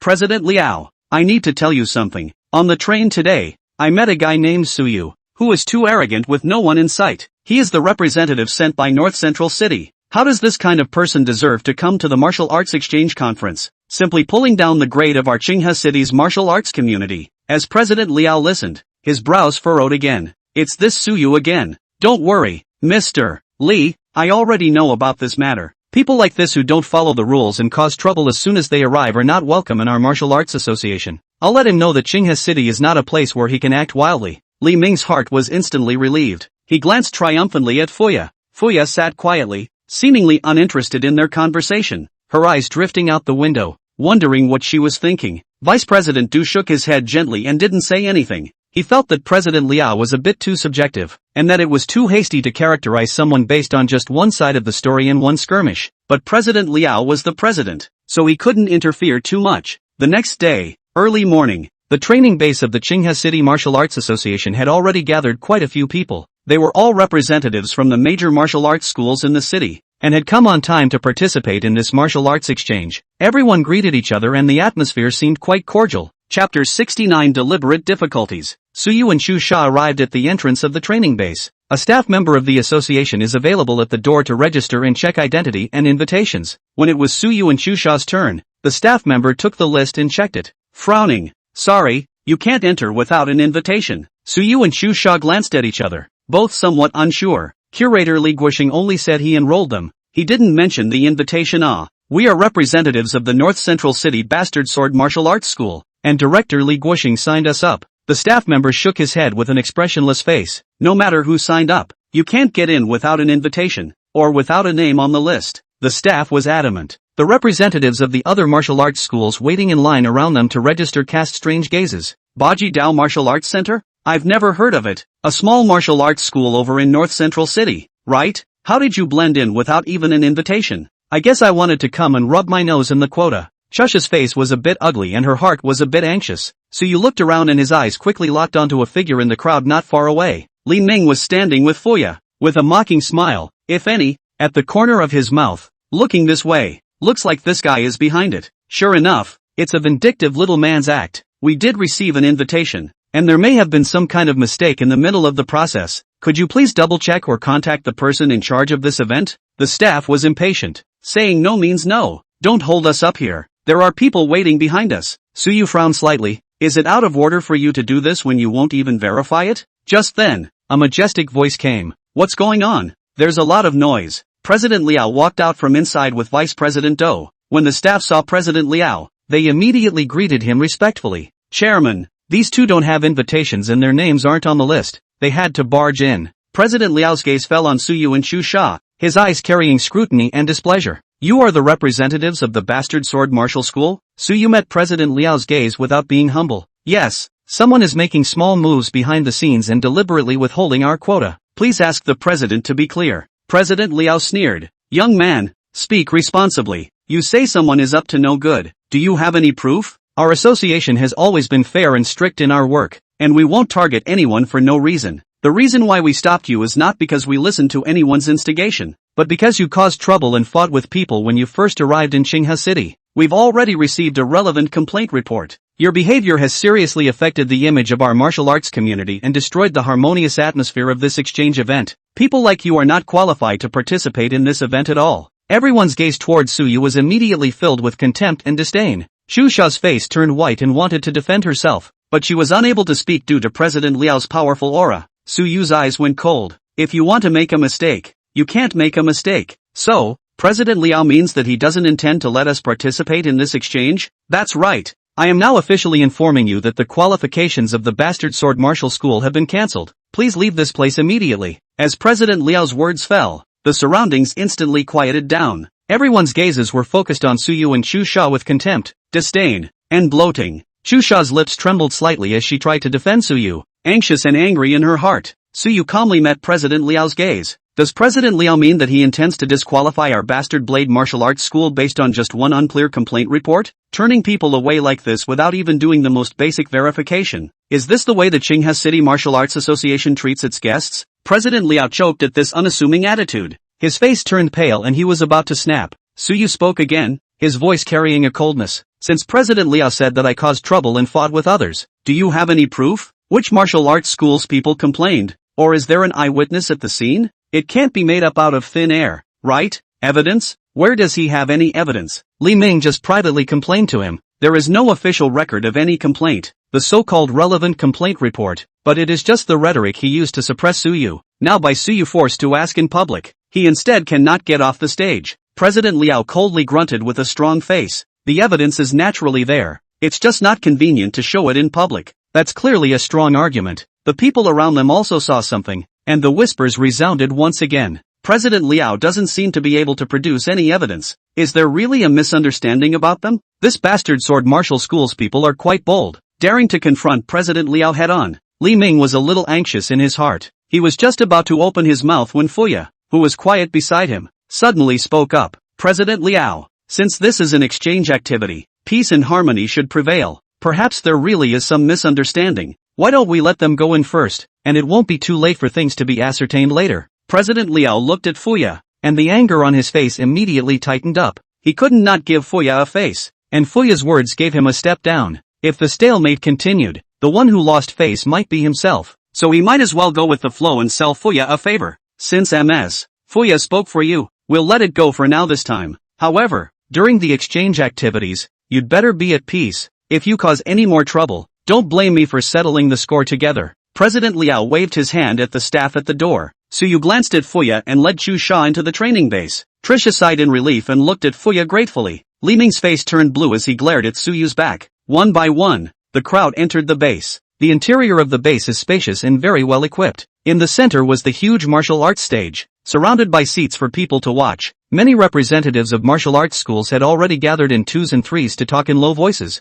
The atmosphere appeared to be cordial, but in reality, there were dark currents. Chu Sha followed behind Suyu, her heart indignant. That difficulty at the door had made her impression of the Qinghe City Martial Arts Association as bad as it could be. Suyu found a relatively quiet corner to sit down and closed his eyes. Chu Sha also sat down next to him. The event soon officially began. President Liao and Vice President Dou walked up to the center of the martial arts stage together and briefly said a few opening remarks. As he spoke, President Liao's gaze swept over Suyu intentionally or unintentionally with an imperceptible coldness. Vice President Dou, on the other hand, always wore a gentle smile, his eyes roaming the field as if he was interested in everything. The opening remarks ended on a slightly somber note. A middle-aged man in a strong suit on the stage proposed loudly. President Liao, Vice President Dou, it's no fun to just talk. Why don't we let all the representatives of each martial arts school go up and spar a few moves? Friendship first, competition second, and also let the big guys have a good time? The proposal was immediately echoed by a number of people. Chapter 70 Suyu singles out the groups. President Liao and Vice President Dou looked at each other and both nodded. Since everyone is interested,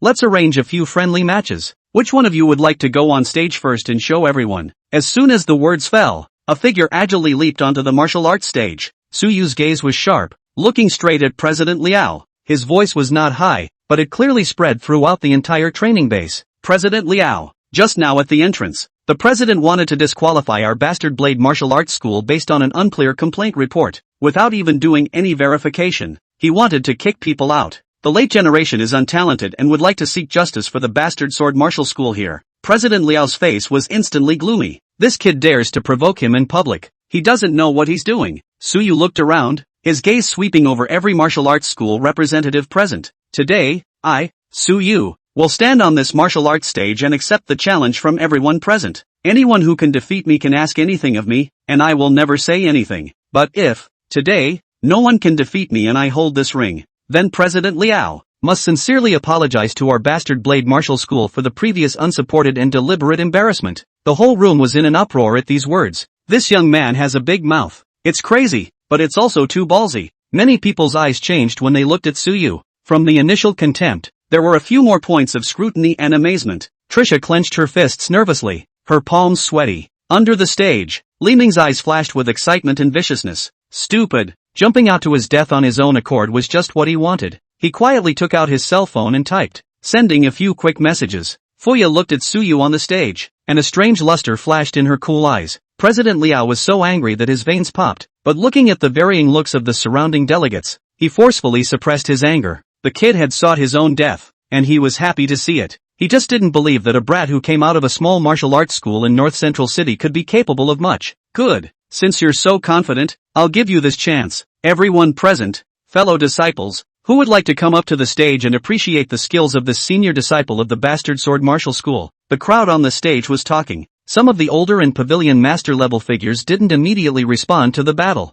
Although Suyu's tone was arrogant, what he wanted was just an apology, not to make an enemy of the entire Qinghe City martial arts community. They were so proud of their status that they didn't bother to make the first move to bully a young man. And yet there were people off stage who couldn't hold it down. A young man with a lean figure and an age similar to Suyu leaped onto the stage. He clasped his fists and saluted, his eyes sharp. Bagua Sek Zhou Kong, please instruct Coach Su. Suyu nodded slightly. The gong was struck for the start of the contest. Zhou Kang's figure shifted, stepping in a strange pace. His palms flipped and went straight for the middle of Suyu. It is the starting form of the Bagua palm. The Bagua palm can be advanced, and the condition for reimbursement after the advance is 10,000 swings of the palm. Is there an advance? Advance success. The host's Bagua palm has been upgraded to great perfection. Bagua palm current repayment progress, wave palm 0/10,000. Countless essence Upanishads about the Bagua palm instantly flooded into his mind. Suyu staggered his footsteps and executed the treading cloud step, easily avoiding Zhou Kang's palm strike. At the same time, his right hand transformed into a fist, and the Tiger Power Fist's fierce fist intent penetrated out. The left hand, however, was slightly curved with 5 fingers, vaguely carrying the rounded meaning of the Bagua palm. Zhou Kang was not discouraged when his palm fell short. His footsteps did not stop, and his palms were continuous, like flowing clouds in water, continuously winding towards Suyu. Suyu's body shape was fluttering, stepping on clouds together with the Bagwazang palm steps which he had practiced for the first time but had already reached perfection, and he was able to maneuver through Zhou Kang's attacks. He threw punches from time to time, and his punches were stiff, forcing Zhou Kang to return to defense, and from time to time, he changed his fist into a palm, the same Bagua palm, but it was more subtle and sophisticated than Zhou Kang, and the palm wind carried a strange spinning force. Wave palm +1, wave palm +1. Every collision with Zhou Kang's palm strike, as well as every active palm strike swung, was repaying the system. The more Zhou Kang fought, the more he was alarmed. The crowd on stage could see that something was wrong. That kid is using what looks like Bagua palm? No, it's the shadow of the tiger's fist. His footwork is so fast, Zhou Kang can't hit him at all. Chu Sha was watching in a daze from the stage, and Suyu had just become synonymous with a hero. President Liao frowned, seemingly worried. Li Ming's eyes were gloomy and he clenched his fists. On the stage, Suyu had completely adapted to the Bagua palm. He stopped dodging and turned his feet, taking the initiative to meet Shang Kong. It was the same Bagua palm, but Suyu's palm was more unpredictable. Both palms exchanged blows. Zhou Kang only felt a huge force accompanied by a strange rotating strength coming from him. His arms shook violently, and his chi and blood tossed. He stomped back several steps, his face flushed. Suyu gained momentum and followed up with a cloud stepping step, his figure approaching like a ghost. A slap, seemingly light. It contained the heavy force of the divine elephant fist and the penetrating strength of the Bagua palm. Zhou Kang was horrified and hurriedly crossed his arms to block. A slight crack of bone sounded. Zhou Kang screamed miserably and staggered back holding his arm, his face filled with pain and disbelief.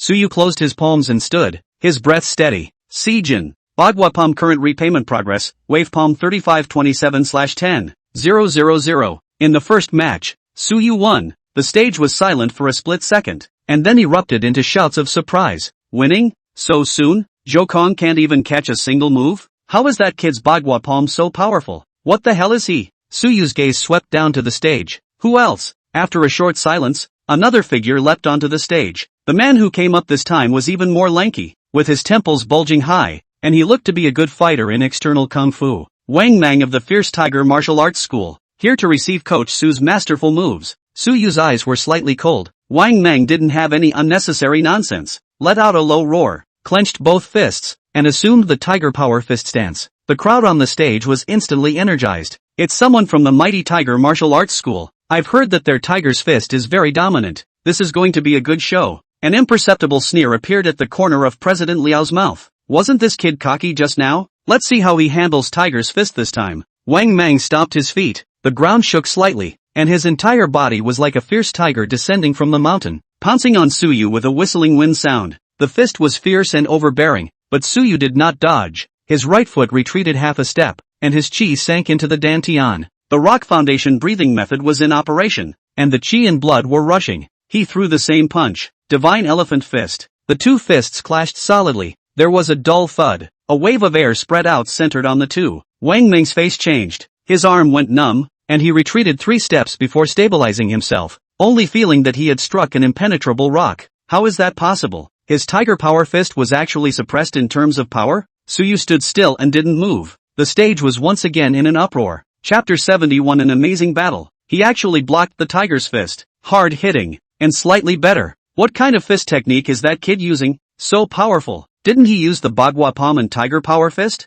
Why did he change his fists again? Trisha covered her mouth, her eyes full of incredulity. The smugness on Li Ming's face froze. He knew very well how powerful Wang Mang's tiger power fist was, and it was even blocked head-on by this kid? Fuya's gaze always fell on Suyu and did not move away. On the stage, Wang Mang didn't believe it and roared again and charged up. The tiger's mighty fist was performed by him to the fullest extent, with heavy shadows and the sound of a tiger's roar. Suyu's body swayed, stepping on clouds to match the 8 trigrams palm, and wandered calmly in the stormy attack. From time to time, he used the soft strength of the Bagua palm to diffuse the opponent's rigid punching power. Wave palm +1, wave palm +1. Occasionally, when he seized the opportunity, he would blast out a heavy and fierce and incomparable divine elephant fist. It forced Wang Mang's hands to scramble. The more Wang Mang fought, the more he suffocated. He felt like a brute bull, empty of strength, but never able to hit the slippery loach. The opponent's footwork was bizarre. His palms were extremely subtle, and his fists were frighteningly heavy. What kind of monster is this? Suyu dealt with Wang Mang while feeling the operation of the Bagua palm in his body. Progress in reimbursement is steadily improving. He was not in a hurry to win. Instead he used Wang Mang as a target to feed his moves. He practiced the coordination between the Bagua palm that had just arrived and the divine elephant fist and cloud treading steps that had long since come to fruition. The crowd on stage was dazzled. They realized that Suyu seemed to know more than 1 or 2 types of martial arts. Tiger's mighty fist, cloud stepping, Bagua palm, and that fierce and unrivaled mystic fist. How could one person be proficient in so many martial arts at the same time? Moreover, looking at each martial art he performed, it was as if he had been immersed in it for decades. It doesn't make sense. Most martial artists spend their entire lives. To be able to practice a martial art to a great achievement is already extremely difficult. The sneer on President Liao's face disappeared, replaced by deep shock and gravity. When did this bastard sword martial arts school produce such a demon? Vice President Dou always wore a gentle smile, but surprise also flashed in the depths of his eyes. On the competition stage, Suyu felt that the use of the Bagua palm was already at ease. Bagua palm current repayment progress, swing 99-98-10, 000. He no longer stayed his hand, catching Wang Mang in a break where his old strength had been exhausted and new strength had not yet been born. He slipped his feet and bullied his way in. Bagua Zhang, where the palm? Suyu's palm was like a viper coming out of a hole, precisely imprinting on Wang Mang's chest. The palm force sculpt and the power penetrated. Wave palm +1, wave palm +1. Bagua palm reimbursement complete. Wang Mang's body stiffened and spewed out a mouthful of blood as his tall body fell down softly. Suyu withdrew his palm and did not even look at the fallen Wang Mang. In the second match, Suyu won. He swept his gaze across the stage again. Who else? The room was silent. Everyone was stunned by the strength and diverse martial arts displayed by Suyu. 2 wins in a row, and both of them are young good fighters from various martial arts schools. It's unbelievable. Sweeping leg can be advanced, and the condition for reimbursement after advance is 10,000 kicks. Is there an advance? Advance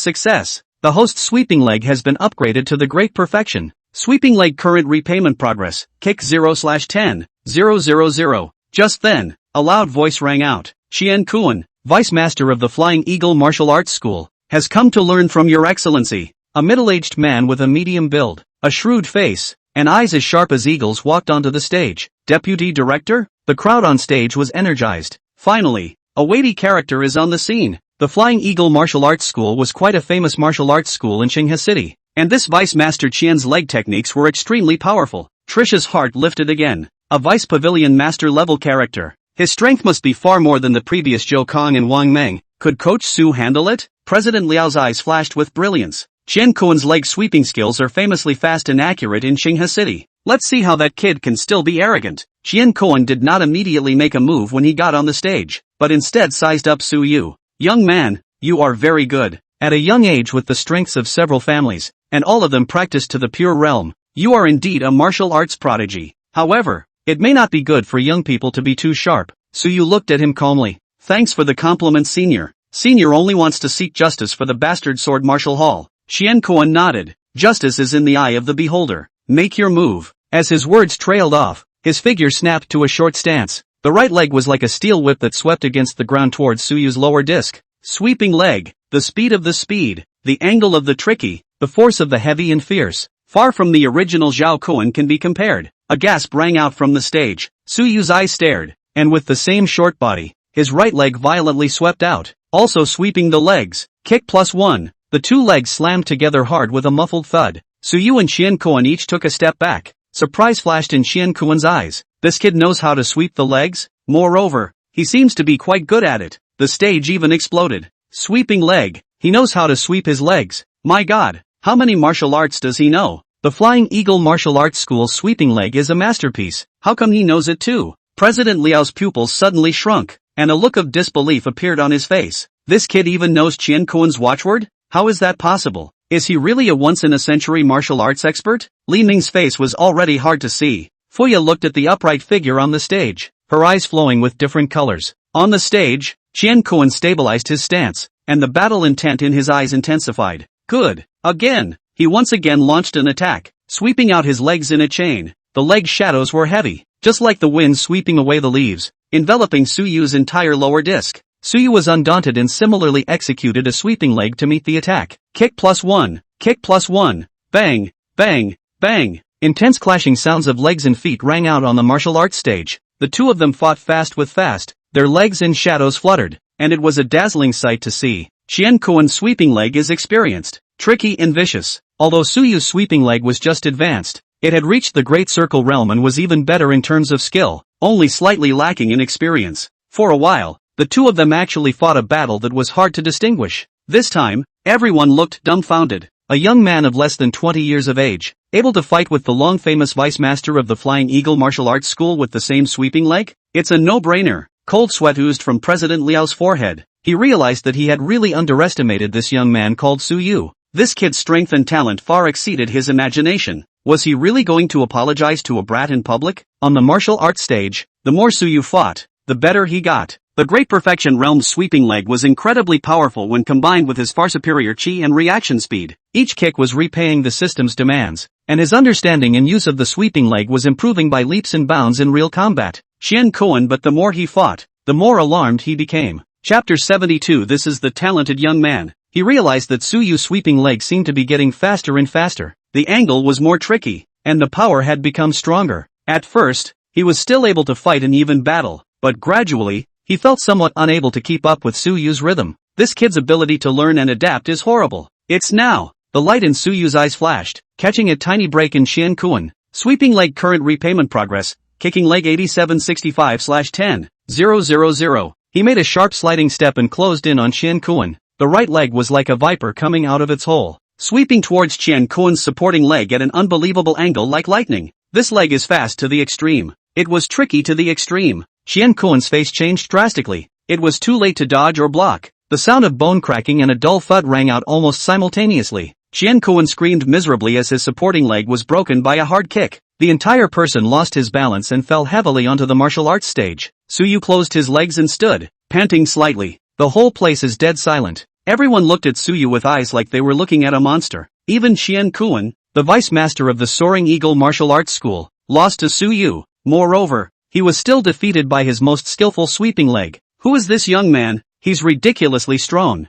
President Liao's face turned white, his lips trembled, and he couldn't say a word. On the martial arts stage, Suyu stood with his hands behind his back, his eyes faintly sweeping over the crowd below the stage. Qian Kuan had already been carried down by the people from the Flying Eagle Martial Arts School to urgently treat his injuries. The entire training base was silent, and you could hear a pin drop. Everyone was completely subdued by Suyu's formidable strength and endless layers of martial arts methods. He had defeated 3 people in a row, many of whom were long-established seniors, and moreover, he had used the opponent's best martial arts to defeat them. He used Bagua Palm to win over Zhou Kong, suppressed Wang Mang's Tiger Power Fist with hard power, and the final sweeping leg was a direct waste of Qian Kuan's leg. This battle record, this strength, had exceeded the imagination of most of the people present. Where is this, the instructor of a small martial arts school in North Central City? This is clearly a demon. Xu Sha stood on the stage, her little face red with excitement, looking at Suyu with eyes full of admiration. Li Ning's face was so gloomy that it was about to drip.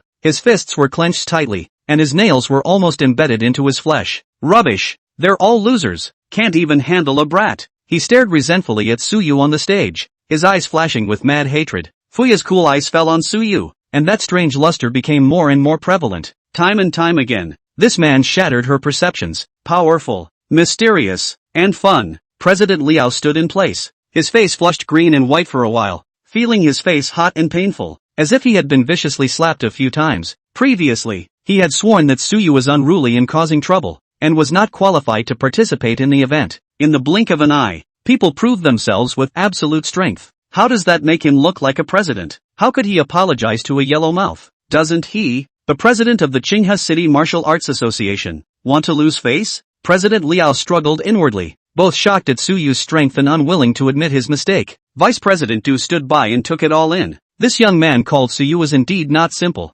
Bazaji Martial Arts Center. Vice President Dao suddenly remembered the rumors he had heard earlier. He didn't move and walked next to the familiar martial arts hall owner next to him and whispered a few inquiries. A moment later, dawning realization and shock flashed in Vice President Do's eyes. It's really him, the rumored genius of North Central City. Surprisingly, it's the Suyu in front of us. Vice President Do took a deep breath and walked over to President Liao. Old Liao, I've just inquired about a bit of news. President Liao was distracted and gave him an impatient look. What news? Do you remember that martial arts genius that was rumored over in North Central City some time ago? President Liao froze. Kind of rings a bell. Why, that genius. That's him, Suyu. President Liao was struck by lightning. His eyes widened in disbelief as he looked at Suyu on the stage. How is this possible? How could a teenager with such talent run away to become an instructor at a small place like the Bastard Sword Martial Arts School? If Suyu was really that highly regarded genius, then what he did today would not just be as simple as losing face. It was likely that he would offend certain great powers that were paying attention to Suyu.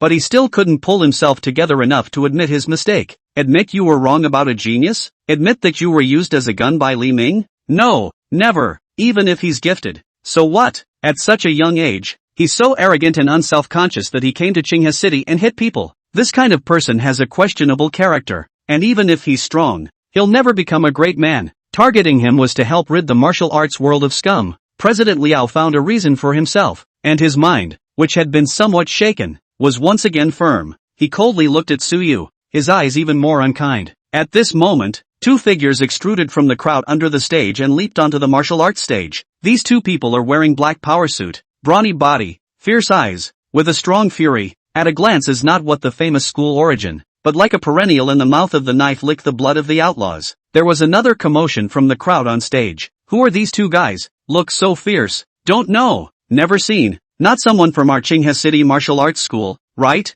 The aura on them is so strong. I'm afraid they're second-grade martial artists. The crowd erupted in a chorus of backwards breaths. In the path of martial arts, 9 grades are the base and 1 grade is the peak. A second-grade martial artist was already considered a true expert, enough to open a pavilion and establish a sect on one side. Unexpectedly, there would be a second-grade martial artist who would come on stage to challenge Suyu, and there were two of them at once. When Li Ming saw these two on stage, a hideous smile finally appeared on his face. This is the help he paid good money for. 2 genuine second-grade martial artists, and the kind of wild ones that had little bottom line and struck out viciously. Suyu, I'll see if you die this time. Fuya's eyebrows furrowed slightly as she glanced at the two brazen martial artists and then at the smug Li Ming beside her, disgust flashing through her eyes. But she didn't stop it. She also wanted to see if Suyu could still handle it as calmly as before in the face of a real second-grade martial artist. President Liao's spirit lifted when he saw these two second-grade martial artists on stage. Although he didn't know who invited these two people, as long as he could thwart Suyu's sharpness, he was happy to see it happen. Trisha's heart was instantly in her throat, and she didn't blink nervously. On the stage, the slightly shorter, but more robust black-clothed martial artist on the left stepped forward and grinned,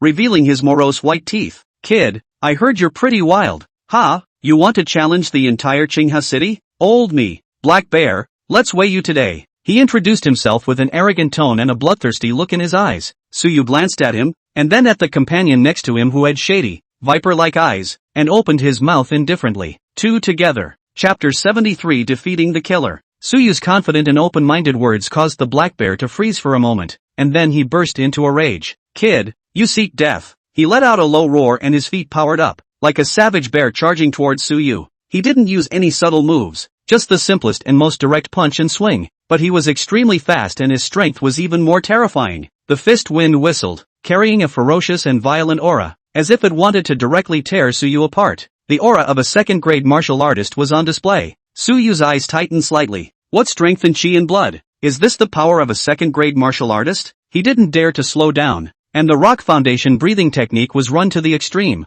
his chi and blood rushing out. Right foot back, God's elephant fist. The dull crash sounded again. Suyu's figure swayed and took half a step back, and the black bear was shocked to a halt, his face showing shock. This punch of his contained nearly 80% of his strength, enough to open up a monument and crack rocks. How could this kid block it head-on? The crowd on stage was in an uproar. He actually blocked the attack of a second-grade martial artist. Just how strong is his power? The black bear's eyes became more ferocious. Kid, you've got some skills. Again. He pounced again, punching and kicking, his attack as dense as a raging storm. The heck he used was also the Tiger Power Fist, but his Tiger Power Fist was many times more rigid and domineering than that Wang Meng before. Each punch carried the might of a fierce tiger descending from the mountain, as if it was about to choose someone to devour. Suyu's body flickered, his cloud-stepping steps were performed to the extreme, weaving through the black bear's attacks like a ghost. At the same time, the Bagua palm was used in succession, dissolving the opponent's fierce punching force. He didn't rush to counterattack, but rather, he was adapting to the rhythm and power of a second-grade martial artist's attack. Kick +1, kick +1. Occasionally, when he seized the opportunity, Suyu would also harass and counterattack with a sweeping leg, continuing to repay the system. The more Black Bear fought, the more he was alarmed. The kid's stance was too slippery. His fists couldn't even touch his opponent. Moreover, the other party's palm technique was extremely weird, always able to remove most of his force, which put him in a stage where he couldn't use his power. Very suffocating. After fighting for almost a minute, the black bear didn't even touch the corner of Suyu's coat. He got a bit impatient and attacked more fiercely, but also revealed more cracks. Li Ming, who was off stage, frowned when he saw this scene. This black bear, a second-grade martial artist, couldn't even take down a kid who didn't enter the rank? He winked toward the black bear on the stage. The black bear understood, and his eyes instantly became more sinister. After a swing was dodged by Suyu, Black Bear's left hand suddenly wiped from his waist. A cold light flashed. The sharp dagger appeared in his hand and stabbed at Suyu's ribs like lightning.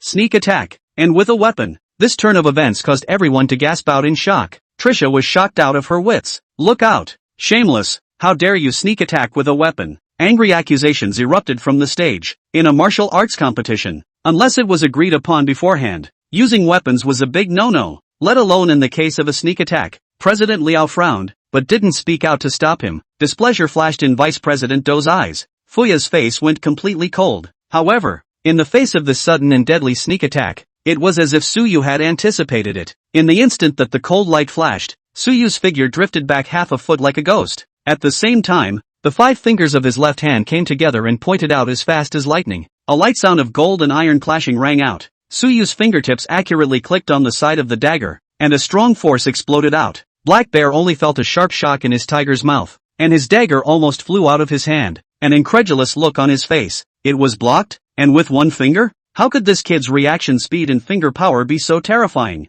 Suyu did not pursue the attack and looked at the other party with cold eyes. Sneak attacks, using weapons, really not much of a bottom line for outlaws. The Black Bear's sneak attack did not work. He became infuriated. His eyes became more ferocious, completely disregarding the rules of the competition, and ignoring the clamor under the stage. He gripped his dagger tightly and attacked fiercely towards Suyu. The dagger moves were not far from Suyu's vitals, and with his fierce punches and kicks, the attack was even more severe and vicious. He was not even competing, but fighting for his life, not budging even one step. He was trying to put Suyu to death. President Liao's face grew more and more ugly as he looked at the almost crazed Black Bear on the stage and the flashing dagger in his hand. It's really going to kill someone if this keeps up. Although this Suyu was arrogant and bumped into him, his martial arts talent was indeed rare in 100 years. Bagua palm, tiger's fist, sweeping tang-tang leg, and that unknown stiff fist technique and weird footwork, even pointing point-like finger techniques. It would be too much of a shame to lose such a marvelous talent. Moreover,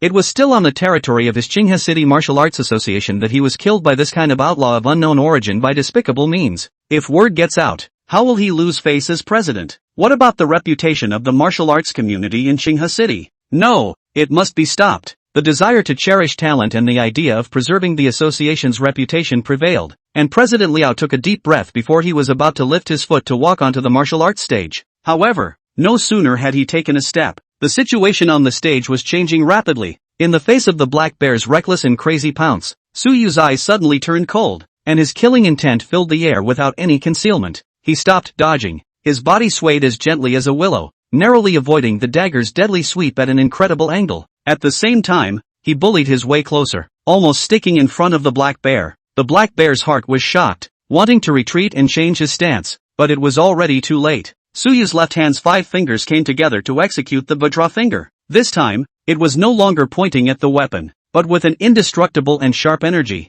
like lightning, accurately pointing at the black bear's heart vital points. It's fast as hell. A slight but hauntingly muffled sound rang out. Suyu's fingertips seemed to penetrate through the tough muscles and bones, deeply missing. The ferocity and madness on the black bear's face instantly solidified, and was replaced by extreme panic and disbelief. He looked down, at the finger stuck in his heart, and opened his mouth, but couldn't make any sound. The life force drained away as fast as the tide. Suyu drew out his finger without expression, and immediately after, his right foot lifted up, a dry and sharp square stomp. The black bear's burly body was kicked out like a broken sack, crossing the edge of the martial arts stage and falling heavily underneath it, stirring up a cloud of dust. After it landed, there was no more sound. One blow kills. The whole process was as fast as lightning, from Suyu avoiding the dagger, to approaching for a point-blank kill, to kicking the man off the stage. It was only in the blink of an eye. The stage instantly fell into a dead silence. Everyone was stunned by the sudden bloody scene. Suyu had actually killed that second-grade martial artist?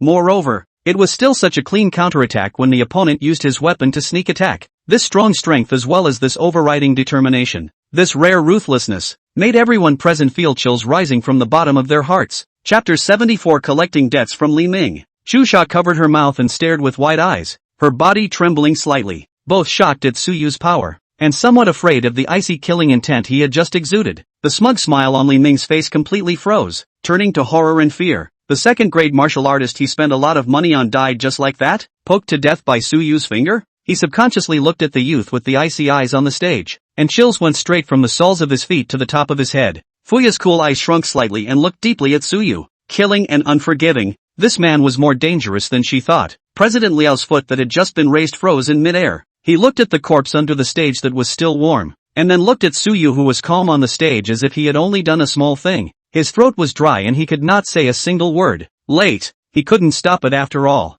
A second-grade martial artist just died on the martial arts stage of the exchange event. This was a big trouble. On the stage, Suyu slowly retracted his feet, his gaze coldly swept across the stage, and finally fixed on a certain direction. The other black-clothed martial artist, Black Bear's companion, was looking at him with a horrified expression, his eyes filled with scorn. Those who hide behind the scenes and use such underhanded tactics have the guts to come forward on their own. What kind of skill is it to send some clowns up here to die? His words were like thunder, exploding in the silent field. The crowd on stage reacted. Just now, those two black-clothed men were obviously not from the right place. They struck viciously, and even used their weapons to sneak attack. This was not a normal sparring match at all. It was clearly someone who wanted Suyu's life. Thinking back to the previous difficulties at the door, and President Liao's unclear complaint report, it dawned on many minds. I'm afraid that all of this is a setup against Suyu. Who's behind this? Too despicable. How dare you lay such a deadly hand on a martial arts exchange event? President Liao,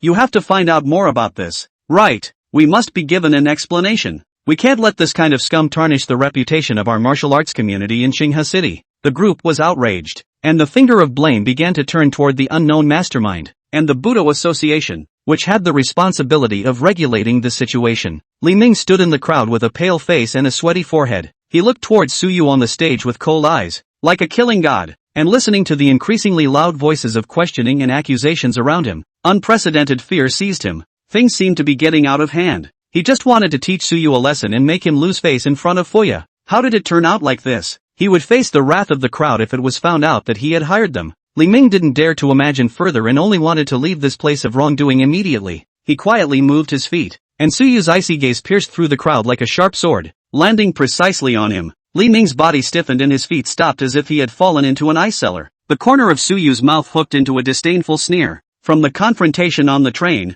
to the difficulty at the door, to the appearance of these two outlaws, everything points to this vindictive villain. Want to run? It's not that easy. We have to settle this score today. Mr. Li Ming. Everyone's eyes focused on Li Ming along with Suyu's line of sight. Li Ming trembled, almost unsteady on his feet. Suyu looked at him condescendingly, his tone carrying playfulness and mockery. Mr. Black Bear has gone down to collect his death. Aren't you going to come up and weigh me yourself? Or is this the only one you call to die when you call for help? The two words were like two heavy hammers that ruthlessly hit Li Ming's heart and completely directed all suspicions and spearheads towards him. The whole room was in an uproar. Li Ming? He's Ms. Fuya's boyfriend, right? Why would he do that? Could it really be the assassin he hired? Li Ming only felt that the sky was spinning and his mind was blank. President Liao turned his head and stared dead at Li Ming, his eyes filled with monstrous rage. This bastard dared to use him and use him as a gun, letting him make things difficult for a true martial arts genius, and messing with people's lives at an exchange event he organized. This was simply slapping his Liao's face. It was ruining the reputation of his Qinghe City Martial Arts Association. He had previously thought that Suyu was arrogant and had character problems. Now it seems that the one who is truly despicable, shameless and of corrupt character is this Li Ming. He himself had been deceived by such a villain, and had nearly destroyed a genius. President Liao was furious and rushed to Li Ming in a few steps, pointing at his nose, his voice shaking. Li Ming, what the hell is going on here? Did you call those two people? Li Ming was scared out of his wits by President Liao's look of wanting to eat someone. He subconsciously looked at Fuya, who was not far away. Fuya quietly looked this way, his face cool, unable to tell if he was happy or angry. It was as if Li Ming had grabbed a lifesaver. Can't admit it. Never. As long as he died without admitting it, Chairman Liao might not dare to really do anything to him. He didn't believe that President Liao would dare to completely offend the rich family. Li Ming took a deep breath and squeezed an angry expression on his face. President Liao, what do you mean by this? I don't know those two people at all. Suyu, don't you dare spit blood and slander good people here. Just because I had a little trouble with you on the train, you're planting evidence against me like this? Who do you think you are? Are you whatever you say you are? Do you have proof that I hired the assassin? President Liao was so angry at his words that he almost turned his back. How dare you argue? Suyu might not have direct evidence, but someone Liao, was no cutie pie. From Li Ming's previous denunciation, to his current reaction, combined with Suyu's performance, the truth of the matter was already clear. President Liao was so angry that his fingers were shaking and he was about to have a fit. A voice suddenly rang out from the crowd on stage. President Liao, isn't there some misunderstanding here? Mr. Li is young and impetuous, so perhaps there was some verbal conflict with Coach Su before. But to say that he hired an assassin to harm people at the exchange meeting, this is a bit too serious. Without solid evidence, I'm afraid it's not right to convict Mr. Li just based on a few words from Coach Su, right? After all, Mr. Li is also a friend of Ms. Fu. Making a scene is not good for anyone. At these words, the surrounding area was quiet. Many people looked at Fuya with complicated eyes. The name of the Fu family was extremely prestigious in Qinghe City and even the surrounding areas. This person was obviously reminding President Liao to take into account the face of the rich family. President Liao's face was cloudy. If it was a normal day, he couldn't not give face to the rich family. But today this was no longer a matter of face. It involved the reputation of the Qinghe City Martial Arts Association and even his personal future. At the thought, the anger in his heart once again overpowered his scruples. Li Ming, what else do you have to weasel out of? It was you who ran to my office to complain, saying that Suyu was arrogant and domineering, hitting people as soon as he came to Qinghe City. I was momentarily unaware and listened to your slanderous words, which is why I made things difficult for Coach Su at the door. Now it looks like you arranged that confrontation. And these two outlaws, didn't you? The crowd came to a realization and looked at Li Ming with eyes filled with contempt and anger. Using President Liao, making things difficult for Suyu, and hiring a killer to commit murder at the exchange meeting. This heart is too evil. Chapter 75 The President's Apology. Li Ming's face was as white as paper, shaking like a sieve, and his eyes looked at Fuya with a final plea. Fuya took a step forward as if she didn't see it. With disgust, President Liao, I trust Coach Su. Whether things are right or wrong is obvious to everyone. Li Ming's behavior not only corrupted the martial arts world, but also made me feel shameful. Li Ming was struck by lightning and his last hope was dashed. He rushed towards Fuya, his face grimacing. Fuya, do you have your eyes on this little white boy? Don't you forget, our two families have a marriage contract. You dare to help outsiders against me. Believe it or not, I'll go back and ask my father to cancel the engagement. Let's see how your rich family will explain it then. Coldness flashed in Fuya's eyes and he turned around, not even bothering to look at him again. Seeing this, President Liao had no more scruples and roared at the staff at the door. Get him out of here. From today onwards, our Qinghe City Martial Arts Association,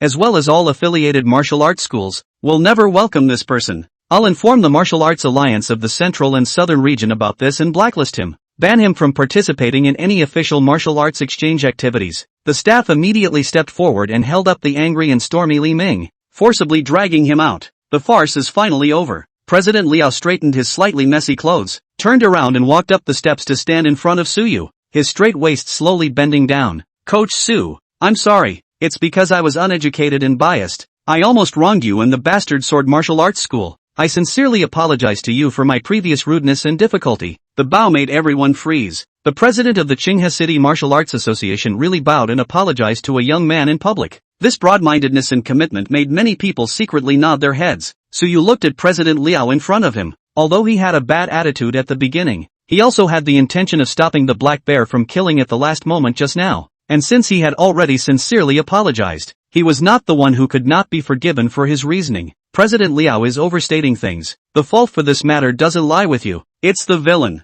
Since the misunderstanding is cleared up, this matter is closed. President Liao straightened up and looked at Suyu's candid eyes, feeling ashamed and grateful in his heart. Thank you Coach Su for your generosity. Misunderstandings are cleared up and the truth is revealed. President Liao personally apologized. Suyu was willing to accept, and the storm completely subsided. But the sensation caused by Suyu has just begun. All of those previous gazes of questioning, contempt, and gloating turned into curiosity, awe, and admiration. Coach Su, you're amazing. At such a young age, he is actually proficient in so many martial arts. Those matches just now were really wonderful. Coach Su, what's the name of that fist technique of yours? It's so powerful. And your footwork, it's marvelous. Quite a number of representatives from martial arts schools gathered around, asking questions in all sorts of ways, looking at Suyu with eyes full of eagerness. Xu Sha stood not far behind Suyu, looking at Suyu, who was surrounded by the crowd and dealt with it calmly, inwardly with honor. Her small face was red with excitement. Suyu faced the crowd's enthusiastic inquiries with a faint smile on his face. You all are too kind. This little bit of my humble Taoist skill is just a dip in the light of our bastard sword martial school. The martial arts philosophy of our bastard blade martial arts school is to learn from all and integrate all. All that I know is the result of the teachings poured out by our pavilion master and seniors. He skillfully led the conversation to the bastard sword martial arts school, taking this opportunity to properly publicize his family's martial arts school. I didn't realize that a martial arts school in a small place would have such depth. I guess we were really out of the loop before. To be able to produce a genius like Coach Su, the bastard blade martial arts school must be extraordinary. I'll have to pay a visit to North Central City sometime. Quite a few people had become interested in this previously unknown bastard sword martial arts school. Some of the martial arts hall owners and seniors, seeing Suyu's young age and extraordinary strength, yet he was not arrogant and not impatient, and he also did not forget to promote his own martial arts hall at all times. His heart was even more secretly praising him. For a while, Suyu and the bastard sword martial school became the most dazzling existence at this martial arts exchange event. The first day of exchange activities ended.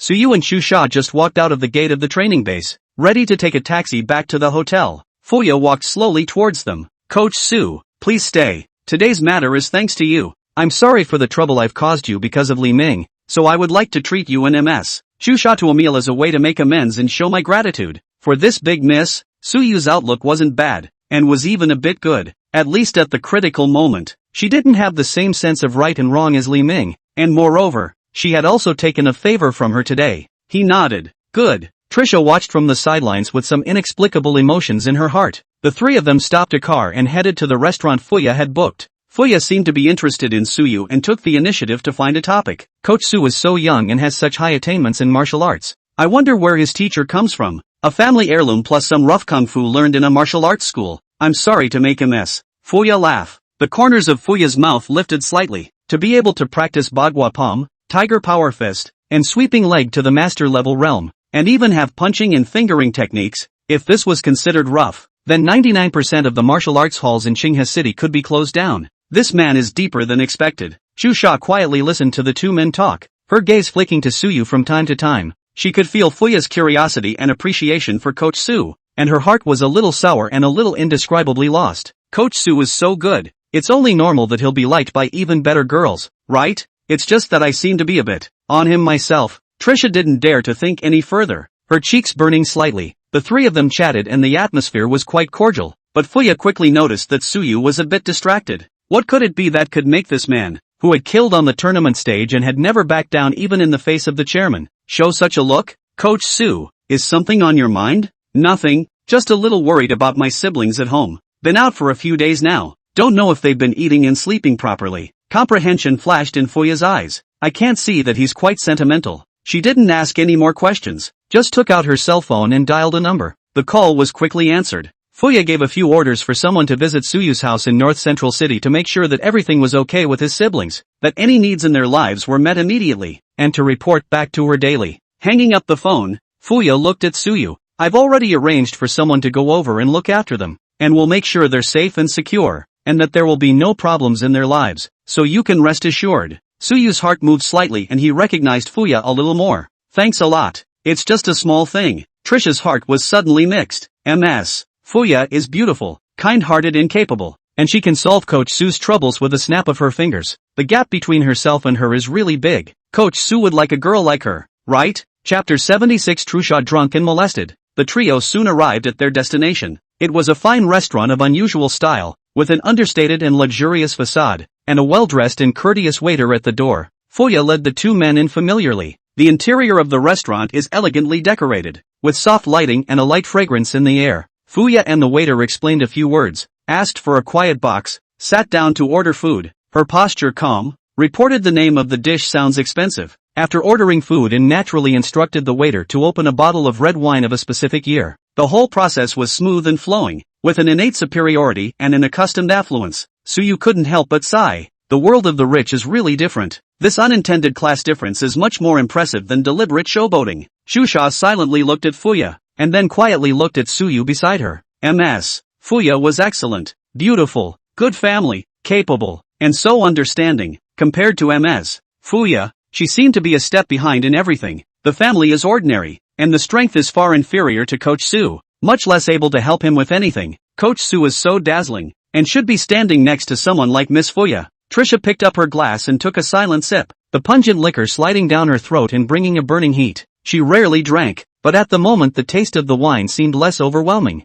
The food was quickly served. Fuya greeted the two to eat. Suyu did not have any constraints, picked up chopsticks and ate. Fuya's mouth held another smile, if any, at the corners. This man always breaks the mold without even realizing it and exudes a unique sense of authenticity. Shusha didn't have much of an appetite and ate with one eye, her gaze falling on Suyu and Fuya from time to time. She poured herself another glass of red wine, tilted her head back and drank it down, and after a few glasses, her fair cheeks colored red and her eyes started to get a little misty. She felt a little dizzy and her body was a little wobbly, and she stood up holding onto the table, slightly unsteady on her feet. Coach Su, Miss Fuya, I'm going to the restroom. Suyu frowned. Do you want me to go with you? Trisha waved her hand in a hurry. No, I can do it myself. The corridor of the restaurant was thickly carpeted and dimly lit, and Trisha held onto the wall as she slowly walked forward. Just as he was about to reach the restroom door, the door to the next booth suddenly opened. A young man in a flowered shirt, hair combed greasy and reeking of alcohol walked out just in time to block Trisha's path. The man's eyes lit up when he saw Trisha,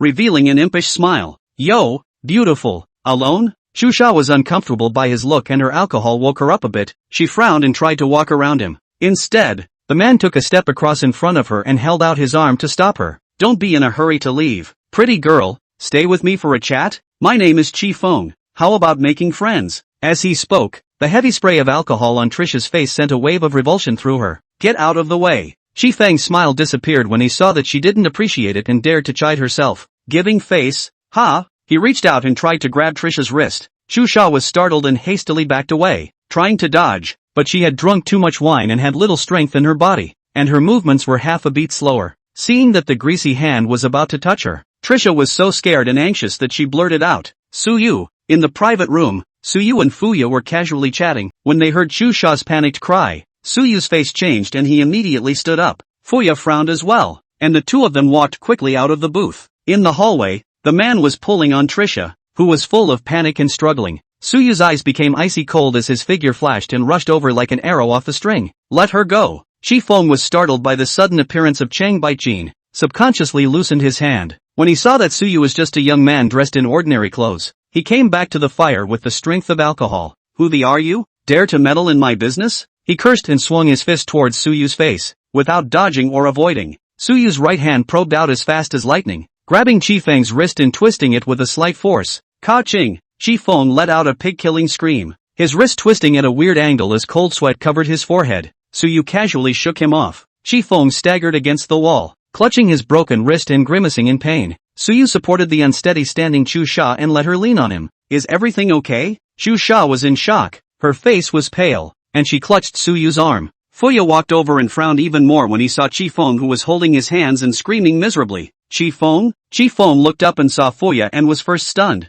Then the pain on his face was replaced by anger and resentment. He glared viciously at Fuya and then looked at Suyu with eyes that looked like they wanted to eat people. Fuya, you're good. The man you brought dared to break my hand. Fuya knew Chi Feng's brother, and the Chi family's power was quite not weak in Qinghe City and even the surrounding areas, and was considered a local snake. But Chi Feng, a man who had a bad reputation for acting recklessly based on his family's wealth, Fuya had always looked down on him, and Chi Feng seemed to have never been very kind to Fuya for some reason. Fuya's face went cold. Chi Feng, you're the one who harassed my friend first and tried to hit him. Coach Su was only acting in self-defense. Bull asterisk asterisk asterisk asterisk. I just said hello to her. He started it. He broke my hand. I'm telling you, it's not over. He pulled out his cell phone. I'll call the police now. Charge him with intentional assault. I'll put him in jail. Fuya stepped forward, her tone carrying a warning. Chi Feng, you better think clearly. Who is the one who will lose face if you make a scene with the police? If you apologize now and promise not to harass my friends again, I can pretend this never happened. Otherwise, I'll call your brother right now. At the mention of his brother, Chi Feng was like a cat whose tail had been stepped on, becoming even more grumpy. Fuya, don't you dare hold my brother over me. You think I'm afraid of you? This kid must pay the price today. No one is going to stop it. So you looked at this colorful guy and gently patted Chusha's back to show her appeasement, then stepped forward and blocked Fuya's body, raising his hand to point at a hemispherical device in the corner above the corridor. There's a camera there. Why don't we go to the CCTV together and see if you stopped my senior sister and moved your hands first, or if I hit you first? The security footage would have captured it clearly, wouldn't it? Who do you think the police will believe when they come? Chi Feng's aura was instantly shortened by half. He is indeed drunk. See Chusha beautiful want to take advantage of. Did not expect to kick the iron plate. If there is really monitoring, then he harassed women in the first. Really deserved to lose. Chapter 77 Changed hotels. Fuya immediately warned Chi Feng when he saw him showing hesitation.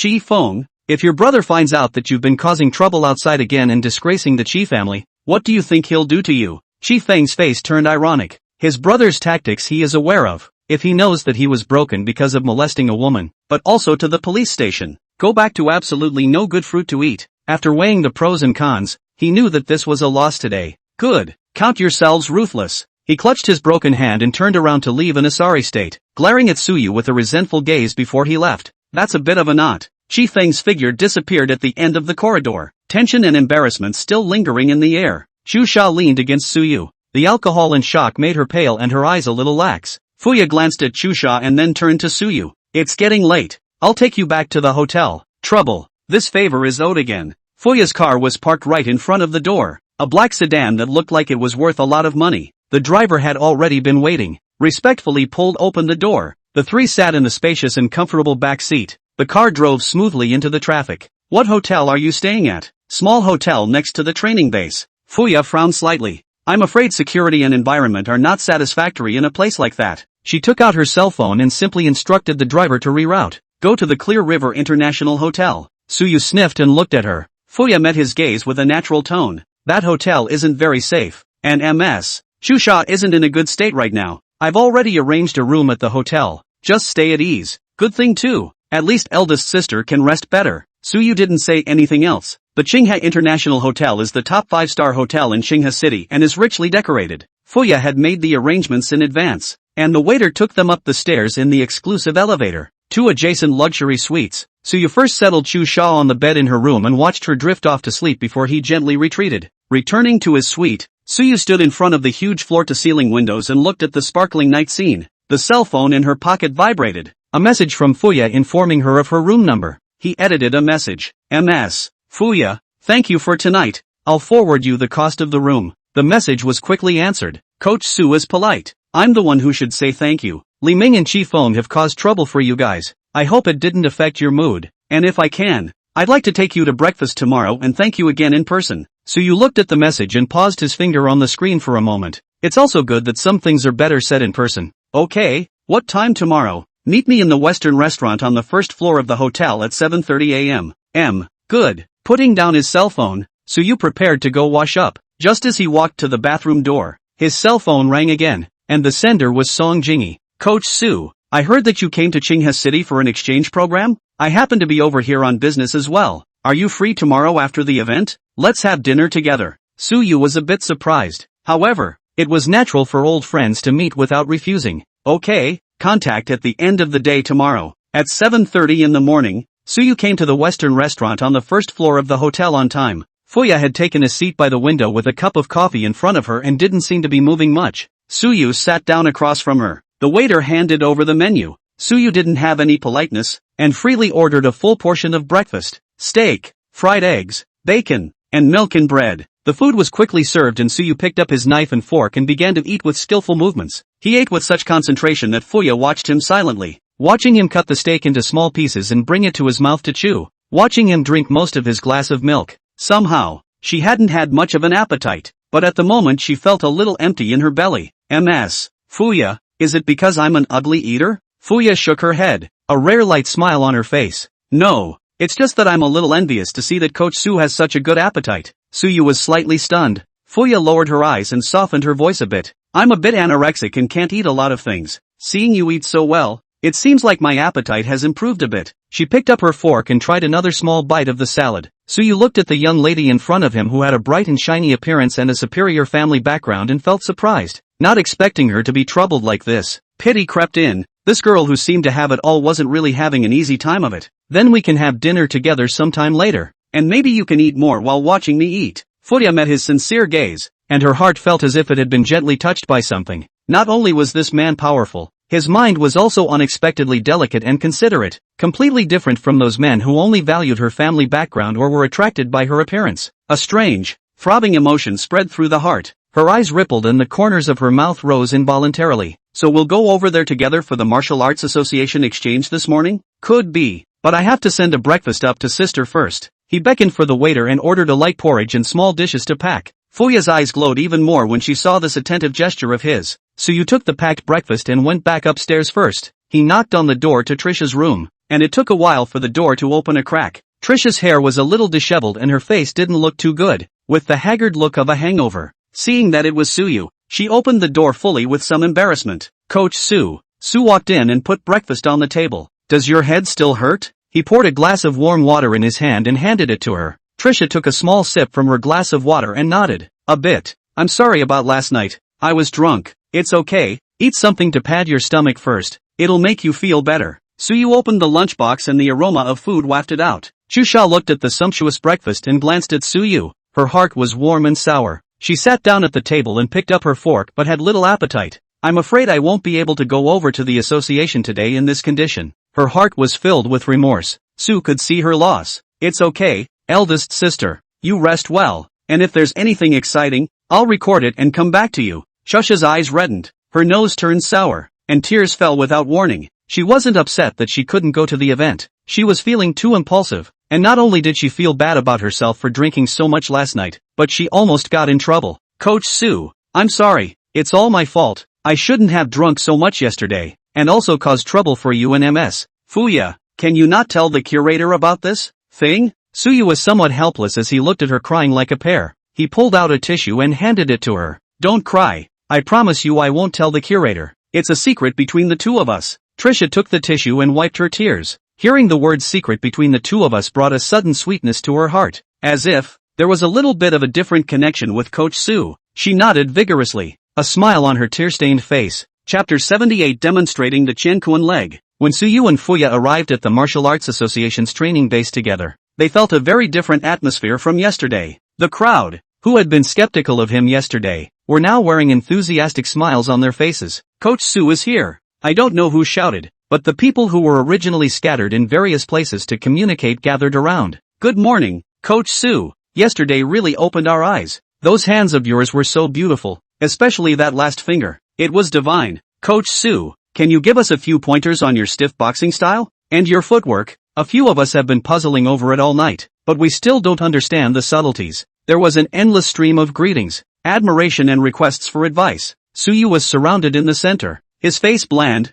patiently listening to their words, occasionally nodding in response. The martial arts world was honored by strength, and the change in attitude of these people was to be expected. He was not averse to such exchanges, and it was a learning experience for him to see the shadows of each martial art from different people. Fuya stood on the outskirts of the crowd, looking at Suyu who was surrounded by the crowd. his eyes swept over with a smile. President Liao and Vice President Dou walked over. President Liao's expression was somewhat complicated, both appreciative and with a few moments of embarrassment from yesterday's misunderstanding, while Vice President Dou always maintained a gentle smile. Coach Su, you've suffered for what happened yesterday. President Liao is polite. It's good that the misunderstanding is solved. This matter has ended yesterday. There is no need to mention it again. At such an age but with such strength and heart, it would be good for the entire martial arts world if Qinghe City could retain such a talent. President Liao and Vice President Dou glanced at each other, and the latter nodded knowingly. Coach Su, we have an unkind request. I wonder if you are interested in staying in Qinghe City to develop. In a while, the central and southern region will be hosting a national youth martial arts competition, and with your strength, Coach Su, you will definitely shine if you compete. Our Qinghe City Martial Arts Association is willing to fully support you, Vice President Du added with a smile. Coach Su, this is a rare opportunity. Being able to make a name for yourself at nationals will benefit you in the future. It was indeed a tempting offer, but his roots were now in North Central City. The Bastard Sword Martial Arts School still needed him, and his younger siblings also needed him to take care of them. Suyu pondered a little and politely declined. Thank you for your love. It's just that, the Bastard Sword Martial School still needs me at the moment. Moreover, there are younger siblings at home that need to be taken care of, so it is inconvenient to leave North Central City for the time being. If there is another opportunity in the future, I will definitely consider it. President Liao and Vice President Dou both had looks of regret on their faces, and it was not good for them to force the issue. Liao would let out a long sigh. People have their own aspirations. We understand. However, the door of the Qinghe City Martial Arts Association will always be open to Coach Su. Vice President Dou thought in his mind. Since Su Yu was unwilling to stay, then the Bastard Sword Martial House could take care of him a little more. The martial house that had cultivated such a genius was worth befriending. He decided to call the director of the Bastard Sword Martial Arts School later to express the association's goodwill and appreciation for Su Yu. The crowd saw that the president was so high on Su Yu, and they even surrounded him to ask for advice. And the atmosphere of exchange was much warmer than yesterday. It has been proposed. All talk and no action. Coach Su's skills were amazing yesterday. Why don't we go up on stage today and have a lively sparring session? Right. We can only improve together if we confirm each other. The proposal was immediately echoed. The scene of Su Yu's defeat of 3 people in a row yesterday was still fresh in their minds, stimulating many people's competitive spirit and desire to learn. Soon, there was a youth who took the lead and jumped onto the martial arts stage. He cupped his fists towards Su Yu at the bottom of the stage and spoke aloud. My name is Zhang Tao of the Qiankuan Martial Arts School, and I would like to ask Coach Su for a few moves. His eyes carried excitement and challenge, and Su Yu smiled slightly and responded without hesitation. He leapt and landed lightly on the stage. Zhang Tao's spirit lifted and he set up his stance. Coach Su, please instruct. As soon as the words fell, his body moved and his right leg kicked out like a whirlwind. It was the Qiankuan Martial School's signature leg technique, the Qiankuan kick. The leg shadows were chained together, and with the sound of breaking air, they went straight for the middle of Su Yu. The crowd on the stage watched intently. Qiankuan leg is also quite famous in Qinghe City, known for its unpredictability, rigidity and flexibility. In the face of Zhang Tao's overwhelming attack, Su Yu did not retreat but advanced. He similarly raised his right leg and met it with the exact same stance. The legs met with a muffled sound.